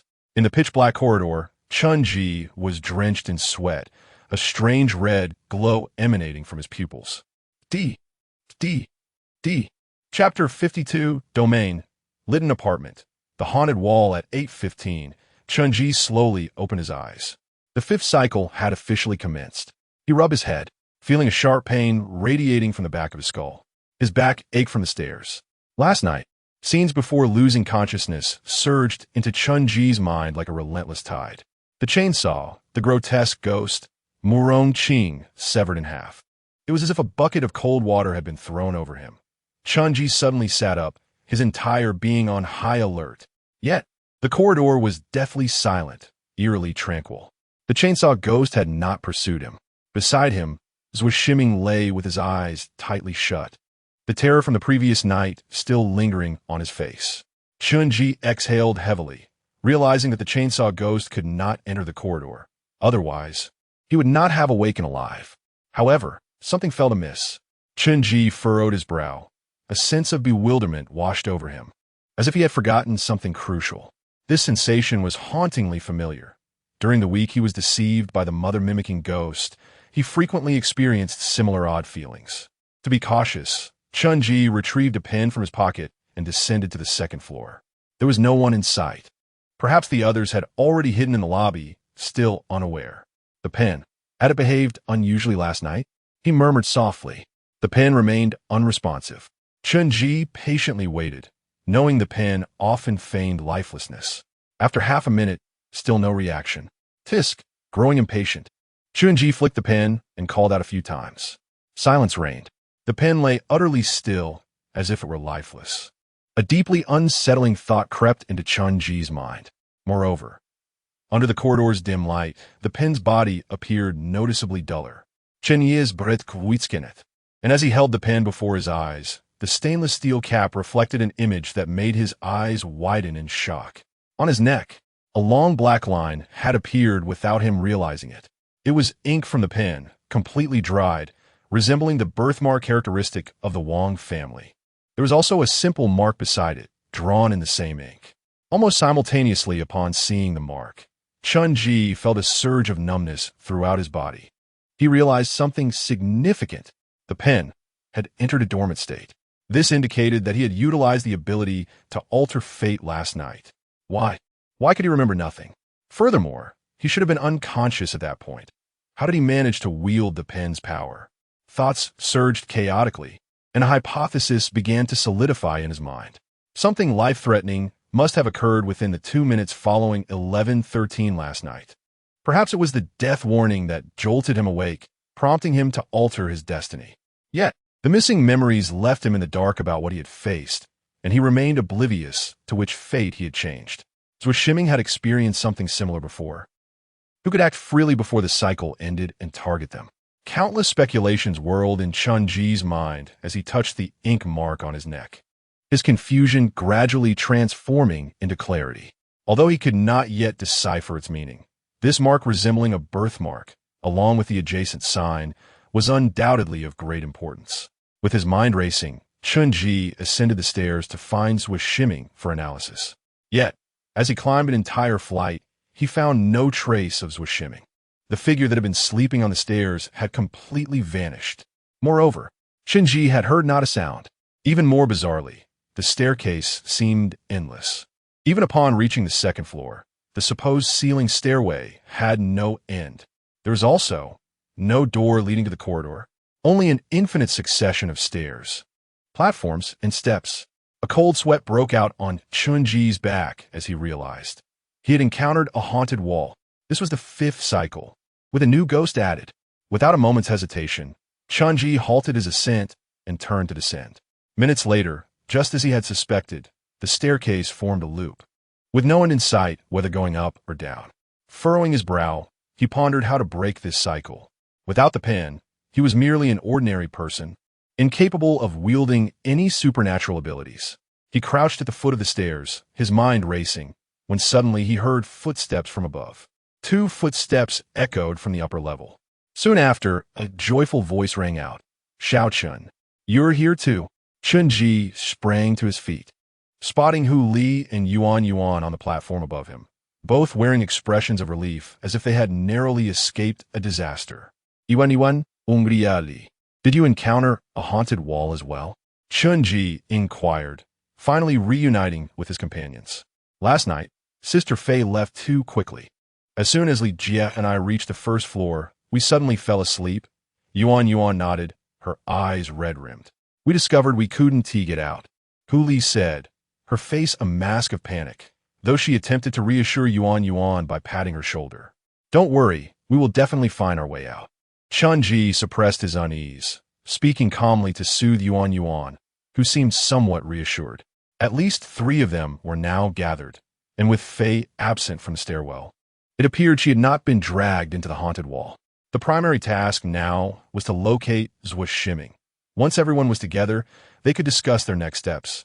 Perhaps, with Tuanzi, they would gain another means of survival. "Let us find Mr. Zhua," Chen Ji pondered, lifting his leg to ascend the stairs. Just then, a set of footsteps suddenly appeared behind him. From the stairs below, a familiar voice, tinged with curiosity and surprise, called out, "Xiao Chun." Chen Ji's footsteps froze. His blood ran cold as his eyes widened in disbelief. Stiffly, he turned his head. On the stairs a few steps below him, Hu Li leaned forward, her fair, beautiful face adorned with a relaxed smile. "Finally found you." The stairwell fell into an eerie silence. Chen Ji did not respond. Instead, he slowly turned his gaze upward. There, Yuan Yuan stood frozen in place. Beside her stood Hu Li. Chen Ji took a step back onto the platform. The scene in the stairwell was profoundly uncanny. He stood in the middle. Above him were Hu Li and Yuan Yuan, while below, another Hu Li emerged. One of these 2 was a ghost. Who could it be? The one who had been with Yuan Yuan all along, or the one who had suddenly appeared from below? This spectacle instantly reminded him of the ghost that had donned his mother's face. Who was the real one? The Hu Li below hesitated for a moment before tentatively calling out, "Yuan Yuan?" Above, Yuan Yuan trembled all over, slowly turning her head to look at the person beside her, only to find the one she had relied on, Li Jie, staring down, silent and head bowed. Chen Ji took a deep breath, a sense of foreboding swelling within him. He fixed his gaze on the Hu Li above, sensing something amiss. "Li Jie, why aren't you speaking?" Yuan Yuan's voice quivered, her realization coming sooner than Chen Ji's. The person beside her seemed not to be Hu Li. In the next moment, the Hu Li beside her slowly raised her head, opening her mouth. Yuan Yuan was so frightened that her spirit nearly fled. The mouth gaped at an impossible angle, teeth as sharp as those of a shark, seemingly amused, emitting a series of hoarse and jarring sounds akin to sandpaper scraping against a wall. In the next moment, it turned its head, and within Chen Ji's horrified gaze, seized the round head. At that instant, the real Hu Li happened to approach, witnessing this gruesomely bloody and brutal scene. She gasped, unable to utter a word, only managing to produce a few syllables of terror. Blood surged to the ground like a tide. The grinning creature lifted the round head proudly, as if showcasing a trophy, facing Chen Ji and his companion below. In Hu Li's wide, shocked eyes, the familiar face of Yuan Yuan was vividly reflected. A visage she had known since childhood, a companion for over a decade, more familiar than family. Just days prior, they had laughed and played together, radiating carefree joy. At this moment, blood splattered across it, the expression now etched with boundless fear. This was Yuan Yuan, leaving Hu Li with the most profound and final impression. Chapter 53 Domain, Lighting Apartment, Teasing. Yuan Yuan. Duan Yuan Yuan. Hu Li silently murmured the name she had called countless times, her slender arms feeling as if they had lost all strength, hanging limply by her side. A sturdy hand, though trembling, firmly grasped her arm. Chen Ji led her backward step by step, only fully turning around when the blood-dripping head of the was no longer visible. He pulled Hu Li along, nearly mad with fear, racing down, the veins on his forehead bulging. It wasn't until they reached the platform that Huli gasped, as if her mind had just processed the horrific scene they had witnessed. In an instant, tears streamed uncontrollably from her reddened eyes. An unending swell of regret and guilt surged within Huli, morphing into a tempestuous whirlwind of torment. Chen Ji clenched his jaw, having no time to mourn Yuan's death. He had to ensure both their survival. As he hurried down the steps, Chen Ji quickened his pace, fully aware that escape was not imminent. Yet he could only run endlessly if they caught up to them. "Are you looking for me?" At that moment, a hoarse and obscure whisper echoed from below. This voice bore no semblance to that of a human, saturated with boundless malice and filth. Even a single syllable sent a chill of primal terror coursing through Chen Ji. He stiffly lowered his head. The which had previously been above them, now inexplicably appeared downstairs, still wearing Hu Li's visage. It opened its cavernous maw, emitting a series of bone-chilling giggles. Its sharp teeth were smeared with unidentifiable blood and flesh, and some snowy white fabric. It had devoured Yuan's headless body whole. Chen Ji turned and fled upstairs, but after only a few steps, he saw the silhouette of the slowly descending the staircase. It was a ghostly wall, an endless loop of stairs. Ascending led them back to the beginning of the descent. Descending brought them to the pinnacle of their climb. No matter how they ran, they could not escape. They cackled, its eyes glimmering with a twisted joy at their helplessness. It stood on the upper platform, one hand plunged deep into Yuan's skull, savoring it as if relishing a gourmet dish. Chen Ji lowered his head, his fists clenched tightly, unable to bear the sight any longer. Beside him, Huli gasped for breath, trembling all over. It was her third time witnessing Yuan's head. Her shivering was no longer fear. It had transformed into an endless hatred, a tempestuous whirlwind within her heart. Witnessing her dearest friend, her confidant of over a decade, being tortured by a monster wearing her own face, had irrevocably altered Hu Li's psyche. Moreover, Yuan had never deserved such a fate. Chen Ji stood guard on the platform, his mind racing as a plan began to form. Yet, he was uncertain whether the already broken Hu Li could cooperate. "Umbriali. Listen to me." Chen Ji's voice was barely a whisper. "This ghost is the fundamental reason we cannot escape. No matter where we run, we will encounter it. That is why we are trapped." He hesitated before continuing. "I have a plan, but it requires your cooperation. Just tell me what to do." Huli responded with unexpected resolve, her voice steady and swift. "Here on this platform, we split up. One of us goes up, and the other goes down. The ghost cannot pursue two people at once. If it focuses on either of us, the other might have a chance to momentarily escape its grasp and break the cycle. If fortune favors us, the one who escapes may encounter Mr. Zhua. With his abilities, we might finally escape." But Chen Ji swallowed, acknowledging the simplicity of his plan, which bore a fatal flaw. The one attracting the ghost's attention was highly likely to be brutally killed. Furthermore, the one who escaped might not be able to re-enter. Chen Ji remained silent, unwilling to burden Hu Li with such thoughts. He had already resolved to ascend. The ghost was above them, so descending would lessen the chance of drawing its attention. "I will go up," Hu Li declared, lifting her leg to ascend, her expression radiating a chilling determination. "No." Chen Ji's eyes widened in alarm. This contradicted his arrangement.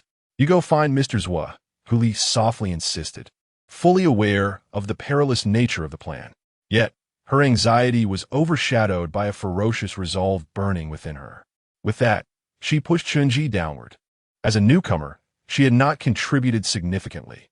Even if she survived, she could not unravel the mystery of escaping the apartment. However, if Chen Ji succeeded, he might bring Fei Er and Mr. Zhua along with him, escaping lighting apartment. Without hesitation, Hu Li turned and fixed her gaze on the face identical to her own, perched on the numerous steps. There was no trace of fear of death in her eyes. Chen Ji gritted his teeth, silently descending from their platform to the bottom of the stairs, extending one leg. He awaited the moment the ghost descended. A minute later, the finally finished its gruesome feast. It then slowly turned, its eyes greedily widening, as if Hu Li's body emanated a deadly allure. Its foot gradually descended from the platform. Just as it lingered in midair for half a second, a fleeting shadow darted before Chen Ji's eyes. It was the entrance to the stairwell. He immediately stepped inside. "Fei Er, are you really going in?" A familiar voice was interrupted by the sudden appearance of Chen Ji. Zhua Shiming stood solemnly at the junction of the lobby and staircase, addressing Fei Er. The ghostly wall, it turned out, was situated between the first and second floors. Zhua Shiming was fortunate not to have drawn the S attention and had descended from the stairwell of the real world. Noticing Chen Ji and the others had not come down, he had already surmised that something strange had transpired in the stairwell. Perhaps a new ghost resided within. Ghostly wall. Yuan is dead. Li went to draw the ghost's attention. Chen Ji quickly explained, beads of sweat dotting his forehead. "Lend me the—" Zhua Shiming was taken aback, but immediately understood, reaching to hand the necklace to Chen Ji, only to be stopped by Fei Er. "It's useless. Let me handle it." With that, she opened her small bare backpack and retrieved a model the thickness of a finger. It was a chainsaw.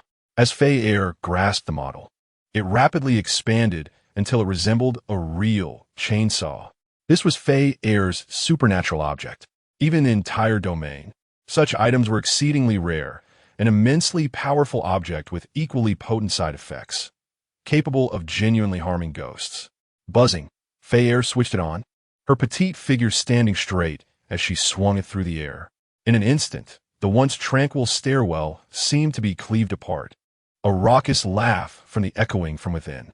"Li, come down," Fei Er shouted toward the stairwell, her twin ponytails swaying as she turned to face the stunned Chen Ji. Her expression was remarkably calm. "Come in." Chapter 54, Domain, lit an apartment. The perfect transaction in the realm of the grinning ghost. Li retreated step by step, her eyes fixed intently on the figure before her. A perfect doppelganger of herself. Tension coursed through her body, beads of perspiration forming on her brow. The heavy, metallic scent of blood filled her nostrils, a grim reminder that death was perilously close. Just then, a cacophony of buzzing echoed through the air. Was it a chainsaw? The chainsaw ghost had also arrived? Before the sudden surge of fear could fully take root in Li's heart, she heard a clear, ringing shout from downstairs, mere steps away. "Li, come down." It was Fei Er. "Chen Ji has succeeded. He has brought reinforcements." Without a moment's hesitation, Li turned and dashed down the stairs. At the base of the illusion, Fei Er ascended the steps, wielding a chainsaw that matched her upper body's length, its teeth whirring at high speed, glinting with a deadly edge. In Fei Er's line of sight, Li moved swiftly, descending the steps in mere strides, now less than a meter away from her. Yet the ghost's speed surpassed that of any human. This was precisely why Fei Er had not urged Li to escape directly. Even if she tore a hole in the illusion, Li would never reach the exit in time to evade death. In an instant, the grinning ghost lunged behind Li, reaching out to grasp her head. A bizarre scene unfolded in the stairwell, where two identical Li's almost overlapped. "Bend down," Fei Er shouted, her small shoes pushing off the ground as she leaped upward, the chainsaw sweeping horizontally, poised to cleave the grinning ghost's head. However, Li stood in front of the ghost, the first to lose her head. In that split second, Li's flexibility as a dance instructor came into play. She bent her upper body at a 90-degree angle, her flowing hair just grazing the chainsaw's teeth, which severed a portion of her hair. A piercing scream of agony and rage erupted at that moment. Li fell to the ground, quickly propping herself up and glancing back. Her eyes widened in horror. The razor-sharp teeth of the chainsaw buzzed as they lodged in the grinning ghost's neck. Its pale neck erupted with a torrent of black blood, and as the chainsaw was withdrawn, it seemed only a slender thread connected its head. Li was petrified.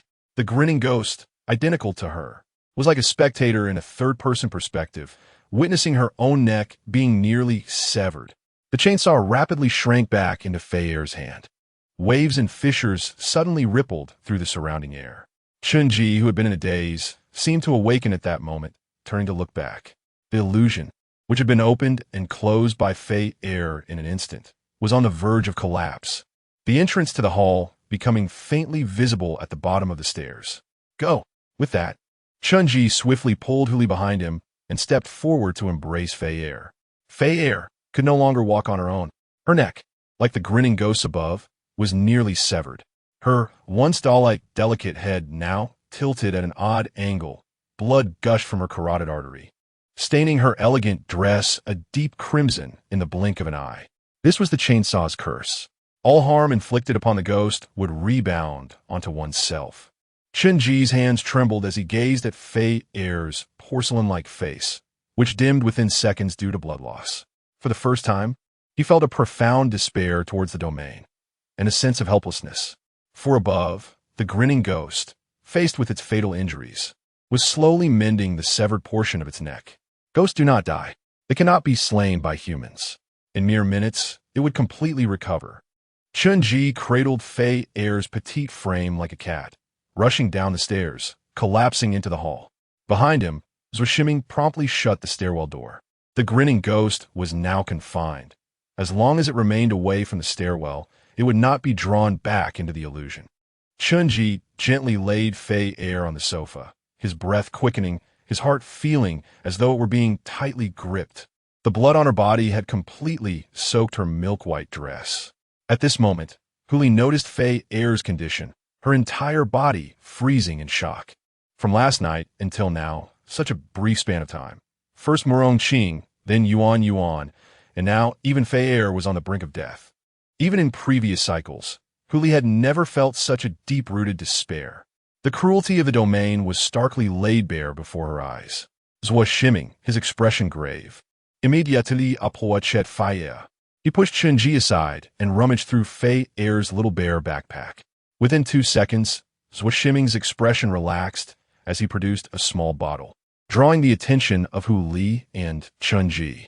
It appeared to be a vial of liquor. The brown bottle contained more than half of a liquid, with some characters written on the outside that Chen Ji could not comprehend. What is this? Chen Ji asked immediately, noticing Zhuo Shiming's familiarity with the bottle's existence. A peculiar object, Zhuo Shiming replied, carefully uncapping the bottle and dripping a few drops of liquid into Fei Er's slightly parted lips. Moments later, an extraordinary event unfolded. The gaping wound on Fei Er's neck began to gradually close. Although the process was excruciatingly slow, all present could distinctly see the muscles and nerves being repaired bit by bit. This, Chen Ji's pupils dilated, finding it somewhat too unbelievable. No one anticipated that Fei Er possessed not one, but 2 peculiar objects. Their abilities complemented each other perfectly. 5 minutes later, the healing process halted. However, a few centimeters of the severed neck remained, continuing to ooze blood. Zhuo Shiming sighed helplessly, reopening the bottle.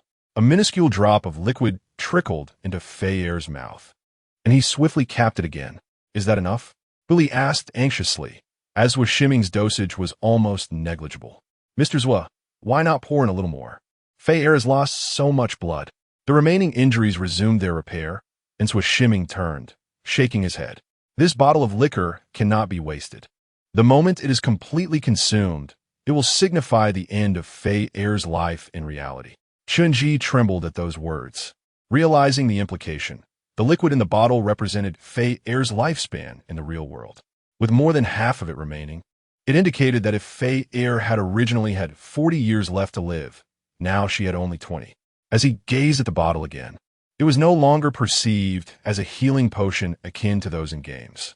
Instead, it resembled a vial of greed-laden poison, steeped in a chilling aura. Zhuo Shiming offered no further explanation, sitting nearby with a worried expression as he watched Fei Er's pallid face, to exchange her future lifespan for a fleeting existence. This was the first peculiar object Fei Er had acquired, the perfect transaction. Zhuo Shiming knew this because he had once experienced a situation identical to the current one within the domain. On that occasion, Fei Er had saved him, at the cost of having her legs severed. A soft groan emanated from a sofa. Fei Er slowly opened her eyes, the wound on her neck having healed significantly. In the next moment, she sat upright, turning to fix an unwavering gaze upon Chen Ji. "Let us proceed," he said. "Huh?" Zhuo Shiming appeared utterly bewildered. Hu Li, believing that Fei Er was still not fully conscious, hastily clarified, Feyre, do not worry. We have all escaped. I am aware, Feyre replied, turning to face Chen Ji. Did you not mention that you would pry open the elevator? In truth, there was no need to rush. Chen Ji felt a twinge of embarrassment. That was merely a mumbled thought he had uttered before entering the illusion, and he had not anticipated that Feyre would overhear him. Wait, what are you all discussing? Zwishiming furrowed his brow, somewhat perplexed. It was common knowledge that there were apparitions in the elevator. This was the second cycle, after all. What was Chen Ji's purpose in attempting to pry open the elevator? After a moment of silence, Chen Ji finally spoke. I have a hypothesis. I believe that we have already perished. The corpses are within the elevator to our left. Chapter 55, Domain, Lighting Apartment. The departed have never left Shaochun.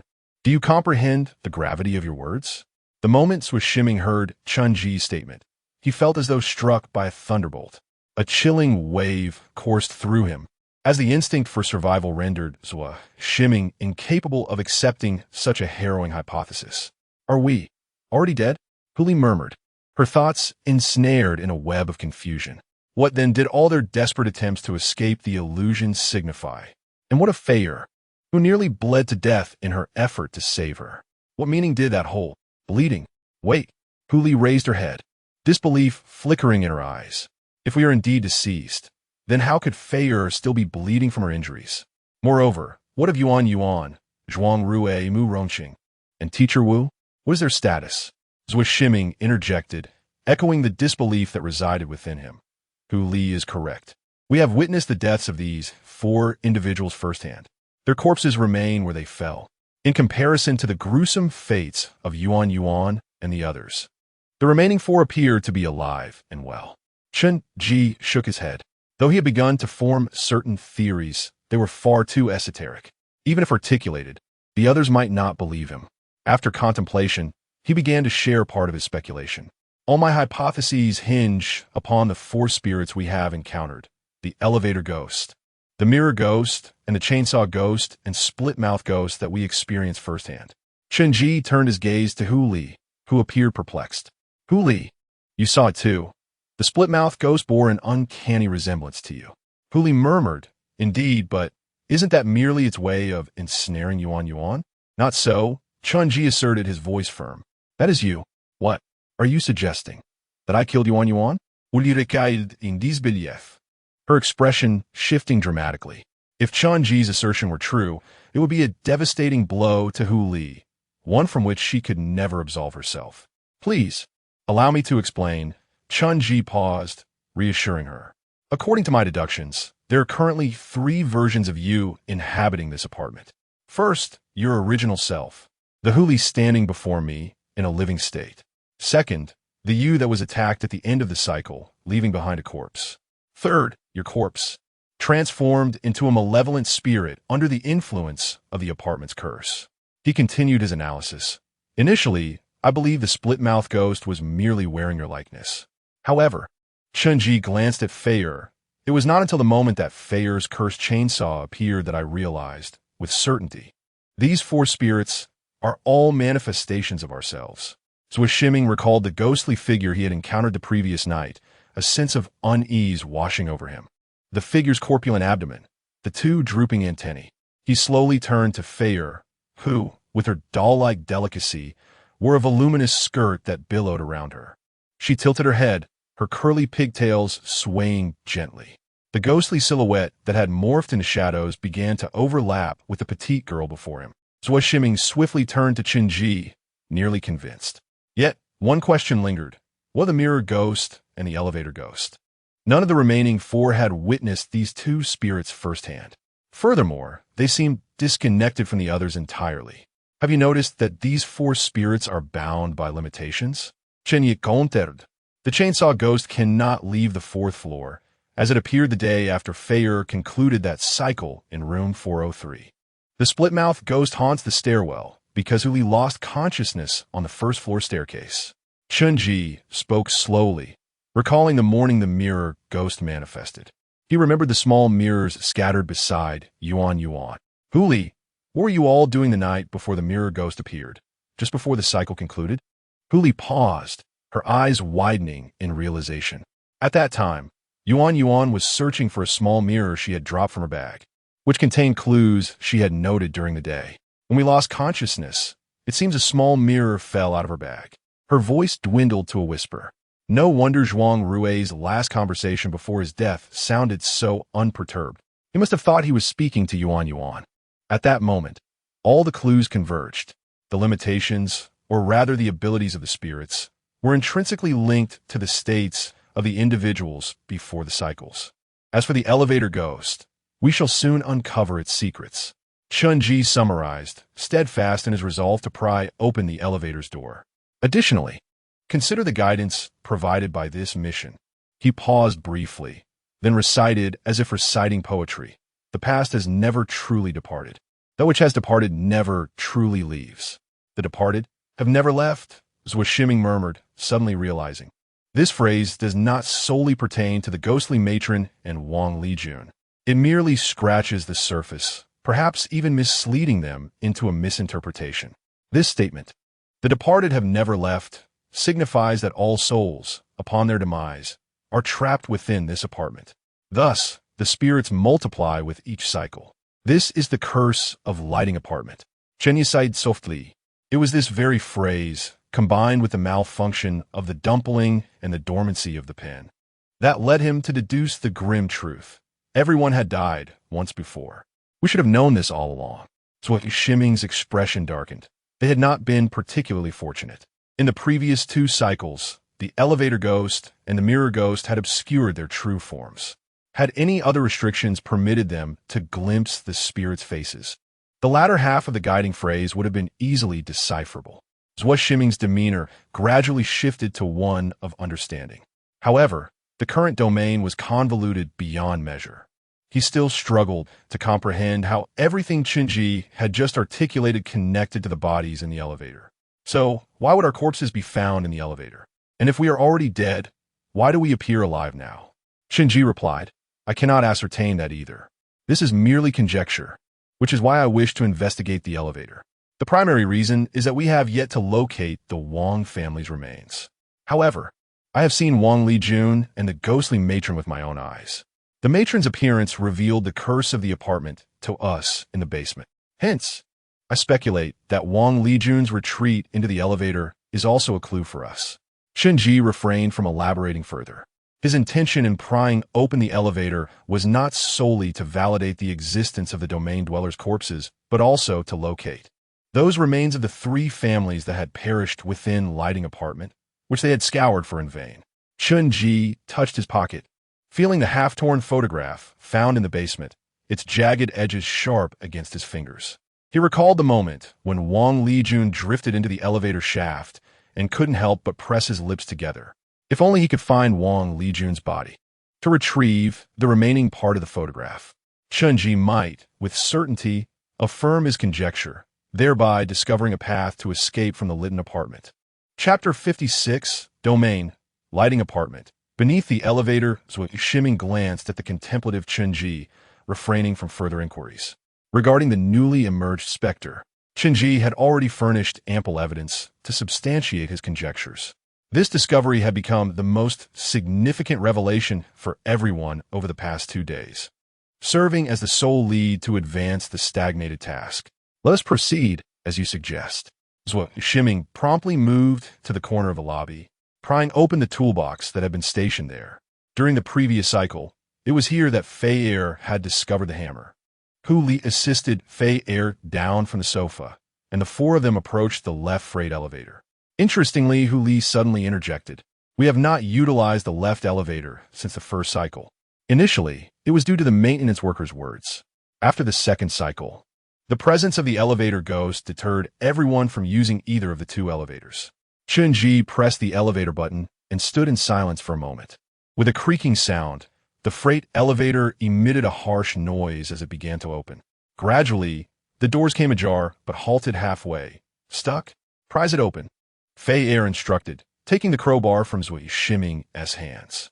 Her complexion remained pale, yet her strength was undiminished. Within moments, she had fully pried the elevator doors apart. The dilapidated cabin lay exposed before them. Under the ghastly flickering lights of the elevator, The mirrors inside had been shattered, and shards of glass littered the stainless steel floor. The group stood at the entrance, hesitating to step inside. The cabin was eerily silent. "Be cautious. The specter that killed Wu Zhonghai resides within the elevator shaft above," Chen Ji whispered, then turned to Zhua Shiming. "Mr. Zhua, we may need Tuanzi and Appo's assistant shortly." Zhua Shiming nodded, retrieving a silver chain from his pocket. The three-colored cat had awakened, its squinty yellow eyes appearing quite content. "Xiao Chun, where's the body you mentioned?" Billy could not help but query, noting the emptiness of the cabin. Chen Ji stepped into the elevator first, meticulously examining the details of the interior. The ceiling appeared normal. The stainless steel walls bore only a few dirty footprints, revealing no other traces. The floor had been disturbed. As Chen Ji's foot glided across the surface, he noted an area obscured by debris that was distinctly uneven. Crouching down, he kicked aside the glass shards, staring intently at the floor. A steel plate was slightly raised at the edge, accompanied by several inconspicuous screws. The body should be directly beneath the elevator, at the very bottom of the shaft. The others gathered around as Chen Ji took the crowbar, leveraging it from the pried open gap. With minimal effort, he lifted the steel plate that occupied a quarter of the floor. This revelation was somewhat unexpected for Chen Ji. Yet it also indicated that the plate had been disassembled multiple times before, hence its looseness. Huli gasped, stepping back 2 paces as the steel plate was raised. She bit her lip tightly, grappling with the reality of what was about to unfold, even though she had suspected it. If she could truly escape from the domain, Huli feared she would be unable to face her reflection for quite some time. As anticipated by Chen Ji, beneath the steel plate lay a grotesque heap of bodies, stacked upon one another. The uppermost corpse, with pale skin and tightly shut eyes, was Huli herself. Chen Ji touched the skin of the corpse. It felt slightly cool, unyielding, and somewhat stiff, a normal state for someone who had recently perished. This was clearly distinct from Huli standing beside him and the grinning specter in the stairwell. "Pull the bodies out," Chen Ji instructed, suspecting that the item he sought was buried at the very bottom. Zhua Shiming and Fei Er immediately drew Huli's corpse aside, placing it against the elevator wall. Below her, a once petite form had been crushed flat, its pallor resembling that of a soulless, exquisite doll. It was Fei Er's corpse. A flash of realization crossed Chen Ji's eyes, affirming the fact that there was only one ghost in the stairwell. For after Huli's body came that of Fei Er, whose appearance as the chainsaw ghost had occurred in the previous cycle. Chen Ji's own corpse was not among them. He had not perished. Was it due to the pen altering fate? Yet the pen remained dormant, leaving Chen Ji unable to verify what transpired before the last cycle concluded. Bringing his thoughts back, Chen Ji dragged Fei Er's body aside. However, as they did so, a faint scratching sound echoed, as if nails were scraping across the steel plate. Creak, creak, bang. Just as Chen Ji prepared to continue searching, an unexpected disturbance erupted. All gazes immediately turned toward the elevator shaft above. A dent appeared in the steel plate atop the cabin. Something had fallen onto the elevator above. The elevator ghost. "It's coming," Zhua Shiming whispered urgently, his expression tense. The information regarding the specter was the most scant among them. Yet the horrifying image of Wu Zhonghai kneeling before the elevator door, his neck gruesomely severed by the elevator door, flashed vividly in everyone's minds. Silence enveloped the cabin, no one daring to divert their gaze from the ceiling. Seconds later, thud, thud, thud. 3 resounding blows echoed suddenly. Instantly, 3 indented fist marks appeared on the steel plate above, the force behind them terrifyingly immense. "Prepare Tuanzi," Chen Ji urged softly, lowering his head as his search intensified. Time was slipping away. Beneath Fei Er's body, indeed, lay Tuanzi's corpse. The further down they went, the more compressed the bodies became, Tuanzi's round face now distorted. Setting Tuanzi's body aside further constricted the already limited space within the cabin. Next came Wu Zhonghai. This did not surprise Chen Ji. During the second cycle, the ghost had been confined within the elevator, indicating that the person killed the previous day must have lost consciousness near the elevator. 3 individuals had gone out to fetch blankets, Zhushiming and Fei Air had been attacked in the same cycle, but thanks to Tianzi's protection, Zhushiming had survived. His body was also absent. Thus, only Zhuang Rue or Wu Zhonghai remained. Teacher Wu was deceived by his own, Hu Li remarked, casting anxious glances at the ceiling, her eyes reflecting a tangled complexity. In that moment, the incessant banging resumed above their heads. The sturdy steel plate, shockingly, did not withstand the ghost's assault for half a minute. It crumpled like a mere sheet of paper. Instantly, a large hole was smashed through. Then, two grotesquely uncanny heads emerged through the gap. The elevator ghost had infiltrated from above. Everyone instinctively recoiled a step. Zhushiming turned pale. The silver chain, coiling around his hand, offered a modicum of reassurance. Hu Li felt goosebumps rise on her arms, gripping Fei Air's hand tightly. Chills coursing down her spine. Teacher Wu, Chen Ji murmuret. A chilling cackle echoed from the ceiling. A grotesque head, elongated and misshapen, bore the visage of Wu Zhonghai. His severed head, cleaved by the elevator doors, remained wide-eyed, reflecting the utmost terror he experienced in his final moments. The elevator specter retrieved Wu Zhonghai's dismembered head, forcefully affixing it to its shoulder, creating a bizarre tableau reminiscent of a conjoined entity, two heads sharing a single body. Before anyone could fully comprehend the scene, an extraordinarily long arm clawed its way into the elevator cabin. The specter's arms twisted grotesquely, bending at unnatural angles as it clung fiercely to the jagged edges of the opening. At that moment, a piercing feline cry resonated within the minds of Chen Ji and all present. Suddenly, a small translucent barrier materialized around them. The skill of the cat was automatically activated. Simultaneously, the specter's contorted limbs squeezed themselves through the opening.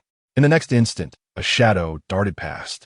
From the specter's mouth dripped a foul, viscous saliva, and its dark, hollow eyes glinted with insatiable greed, eager to consume the four individuals below. However, the specter's body abruptly halted mid-motion, suspended in the air. The protective barrier, delicate as a soap bubble, dreamlike and ethereal, effectively prevented the specter from descending further. Only 10 minutes left. Xiao Chun, hurry, roared Zhushiming, his grip tightening around the silver chain. The once docile fur of the calico cat had now bristled in alarm. The cat's ears transformed into a plane-like shape, flattened against its head, and its furry visage bore an expression of extreme vigilance. 10 sharp claws extended from its patterned paws. The cat was resolute in its determination to protect Zhushiming from any harm. Chen Ji gritted his teeth and swiftly extricated Wu Zhonghai's corpse. Next, he would retrieve Wang Weiwei and Chen Ziyuan. Fortunately, the further down he went, the flatter the bodies became. Upon reaching the bottom, he found Wang Su and Appo's corpse, now resembling a mere sheet of human skin, which Chen Ji easily rolled up and placed upon Fei Air's shoulder. Beside it lay the hauntingly wide-open eyes and sunken cheeks of Wang Lijun, along with a photograph, rigid and unyielding, nestled next to her gossamer thin dress. Chapter 57, Domain, Lighting Apartment. The past never fades if an individual were to awaken abruptly from slumber, only to realize that he would meet his demise in mere 10 seconds. What actions would he undertake? Logically, it would take approximately 2 seconds to fully open his eyes, leaving a mere 8 seconds remaining. In that fleeting span, some may succumb to paralysis, wasting precious moments in confusion, while others might instinctively choose to flee. However, 8 seconds would only suffice for a hasty rise and a couple of steps forward. Moreover, the reasons behind his imminent death and the identity of his assailant remain shrouded in uncertainty, for the available time is gravely insufficient. A final category of individuals may elect to remain utterly still. 8 seconds is insufficient for escape, yet ample to retrieve a pen, meticulously documenting all that he observes. Who is it that seeks to end his life? This, he hopes, shall serve as a clue for those who survive. Yet unbeknownst to him, the recipient of this clue remains himself. At this moment, Wang Lijun's body, as thin as a sheet of paper, is being carried by Chen Ji. Draped over his shoulder, he pries open the elevator doors, confronting the malevolent spirits and numerous perils, all in pursuit of the other half of a photograph. To validate the conjectures swirling within his mind. With his objective achieved, Chen Ji promptly rises and gently pats Zui Shiming on the shoulder, declaring, "Mr. Zua, we may depart." Above them, the elevator ghost grows increasingly impatient, its once avaricious visage now contorted into fury. The protective shield surrounding them teeters on the brink of collapse. Without a moment's hesitation, the four of them charge through the doorway. Feier positions herself on the left, while Chen Ji and Zua Shiming take their places on the right. All three straining against the elevator doors, pushing with all their might toward the center. Meow. It is then that the silver chain adorning Zua Shiming stirs slightly. The spirit yawns widely, its eyes seemingly too heavy to remain open. The entity appears on the verge of slumber. Hurry! Zua Shiming's expression shifts dramatically. Feier's side of the door has already been pushed nearly to the middle, yet he and Chen Ji are still lacking by a fraction. Creak! The ancient elevator doors emit a mournful groan as, at that very moment, the spirit suddenly curls its form. The protective shield dissipates as if punctured, vanishing into thin air. Boom! Creak! With the elevator doors finally sealing shut, a chilling sound reverberates from within, akin to nails scraping against steel.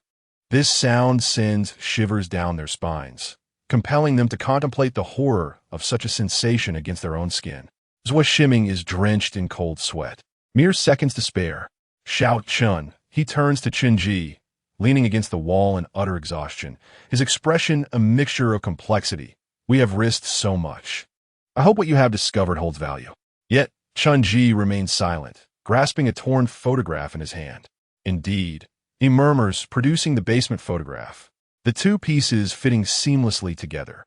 The complete image reveals Wang Lijun and Wang Su standing before a baby carriage, within which a small infant, clad in an old-fashioned diaper, sleeps soundly. It is a male child. Who is this child? Huli wonders, scrutinizing the photograph. The buildings in the background appear drab, unmistakably reminiscent of the 1980s and 90s. Chen Ziyuan? Huli muses, but instantaneously feels a dissonance. Chen Ziyuan is clearly the offspring of Wang Lijun post-divorce and remarriage. Under normal circumstances, the Wang siblings would not have been photographed with the child of one party. No, Chen He asserts. He is the biological child of Wang Su and Wang Lijun. He is the murderer of us and the entire Wang family. Huli is bewildered.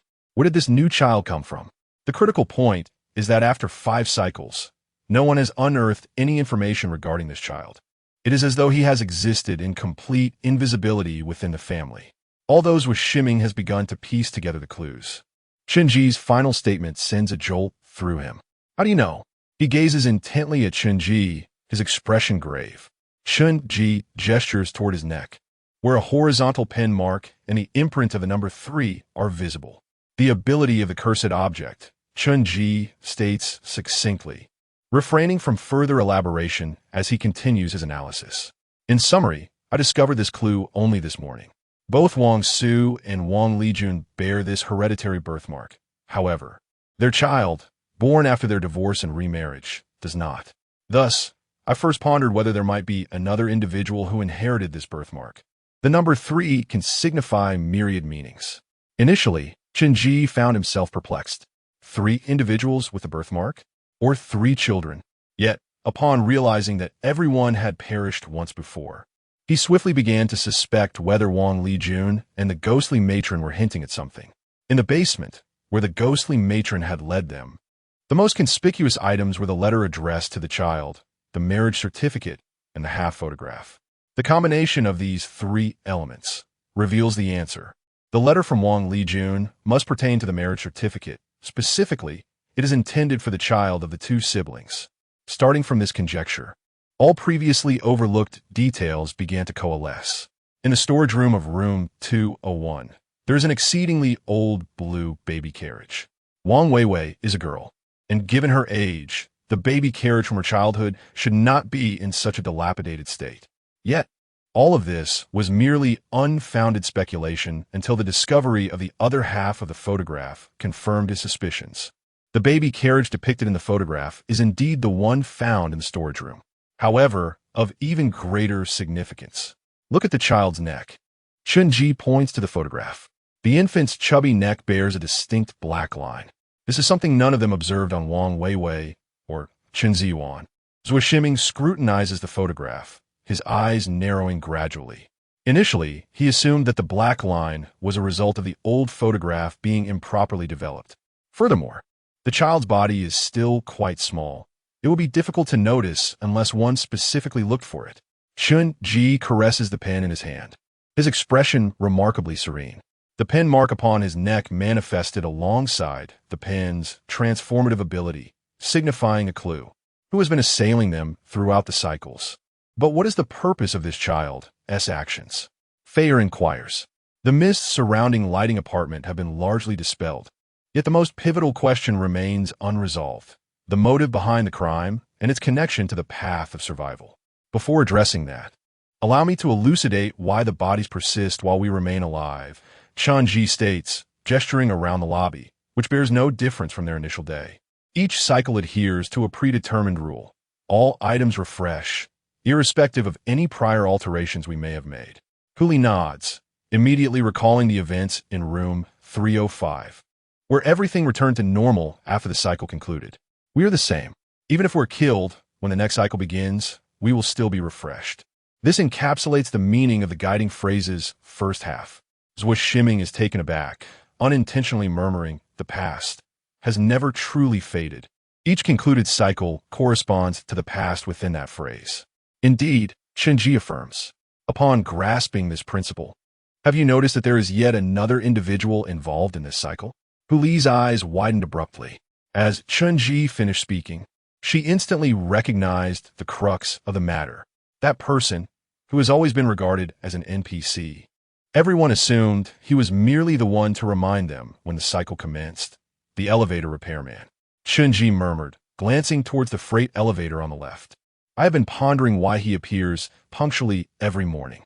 However, yet, the repairman left through the main entrance after his arrival, did he not? Indeed, that is the case, Chen Ji continued. This is due to the fact that he operates on a different timeline than ours. Our cycle runs from 8:15 a.m. to 11:13 p.m., while it spans from 11:13 p.m. to 8:20 a.m. the following day. Luo Shiming suddenly stood up. Chen Ji's words untangled the convoluted threads of clues that had entangled his mind. Are you suggesting that we and the repairman are experiencing the same day? No. Chen Ji shook his head. I believe our cyclical pattern follows the calendar of the 3 rooms where the homicides occurred, moving forward in time. Conversely, the repairman remains trapped in the night of June 6th to 7th, which corresponds to the date displayed on the electronic clock in the lobby. He gestured towards the wall clock, where the seconds continued to tick away. That was the night he murdered the Wang family. Now, everything has come together. Every clue within the apartment holds significance, and when interconnected, they reveal the truth of the Lighting Apartment. Why does the repairman emerge from the elevator each day? Because that is where he conceals the bodies. If the next cycle concludes, aligning the date on the calendar with the electronic clock, then, after 11:13, the 4 remaining in the apartment will return to the night of the murder, destined to be slaughtered. Why? Why would he do such a thing? Huli murmured, struggling to comprehend that the repairman could so cruelly slay his own parents and half-siblings. Chen Ji remained silent for a moment. Finally, he spoke. It is due to the curse of this apartment. Additionally, because of the letter from Wang Lijun that remained unsent in the basement. Chapter 58, Domain, Lighting Apartment, Captive Bird. This chapter is from the perspective of an elevator repairman, June 6, 2009. The summer had just begun, with cicadas buzzing incessantly. Wang Yunfei stood at the entrance of Lighting Apartment, the gentle breeze brushing against him, alleviating the stifling heat. Everything had changed. He lifted his gaze to the apartment sign. When Wang Yunfei had departed, it was still called Auspicious Garden. How novel, how beautiful. I adore this place. Another voice in Wang Yunfei's mind erupted with a strange laugh. Auspicious Garden was far better. A sorrowful male voice echoed in his mind, sounding despondent. It is all the same. Wang Yunfei simply responded, glancing towards the entrance of the apartment. His skin was sun-kissed, a golden hue from the summer sun. Yet he wore a high-neck shirt to conceal the birthmark on his neck that he had always despised. Chirp, chirp, amidst the sweltering heat. A small bird from one of the apartments occasionally let out a languid call. From inside, a voice emerged. Brother. Wang Yunfei squinted and looked over. A woman stepped out, pushing the door open. This was his half-sister, Wang Weiwei, whom he had not seen in over a decade. Rumor had it that she too had fallen victim to the family's curse, marrying her brother, Chen Ji. Wang Weiwei had her hair in a disheveled ponytail, her expression weary, lips pressed tightly together. She led Wang Yunfei upstairs to the door of room 201. Second brother, Ziyuan and father, Aunt are inside. Aunt, referring to Wang Lijun. All right, Wang Yunfei nodded, reaching for the door, but he heard Wang Weiwei's low voice. Father and aunt, they have missed you dearly over the years. Wang Yunfei smiled faintly, remaining silent. A dull ache flickered in his head, as the other two male voices in his mind continued to murmur. Inside sat three individuals. The middle-aged man in the center wore a gloomy expression. To the left, a young boy with long hair, his once rebellious face dulled and weary by time. He bore no resemblance to Wang Yunfei. To the far right, a woman in a black dress suddenly stood up. Her wide eyes overflowed with tears in an instant, her lips quivering. Mother, please do not cry. I have returned, haven't I? Wang Yunfei said with a smile, stepping forward to embrace Wang Lijun briefly. It has been over 10 years, so long since I last saw you. Wang Lijun choked, her voice breaking. I've been well outside. There's no need to worry. Wang Yunfei reassured her. Was she pretending? The previously sorrowful voice in his mind spoke up suddenly. Not so, not so. The strange laughing voice seemed to shake its head. This is a good thing. If it weren't for this woman keeping Yunfei hidden in the basement, would we even exist? Wang Yunfei ignored the voices in his head and took a seat. Where's grandmother? He looked around, not seeing the frail figure. The old lady has passed away. Wang Lijun spoke after a moment of silence. She knew that Wang Yunfei held deeper feelings for the old lady than for them. From his birth until his departure, the old lady had been the only one to visit him in the basement, bringing him meals daily. Meanwhile, Wang Lijun and Wang Su might visit him only once a year. She sighed silently. Oh, very well. Wang Yunfei replied with some regret. He felt little emotional fluctuation. From a young age, he understood that he was the unwanted child, born into existence without expectation. However, despite being disregarded by his family, he was fortunate to have two good friends who accompanied him in conversation. After sneaking out at 14 to work in another province, it was then that he realized, perhaps due to profound loneliness, perhaps due to the repercussions of consanguinity, he suffered from a split personality. Ahem. Wang Su cleared his throat, his tone cold and serious. Let us eat first and reminisce later. At 10 o'clock in the evening, in room 502's study, Wang Yunfei toyed with a dagger in hand, his expression devoid of emotion. Must it truly come to this? The sorrowful voice resonated. After all, they are our family. Fool! The strange, laughing voice scolded. Have you not seen Wang Weiwei's fate? Do you wish to remain trapped here forever? Moreover, the dream's revelation guides us thus. Eliminate them all, and we shall be free. Wang Yunfei rose, opening the suitcase on the cabinet. Inside lay the repair tools and uniform he had prepared in advance. I have made my decision. This is the sole method to break the curse. The dream that recurred each night flashed through his mind. In the dream, four indistinct figures stood at the entrance of an ancient manor, waving at him. Others were speaking, but he could not discern the words clearly. Wang Yunfei comprehended that those four figures, who increasingly tormented, pained, and terrified him in his dreams, were blood relatives. Wang Weiwei, Chen Ji, Wang Su, and Wang Lijun. They were summoning him home. If he allowed this dream to persist, Wang Yunfei held a strong premonition that he would lose his self-will, willingly becoming ensnared within lighting apartment, just as Wang Weiwei and Chen Ji had. If they were all gone, they would no longer trouble me. Wang Yunfei stated calmly, retrieving two long knives from the bag. At 11:13, he opened the door and stepped outside. Chen Ji sat vacantly in the living room, holding a photograph of a short-haired girl. He looked up, bewildered, at Wang Yunfei, who was brandishing the sharp knife. Brother, what are you going to do? It was unknown how late it was, the night still shrouded in darkness. Wang Yunfei silently dragged the final corpse to the elevator and Oppo's base. It was his mother, Wang Lijun. At some point, a pale paper flower adorned her head. Killed in her slumber, the woman appeared oblivious, her face bearing a serene smile. Wang Lijun, Wang Su. Wang Yunfei counted the bodies. Oh, and their subsequent spouses. To avoid complications, he swiftly dispatched Ding Xiaoqin and Chen Jiangwo as well. These two were elderly. He exerted little effort, akin to slaying chicken. Chirp, chirp. How annoying. Wang Yunfei furrowed his brow as the small bird from room 305 continued to chirp mournfully. He returned inside, opened the cage, and cradled the bird in his hand, stroking its soft feathers. You are free now. I shall release you when I open the apartment door. The bird perched on his finger, its tiny eyes gazing intently at Wang Yunfei. In the next moment, its body tilted and it ceased to breathe. Forget it. You are not meant to survive. Wang Yunfei sighed, burying the bird alongside the remaining corpses beneath the elevator. He repaired the pried steel plates of the elevator, cleaned the bloodstains, and donned a repairman's uniform. After waiting inside for approximately an hour, he finally opened the elevator door and stepped out. After adjusting the warning sign, Wang Yunfei turned to glance at the electronic clock on the wall. How is it already 8 o'clock? And yet the sky remains so dark. A sense of bewilderment washed over him, but he chose not to dwell on it. A persistent voice echoed in his mind. Let us go, let us go.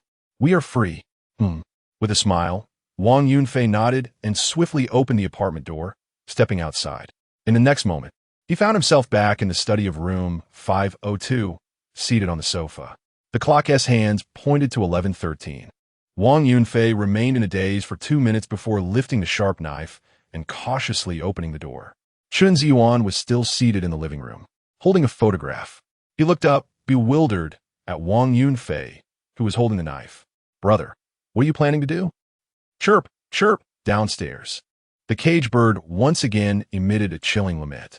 Chapter 59, Domain, Lighting Apartment. The gateway to escape, Zui Shiming sat on the sofa, weariness etched upon his face. Based on the contents of the letter from basement, Chen Ji and his 3 companions had deduced a possible means of fleeing the lighting apartment. Wang Lijun's words revealed the crux of their salvation.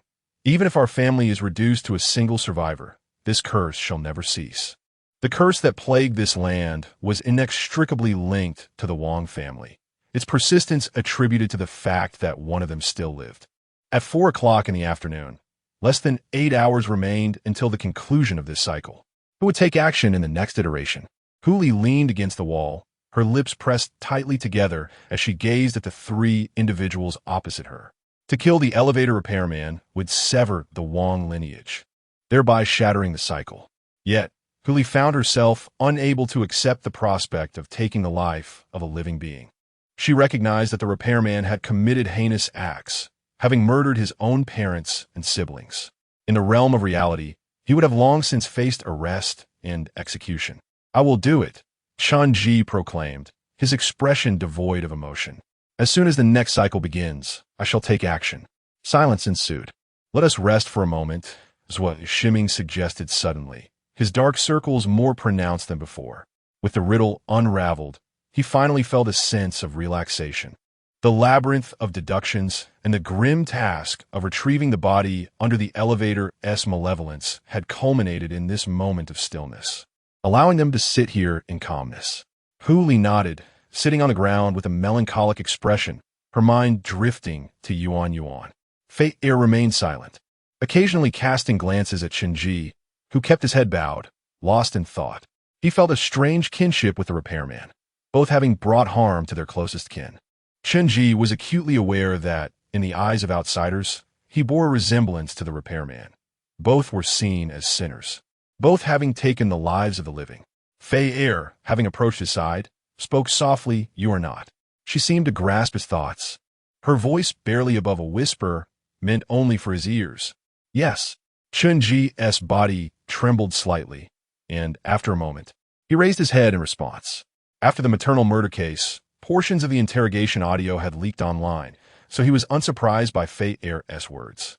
It was evident that she, like the Dew's siblings, chose to believe in him. His emotions remained steady, yet a flicker of relief began to glimmer in his eyes.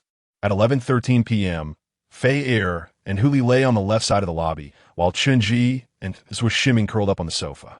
This time, the repairman would kill only the two of them. With the familiar sensation of a power outage enveloping them, Chen Ji slowly closed his eyes. At 8:15 a.m., it was once again Chen Ji and Fei Er who awoke first. They exchanged a glance, a bittersweet acknowledgement that this would be their final cycle. Chen Ji sat upright, immediately scanning the surroundings, but for now, the lobby remained undisturbed. The specter of the repairman had not yet materialized, nor had the ghost born of Shiming's or his own demise. A couple of minutes later, Hu Li and Shiming were roused, and the four of them stood scattered by the freight elevator. This time, all could distinctly hear the rustling sounds emanating from within. The electronic clock on the wall indicated it was 8:20. Ding dong, the elevator doors slowly opened. The repairman, clad in a yellow helmet and uniform, stepped out, momentarily startled by their presence. As the others recognized him as the murderer, previously unnoticed details became glaringly apparent. For instance, the faint bloodstain at the hem of his uniform and the corner of a white paper flower peeking from his bag. The left elevator is out of order, the repairman stated, placing a warning sign before the doors. For safety's sake, I advise you to take the stairs. Silence enveloped the space. No one responded. Suddenly, the repairman's movements faltered as he silently reached into his pocket and began to turn. Yet, a hand gently landed on his shoulder, gripping his collar. Shiming locked eyes with the repairman, whose gaze was cast downward, his expression shrouded in melancholy. The repairman's hand stirred in his pocket as if to retrieve something. But in the next moment, his body became rigid. A sharp screwdriver had pierced his temple. Chen Ji stood beside him, lips pressed tightly, blood dripping from a screwdriver in his grasp. Thud! The elevator repairman collapsed to the ground, a bloodied blade slipping from his pocket. Blood droplets stained his dark hair, trickling down his cheek. Beneath the uniform that Shiming had tugged aside, blood obscured the repairman's neck, revealing a horizontal birthmark akin to a throat slash. The repairman opened his mouth, first glancing at the elevator as if to behold the bodies he had concealed at its base, those sharing his bloodline. He then turned to Chen Ji. "Thank you. Goodbye," he uttered, his voice laced with sorrow. The eyelids above the tear mole slowly descended, as if burdened by an unbearable weight. The repairman ceased to breathe. Chen Ji remained silent, thrusting the screwdriver deeper until it fully penetrated the repairman's skull, offering him no chance of survival. An indescribable sensation surged within the hearts of the onlookers, as if a part of them had finally been liberated from its constraints. The curse of the lighting apartment had thus been irrevocably lifted. "We have departed," Chen Ji declared, turning to press the elevator button. "Are you going upstairs?" Hungría li inquirat. Puzzled, "Shall we not exit through the main door?" As she spoke, she pulled open the apartment door, only to be taken aback by the lingering tendrils of black mist outside. Taking the elevator is the only route that remains unaffected by the cycle, Chen Ji explained, gazing at the elevator ceiling. The gap created by the elevator ghost still lingered. "But isn't there ghost in the elevator shaft?"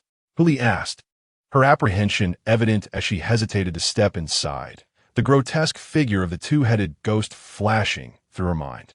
"Not anymore," Shiming reassured her, fully grasping Chen Ji's implication. With the curse lifted, the aberrant spirits would either vanish or depart of their own accord once freed. Indeed, the elevator shaft remained eerily silent. As they stepped into the car together, the elevator doors smoothly closed without resistance.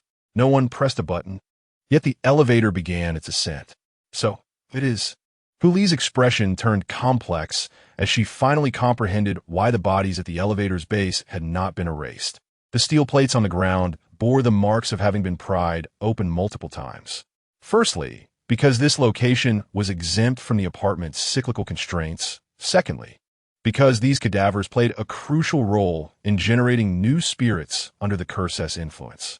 However, the repairman's final words were peculiarly enigmatic. Her thoughts shifted, recalling the ambiguous expression of gratitude that felt inherently unsettling. Furthermore, the farewell seemed to evoke an unsettling chill, a sense of dread that lingered. Don't overthink it, Chen Ji advised. It was highly probable that he was bidding adieu to the apartment or perhaps addressing the relatives he had slain. Perhaps. Hu Li felt a twinge of unease, yet no alternative explanation emerged. After all, they had witnessed the maintenance worker cease to breathe. He was undeniably deceased. It's understandable to ponder, so Shiming spoke slowly. This domain has consistently imparted a peculiar sensation to me, markedly distinct from any I have previously encountered. Chen Ji silently nodded in agreement, resonating with his sentiment. Within the confines of the secondary school, clues unraveled like the layers of an onion, ultimately revealing the entire narrative's truth. Yet, in Lighting Apartment, where countless lives had perished, an abundance of clues remained. Even if they discovered a route to escape, many questions lingered, shrouded in an impenetrable fog. What transpired in Jixiang Garden and Wangjia Village? What was the origin of the curse bound to this land? Moreover, was the generational practice of consanguinity due to this curse, or was it a deliberate act by the Wang family? To employ the onion metaphor once more, it took considerable effort for the masses to peel away a single layer, while several inner layers still remain concealed. The chime of the elevator interrupted Chen Ji's spiraling thoughts. He lifted his gaze to witness the elevator doors parting, revealing a corridor shimmering with myriad stars. Chapter 60, Homeward Bound. As they stepped into the Domain River, the group soon arrived at the ferry terminal. Oh my! For Hu Li, a newcomer witnessing the grandeur of the Domain River for the first time. It was a moment of sheer astonishment. Before her lay a majestic river embraced by towering mountains, a flowing marvel that had endured through the ages, akin to a divine spectacle. Chen Ji, too, gazed down at the shimmering stars reflected in the water, his heart stirred. This was his second visit to the Domain River, yet its splendor continued to leave him in awe. Gentle waves lapped at a small boat that slowly approached from afar. Within mere moments, it docked at the terminal. Let us go, Fei Er urged Hu Li, succinctly explaining, once we drift to the end of this river, we can return home. As the boat swayed gently with the waves, Chen Ji carefully assisted Zhua Shiming aboard. At that moment, only Chen Ji remained at the terminal, poised aboard the vessel when an inexplicable chill swept over him. Without any warning, a sudden gust of cold air brushed against his back. Chen Ji instinctively turned to look back at the path they had just traversed. On either side of the terminal, ancient paper lanterns flickered dimly, casting a crimson glow on the moss-covered stone path. Yet within that space, there was nothing, just a massive boulder obstructing the way. What is wrong, Xiao Chun? Zhua Shiming noticed Chen Ji's odd demeanor and immediately stood up, following his gaze. He saw nothing amiss. It's nothing, just a bit chilly, Chen Ji replied, pursing his lips as he stepped onto the boat. For reasons unknown, the goosebumps triggered by that icy sensation had yet to fade. The boat glided smoothly across the water, drifting forward. Just relax, we're nearly back to reality. Zhua Shiming assumed Chen Ji remained ensnared by the domain's eerie atmosphere. Chuckling lightly, he patted Chen Ji's shoulder, his tone soothing. Once we return, make sure to rest well. You'll have at least a month to unwind. Indeed, Chen Ji responded awkwardly, forcing a smile while refraining from mentioning that less than a day had elapsed between his 2 visits to the domain. Mr. Zhua, you should also take some time to recuperate after returning. He deftly shifted the subject, noting the deepening shadows under Zhua Shiming's eyes. Well, I could afford myself a day off. Zhua Shiming stretched his shoulders, massaging his back, a hint of resignation in his smile. But just one day, I still need to earn a living. Chen Ji opened his mouth to say something, but ultimately nodded in agreement. True enough, he sighed softly, his gaze drifting to the banks of the Domain River, where the terminal gradually faded from view. The familiar sight of the 28 colossal statues came into focus once more. However, Hu Li was too preoccupied to appreciate the view. Crouched in a corner of the boat, leaning against Fei Er, a profound sense of guilt resurfaced within her. As the thought of returning home settled in, she couldn't help but wonder. What if Yuan Yuan were here too? By the way, Chen Ji suddenly remarked, recalling a question that had long puzzled him. Hu Li, did you know Yuan Yuan before? Did you both enter together? Hu Li hesitated before answering. Her voice choked with emotion as she finally lifted her head. No. In fact, I was the only one who received a ticket. I thought it was just a silly joke and mentioned it to Yuan Yuan. When that river appeared, I was terrified and didn't dare step inside. At that moment, Yuan Yuan held my hand to comfort me, but within minutes, I felt a powerful pull from the river. I never expected.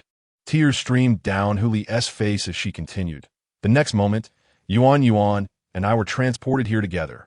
Her voice was laden with endless regret. And as soon as she opened her eyes, she realized the truth.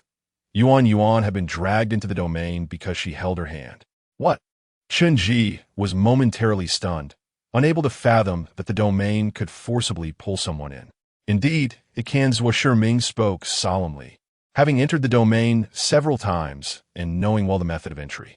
By stalling, one can be forcibly drawn in, along with any companions they are in contact with.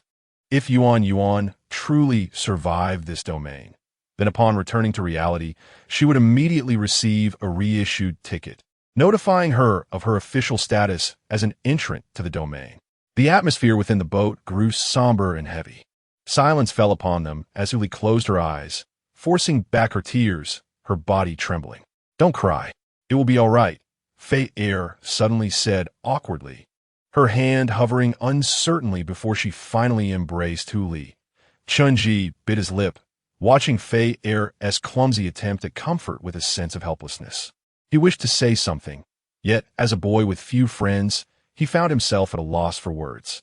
Gradually, Hu Li cant in Fei Er's petite embrace, nodding and managing a faint, forced smile.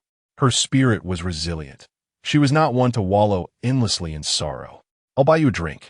Don't be sad anymore, Fei Er announced, rummaging through her bear-shaped bag to produce a carton resembling a sweet milk beverage. A little sweetness might lift your spirits. She placed the drink before everyone. True, Chen Ji nodded, picking up a carton along with Fei Er. Just as he was about to insert the straw, he noticed Zhua Shiming's face contort with alarm. Fei Er, where did you get this? From the apartment, Fei Er replied, casting a puzzled glance at Zhua Shiming. Just as she was about to take a sip, Hu Li snatched the drink away. Didn't I tell you not to bring food from the domain? Zhua Shiming sighed deeply. With a tense expression, Hu Li quickly checked the expiration date on the carton. In that instant, she realized the date stamped on it was 2009. Meanwhile, time in the domain river should flow in sync with the real world. After arriving at the domain river, her phone had reset to the correct date. Hu Li, who had been sorrowful moments earlier, now felt a mix of disbelief and exasperation. This drink expired in March 2009. It's old milk that has gone bad. Given that it was now 2024, the beverage was nearly as old as Chen Ji. Without hesitation, Chen Ji closed his mouth and opened the carton. A rancid stench wafting out, causing everyone to gag in unison. What the hell? He exclaimed, cold sweat breaking out on his back. Consuming the spoiled milk could very well lead to poisoning. It was ironic that he had survived the horrors of the domain, only to face death in reality due to Fei Er's drink. How come it was fine last time? Fei Er scrutinized Zhua Shiming, her eyes filled with suspicion. That was compressed biscuits. They don't have an expiration date. After a brief uproar, the drink was tossed into the domain river. The boat drifted to its conclusion. The atmosphere aboard the vessel lightened considerably due to Fei Er's incident with the drink. Hu Li and Zhua Shiming exited through the door first, and when it was Chen Ji's turn, Fei Er suddenly pulled him back. Her expression was complex. Chen Ji, you'd best pray that we don't meet in reality. With that, she opened the door and stepped outside. Huh? Chen Ji was left bewildered, unable to comprehend Fei Er's words. He had thought they were collaborating quite well. Yet Chen Ji inexplicably sensed an undertone of threat in her words. What had he done to provoke her? He dismissed the thought. The world was vast, and the likelihood of their paths crossing again was nearly zero. Besides, he had already departed from the mental hospital and taken refuge at Du Tingfeng's home, a fact known to no one. Chen Ji rubbed his head, no longer preoccupied with Fei Er's remarks, and turned his gaze towards the door. He envisioned the cozy bedroom and the Du siblings, a smile unconsciously gracing his lips. In the next moment, a fragrant aroma wafted through the air, and Chen Ji found himself back at the Du family villa. He surveyed his surroundings but saw no sign of the Du siblings. On the dining table lay a note. Xiao Feng and I have gone to the hospital. There's food for you in the fridge. Just heat it up before eating. Chen Ji paused in surprise. The Du siblings had no idea when he would return. The only explanation was that they had saved him a meal each time, to ensure he wouldn't go hungry upon his return. An indescribable warmth, a feeling he hadn't experienced in many years, blossomed in Chen Ji's heart. He pressed his lips together, placing the note back where it belonged, and suddenly turned to look at the villa's entrance. Bang! The door swung open, and Du Tingfeng entered, carrying a bag with a hospital test report. Upon seeing Chen Ji, he was momentarily taken aback. When did you come back? Just now. Chen Ji replied with a smile, moving towards the entrance. Du Tingfeng closed his eyes, exhaling in resignation. Brother, you have no idea how much extra food I've had to deal with these past few days. Before Chen Ji could respond, a graceful figure emerged from behind Du Tingfeng. Du Muyu smiled at him, her gaze reminiscent of a family member welcoming someone home after a long journey. Xiao Chun, welcome home. Meow, meow. So Shiming opened his eyes, still lying on the sofa. The lights in the room were off, and the spacious interior exuded a sense of desolation.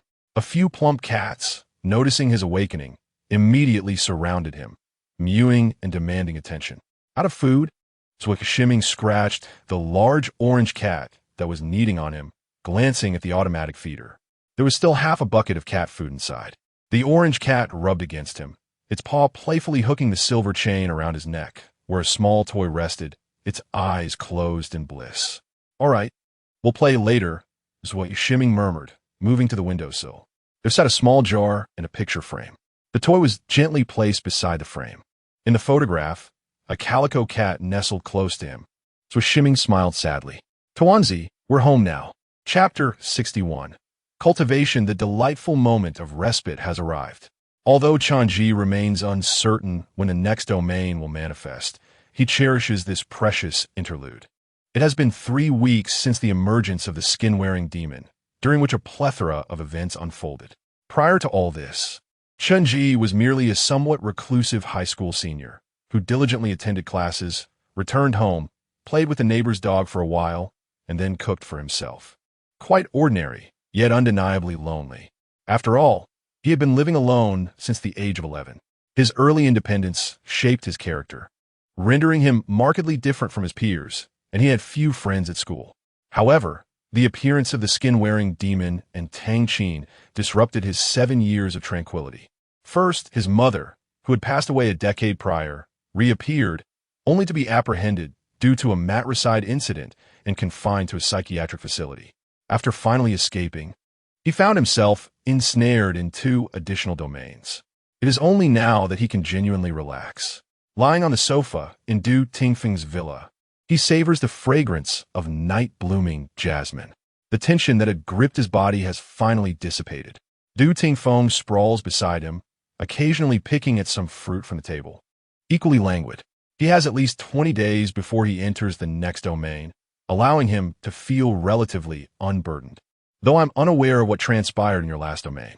Du Tingfeng suddenly speaks, having reflected on what Chen Ji had previously mentioned. However, I can assure you, I have never encountered a domain quite like it. Among all the domain dwellers I know, none have experienced such a phenomenon. After a moment's thought, Du Tingfeng adds, a domain is akin to a miniature world. It is either devoid of logic or possesses a cohesive worldview. In the former, the spirits you encounter are typically of the first kind I mentioned, irrational and malevolent, attacking without provocation. The latter, however, unfolds as a narrative. If you can uncover the concealed backgrounds and pathways within the story, you will succeed. As he speaks, he tosses a chip into the air. For instance, the domain in which I acquired the strange artifact narrated a tale set in a casino. Due to the constraints of the domain, Chen Ji cannot divulge the events that transpired in the Litton apartment. He can only allude to the fact that many enigmas remain unsolved regarding this domain. According to Du Tingfeng's experience, any domain that possesses logic must have all its mysteries unravel for one to find a way out. Otherwise, escape is impossible. Yet, the Litten apartment is evidently an anomaly. Nevertheless, Du Tingfeng believes that Chen Ji need not dwell on this matter excessively. His words are straightforward. Since you have already cleared the domain, returning is impossible. Understand that the remaining clues hold no significance. In simple terms, the unresolved mysteries of the last domain are no longer your concern. Chen Ji nods in agreement. He comprehends this rationale. Yet what continues to unsettle him is the inexplicable chill that enveloped him upon leaving the Litten apartment. However, this anomaly remains beyond resolution. Both he and Zhui Shiming have already investigated. At the ferry terminal, nothing was amiss. Do not dwell on this. You have returned alive. Take some time to rest. Du Tingfeng advises Lanning Closer Do Chenyi. He has noticed that Chen Ji has been mindlessly tapping on his phone. Dude, it's 2024. How is it that some people still play Candy Crush? Du Tingfeng is momentarily at a loss for words. Don't you find such repetitive games incredibly relaxing? Chen Ji stretches lazily, fatigue evident on his face as he closes the game. He too finds it somewhat tedious, yet he simply does not wish to exert his mind. Not really. Come on, accompany me to play another game, Du Tingfeng says, tugging Chen Ji toward the study. He indeed fulfills his promise made during their time in retake school, spending most of his time at home playing video games to unwind. Except for the occasional outings with his sister. Chen Ji nods, about to rise when a thought strikes him. What about Sister Yu? He had only seen Du Mu Yu upon returning home, and thereafter he had not encountered her gentle presence again. She is at work, Du Tingfeng replies, glancing upstairs. A flicker of concern briefly flashes in his eyes, quickly concealed. Oh, Chen Ji refrains from probing further. He keenly perceives the unusual glimmer in Du Tingfeng's gaze. The study is impeccably tidy, illuminated by dim purple lights. As Chen Ji surveys the surroundings, he suddenly halts. On one of the gaming desks, prominently, lies a hospital bag. A stack of papers is neatly arranged on top. It is a substantial pile of medical test results. Du Tingfeng follows his gaze and falls silent. He swiftly places the reports back into the bag, before finally speaking, his words spilling out rapidly. That's my sister's report. What happened to her? Chen Ji's heart tightens. The multitude of tests clearly indicates a condition beyond mere illness. Congenital disease, Du Tingfeng states succinctly, not easily treated. After that, he offers no further explanation, his expression devoid of emotion. The two sit before the computer, engulfed in silence. Chen Ji lowers his head, opening his mouth as if to say something. A wave of inexplicable dread washes over him, akin to the sensation of drawing near to a flickering campfire on a frigid winter's night, only to realize that the fire is on the verge of extinguishing. This chilling feeling had once enveloped Chen Ji when he learned of his parents' demise at the tender age of 8. He harbors no desire for misfortune to befall either sibling of the Du family. When all others deemed Chen Ji guilty, it was they who treated him with unwavering belief. Akin to family. Rest assured, Du Tingfeng glances at Chen Ji, his voice steady. I am confident that everything will be fine. Chen Ji closes his eyes, his subconscious urging him to trust Du Tingfeng's words. He fervently hopes that the Du siblings will be as fortunate as the chips Du Tingfeng casts. Let us not dwell on this any longer. Du Tingfeng appears unaffected by the topic, cheerfully patting Chen Ji on the shoulder. Let's play a game. Do you have an account? Chen Ji forces a smile. I have one, but if I log in, the police will surely come knocking tomorrow. No worries, use mine. Du Tingfeng says, logging Chen Ji into his own gaming account. Wow. Although a sense of discomfort lingers in Chen Ji's heart, his eyes are immediately dazzled by Du Tingfeng's impressive gaming rank. He quickly wipes the sweat from his palms, as this marks Chen Ji's first experience playing cooperatively with a friend. We must perform well. 15 minutes later, I'm not feeling it. Du Tingfeng remarque nonchalantly. Another 15 minutes pass. Our jungler doesn't know how to play. Du Tingfeng states with conviction. After yet another 15 minutes. How can we win if our teammates lack awareness? Du Tingfeng complains. Chen Ji remains silent. Du Tingfeng, brimming with confidence, chuckles. Let me carry us in the next match. With that, he selects his signature hero for the third time, the Swift Blade Master. 2 hours later, Chen Ji's expression darkens as he rises and leaves the study abruptly. Hey, Why did you stop playing? Du Tingfeng is momentarily bewildered, still seated, when he receives a WeChat message from Chen Ji, who has already retreated to his own bedroom. Bro, you really are terrible. Chen Ji sat on the sofa in his bedroom, placing his phone down with a heavy sigh. He truly had not anticipated that Du Tingfeng's dazzling rank was acquired through financial prowess. After playing several rounds of the game, he found not only had he failed to rest adequately, but he also felt a painful tightness in his chest from frustration. It seemed as though he had squandered several hours of his life. Never mind. Chen Ji shook his head and retrieved a pen from his pocket. Ever since leaving the domain, the pen had occasionally trembled, as if beckoning for his attention. Once it was drawn out, it languidly swayed in the air. After a considerable time, it finally settled in Chen Ji's hand, inscribing, "I thought I would never see you again. I never expected you to escape." Chapter 62. The pain of the heart. Are you somewhat disappointed? Chen Ji spoke with an air of calm. He had completely discerned the hidden intentions of the pen. Once it became apparent that Chen Ji had the upper hand, the pen wilted, seemingly submissive. Yet, Chen Ji was certain that if the pen had any chance to escape his grasp, it would undoubtedly choose to flee. During his time at the repeated study school, Chen Ji had previously defended the pen in front of Du Tingfeng.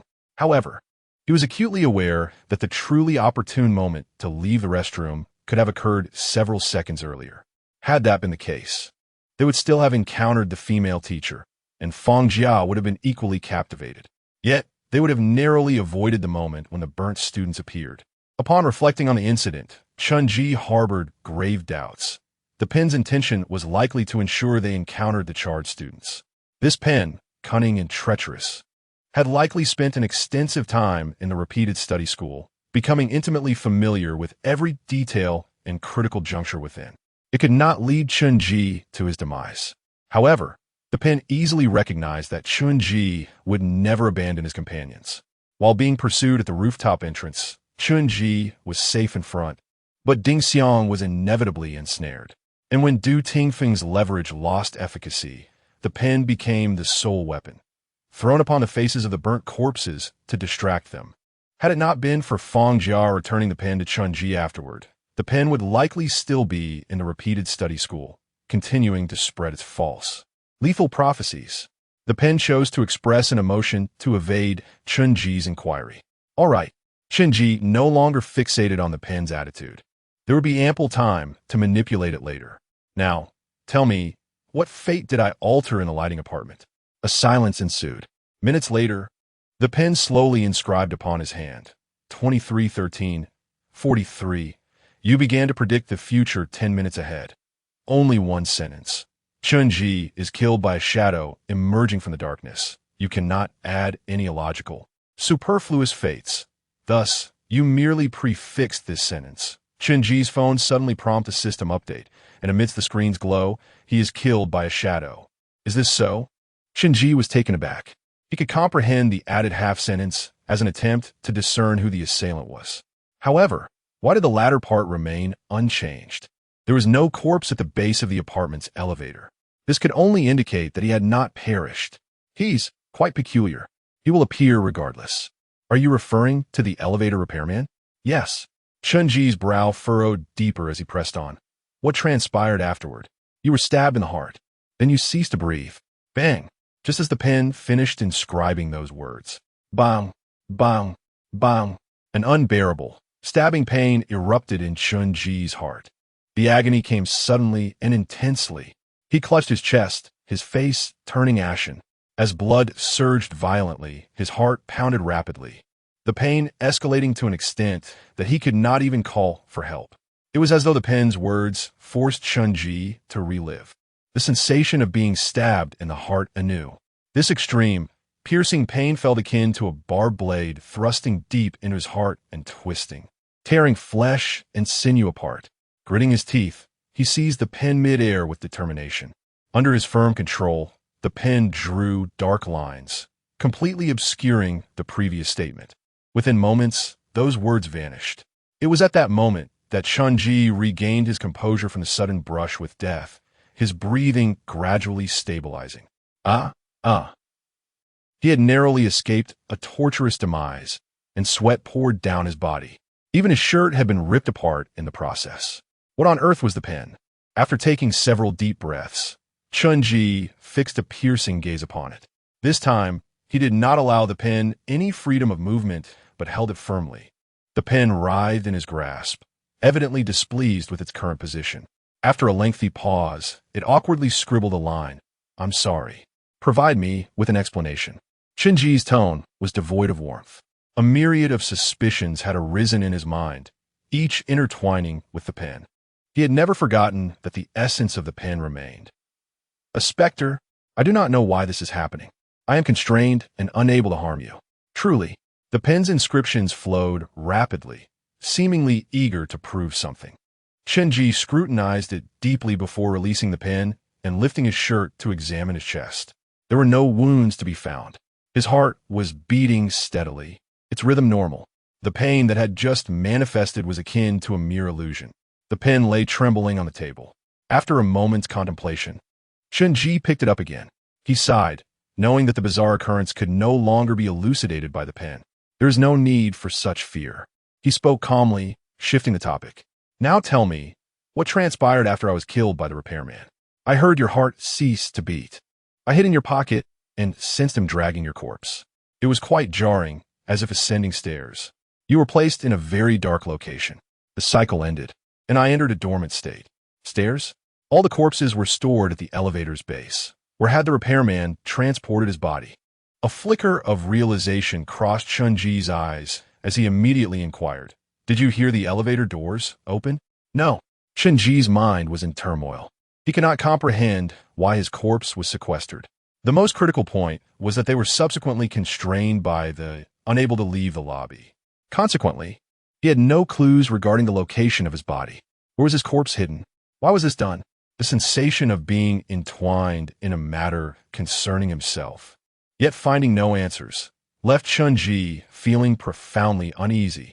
The pen paused momentarily, gently inscribing upon Chen Ji's hand, "Why dwell on this question? You will not return." Chen Ji pressed his lips together, refraining from responding to the pen's inquiry. Du Tingfeng's words resurfaced in his mind. "The unresolved mysteries of the last domain no longer pertain to you." That should indeed be the case. Yet, Chen Ji held a peculiar feeling. Something inexplicable within him had vanished entirely after leaving the apartment. This sentiment was extraordinarily elusive, only manifesting after arriving at the river domain. Gradually, it became increasingly distinct. At that moment, the pen suddenly jolted and swiftly inscribed a sentence. "Du Tingfeng has something to discuss with you." Then it fell silent, as if anticipating the arrival of someone unwanted. Chen Ji was momentarily taken aback, turning to glance at the bedroom door. Bang! Without knocking, Du Tingfeng pushed the door open and entered. His expression was notably grim. A delivery person had brought a letter. The recipient bore your name. Chen Ji immediately sprang to his feet, his entire being tensing up. This was impossible. This indicated that someone knew he resided here. However, he has never disclosed his current address to anyone. Furthermore, Du Tingfeng possesses exceptional counter-surveillance skills, having changed the license plate on the way home with Chen Ji. During their escape from the psychiatric hospital, they took numerous detours to ensure no one was following them. The most critical issue is that Chen Ji is implicated in a homicide, and his identity cannot bear the light of day. Should his whereabouts be discovered, he would be apprehended immediately. As for the Du siblings, they would inevitably be entangled in the consequences. "I have not mentioned your presence here to anyone." Du Tingfeng promptly clarified, tearing open the letter. His immediate concern was not the potential repercussions for himself, but rather the urgent need to relocate Chen Ji. "Take a look at who wrote it. I shall gather my belongings first." With that, he moved swiftly, collecting together several new garments that Du Muyu had purchased for Chen Ji. Yet, upon reading the letter's contents, Chen Ji suddenly froze. "Wait," he murmured. Chen Ji lifted his gaze, confusion evident in his eyes. "The sender is my uncle." "You have an uncle?" Du Tingfeng was momentarily taken aback, for he distinctly recalled Chen Ji mentioning that he had been living alone for many years. "Yes. After my parents passed away, custody was granted to my uncle." Chen Ji's hand trembled slightly as he held the letter. "But he went missing 7 years ago, didn't he?" Chapter 63. Chen to make a long story short, I have just emerged from the domain. The first sentence left Chen Ji and his companion in astonishment. Is your uncle also a domain entrant? Du Ting Feng questioned in disbelief. Chen Ji shook his head, genuinely perplexed. He raised me for 3 years. But I was too young to comprehend many things. All I knew was that he was often absent, and when he was home, he spent his time drinking. Du Tingfeng's expression turned complex. He had not anticipated that such ill fortune, being chosen by the domain, would afflict 2 generations of the Chen family. I apologize for leaving without notice. I never expected this domain would last a full 7 years. Upon my return, I saw the news reporting your arrest for matricide. I can assure you, your mother died 10 years ago. Do not believe their deceit. Do not trust them. Wusa mentioned seeing you drifting on the river of the domain. I'm unsure how many times you have entered the domain or how much you comprehend about it. Time is fleeting, and I must attend to something of utmost importance, so I cannot elaborate further. Remember, 1. If you encounter strange entities within the domain, seize them if possible. The challenges will escalate, becoming nearly insurmountable. 2. Do not merely strive to survive. Endeavor to be the one who discovers a path to safety. You must earn the recognition of the strange entities and obtain one of the 28 marks. 3. Acquiring a mark is merely the beginning. 4. The evolution of the mark can catalyze transformations in the strange entities. The final lines were scrawled in a hasty, chaotic manner. P.S. You need not leave. You're quite safe. Wusa will seek you out soon. There is more information at this website. Signed, Chen Yuetan. Du Tingfeng found himself momentarily speechless. The information contained within this letter was immensely valuable. It was evident from Chen Yuetan's words that he possessed considerable experience, having entered the domain countless times. A domain lasting a full 7 years, Chen Ji murmured, his heart filled with mixed emotions. This was beyond anything he and Du Tingfeng could fathom. Deep-seated grievances and confusions began to dissolve within him. Compared to your uncle, I am but a novice, Du Tingfeng remarked, realizing that despite his belief in a profound understanding of the domain, he had only scratched the surface according to the contents of this letter. Wait, who is Wusu? As Du Tingfeng prepared to reread the annotations, he suddenly fixated on that name. Isn't that the alcohol you enjoy? Chen Yi inquired, puzzled. But it seems like a person's name. I do not recognize it. Du Tingfeng pointed at the letter's text. How does he know you were drifting on the river of the domain? Chen Ji was already lost in memories of his 2 experiences on the river, his brow furrowing gradually. I do not know. Each time I left the domain, I paid special attention, but I did not see any other vessels. Du Tingfeng dismissed the first instance. It had only been him and Chen Ji, with Ding Xiang escaping. Ding Xiang was a young artist who had only entered the domain twice and was unlikely to be connected to Chen Yuedan. Who else came out with you during the second time? Zhu Ximing, Ungriali. She is a newcomer. It shouldn't be her, Chen Ji replied, recalling their faces. Oh, there's also a remarkably talented girl named Feier. Who? Zhua Ximing, Hu Li, and Feier. Chen Ji cast a curious glance at Du Tingfeng, only to find his complexion had turned ashen. Du Tingfeng's voice dropped to a somber tone. That Feier, is she particularly short and adorned in a flamboyant dress? With an eccentric personality, sometimes quite volatile? Chen Yi nodded. That seems right, but I feel she is quite kind, with a mild temperament. As he spoke, he fell into contemplation, realizing that Feier could indeed be the Wusa mentioned in the letter. Yet, what about her parting words? It was clear she did not wish to encounter Chen Ji in the real world. Of course, one could not rule out the possibility that she was being sarcastic. But did Feier possess the capability for sarcasm? Chen Ji pondered her straightforward demeanor, finding it difficult to discern. After a moment, he turned to Du Tingfeng. Since you know Feier, do you think she could be Wusu? Du Tingfeng remained silent for a few seconds before clenching his jaw and replying, Impossible. Feier is my sister's patient. She has autism. Chen Yi paused, attempting to speak several times before finally choosing his words with great care. Are you joking? Or does she really have that autism spectrum disorder? During his days in the psychiatric hospital, Chen Ji had perused some educational materials out of boredom, hence his use of such precise terminology. It is of the pathological kind. Du Tingfeng shrugged. Otherwise, why would she seek my sister? Du Muyu is a psychological consultant. However, I genuinely did not know she was also a domain entrant. Du Ting Feng continued. Perhaps my sister is aware, but she never discloses her client's privacy. Chen Ji wiped the cold sweat from his forehead. Feier not only had entered the domain multiple times, but also possessed formidable abilities, surpassing both of their physical capabilities. Moreover, it seemed that Du Tingfeng and Feier had a strained relationship. After some contemplation, Chen Ji remarked, "Actually, Feier is quite good-hearted. She once saved my life. She speaks quite directly to everyone, which is likely due to her autism, so I do not hold it against her." Du Tingfeng cast a complex glance at Chen Ji. Perhaps. With that, he picked up his phone and began typing swiftly. "She lives quite close to my home. I will summon her and ask her in person if she knows Wusu." Chen Ji nodded, then resumed reading Chen Yuetan's letter. His expression turned subtle, revealing a hint of melancholy in his eyes. In his childhood, whenever Chen Yuetan suddenly disappeared, he would always leave several hundred yuan on the table along with a note. "I'm going away for a few days. Focus on your studies. Use the money to eat and buy snacks. I will return in a few days. Do not worry. Do not wander off." The handwriting was similarly hasty, becoming impatient as he neared the end, often omitting punctuation. The concluding phrase was always the same. "I will be back in a few days." The last time was no different. Chen Ji had believed that in a few days, perhaps upon returning home from school one day, he would find Chen Yuetan slumped on the sofa, a bottle of beer in hand, until 7 days, 7 weeks, 7 months, 7 years. Afterward, he was left alone, surviving on the inheritance from his parents and uncle. Shaking his head, Chen Ji dismissed the tumultuous emotions within him and glanced at the final line. It was a website. He entered the URL into his phone, but the interface loaded slowly. After all these years, could this website possibly be defunct?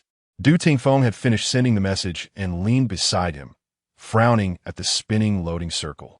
After several minutes, the interface finally began to sluggishly reveal itself. It was an archaic forum, River of the Domain. Chen Ji and Du Tingfeng exchanged glances, both astonished to discover that the domain entrants had their own means of communication. "How have I never heard of this forum before?" Du Tingfeng questioned, perplexed. He had entered the domain 4 times and interacted with numerous entrants. If the River of the Domain truly had so many users, he had no reason to be unaware of it. Chen Ji's fingers swiftly glided across the screen. Despite the lagging interface, the volume of posts indicated that the forum had once been bustling with activity, though that was merely a thing of the past. The forum had long ceased to function. Chen Ji remarked that he had just discovered that both the posting and replying buttons had turned gray. The last post was made in December 2017. "Beware of the mysterious," had garnered no replies, but had been viewed over 7,000 times. The author was the supervisor, Little Squirrel. This post seemed rather peculiar, Du Tingfeng noted, pointing to the view count, which exceeded that of many posts that had received hundreds of replies. Yet, the reply count stood at 0. The two attempted to click on the post, but the screen seemed frozen, utterly unresponsive. After several futile attempts, Chen Ji scrolled further down and spotted a highlighted post amidst a multitude of trivial ones. Division of domains by frequency and difficulty levels. Personal experience, for reference only. The author was again the supervisor, Little Squirrel. "Greetings to all domain friends. Congratulations on surviving another day. Today, I shall compile the division of domains based on my personal experiences, along with those of several domain friends. Please note, the content of this post may not apply to everyone. It is intended for typical situations, for reference only. Assuming you're a domain friend who has just received a ticket, the levels range from low to high, EA. For your first to third domains, the difficulty ranges from E to C, usually with no more than 2 apparitions, and the path to survival is relatively straightforward, with a high probability of teaming up with newcomers. Note, this type of domain rarely features apparitions. For your 3rd to 9th domains, the difficulty escalates, the paths become complex, and C-level domains or lower will no longer appear. Typically, they range from C to A, with a slight probability of A-level domains. If you have entered this range, it signifies that your luck and prowess are at least on par. Probability of apparition occurrence, low to medium. Note, After the fourth domain, the likelihood of encountering newcomers significantly diminishes. If you do meet one, congratulations, the difficulty of that domain will not exceed B. For your 9th to 12th domains, only a select few can reach this range, and I humbly count myself among them. The difficulty is exceedingly high, ranging from B to A, with a considerable probability of A-level domains. Probability of apparition occurrence, medium to high. Note, survival in this range necessitates the presence of apparitions, typically requiring a collaborative team effort. For 12th domain and beyond. Unknown. I've only heard of individuals in this range. Note, as one progresses, the interval between two domains lengthens. Once again, I emphasize, this post is for reference only. If it does not align with your experience, it is not my concern. For posts regarding apparitions, click here. Link. The information within this post was overwhelming, and Chen Ji's mind raced as his hand instinctively clicked on the link concerning apparitions. Chapter 64. Sister Chen Ji attempted repeatedly to access that link, yet the page that appeared was perpetually a 404 error, inaccessible. This website had evidently languished without maintenance for years. Du Tingfeng shrugged, a hint of helplessness in his demeanor. Just then, the doorbell rang downstairs. Faya? Chen Ji remarked, a note of surprise in his voice as he descended the stairs with Du Tingfeng. It had only been 5 minutes since Du Tingfeng sent the message. Was Fei living so close? Her home was at the foot of the mountain, Du Tingfeng briefly explained. As they approached the door and opened it slightly, a delightful fragrance of fruit wafted in. Sister Mu Yu, a sweet and serene voice emerged, abruptly cut off. Fei stood there, clad in a pure white dress. Her hair meticulously styled, exuding an air of elegance, as if she had dressed up for the occasion. The sweet smile that adorned her face shattered upon seeing Chen Ji and Du Tingfeng, her expression tightening instantly. Why are you two here? Fei's voice was rigid, her gaze piercing into Chen Ji. Fei, let us set that aside for now. What was with your tone just now? Chen Ji's expression was complex. During the 6 cycles at Lighting Apartment, he had never heard Fei speak so obediently. Fei cast a disdainful glance at him, ignoring Du Tingfeng entirely. She pushed past him and walked into the house. Sorry about that, Du Tingfeng chuckled, his tone devoid of any real apology. I misled you. My sister didn't schedule a consultation today. Chen Ji's pupils contracted in realization. No wonder Fei had come without a question. Du Tingfeng had undoubtedly deceived her. Du Muyu had indeed arranged to meet Fei today. The evening fragrance flowers were scattered throughout Du Muyu's home. Fei's various behaviors hinted at the unique relationship between client and psychologist. As someone with autism, Fei must have faced peculiar stares throughout her life. Chen Ji contemplated. If Fei were to encounter a gentle and understanding older sister who fully comprehended and respected her, how would she respond? She would likely develop an emotional attachment, bringing the psychologist into her circle of closest friends and trusted elders. The bond would feel singular and extraordinary. With Fei's straightforward nature, this was almost an inevitable path. It was no wonder she had dressed up, her voice sweet and compliant. She sought to leave a favorable impression on Du Muyu. At that moment, Fei visibly drooped, sinking despondently onto the sofa. Her fists clenched tightly, as if she were about to explode in anger, yet she weakly relaxed them. Fei reminisced about the time spent in Lighting Apartment, where everyone supported one another in collaboration. After a while, she turned to Chen Ji, her voice muffled. Are you also a client of Sister Mu Yu? I knew it. Sister Mu Yu was studying your case before. No wonder. Chen Ji quickly distanced himself. No, I knew Du Tingfeng first. Oh, I see. Fei's eyes brightened. Her mood seemingly lifted. She then turned to Du Tingfeng, and after a brief exchange of glances, she coolly inquired, Is there something you need? Chen Ji stepped forward, his expression turning serious.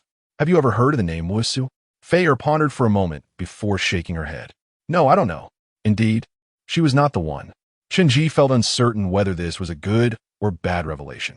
Had it been Fei, he would have immediately begun to suspect that everything was a deliberate setup. The fact that his second domain teammate knew her uncle would be far too coincidental, defying normal logic. With the most likely option ruled out, Wusu could only be a stranger. But how could someone he had never met know of his drifting in the domain river? Chen Ji's gaze flickered deep in thought.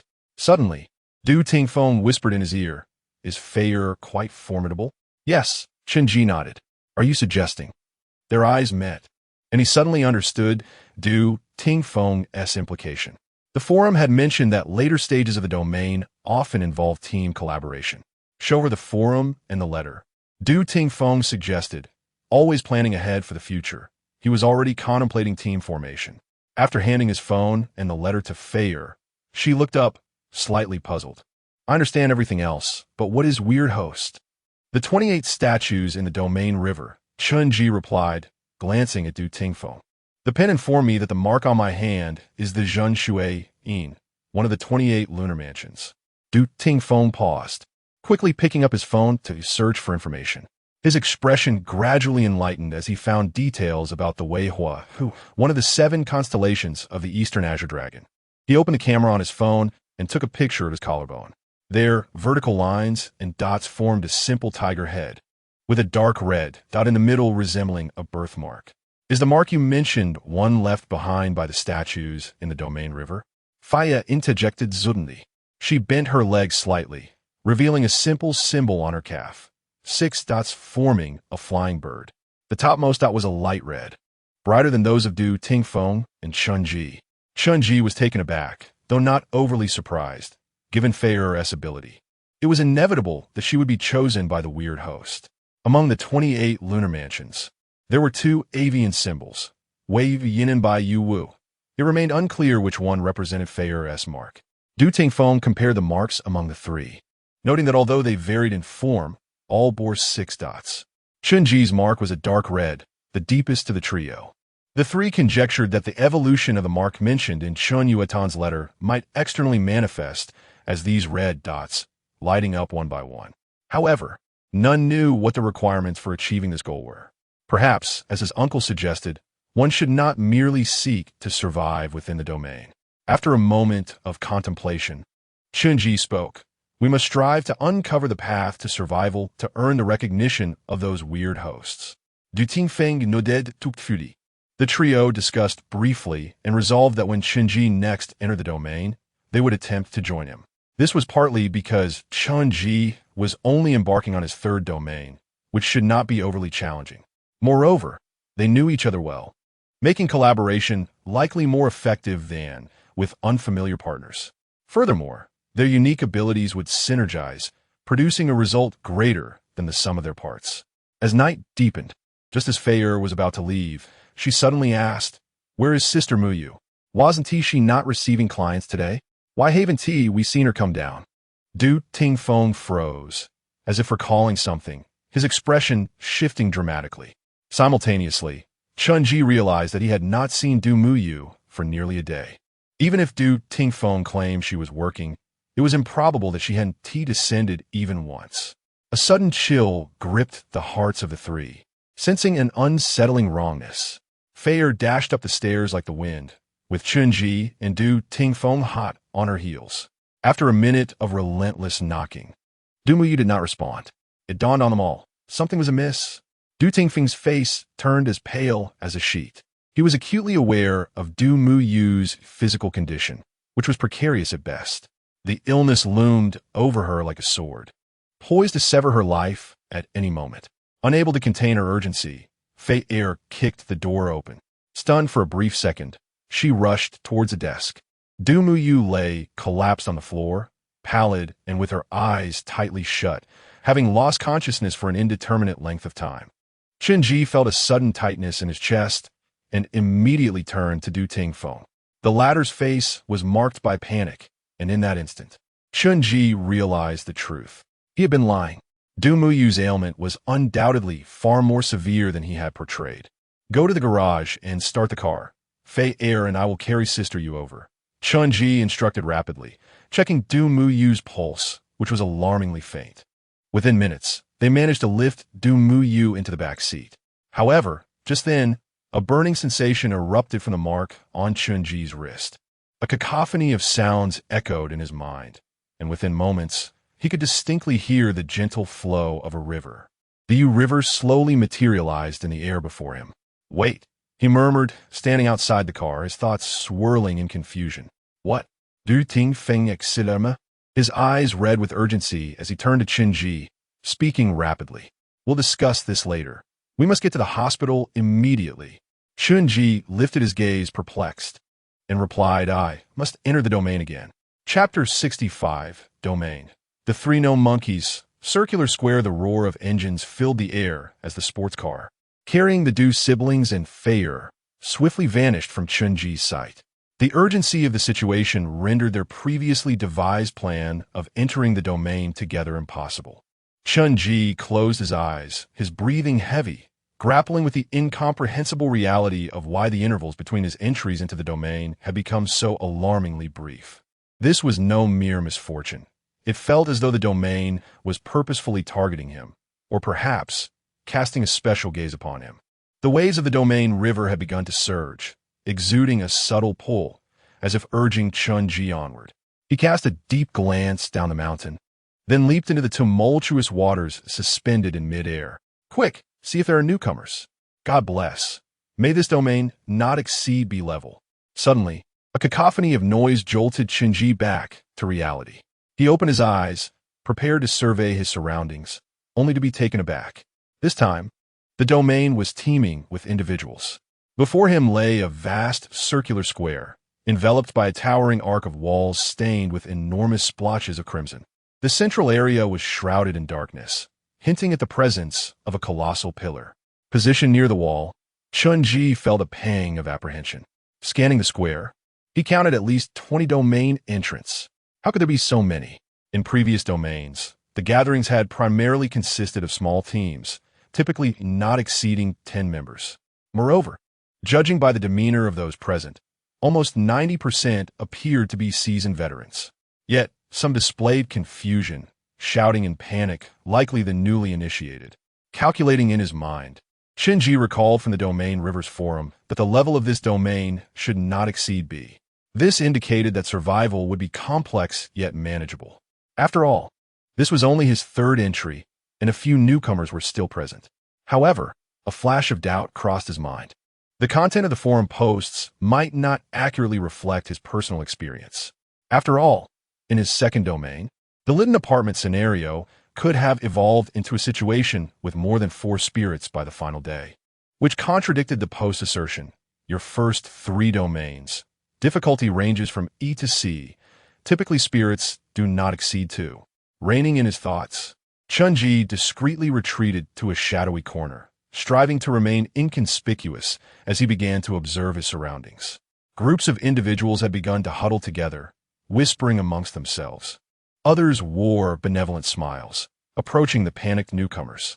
Chen Ji scrutinized the group of newcomers, his expression complex.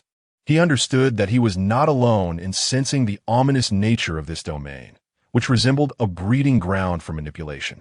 Those who had participated in several domains would not willingly team up with newcomers amidst such abundant alternatives. The intent was obvious, most likely to use the newcomers as stepping stones or as expendable pawns. Yet, those few newcomers appeared fully convinced, their faces reflecting the desperation of finding a lifeline. Chen Ji averted his gaze, merging seamlessly into the shadows of the corner, striving to keep his face hidden from view. The sheer number of individuals present multiplied the variables exponentially compared to previous encounters. Given the incident with the skin-wearing spirit, Chen Ji had grown increasingly suspicious. And after encountering individuals like the burly man, surnamed Gong, and Murong Qing in previous domains, he had entirely abandoned the idea of forming temporary teams unless forced by the domain itself. "We're truly lucky, ha ha ha ha." Not far ahead, 2 men were engaged in conversation, seemingly having entered the domain together. Chen Ji's attention sharpened as he listened intently to their dialogue. Their tone was markedly different from others around them. So many people, high probability of supernatural entities, the mission assigned by Sister Qin. "We will surely succeed." Sister Qin? Chen Ji's ears perked up at this key phrase. He squinted to scrutinize the 2 men, who were dressed plainly, one tall and lean, the other short and stout. Their discussion was heated, punctuated by gestures, and they frequently glanced at the crowd. Many individuals bore the name Qin, yet within the context of the domain, only one, Sister Qin, wielded such considerable influence.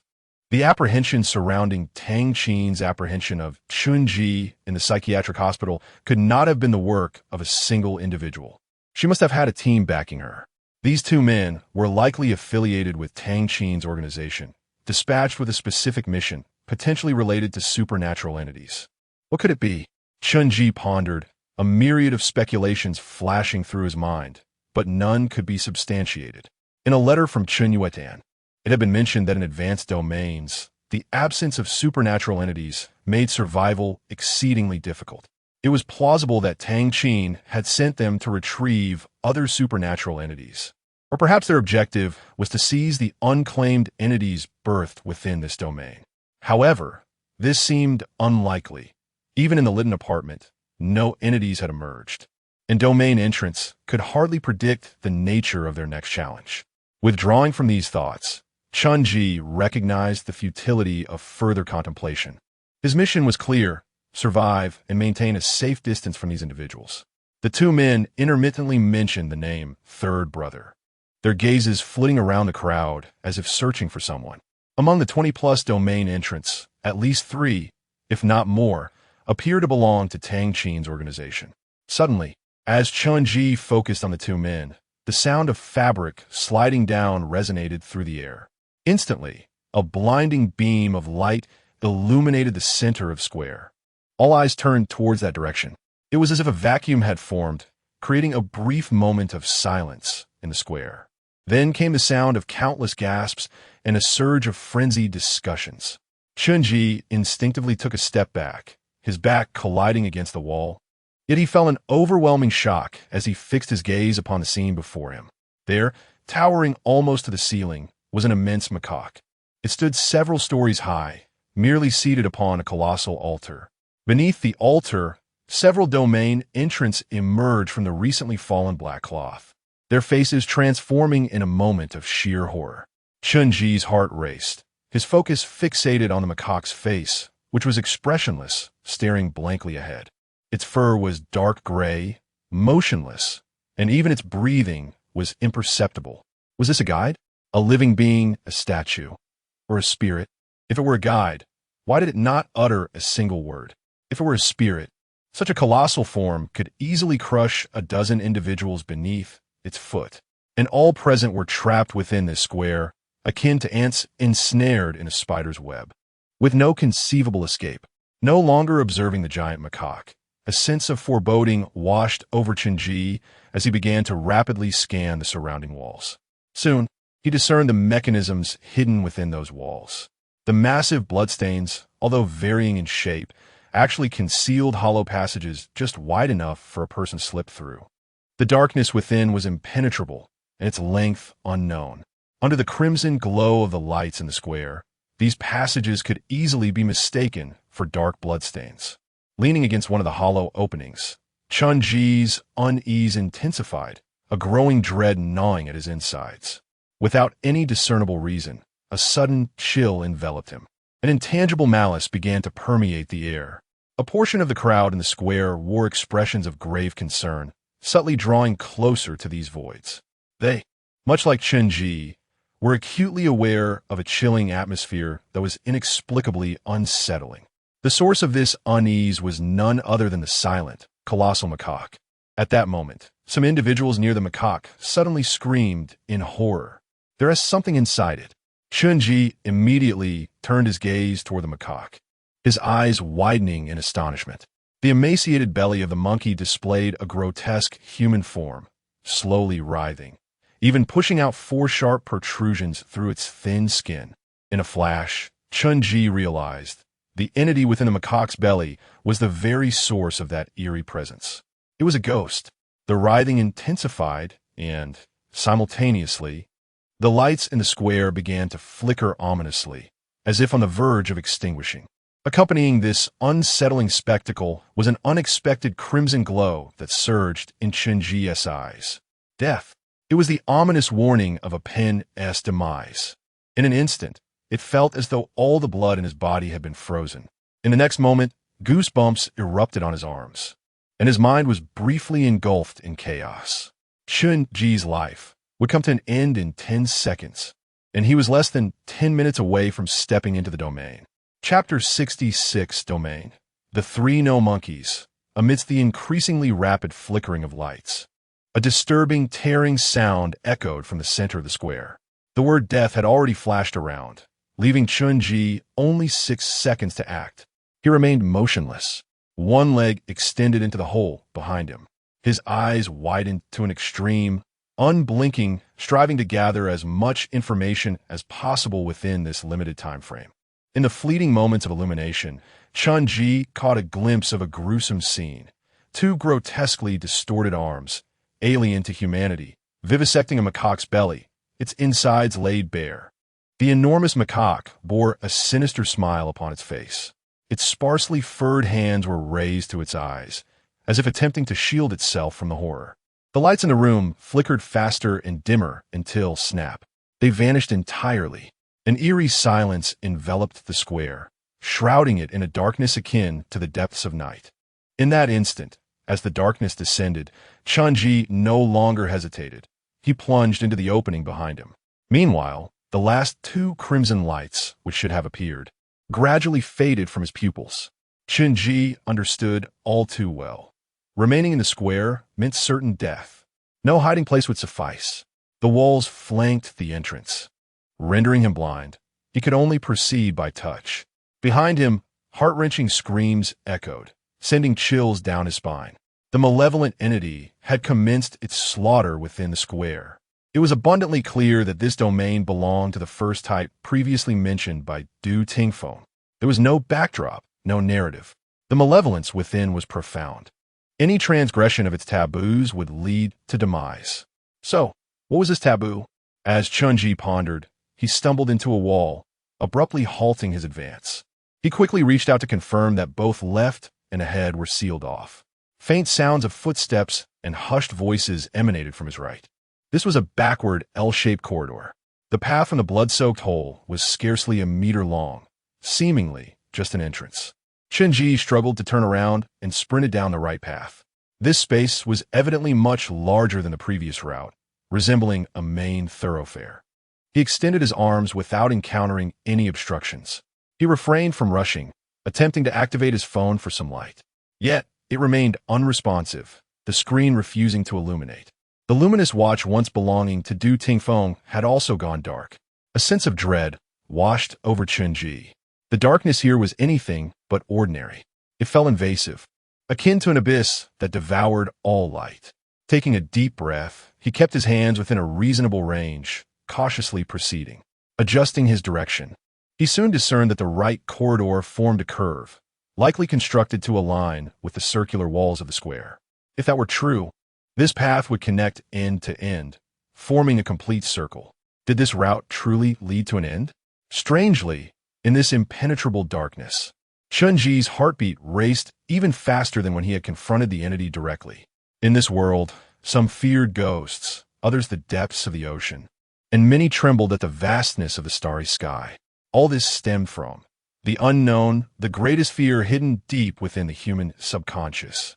In this pitch-black void, the concept of the unknown seemed to permeate every corner.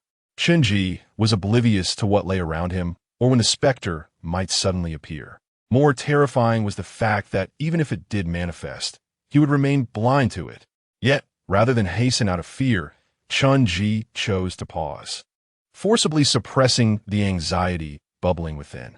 In such an environment, succumbing to terror would undoubtedly spell doom.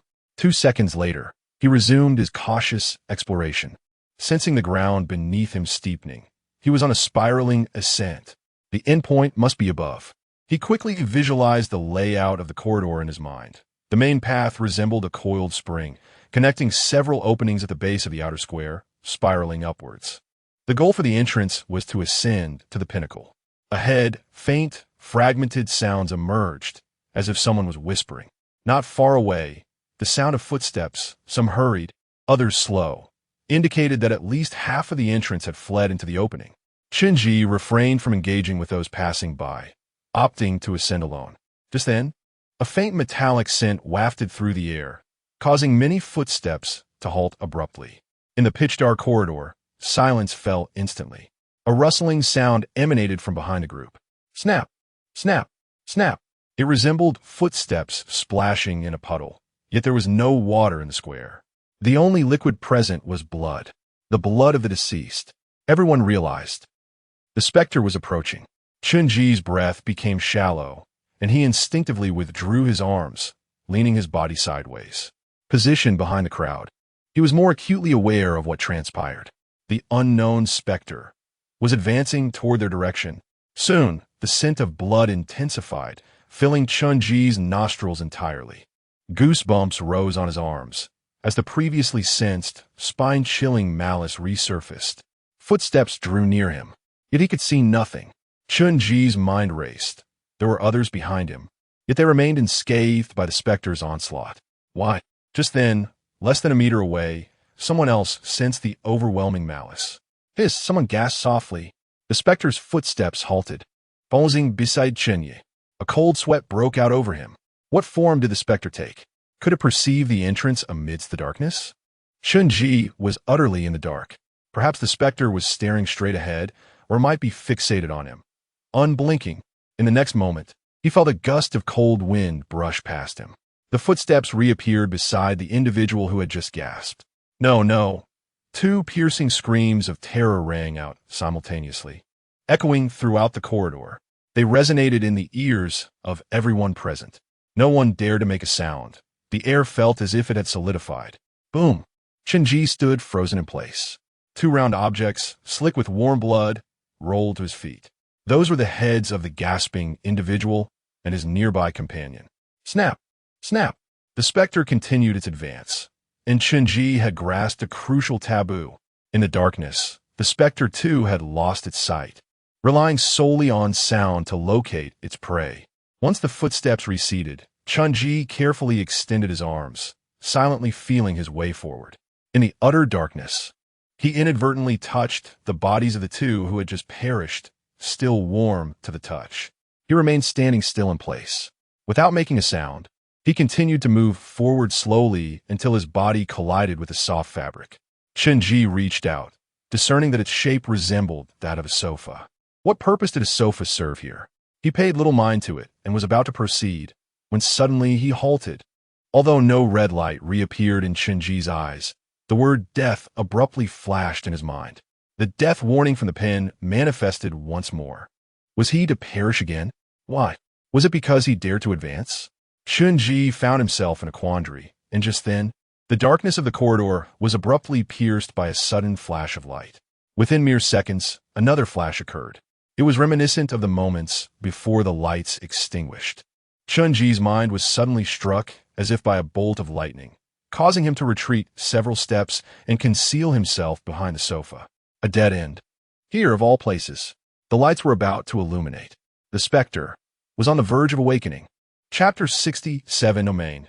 The three unwise monkeys, after a series of 10 rapid flashes. The light flickered on. The corridor illuminated as if it were daylight. Only then did everyone discern the true nature of this passage. It was a circular tunnel, entirely gray-white, reminiscent of a snow cave, spacious and pristine. Every several meters, sofas, cabinets, and other furnishings were placed, some leaning against the blood-stained entrance, while others were positioned along the walls. The gradually rising floor was stained with droplets of blood, which stood out starkly in the otherwise immaculate corridor.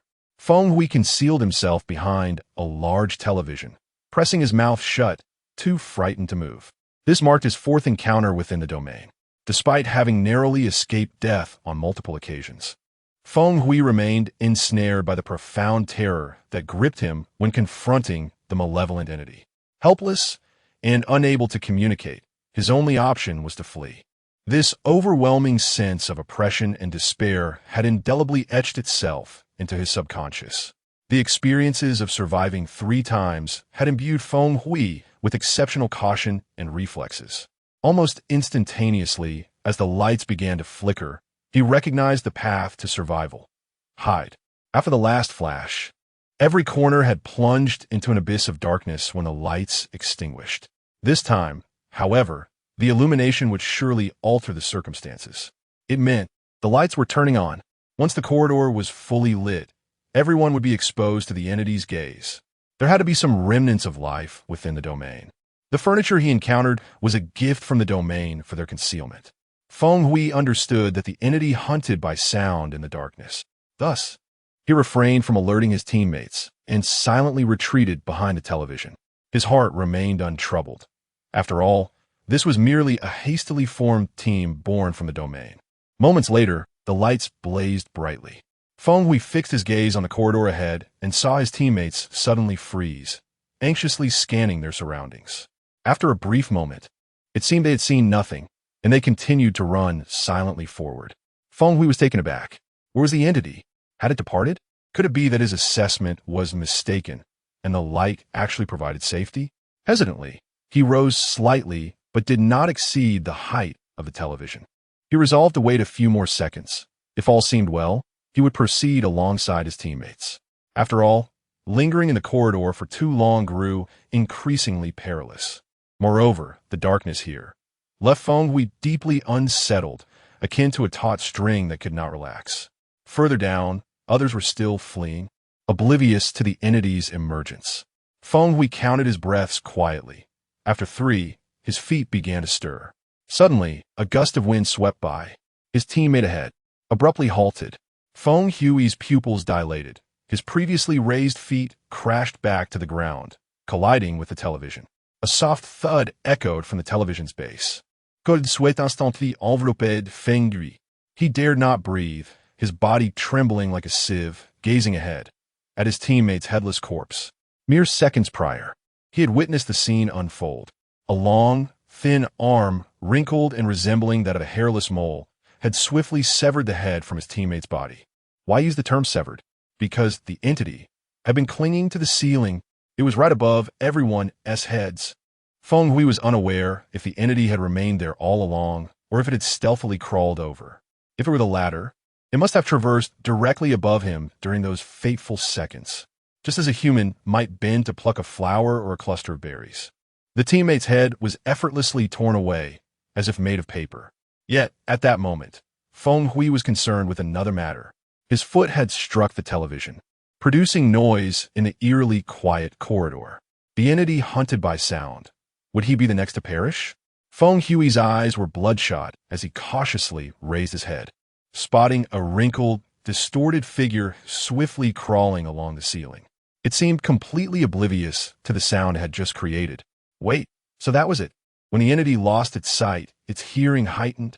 Yet, as its vision returned, its hearing would correspondingly diminish, perhaps even vanish entirely. Feng Hui felt himself weaken, a wave of relief washing over him after narrowly escaping death, flooding his mind. Fortune had favored him once more. He steadied his nerves, eyes fixed unblinkingly on the shadow of the entity ahead. The severed head of his teammate lay carelessly discarded on the ground, the blood trailing like a crimson ribbon. Feng Hui observed the entity's repeated actions, his mind racing. After the lights illuminated, the entity had shifted from the ground to the ceiling. It had ignored the intruders hidden behind the furniture, who were easily visible. Why? Feng Hui pondered, suddenly struck by a realization. The entity, about to turn out of sight, halted abruptly. Was there no one in front? Before Feng Hui could fully comprehend, his gaze froze. The entity's head had inexplicably turned back, its wrinkled visage, with 2 empty eye sockets that seemed to absorb all light, locked onto Feng Hui's. They exchanged glances. In the blink of an eye, the entity vanished. A chilling thought flashed through Feng Hui's mind. Drops of burning blood fell onto his neck, cascading down from above. Feng Hui's body stiffened, yet his head involuntarily began to rise. No one could fathom how a person's complexion could turn so pale in an instant. He beheld, his hands rising uncontrollably, plunging into his own eyes, into his brain, until they pierced through his skull entirely. What was that phrase again? Amidst boundless agony, Feng Hui silently murmured, "When you gaze into the abyss gazes back at you." Chen Ji turned his back, resting his head against the sofa's backrest. All he could see before him was the sofa's leather. He had come to understand the taboo surrounding the lights being turned on. Chen Ji was unaware that the person behind the television several meters ahead was Feng Hui. Yet he had witnessed Feng Hui make a sound without being killed. This was the first rule. When the lights are off, the entity is on the ground. Vision is 0. Hearing is enhanced. When the lights are on, the entity is above. Vision returns. Hearing disappears. As for the entity being above, Chen Ji realized this only after witnessing Feng Hui raise his head before taking his own life. The entity crawled above everyone's heads. Why did it seem to overlook those concealed behind the furniture, only targeting those exposed? Unless these furnishings were mere symbolic shelters. The fundamental reason lay in the fact that those hiding behind the furniture rendered their presence invisible. In this light, it was evident that the entity had never approached the furniture, as if it were blind to them. The second rule intertwined the massive monkeys outside and Feng Hui's demise. Feng Hui had concealed himself behind the furniture, yet he still met his end. However, his death differed starkly from those who had lost their heads. Others were slain, whereas Feng Hui had willingly thrust his hands through his own skull. Any rational being would never commit such an act, even with the slightest hint of pain. Chen let out a silent sigh. The reason for Feng Hui's demise was likely due to his encounter with the specter. He had not overlooked the moment when Feng Hui continuously peered outside. In physics, there exists a concept known as the observer effect, which posits that when one observes a quantum system, a connection is inadvertently established with that system. At the instant he beheld the apparition, Feng Hui had already captured the ghost's attention. This leads us to the second rule. When the light is on, one cannot observe the ghost, which translates to discretion in one's gaze. Chapter 68, Domain. The Three No Monkeys. Chen Ji had always felt an uncanny familiarity with the image of the gigantic macaque that was about to cover its eyes. The situation had become increasingly clear. The macaque bore a connection to the specters that now haunted the passage. When its eyes were concealed, the light would vanish, leaving everyone as if blindfolded. Thus, the illumination that currently persisted, could it be a result of the macaque opening its eyes? This, for the time being, Chen Ji could not ascertain. What truly preoccupied him was the representation of the macaque covering its eyes. Upon realizing the second rule, he suddenly recalled, not observing equates to not seeing. Not seeing, combined with the sight of the monkey concealing its eyes. Is it not the very embodiment of the three no monkeys? The concept of the three no monkeys is a widely recognized symbol. Chen Ji had previously encountered an identical sculpture at a roadside stall. Typically, it comprises three monkeys, each covering its eyes, ears, and mouth respectively. The notion of the three no monkeys originates from the ancient scholar's adage, see no evil, hear no evil, speak no evil, also known as not seeing, not hearing, not speaking. This serves as the guiding principle for this domain. Presently, it was evident that Chen Ji and his companions were traversing the not-seeing phase. They could neither perceive nor dare to look. If this were indeed the case, then two additional phases awaited them. Chen Ji was lost in thought when he felt an elbow jostle him. Lowering his gaze, he caught a glimpse of the two individuals beside him out of the corner of his eye. One was tall and lean, the other short and stout. These were the two domain entrants who had stood before Chen Ji in the circular plaza, affiliated with Tang Qin's organization. Throughout their time in the tunnel, they had remained behind him. As the light was on the verge of returning, they seemed to recognize the impending dead end and swiftly ducked behind a sofa for cover. The sofa was not particularly spacious, forcing the three of them to huddle closely together, their breaths audible in the stillness. The stout man clutched a compass tightly in his hand, yet the two needles that should have been oriented oppositely were now aligned. Whether this was due to the disorientation within the domain or some other reason remained uncertain. Chen Ji's gaze lowered, subtly shifting to the side. This compass was likely a sinister artifact. He remained unaware of its abilities and costs. The tall man, having witnessed the events that had just transpired, whispered conspiratorially into the stout man's ear, seemingly conveying a forbidden observation. However, their conversation soon grew more clandestine. Chen Ji glanced over just in time to catch the tall man's lips forming what appeared to be his name. In the midst of his whispering, the tall man subtly cast a glance in Chen Ji's direction, their eyes meeting for an instant. Chen Ji's expression remained tranquil. He was not surprised that they recognized him. Tang Qin must have already divulged his appearance and name to her subordinates. Silently averting his gaze, Chen Ji subtly adjusted his fingers, pressing down on the steel pen that had been incessantly twisting in his pocket. The lights began to flicker once more. The darkness remained boundless. Within the hollow tunnel, only the wet, sticky sound of the specter's footsteps echoed incessantly. How many others continued to survive, progressing silently like Chen Ji? The terrain they navigated had risen increasingly higher, gradually nearing the summit of this circular ascent. This marked the third descent into darkness. In the previous instance, those who survived had likely grasped the pattern, seeking refuge behind furniture long before the light flickered back to life. Of course, there were still one or two domain entrants who, despite having concealed themselves, fell victim to the specter's merciless slaughter. They had violated other taboos. Even Chen Ji, during the last illumination, had nearly failed to survive. Fortunately, the pen's passive alert had timely warned him. Now, the pen lay tranquil, obediently nestled within his pocket. Chen Ji brushed his fingers against its cap, reflecting inwardly. Who says this 10-second warning is useless? It has proven invaluable, even if the time is fleeting. It is sufficient for Chen Ji to recognize what he has overlooked. Estimating approximately, Chen Ji concluded that he must be situated 3 or 4 floors high. With at most 2 additional periods of darkness, he would reach the apex. Following that, the next phase would likely be not hearing. See no evil, hear no evil. What might the taboos of this phase entail? Could it be that, as in the passage, they cannot hear the specter's voice? Yet this specter, shrouded in mystery, had never emitted a sound throughout their encounter. Even as it moved across the ceiling, it did so in utter silence. Chen Ji pondered silently, occasionally glancing forward. The specter lingered just a few meters ahead of him. But. The bloodstains it left behind painted the tunnel a vivid crimson path. Chen Ji no longer felt the tension he once did. He quietly advanced towards the goal he had set for himself. During the last illumination, he had roughly estimated the distances and steps to the furniture within his visible range. Within the passage, Chen Ji could not afford to move too slowly. Otherwise, as the instances of darkness accumulated, who knew what other anomalies the specter might present?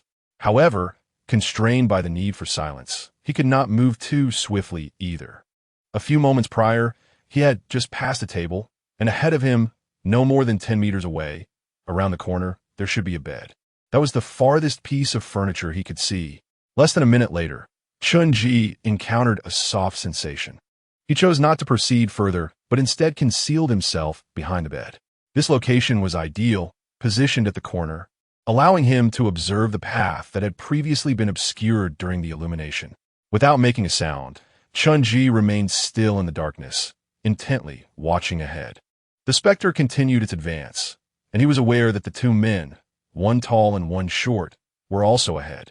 Chen Ji's expression darkened as he recalled the brazen words exchanged between the 2 men during the last illumination.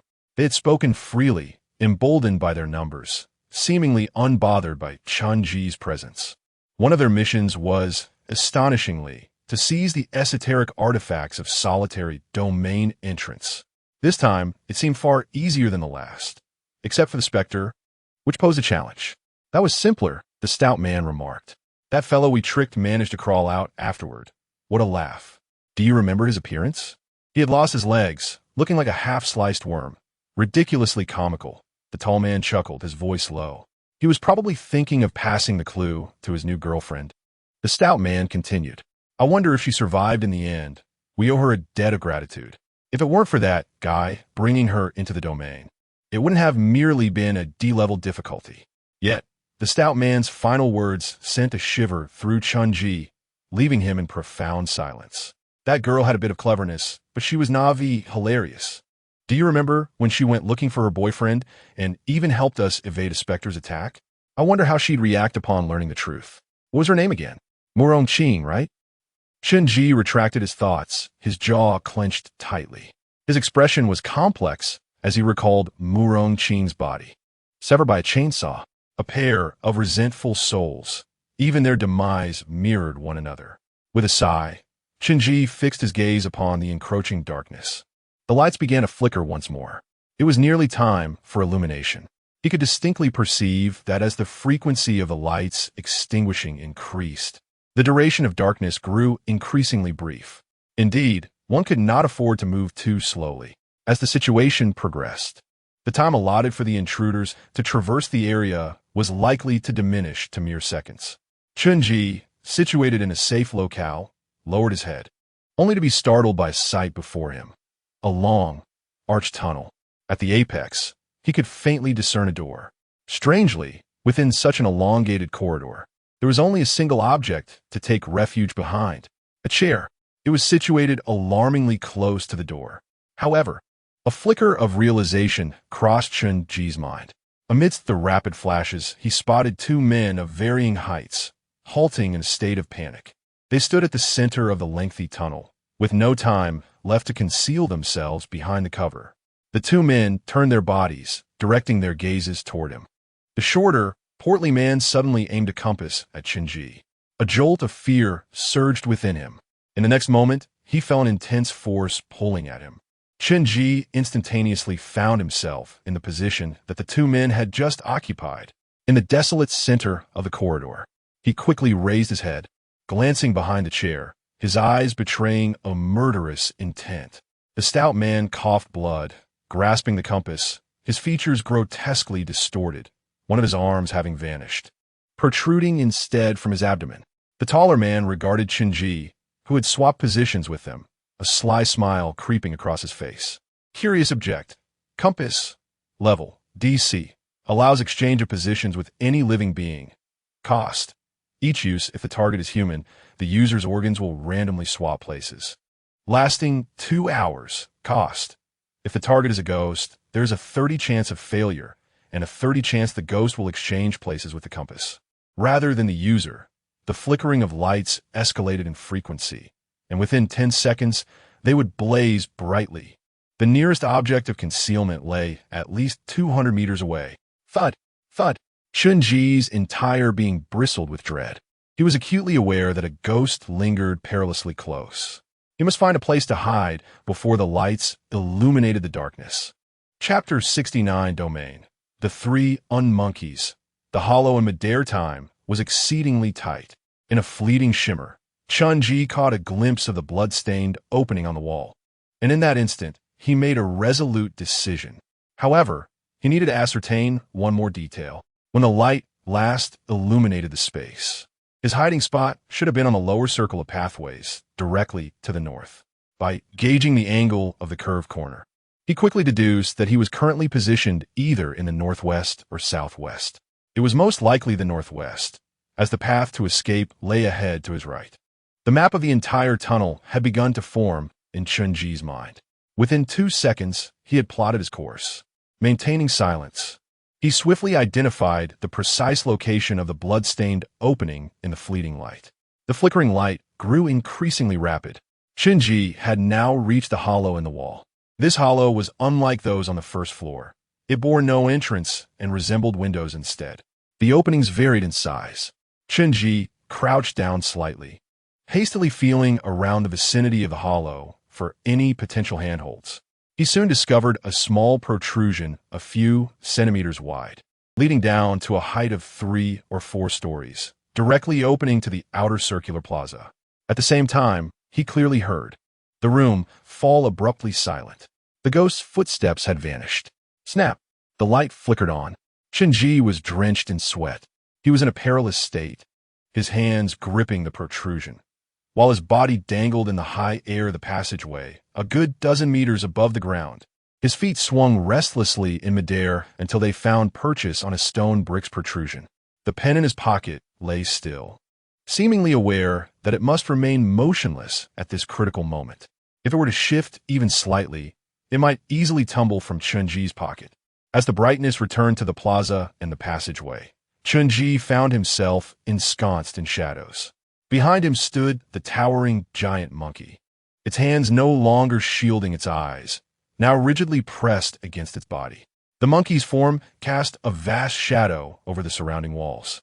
preventing any direct light from reaching them. Chen Ji averted his gaze, unwilling to look towards the center of the plaza. The memory of the last illumination lingered in his mind, instilling a vague sense that the monkey shared a similar taboo with the ghost. One of these taboos was, do not be observed. Unbeknownst to Chen Ji, the plaza behind him had transformed into a hellish scene. There stood the domain entrance, frozen in their final moments of life. Some were running, others had collapsed, while a few, realizing their chance of escape, were less than a meter away from the opening on the first floor. Yet, all their heads, etched with expressions of terror and panic, had been severed and lay scattered on the ground. The monkey sat amidst a pile of headless corpses, devoid of any expression, resembling a statue. Only the gaping wound in its abdomen, torn open by the ghost, and the intestines spilling forth served as evidence of its vitality. The light had illuminated the space for a full minute.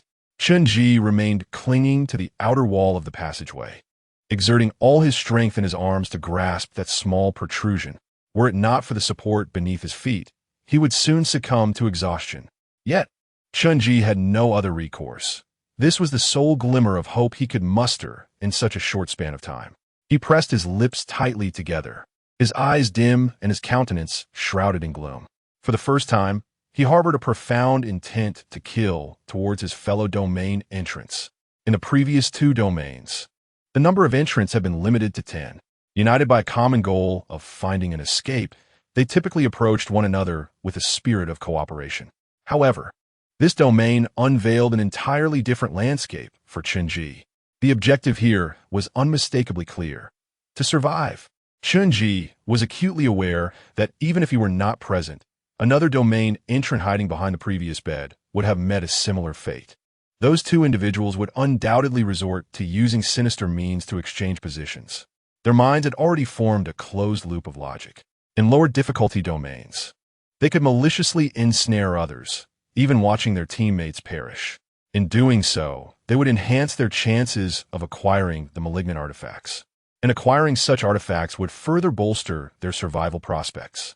Chen Ji withdrew his thoughts, no longer contemplating the rationale behind their actions. In the replica of the secondary school, even a stout man he had once collaborated with would, in the name of survival, lock Chen Ji in the sports equipment room. He had refrained from pursuing the matter because, by the time he encountered the stout man again, the latter had already met his demise. Yet now, the 2 individuals from the Tangxin organization were still very much alive in the passageway. Of course, that would not last long. Chen Ji lifted his head, watching as the light within the opening wavered once more, eliciting a rare, emotionless smile upon his face. Seconds later, accompanied by the sluggish sound of the monkey raising its arm, the entire plaza and passageway were plunged back into darkness. He heard the ghost's damp footsteps receding into the distance.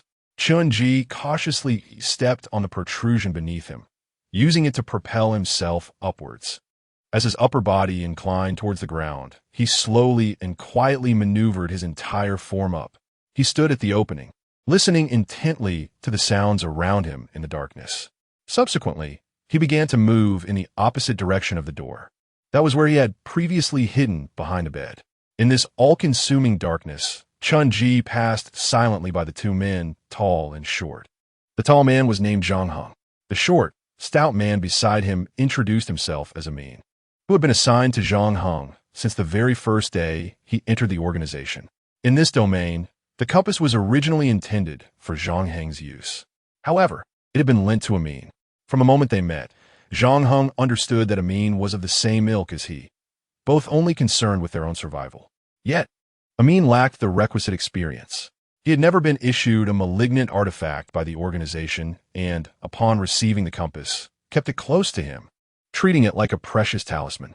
Zhang Heng feigned indifference, even directly telling Amin, "Brother lent you the compass because I'm worried you won't survive, you understand?" Amin nodded vigorously in response. Amin was unaware of the compass's side effects, as Zhang Heng had never divulged such information to him. At that moment in the tunnel, Zhang Heng clamped his hand tightly over Amin's mouth, preventing him from unleashing a scream of excruciating agony. In the boundless darkness, at the juncture where Amin's arm had been severed, what remained connected to his flesh was no longer an arm, but rather a section of intestine exposed to the air. As Amin struggled to advance, swaying as if he were a mere sleeve, his arm grotesquely sprouted from his abdomen, trembling ceaselessly from the agony coursing through him. The two men pressed onward in silence, aware that ahead lay the exit from this tunnel. Behind them, the ghost's clammy footsteps echoed ominously in the passageway. Suddenly, a flicker caught Zhang Heng's eye. The light was about to illuminate once more. They had traversed less than 100 meters. Zhang Heng clenched his teeth, seizing the fleeting moment of light to scan the area ahead, where not a single soul was in sight. Chen Ji's fate remained uncertain. He had not witnessed the ghost claim Chen Ji's life, and a flicker of doubt crept into his mind.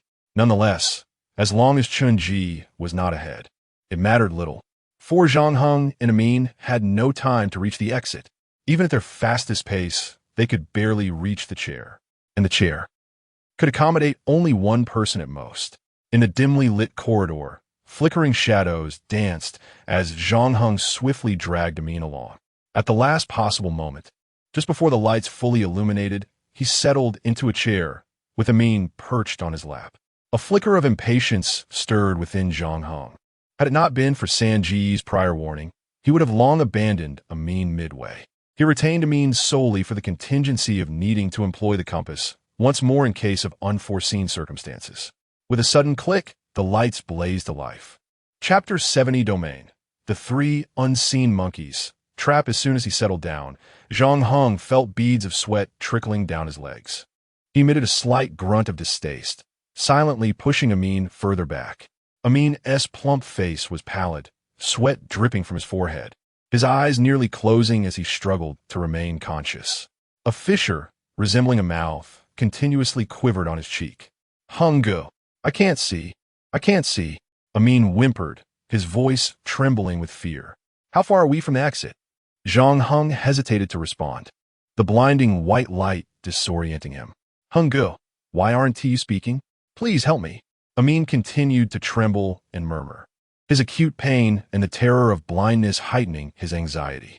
Zhang Eng Shu's silence. After a few moments, Amin weakly inquired, his voice tinged with a bewildered dread. Hengge, will I truly make it out alive? Sighing, Zhang Heng shut his eyes, forcibly suppressing his mounting irritation. After a brief pause, he spoke in a peculiar tone. I will get you out. Now, please be quiet. Amin fell silent. Moments later, he suddenly whispered, Hengge. Zhang Heng furrowed his brow, resisting the urge to cast him aside. What is it? Why do you keep touching my head? What? A chill ran through Zhang Heng. His hands were resting calmly at his sides. As he opened his eyes, his pupils constricted to mere pinpoints. Instinctively, he lifted Amin higher, retreating entirely behind his corpulent frame. Cold sweat immediately drenched his back. He never anticipated that the domain had set such a trap at the exit. In that fleeting moment, Zhang Heng caught sight of two robust, sparsely furred monkey fingers squeezing through a hole in front of their chairs, mere millimeters from Amin's head. Simultaneously, an inexplicable chill coursed through him, as if something were fixating its gaze upon their direction. It was the eye of the macaque. It had spotted Amin. Before Zhang Heng and Amin, there lay a hole directly aligned with the left eye of the macaque, now lowered. In that instant, after sensing the unmasked malevolence, he comprehended the final rule. Do not let the macaque see you. Swish, swish, something soft, akin to fur, brushed against the wall. Zhang Heng lowered his head, allowing Amin to shield his upper body, his heart pounding violently. He was oblivious to the unfolding events, only aware that the weight of Amin perched on his legs suddenly lessened significantly, as though he had lost half his mass in an instant. Chen Ji was not far behind them. He did not hide behind any furniture, but lay prone on the ground, a white bedsheet entirely concealing his body.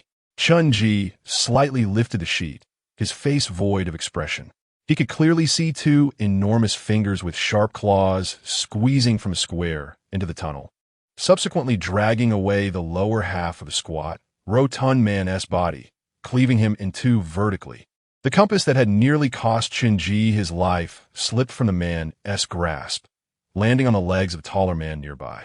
Chen Ji withdrew his gaze, cocooning himself within the bedsheet. The The sheet was one he had taken from his bed during the previous darkness. He could no longer hide behind the bed. As the duration of darkness was diminishing, and the walking distance between the two men confirmed Chen Ji's prior suspicions, it was impossible for them to traverse from the bed to the exit within a single span of darkness. However, the chair position near the exit was a trap. Before Chen Ji had even swapped places, he realized that chair was perilously close to the exit, directly within the line of sight of the macaque. Chen Ji knew this because he had narrowly escaped death during the second flash of light. At that time, he had been hiding behind a couch on the lower level when the crimson glow of death flashed again, revealing the macaque's fingers reaching towards him. At the last possible moment, he had dove beneath the couch, completely concealing himself to escape a certain demise. Meanwhile, an entrant, merely a dozen meters away and within the line of sight of the macaque's other eye, was not so fortunate. She was seized by the macaque, torn asunder in a similar manner. Returning to the present, Chen Ji lay still beneath the white sheet, resembling a corpse. He silently counted his breaths, waiting for the onset of darkness. Few could fathom that the means of evasion were not fixed in place. To discern this, one must first recognize that the specter hovered above the entrance, invisible to those below. Thus, it could be deduced that the means of evasion were merely symbolic. The components of these means, such as cabinet doors, sheets, blankets, and couch upholstery, all serve the purpose of concealment. Hence, they qualified as means of evasion. Naturally, bed linens were far more straightforward and expedient to utilize than dismantling other furniture. Not only did Chen Ji consider this, but the bed he had taken the sheet from was already in disarray, its blanket having vanished. The absence of the blanket on the path ahead indicated that its bearer had exited the tunnel. This method was indeed feasible.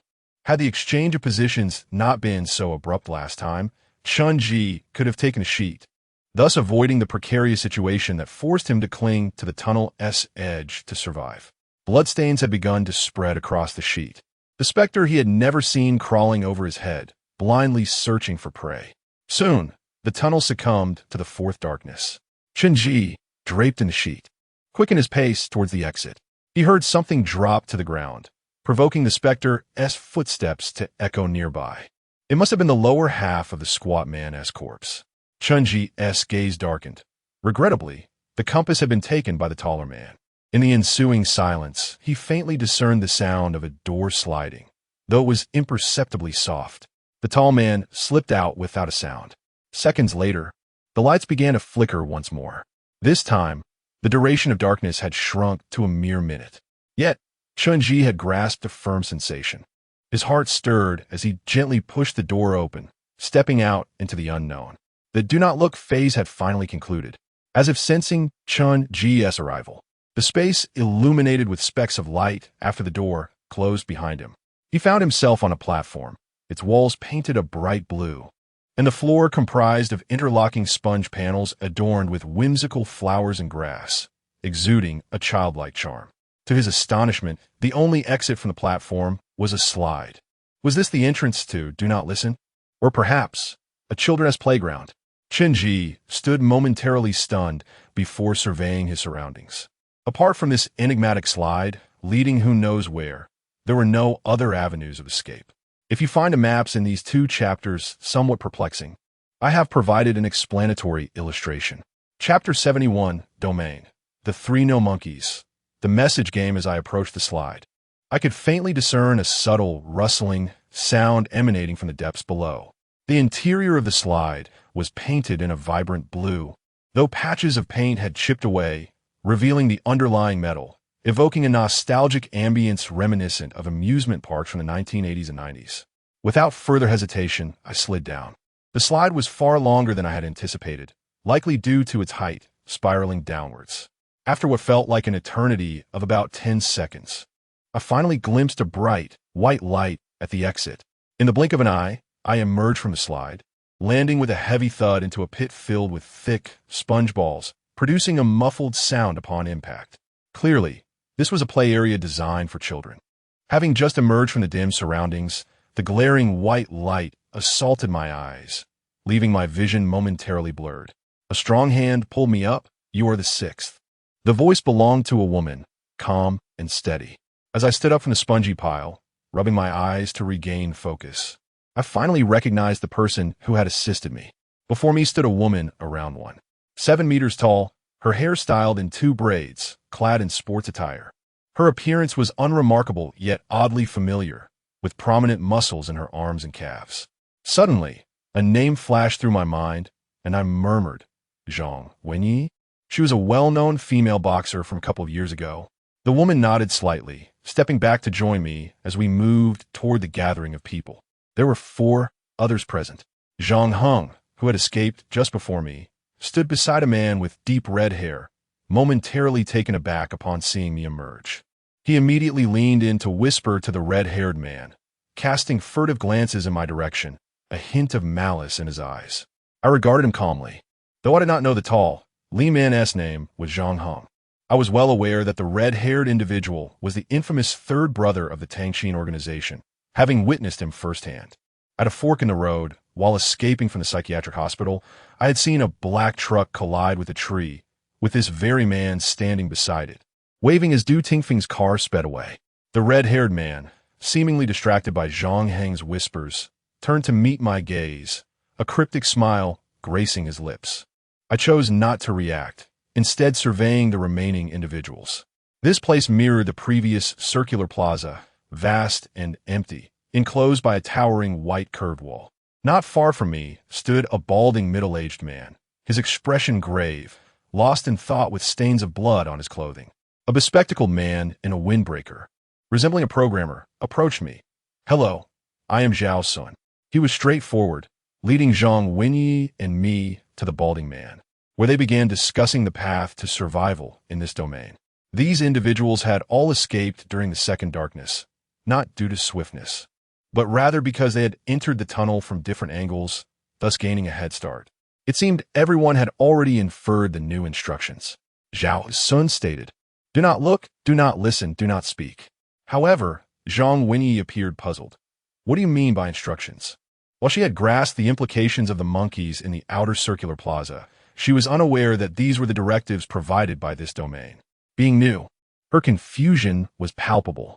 The balding man shot her a surprised glance, having deduced that she might be a first-time entrant. He opened his mouth to speak, but closed it again upon seeing her well-defined muscles. I, however, remained largely unfazed, quickly explaining the fundamental concepts and rules of the domain to Zhang Wenyi. If all went well, she would be the only newcomer to survive the first challenge.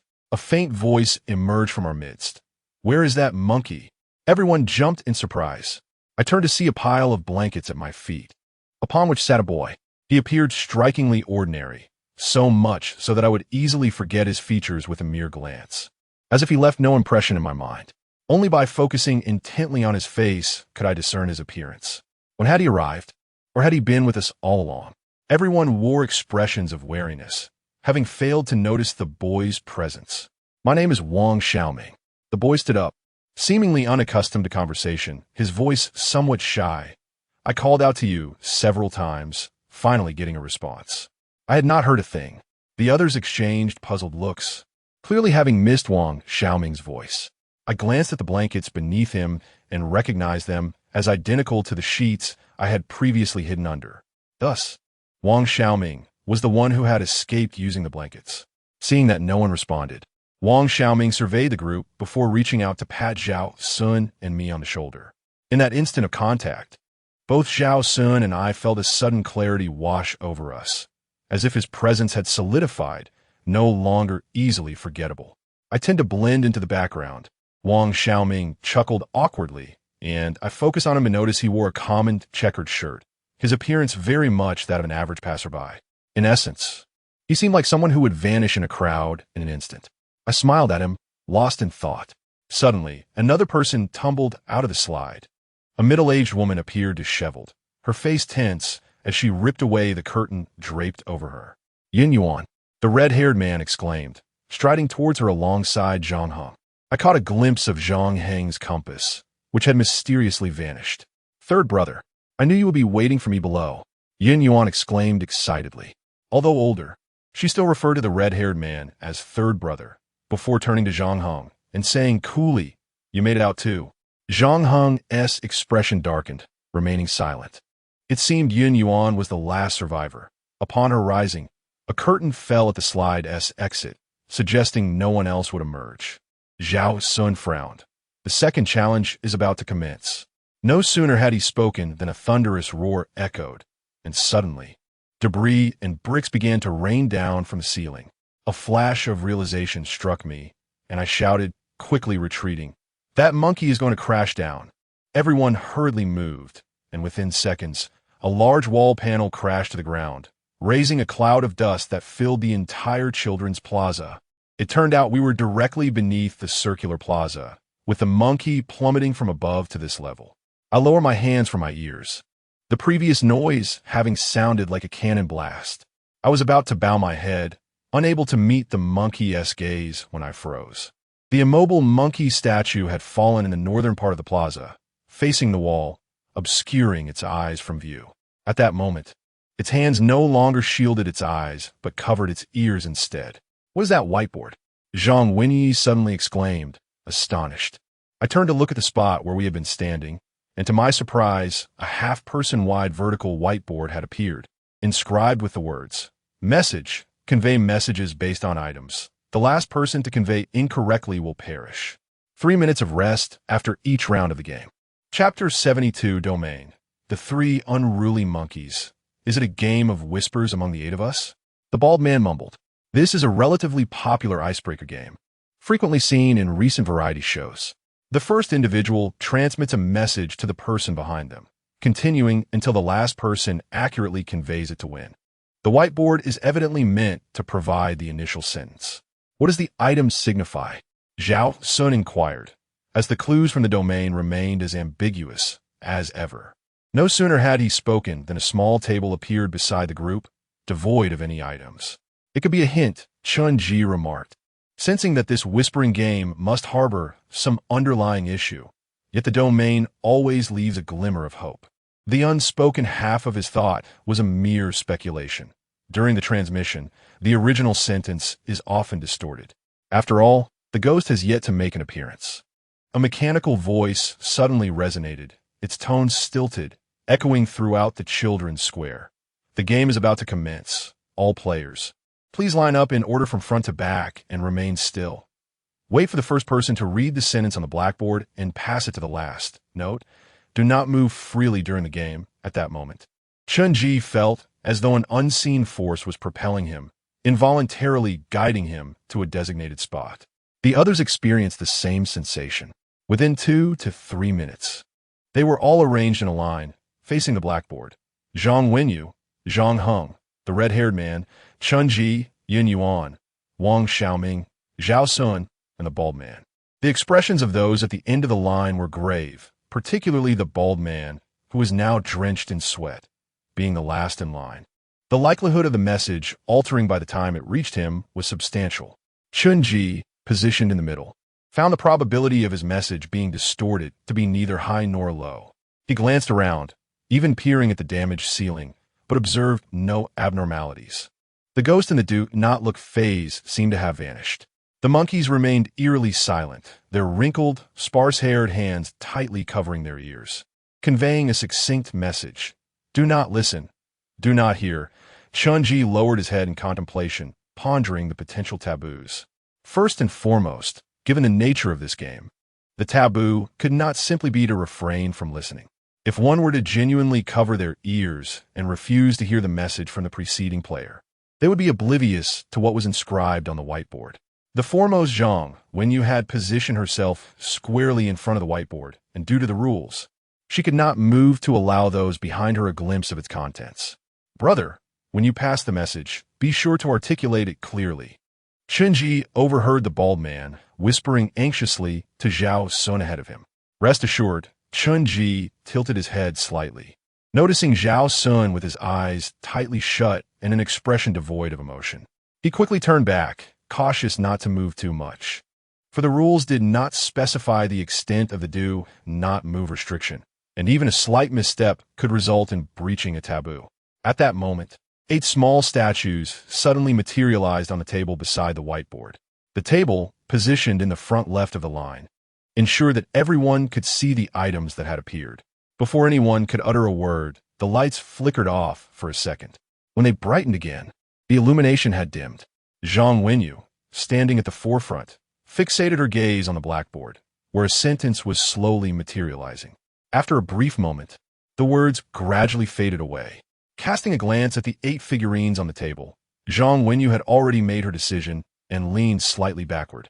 She intended to shout the sentence on the whiteboard, but found her throat constricted, her voice reduced to a whisper.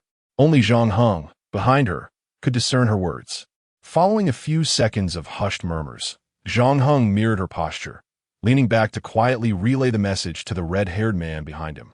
Chen Ji, standing in the middle of the line, was lost in thought. He had always felt that the restrictions on the whiteboard subtly encouraged malicious intent. Based on the item, the last person to transmit incorrectly will die. Even if the message was altered in the middle, only the last person who heard the erroneous transmission would suffer the consequences. Similarly, if someone wished to harm the last individual, they could easily manipulate the message they heard. Perhaps that was why the domain had placed a table beside the whiteboard, to remind players to discern carefully. However, Chen Ji felt relatively at ease this time. Ahead of him was the red-haired man, and behind him was Yun Yuan, both affiliated with the Tangxin organization. For safety's sake, Zhang Heng would not transmit an incorrect message, and furthermore, several individuals stood behind Chen Ji. As he pondered, the red-haired man shifted slightly. His voice was barely above a whisper. "There are 8 of us." This was the message transmitted from Zhang Heng. Chen Ji glanced at the 8 statues on the table and nodded. "We among have 8 individuals." An oddly peculiar sentence, yet it aligned with the hint on the table. Counting Chen Ji, indeed, only 8 individuals had survived the first round to participate in the whispering game. He quickly relayed the message to Yun Yuan behind him in the same manner, followed by Wang Xiaoming passing it on to the programmer Zhao Sun. As usual, Wang Xiaoming remained inconspicuous, repeating the message several times before Zhao Sun finally registered his words. The last person was the bald man. However, upon hearing Zhao Sun's message, his eyes widened in shock. He deemed this sentence utterly illogical. In an instant, cold sweat poured from the bald man. His greatest fear had materialized. The message had indeed been distorted. Who had altered it? A ghost or a human? Did Zhao Sun realize the message was false? The bald man's mind raced as he glanced at the 8 small statues on the table, momentarily indecisive. The count was correct. There were indeed 8. But that was impossible. Just then, he caught a glimpse of one statue, its limbs disproportionately long and its body wrinkled. Could it be? The bald man's eyes sparkled with realization. At that moment, the lights shifted from dim to bright, seemingly urging the bald man to respond swiftly. A flicker of reassurance crossed his face as he became increasingly convinced that his hypothesis was accurate. Thus, the erroneous aspect must be the count. Once corrected, the logic would align. With newfound confidence, he shouted, his voice unfettered, resonating in the ears of the 7 individuals ahead. "Among us, there is one ghost." A piercing alarm blared, its source unknown, reverberating throughout the children's square. The game had concluded. Chen Ji felt a jolt coursing through him, and instead of glancing back, he turned his attention to the front, where Zhang Wenyu stood as the first whisperer, her brow furrowed tightly, her eyes betraying intense confusion. The individuals behind her mirrored her expression. Slowly, Chen Ji turned around, only to find Zhao Sun and Wang Xiaoming had distanced themselves, seemingly disturbed by some unsettling scene. At the back of the line, the bald man's body began to shrink and collapse. In an instant, he was reduced to less than a meter in diameter, the vortex in his chest serving as the epicenter, devouring him from within. It was as though his very essence was being consumed from the inside out. "Is it not so?" the balding man murmured in bewilderment. In the next moment, as if he had just become acutely aware of the pain coursing through his body, he let out a harrowing scream. "There are 8 ghosts among us. There are 8 ghosts among us." This is Zhao Sun's original words. I have amended it.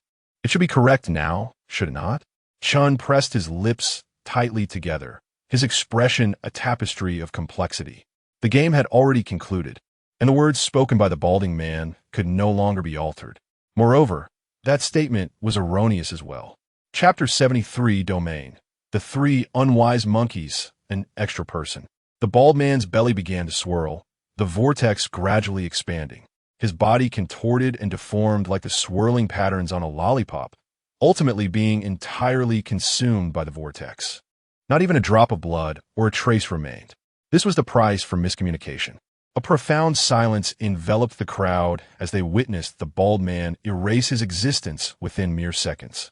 The first round of the whispering game had concluded, illuminating the children's square as brightly as day. The 8 small statues on the table vanished silently the moment the bald man shouted. Zhang Weini was the first to look at Zhao Sun, her gaze brimming with vigilance and suspicion. She spoke bluntly. "Did you alter the message?" The others turned their eyes toward Zhao Sun, maintaining a cautious distance from him. Zhao Sun stood alone in the open space, beads of sweat trickling down his forehead. His voice was hurried as he fervently defended himself. "I changed nothing. I swear, I conveyed exactly what I heard of the bald man. Not a single word altered." Yin Yuan chuckled derisively, having long recognized the game's inhumanity, where participants could easily distort the message without consequence. "Pray tell, what exactly did you relay to him?" Chen Ji's gaze flickered, landing on Zhao Sun. He did not suspect Zhao Sun of deceiving the bald man. In truth, there was no animosity between them, making premeditated harm unlikely. The reason Chen Ji remained silent while others questioned Zhao Sun was to discern where the miscommunication had occurred. It was possible that Zhao Sun had also been misled. Zhao Sun's predecessor was Wang Xiaoming, and in front of him was Yin Yuan. However, if Yin Yuan were the one lying, it would be unwise for her to directly question Zhao Sun about his words, as it would expose her unless her intent was to ensnare Wang Xiaoming. Yet another possibility crossed Chen Ji's mind as he surveyed the remaining individuals. A hint of suspicion flickering in his eyes. What if no one was lying? Zhao Sun's veins bulged, his voice stammering in a desperate attempt to assert his innocence. "I heard and said the same thing. There are 8 of us." He himself was uncertain if he had been misled, as the statement sounded genuinely peculiar. After Zhao Sun spoke, silence fell over the square. It felt as if a sound lingered, yet no one noticed. Yin Yuan fixed her gaze on Zhao Sun and stated, "That was indeed the message I passed to you. However, it does not prove you are truthful." Chen Ji interjected, "I heard the same message." He then turned away from the others and directly asked the first messenger, "Zhang Weini. Zhang Weini, was it written that way on the board?" Zhang Weini nodded. If that were true, at least her message had not been altered before reaching the bald man. The only point of contention remained Zhao Sun. Yin Yuan's expression grew complex, her eyes revealing deep suspicion toward Zhao Sun. Just as she intended to continue her inquiry, she was interrupted by the red-haired man beside her. "Sangge." She paused in surprise. Rather than doubting Zhao Sun, the red-haired man languidly remarked, "Why do you not suspect that a ghost altered the message?" Zhao Sun immediately nodded, seizing onto the notion as if it were a lifeline. "If I were lying, my whole family would perish. Besides, I didn't even know the bald man. I had no reason to harm him, did I? Moreover," Zhao Sun gritted his teeth, "I want to live too. If the bald man guessed correctly, the game would have ended. Why would I go through all this trouble?" Zhang Weini cautiously glanced at the red-haired man, then turned to Zhao Sun. "It is not that we suspect you. It is just that, until now, we have not seen even a shadow of a ghost. If a ghost were to lie, it is most likely you." Chen Ji interrupted their argument. He stepped forward, abruptly asking, "Everyone, how many of us are left?" Zhang Weini paused. 6, right?" Yin Yuan nodded in agreement. The square seemed to faintly echo a voice, but neither woman noticed. However, Zhao Sun and the red-haired man simultaneously spoke. 7. Zhao Sun then looked around, seemingly searching for someone. "Where is that? What's his name, Wang? Where did you go?" "Wang Xiaoming," Chen Ji replied, equally oblivious to the figure that was easily forgotten. "Hey, I'm right here. Look at me." Suddenly appearing as if materializing from thin air, Wang Xiaoming, clad in a checkered shirt, stood before everyone. His voice exuded a sense of resignation, as if accustomed to the situation. "I've been talking all along, you just can't hear me." Zhang Weini was taken aback. Indeed, she had conversed with Wang Xiaoming before the game, yet now she inexplicably forgot his existence. Chen Ji frowned, sensing that Wang Xiaoming's presence had grown even fainter. It seemed as if he would dissolve into the air at any moment. If one were to claim that there was no interference of a mysterious force, it would be utterly implausible. Chen Ji was not the only one harboring such suspicions. Zhang Heng chuckled and suddenly remarked, "Xiaoming, is that a side effect of the ghostly object?" Wang Xiaoming cautiously glanced at Zhang Heng, but did not respond. "You need not be anxious. I possess a ghostly object as well." Zhang Heng's tone was friendly as he discreetly retrieved a compass from the red-haired man's pocket. "See, everyone has one. No one will take yours." Wang Xiaoming remained silent, tightening his grip on his checkered shirt. "Let's not digress." Chen Ji shot a glance at Zhang Heng, interrupting his attempt at persuasion. "The priority now is to find a way out." Without regard for the other's expressions, he stated directly, "Count yourselves and see how many of us there are." Zhang Weini had been in deep thought, but shifted her focus upon hearing Chen Ji's words. She began counting herself and the remaining individuals. 1, 2, 3, 6, 7, 8. Suddenly, a cold sweat broke out. The bald man was dead. How could there be 8 people? Doubting her senses, she counted again, yet the number remained 8. But, looking around apart from herself, there were only 6 faces. What? Yin Yuan and Zhao Sun's expressions hardened as they swiftly counted the group, only to find there were indeed 8, an extra person. Yet no one knew from where this additional presence emerged. Regardless of how they counted, there were 7 faces but 8 individuals. Zhang Heng was also momentarily stunned, surveying the area, but finding nothing amiss. He decisively closed his eyes, relying on touch to count each person. 1, 2, 3. Until finally, Zhang Heng's arms were covered in goosebumps. He had touched 8 bodies. Chen Ji immediately stated, "When you look, pay attention to whether anyone's eyes are closed." This was Chen Ji's hypothesis, based on a rule of not looking. If a ghost intended to blend in with the crowd, it was likely that it had activated its auditory or vocal abilities. Otherwise, it would be unable to hear the message passed from the previous person, let alone relay the distorted, ghostly words to the next. According to the restrictions of the first phase, not looking, it was highly probable that once a ghost activated its hearing, its vision would be lost. I extend my heartfelt gratitude to Qin Yinyi for their unwavering support and to Lin Gai for the character summoning. I'm also thankful for the motivation provided by the chilled hamburger. Sincere thanks to all my fellow readers for your encouragement. Chapter 74, Domain. The 3 gnome monkeys. Checkered shirt. This was merely Chen Ji's initial conjecture. In fact, there were 2 more direct pieces of evidence. Firstly, prior to the onset of the game, he had inadvertently glimpsed Zhao Sun with his eyes tightly shut. Following that, a communication issue arose in the relay segment at his end. Secondly, based on his own observations, Chen Ji had already scanned the crowd several times before suggesting that everyone take note. Regardless of how he scrutinized, among the 6 faces he saw, there was invariably one individual whose eyes remained closed. Yet this scene felt ephemeral, as it seemed that with each blink Chen Ji took, the individual who had their eyes shut would return to normal. However, by the end of the count, including himself, the number escalated to 8. Yin Yuan suddenly shouted, counting the names one by one to avoid confusion. Zhang Wenyi appeared twice. The female boxer Zhang Wenyi's expression shifted drastically, and she immediately retorted, "Nonsense. It was clearly you. I saw with my own eyes that your eyes were closed." "What?" Zhao Sun murmured, having observed the others most meticulously in an effort to prove his innocence.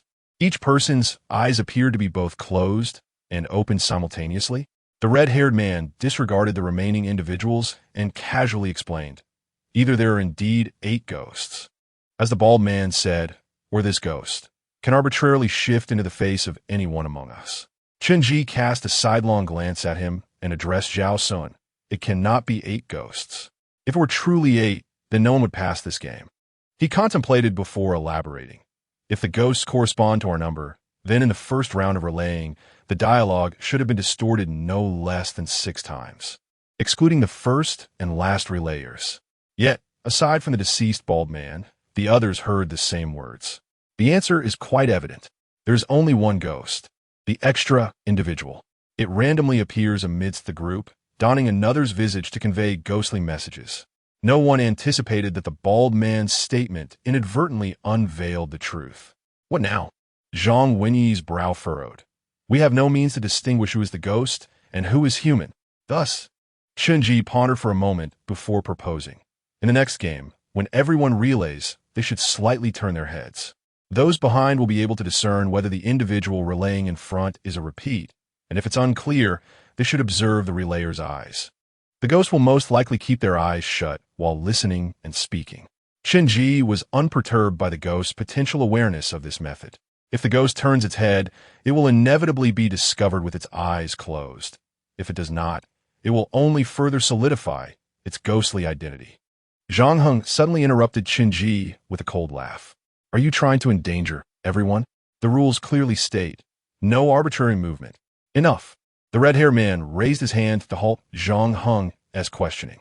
When everyone was relaying earlier, they all turned slightly, yet they remained unharmed.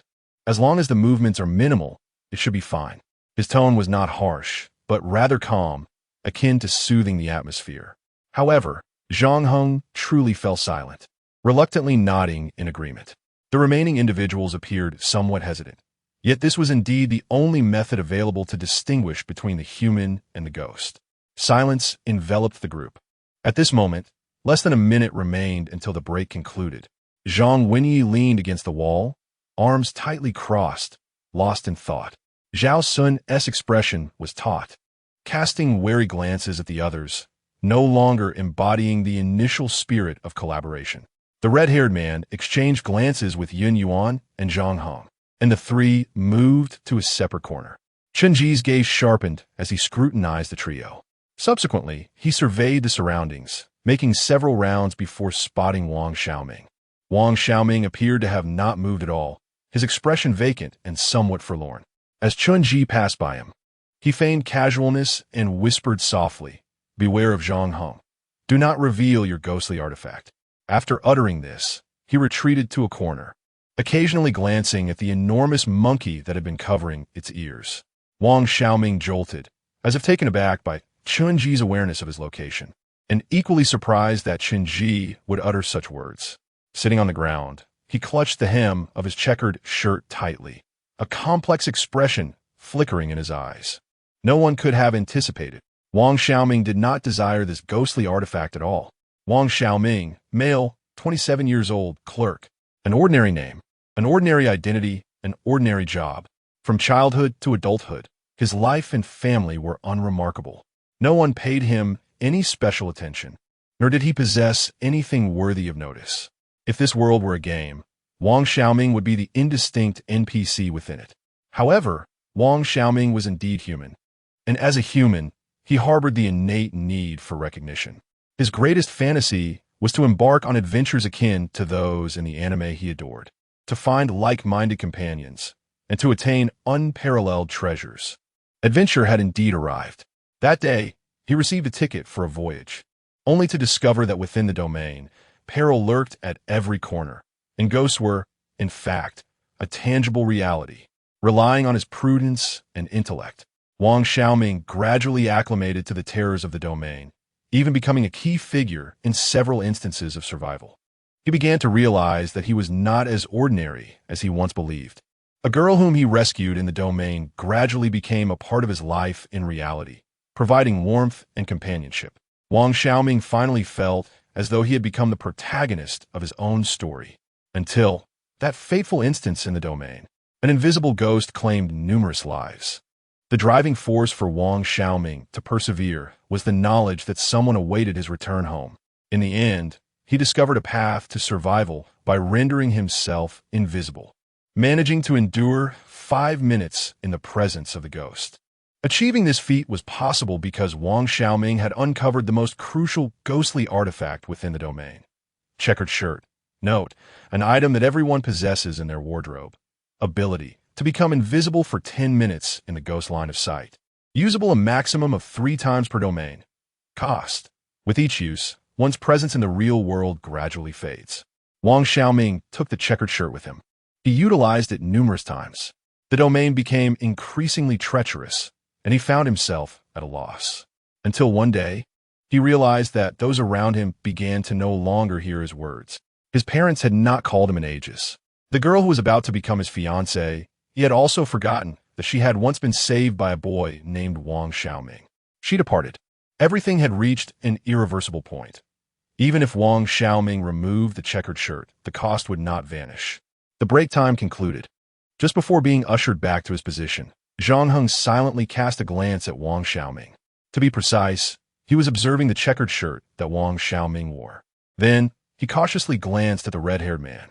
The latter was situated at a distance, not sparing him a glance, his expression less than favorable. As he kept company with Yin Yuan on the other side, Zhang Heng's every action was observed clearly by Chen Ji. As Chen Ji sensed the pressure re-emerging upon him, he diverted his gaze from Zhang Heng to the motionless monkey. The monkey continued to face the wall, tightly covering its ears. Chen Ji pondered deeply. The second round of the relay game was about to commence. In a linear formation from front to back, the sequence consisted of Zhao Sun, Yin Yuan, Zhang Wenyu, the red-haired man, Zhang Heng, Wang Xiaoming, and Chen Ji. This time, Chen Ji found himself in the most perilous position. Moreover, the trio organized by Tang Qin stood directly before him. A wave of anxiety washed over Chen Ji, even if the deceptive words were unveiled. The statements on the whiteboard would undoubtedly be distorted by the time they reached him. His only glimmer of hope for survival lay in the hint atop the adjacent table. The words emanating from the front were nearly devoid of credibility. His mind raced, conjuring a myriad of potential solutions, each dismissed in turn. The front was thoroughly obstructed. Even if Chen Ji attempted to surreptitiously glimpse with his pen, it would prove exceedingly difficult. Furthermore, such an action could very well violate the prohibition against arbitrary movement during the game. Though he harbored certain thoughts regarding this taboo, the game had only just begun, and many aspects remained unverified. At that moment, a new hint materialized on the small table beside him. It was a mere half-bodied puppet. The puppet was rudimentary, soiled, lacking limbs, and clad in a tattered fabric enveloping its cotton-stuffed form. Yet, upon the sight of the puppet, the red-haired man, Yin Yuan, and Zhang Heng all froze in astonishment. Chapter 75, Domain. The three unmoving monkeys. Yin Yuan turned her head, gazing curiously at the red-haired man. Zhang Heng leaned in closer, whispering into the ear of the red-haired individual. The game had yet to commence. Yet Chen Ji had already keenly observed the peculiar interaction among Tang Qin and the other two. He was not alone. Wang Xiaoming, positioned ahead, also caught a flicker of his gaze.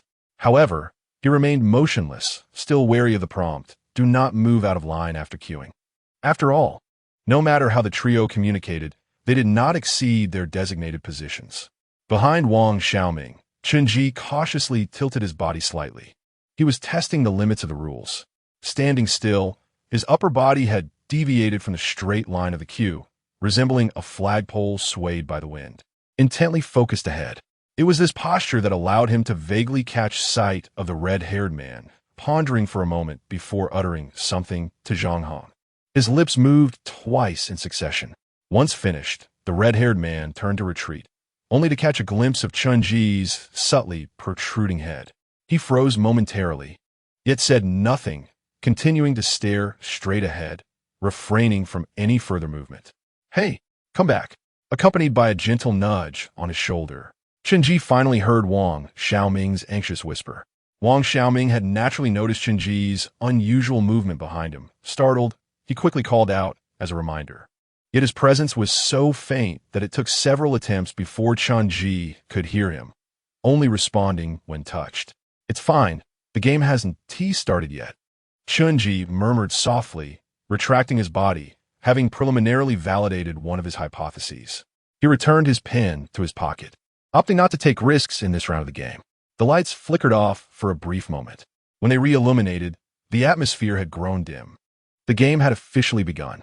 Within the queue, the expressions of the red-haired man, Zhang Heng, and Yin Yuan revealed no tension, instead hinting at a subtle understanding. On the whiteboard, a sentence reappeared. Zhao Sun stared intently at the words, his expression betraying no signs of surprise. He perceived the sentence as entirely normal, consistent with the hints and logic provided. As the words on the whiteboard gradually faded, Zhao Sun slightly turned his head, whispering to Yin Yuan behind him. Yin Yuan seemed entirely unfazed by the sentence, swiftly relaying it to Zhang Wui behind her. As Zhang Wui's gaze sharpened, fixated on the half-turned face of Yin Yuan. She recalled how, during a previous glance, Yin Yuan and Appo's eyes had been closed. Yet this time, Yin Yuan's eyes were wide open. She was not a ghost. Zhang Wui glanced at the dirty rag doll on the table, releasing a sigh of relief, her heart somewhat steadied. Just as she turned her head to speak, she suddenly froze. Zhang Wui could vaguely discern a face behind her. It was so familiar, with 2 braids and a slightly crooked nose. It bore the marks of an injury from a past competition. Behind Zhang Wui stood her own self. The difference was stark. That pale face had its eyes tightly shut, as if sealed by glue. This was a ghost. Her mouth, which had just begun to open, snapped shut. Her entire body tensed in an instant, uncertain whether to voice the sentence she had just heard. Seconds ticked by. A very familiar voice drifted from behind her. "Why aren't you speaking?" Zhang Wui was drenched in cold sweat, biting her lip, her voice turning hoarse as she finally spoke. As the red-haired man's hand plunged into his pocket, feeling a piece of coarse fabric. He heard the query from ahead, Zhang Wui. Zhang Wui did not turn her head. The skin exposed beneath her collar, in the dim light, was difficult to discern, layered with creases. That could not possibly be human skin. Its voice was as if recorded, deliberate and stilted. At first glance, it seemed innocuous, but upon closer inspection, it was laden with a profound dissonance. One broken leg. The red-haired man stared expressionlessly at the back of Zhang Wui's head, rubbing the fabric in his pocket. An angry voice suddenly echoed in his mind. "So that is how it is." The red-haired man turned his head to whisper to Zhang Heng behind him. What he said is identical to what is written on the whiteboard. Chen Ji, positioned at the last row, had gradually drifted away from the queue, unbeknownst to him. It was as if he were conducting an experiment.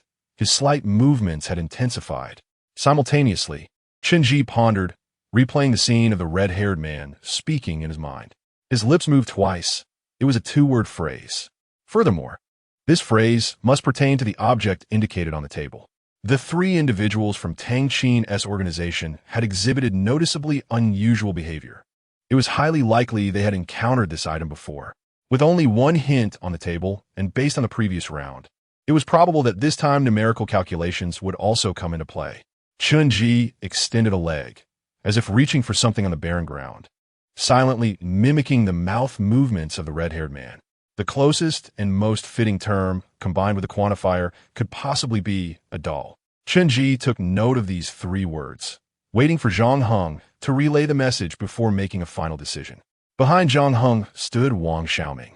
Regardless of whether the ghost had succeeded in its deception, the message relayed to Wang Xiaoming would inevitably be incorrect. However, to obfuscate matters, it would not be altered too overtly. After some contemplation, Chen Ji resolved to inform Wang Xiaoming of the answer after he had eliminated his options. After a while, he felt an elbow bump against him, realizing Wang Xiaoming had turned his head. There was a hint of skepticism in Wang Xiaoming's voice. "One is a doll." This statement seemed entirely unproblematic. As Chen Ji had anticipated, the ghost likely had not succeeded in its manipulation. This implied that the initial sentence must certainly contain the words spoken by the red-haired man, allowing the individuals ahead to articulate the correct sentence. However, Zhang Heng would undoubtedly prevent the correct sentence from reaching him. Instantly, the words all were crossed off by Chen Ji, and he attempted to replicate the red-haired man's mouth movements once more, arriving at his final decision. He had yet to utilize the abilities of his pen. He had one chance to make a mistake. Wang Xiaoming was waiting for Chen Ji to complete this game when suddenly he froze, feeling Chen Ji tugging at his hand. Wanted Chen Ji inscribed several letters on his palm. Doll? The word flashed through Wang Xiaoming's mind, and he suddenly comprehended why Chen Ji remained silent. Once Chen Ji uttered the final phrase, the game would come to an end. If he spoke the correct answer, the order of death would shift to Wang Xiaoming. A wave of realization washed over Wang Xiaoming. He opened his mouth, intending to alter the message, yet he was struck by a sudden jolt. He found himself unable to speak. Wang Xiaoming's voice felt trapped, emitting only a series of dry coughs, unable to articulate even a single word. The game had not concluded. The messenger had only one opportunity. After a prolonged silence, he seemed to lose all strength, no longer glancing at Chen Ji, merely shaking his head. Up front, Zhao Sun clenched his fists tightly, growing increasingly anxious. This round of the game had stretched far longer than the last. Zhang Wui also felt a sense of unease, as if with the passage of time, unforeseen events would unfold. She sensed that the ghost behind her was subtly shifting. Chen Ji sighed, observing Wang Xiaoming's despondent figure, hesitating to voice the final sentence in the relay. The one aspect he had not anticipated was that the message could only consist of one sentence. He heard footsteps emerging from the ranks, as if something was gradually making its way towards the rear. There was no time to linger any longer. One was a puppet.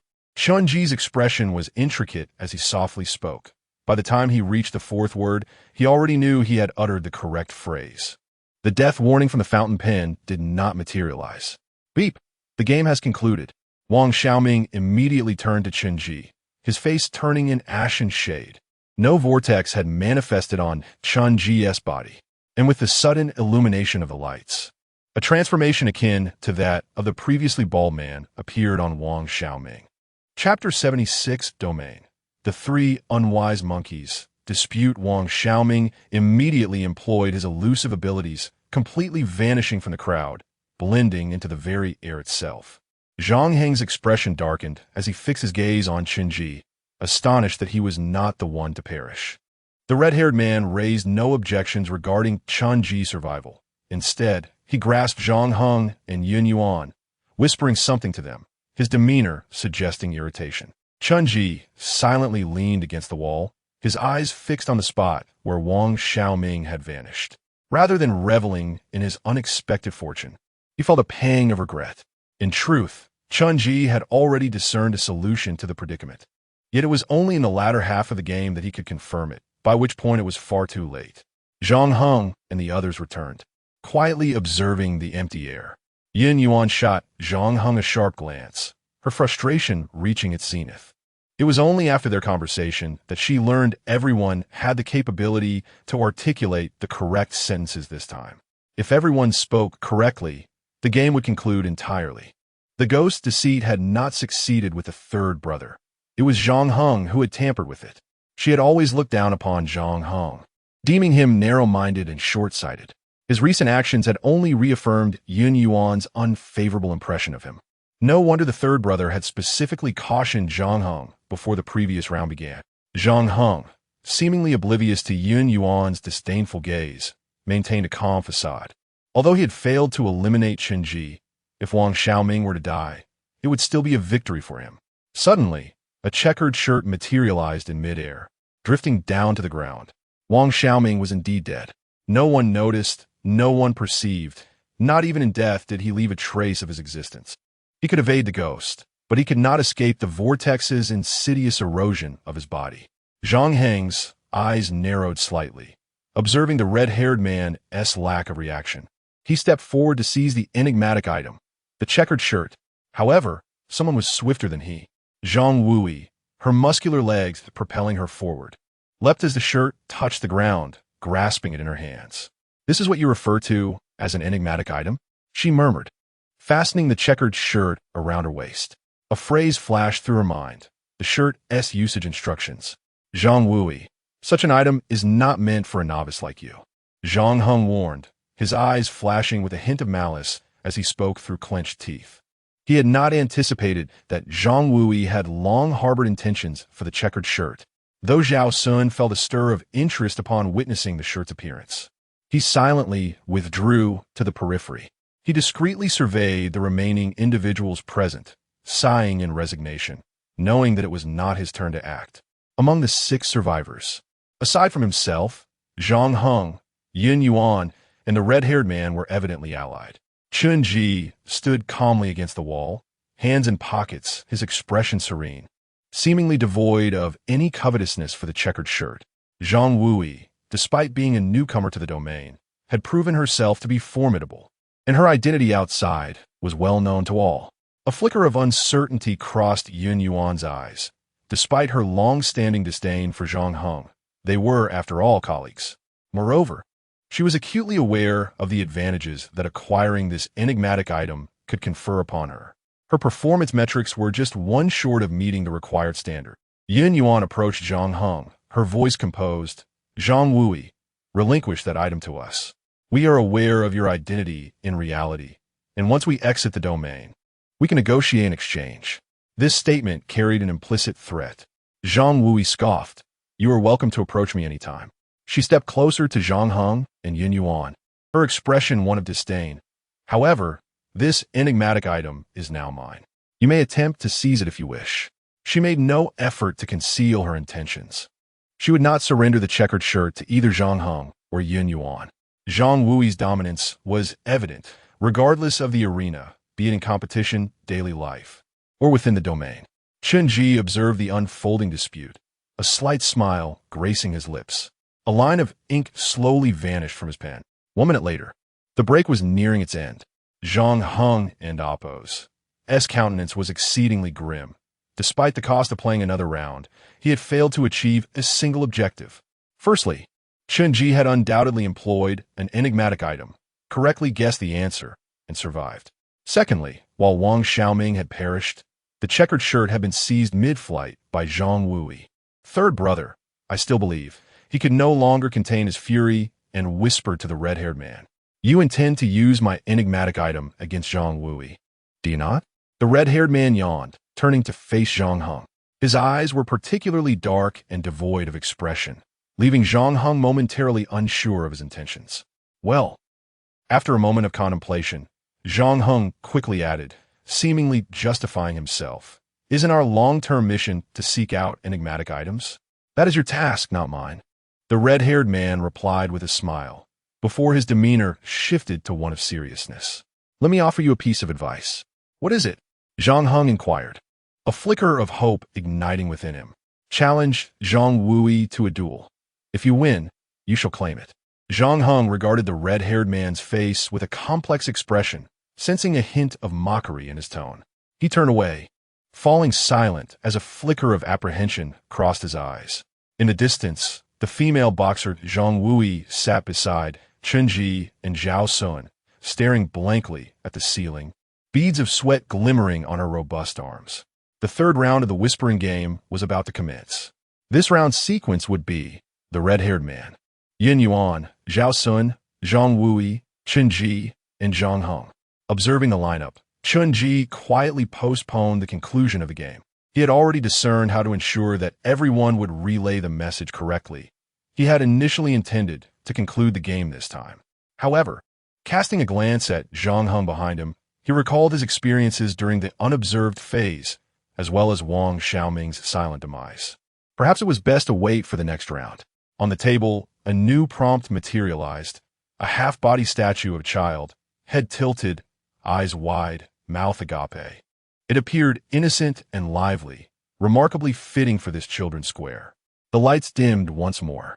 Chen Ji positioned his pen, angling his leg outward so that the pen could see the whiteboard. His thoughts had shifted away from this round of the game, instead lingering on the sentences relayed in the previous 2 rounds. The whiteboard displayed, there are 8 of us, one is a doll in contrast. The ghost's nonsensical utterances bore an eerie connection to these 2 statements. There are 8 ghosts among us. One has a broken leg. Both human and ghostly words seem to weave a narrative. What was the purpose? While Chen Ji's mind wandered, the pen quivered slightly. He quietly retracted his leg, then seemingly disregarding the game's taboos, picked up the pen. The pen inscribed a line of text in his palm. Zhang Heng watched as Chen Ji stretched his leg and bent forward, his actions reminiscent of a fidgeting child, and could not suppress a smirk of derision. He paid no heed to Chen Ji's reckless movements, his focus locked onto the prompt. He never believed that Chen Ji would relay a message to him. He could only rely on himself. At this moment, a flicker of regret crossed Zhang Heng's mind, not for causing Wang Xiaoming's demise, but for not concluding the game in a previous round. Now, it was his turn to confront the situation that Chen Ji had faced earlier. After a brief moment, Zhang Weini turned his head in resignation, for the ghost had already manifested at the forefront of their group. She whispered, "One is without a hand." This was clearly a ghostly utterance. The correct formulation should have been, "One is Without a moment's hesitation, Chen Ji slightly turned his head and addressed Zhang Heng behind him. Zhang Heng's expression suddenly grew grave. The words conveyed by Chen Ji struck him as exceedingly suspicious. Although the statement did not sound particularly eerie, it bore little relevance to the clues upon the table. Yet, it was highly plausible that Chen Ji could discern the correct phrase through the spectral object. Otherwise, how had he survived the last encounter? However, how could he possibly be so benevolent as to reveal the truth to him? Amid Zhang Heng's tumultuous inner conflict, a hand reached towards his face, inscribing a message with a pen. Do you dare to guess if I've lied? Chapter 77 Domain. The three silent monkeys. Sweat poured from Zhang Heng's forehead as he fixated on his palm, caught in a moment of indecision. Should he trust the words relayed by Chen Ji, or should he dismiss them? His mind raced through previous experiences, and his pupils darkened with realization. If he were to adopt Chen Ji's perspective, how would he react to someone who nearly caused his demise? Surely, he would seek retribution. This was precisely why Zhang Heng had targeted Chen Ji so vehemently in the previous round of the game. He wished to eliminate any potential threats. At that moment, Zhang Heng's mind was racing, and he could hear faint sounds approaching. The format was correct, yet the latter part of the phrase had undoubtedly been altered by Chen Ji. Just as he began to enumerate the possible options in his mind, a barely audible footstep echoed. Tap, talp, until a shadow completely enveloped Zhang Heng's body. His hands clenched tightly, nails digging into his flesh, and upon noticing the wrinkled skin of Yin Yuan at her calves like old tree bark, Zhang Heng could no longer think calmly and blurted out, "One is a child." This differed from what Chen Ji had said by merely a single word. Beep! The third round of the whispering game concluded. The grotesquely grinning half-figure child statue on the table vanished silently. Chen Ji turned his head, observing Zhang Heng's pale visage without any hint of surprise. The latter stumbled back a couple of steps, eyes wide with disbelief, staring blankly at the swirling vortex slowly flowing across his abdomen. As Zhang Heng's body began to collapse, the red-haired man hastily approached and inquired, "What did you hear?" The sentence uttered by Zhang Heng was evidently not nonsensical, yet it was also incorrect. One is a fool, he realized, feeling deceived by Chen Ji. Before being entirely consumed by the vortex, Zhang Heng pointed at Chen Ji with a mix of despair and hatred. In the next moment, he vanished completely. TSK. The red-haired man sighed, slightly pained. Yin Yuan's expression was complex. She glanced at Chen Ji, but found herself at a loss for words. She could not blame Chen Ji for Zhang Heng's demise, as he had indeed conveyed the correct sentence. Internally cursing Zhang Heng for his foolishness, she thought, even copying answers. He failed to comprehend. Zhang Heng, until his last breath, believed that Chen Ji's words must have been erroneous, attributing his mistake to mere bad luck. Zhang Wenin cast a deep glance at Chen Ji, a faint smile of satisfaction gracing her lips. Although she was uncertain how Chen Ji had discerned the correct sentence, witnessing Zhang Heng's death brought her a sense of pleasure. She stole a glance at the red-haired man and Yin Yuan, her grip tightening on the checked shirt at her waist. Zhang Wenin was inherently cautious, a trait that had enabled her to win numerous games. A decision that would astonish many had gradually taken shape within her mind. Only 5 individuals remained present. This break was particularly quiet, with no one speaking. Apart from Yin Yuan and the red-haired man, the others dispersed. Zhao Sun stood in a corner, brow furrowed tightly. The experience of being unjustly accused during this game had profoundly reminded him of the importance of teamwork. Reflecting on the invitation he received upon entering the domain last time, his previously steadfast belief in solitude began to waver. After all, their goals were aligned. Chen Ji approached the monkey. He gazed up at the expansive back of the black-brown furred creature, remaining silent for a protracted moment. This monkey was colossal, measuring over 10 meters, with a single hand. It could effortlessly crush everyone present. Any individual suffering from a fear of large objects would likely faint at the sight of it. The pen in Chen Ji's pocket twisted restlessly, filled with excitement. A tingling sensation crept over his hand as the pen's tip inscribed rapidly. "When will you finally let go?" Chen Ji softly addressed the wall-faced monkey before him. The break concluded. Everyone was ushered back to their positions. Chen Ji took the lead, followed closely by Yun Yuan. The red-haired man lingered at the end of the line. On the adjacent table, a new prompt materialized, featuring 3 small figures with sewn-shut mouths. Chen Ji, hands in pockets, paid no attention to the table, satisfied with the current cue. As the lights abruptly dimmed, the 4th round of the whispering game commenced. On the whiteboard, a line of text began to materialize. Yun Yuan stood behind Chen Ji, her eyes darting toward the table as her mind raced. In the previous 2 rounds, she had managed to discern connections, thanks to her elder brother.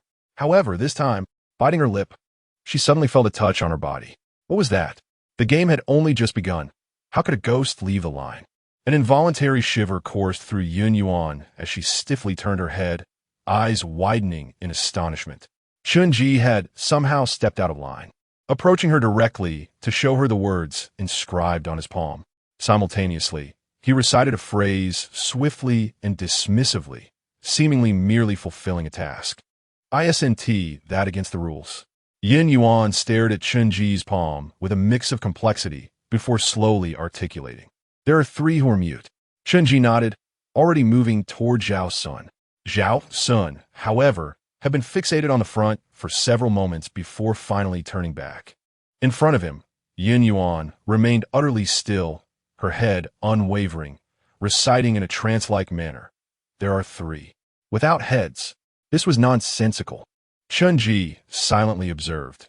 Yun Yuan, as a completely sealed eyes, memorizing her words as his hand reached toward Zhao Sun's face.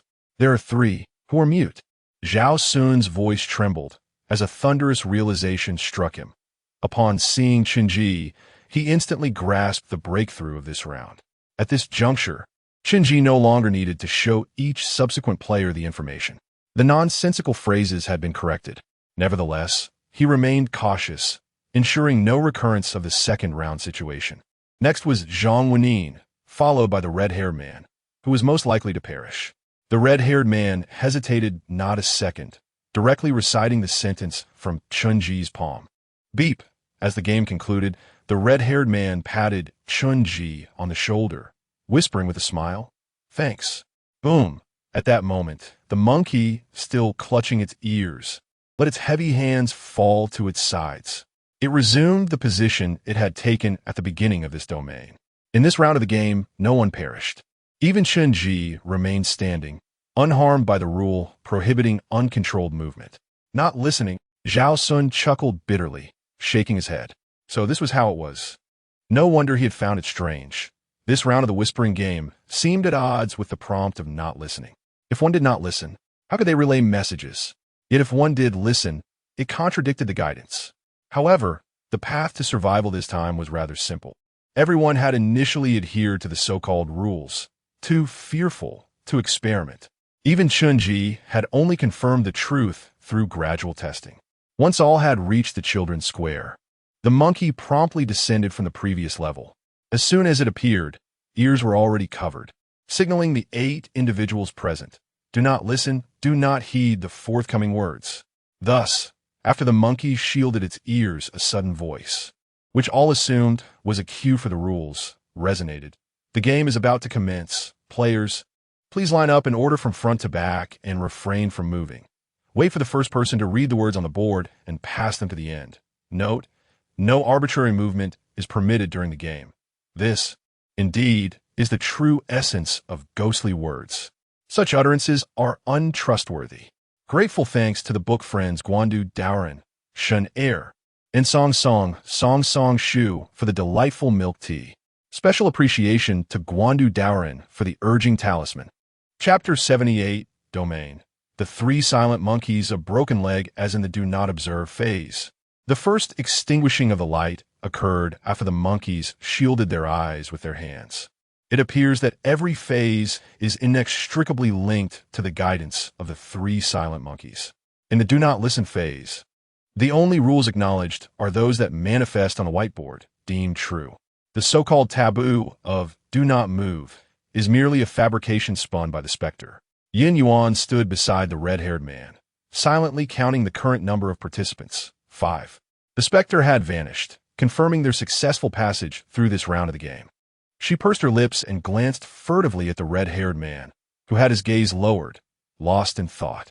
A question arose in Yun Yuan's mind. Did Sangun know that survival would unfold in this manner? Yun Yuan was not alone in her doubts. Chen Ji observed the red-haired man intently, clearly recalling that during the second round of the whispering game, the red-haired man had witnessed his blatant violation of the rules, yet displayed no reaction. Furthermore, the notion that the herd rules are false was not difficult to deduce. They had turned their heads and shifted their bodies during the whispering process. Though subtle, such movements constituted a breach. If the red-haired man was aware, why did he not protect Zhang Heng in the third round? Was it due to a reluctance to take risks, or perhaps he simply did not care, or even desired Zhang Heng's demise? The red-haired man turned his head, inadvertently meeting Chen Ji's gaze. He offered a friendly smile. Chen Ji, however, remained expressionless. A calloused hand rested on his shoulder. It was Zhang Wenyi, the female boxer. She had not overlooked Zhang Heng's antagonism toward Chen Ji and had discerned a possible connection among the three of them. Do you know them? Zhang Wenyi inquired directly. Chen Ji shook his head. Not exactly. Why do you ask? After a moment's pause, Zhang Wenyi replied. Is there an organization behind them? I mean, one within the domain. Yes, Chen Ji affirmed, considering before adding, they likely wield significant influence in reality as well. Chen Ji's implication was unmistakable. Zhang Wenyi should remain vigilant. Given his own experience of being ruined in reality, Zhang Wenyi's notoriety could prove detrimental. It suggested that if the Tang Qin organization sought revenge, they could exploit multiple avenues: reputation, private life, competitions, and so forth. Moreover, regardless of Zhang Wenyi's prowess, resisting the power of the supernatural would be exceedingly challenging. I understand, Zhang Wenyi nodded, casting a deep glance at Chen Ji before lapsing into silence. 1 minute later, the ground at the center of the children's square silently revealed a small hole. The opening was dark, and, as the five approached to inspect, they discovered a bottomless chasm within, alongside an unseen, endless ladder affixed to the stone wall. Descending from here would likely lead to the do-not-speak phase, Zhao Sun declared, carefully climbing the ladder. Following the conclusion of the game, everyone had explored the area. The children's square was enclosed, devoid of any other exits. Soon, all five descended through the opening. The hole was deep and narrow, not exceeding 2 meters in diameter, lacking any illumination, resembling a tunnel leading into an abyss. After approximately 2 minutes of descent, a rumbling sound echoed from above, akin to a drill boring into the ground. The monkey had descended. Yun Yuan's voice reverberated within the tunnel. Moments later, Zhao Sun suddenly exclaimed, "I see the exit." A beam of light appeared several meters beneath him.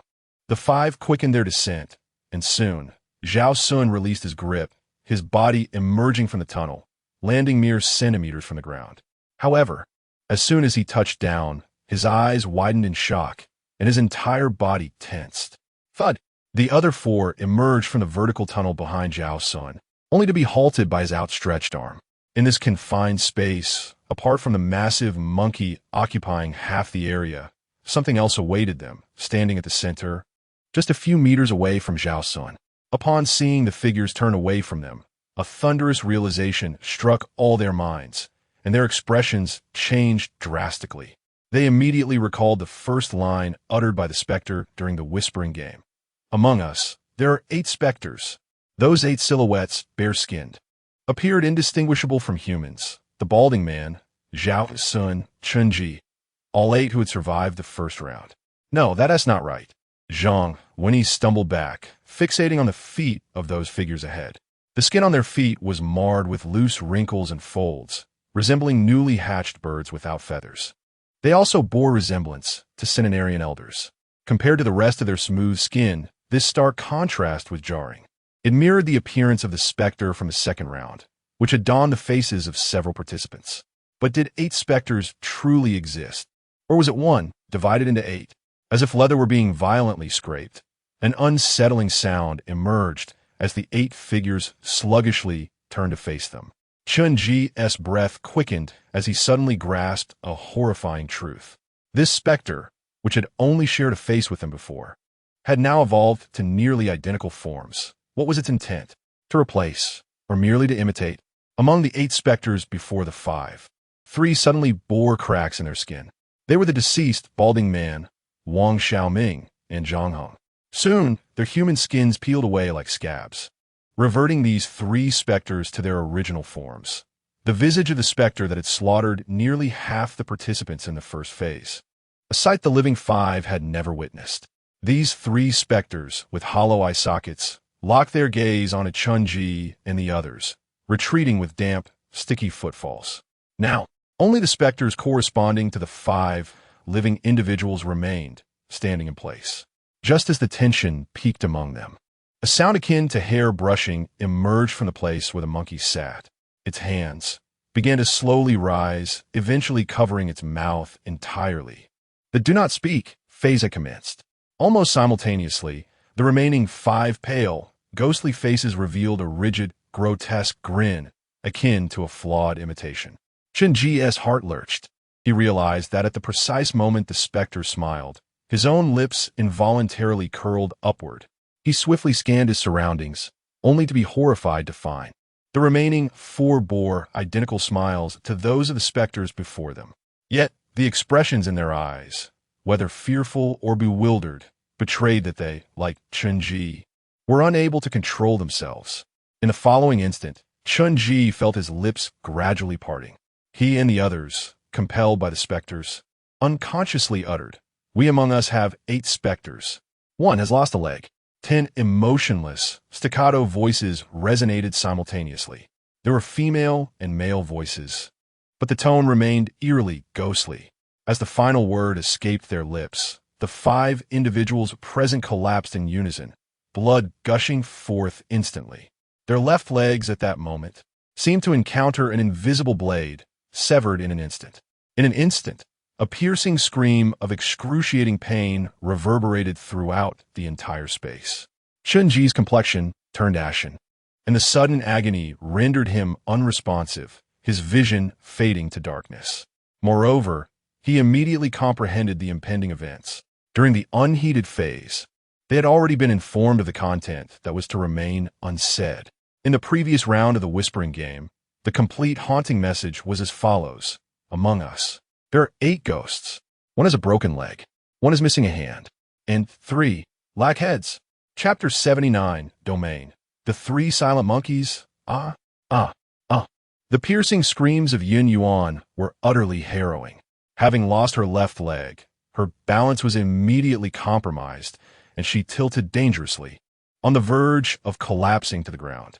Just then, a pale hand unexpectedly reached out to support her, preventing her from falling and sustaining further injuries. Third brother. Due to the excruciating pain, tears welled up in Yin Yuan's eyes as she desperately braced herself with her elbow, noticing that the hand supporting her trembled slightly. The red-haired man retracted his hand, pressing his body against the ground, blood gushing from his forehead. "Don't panic. Let me think of a solution." His expression was grave, yet a flicker of relief crossed his gaze as his hand silently slipped into his pocket, brushing against the rough fabric ahead. 5 ghostly figures identical to He Dao and Chen Ji loomed. Their faces were still adorned with that unnerving smile, but after uttering 2 phrases, they abruptly fell silent. It seemed the ghosts intended to continue speaking, yet their mouths opened and closed several times without producing any sound. Crack! A series of stiff joint movements echoed as the 5 ghosts rigidly turned their bodies. Soon, their bodies had turned away, yet their heads remained fixed, facing the crowd. Zhao Sun gritted his teeth, sweat pouring down his face, unable to contain his exclamations of pain. The onset of this phase had been exceedingly abrupt. There were no warnings, no transitions. They had just crawled out of the tunnel when they collided with these 5 ghosts, and from that moment, everything spiraled out of control. Blood flowed steadily from his severed leg, quickly soaking the clothing of Chen Ji beside him. Chen Ji remained silent, his mind racing to recall everything that had been said during the silence phase. He had memorized the ghostly words clearly. If they allowed the ghosts to continue controlling the 5 of them, to speak the next loss would be their hands. Following that, their heads would follow suit. As Chen Ji's thoughts whirled chaotically, a sudden question flashed in his mind. Why had this phase commenced so swiftly? Why did the ghost suddenly stop mid-sentence? Moreover, the layout and size of this space were entirely different from before. Chen Ji propped himself up, swiftly surveying his surroundings. His eyes narrowed in realization. Indeed, this area was far from complete. It resembled a beta testing zone in a game, with many models appearing feeble and choppy. Before him lay only a void of white. White walls, white floors. On a nearby wall, a decorative painting with exceedingly low pixelation caught his eye. Behind the giant macaque, a vague grayness seeped through. This phase was merely a half-finished product. Chen Ji's mind suddenly illuminated. Perhaps it was the incompleteness of this silence phase that led to the direct application of phrases from the charades game. In no look, although the escape began rapidly, it still afforded the entrance nearly 10 minutes to uncover clues. Subsequently, a comprehensive set of rules and task mechanisms followed, complete with design and exits. No listen was similar. The task was to complete the charades game. However, this time, the ghost had no preamble and immediately commenced inflicting harm, lacking any complete rules. The domain no longer incorporated any levels, such as light on, stop, light off, go, or charades. The sole guidance was the mouth of the macaque, which was covered. Thus, the only rule was to remain silent. Furrowing his brow, Chen Ji pondered how one could refrain from echoing the ghost's words while under its control. Merely following along would almost certainly invoke a law of reciprocity. Speaking would lead to encountering the same fate. He cast a quick glance at the still figures of the 5 ghosts before him, their motionless forms resembling sculptures, their eerie smiles frozen in place. Chen Ji was uncertain whether this was a respite granted by the silence, phase, or merely coincidence, an effect of the phase's uniqueness. If it were the latter, this brief pause might be their only opportunity to find a way out. Temporarily suppressing another, even more absurd thought, he turned to Zhang Wenye beside him. The female boxer Zhang Wenye had also lost her left leg, yet she had only let out a few pained groans and remained silent. Now, she stood precariously on one leg, appearing oddly out of place amidst the pool of blood surrounding them. Zhang Wenye, Chen Ji called sharply. Do you have any adhesive or something similar? Chen Ji recalled the 3 small statues with sewn mouth from the previous game. One is a doll, one is a fool, 3 are mute. These 3 phrases echoed in his mind. Perhaps this was the key to survival. No. Zhang Wenye struggled to reply, pointing to her left. You should ask Yin Yuan. Chen Ji immediately turned his head, about to speak when he suddenly froze. Yin Yuan was utterly rigid, not moving at all. Moreover, her facial features had undergone a peculiar transformation. The distinctive phoenix eyes that once occasionally radiated contemplation now appeared entirely devoid of expression, shrouded in darkness. They were even beginning to shrink, with the whites of her eyes completely vanishing. Her eyes no longer resembled human pupils. They increasingly resembled 2 buttons. Chen Ji scrutinized her closely, a shiver running through him as he realized it was indeed the case. The lashes on Yin Yuan's eyelids had morphed into coarse threads.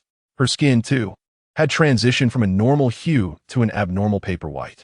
Her cheeks were swollen, seemingly filled not with flesh and blood, but with cotton. In that instant, Chen Ji recalled the filthy doll on the table. One is a doll. Abba what? Dum, e. A silly male voice suddenly emanated from Yin Yuan's left. It was the red-haired man. His eyes, widely spaced apart, bobbed as he grinned foolishly, drooling onto his clothes, his expression one of utter foolishness. This was a fool.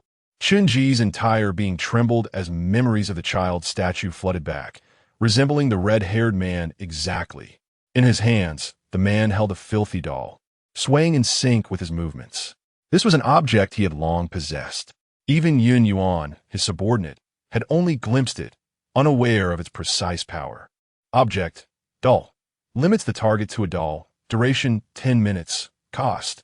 User falls into a state of stupor for half an hour, during which they possess no self-care or consciousness. Cost. Unknown.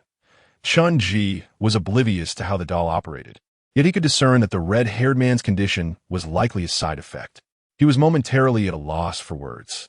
Realizing why the red-haired man could correct the ghost lies during the second round of the charades game, They had long recognized the nature of the doll on the table.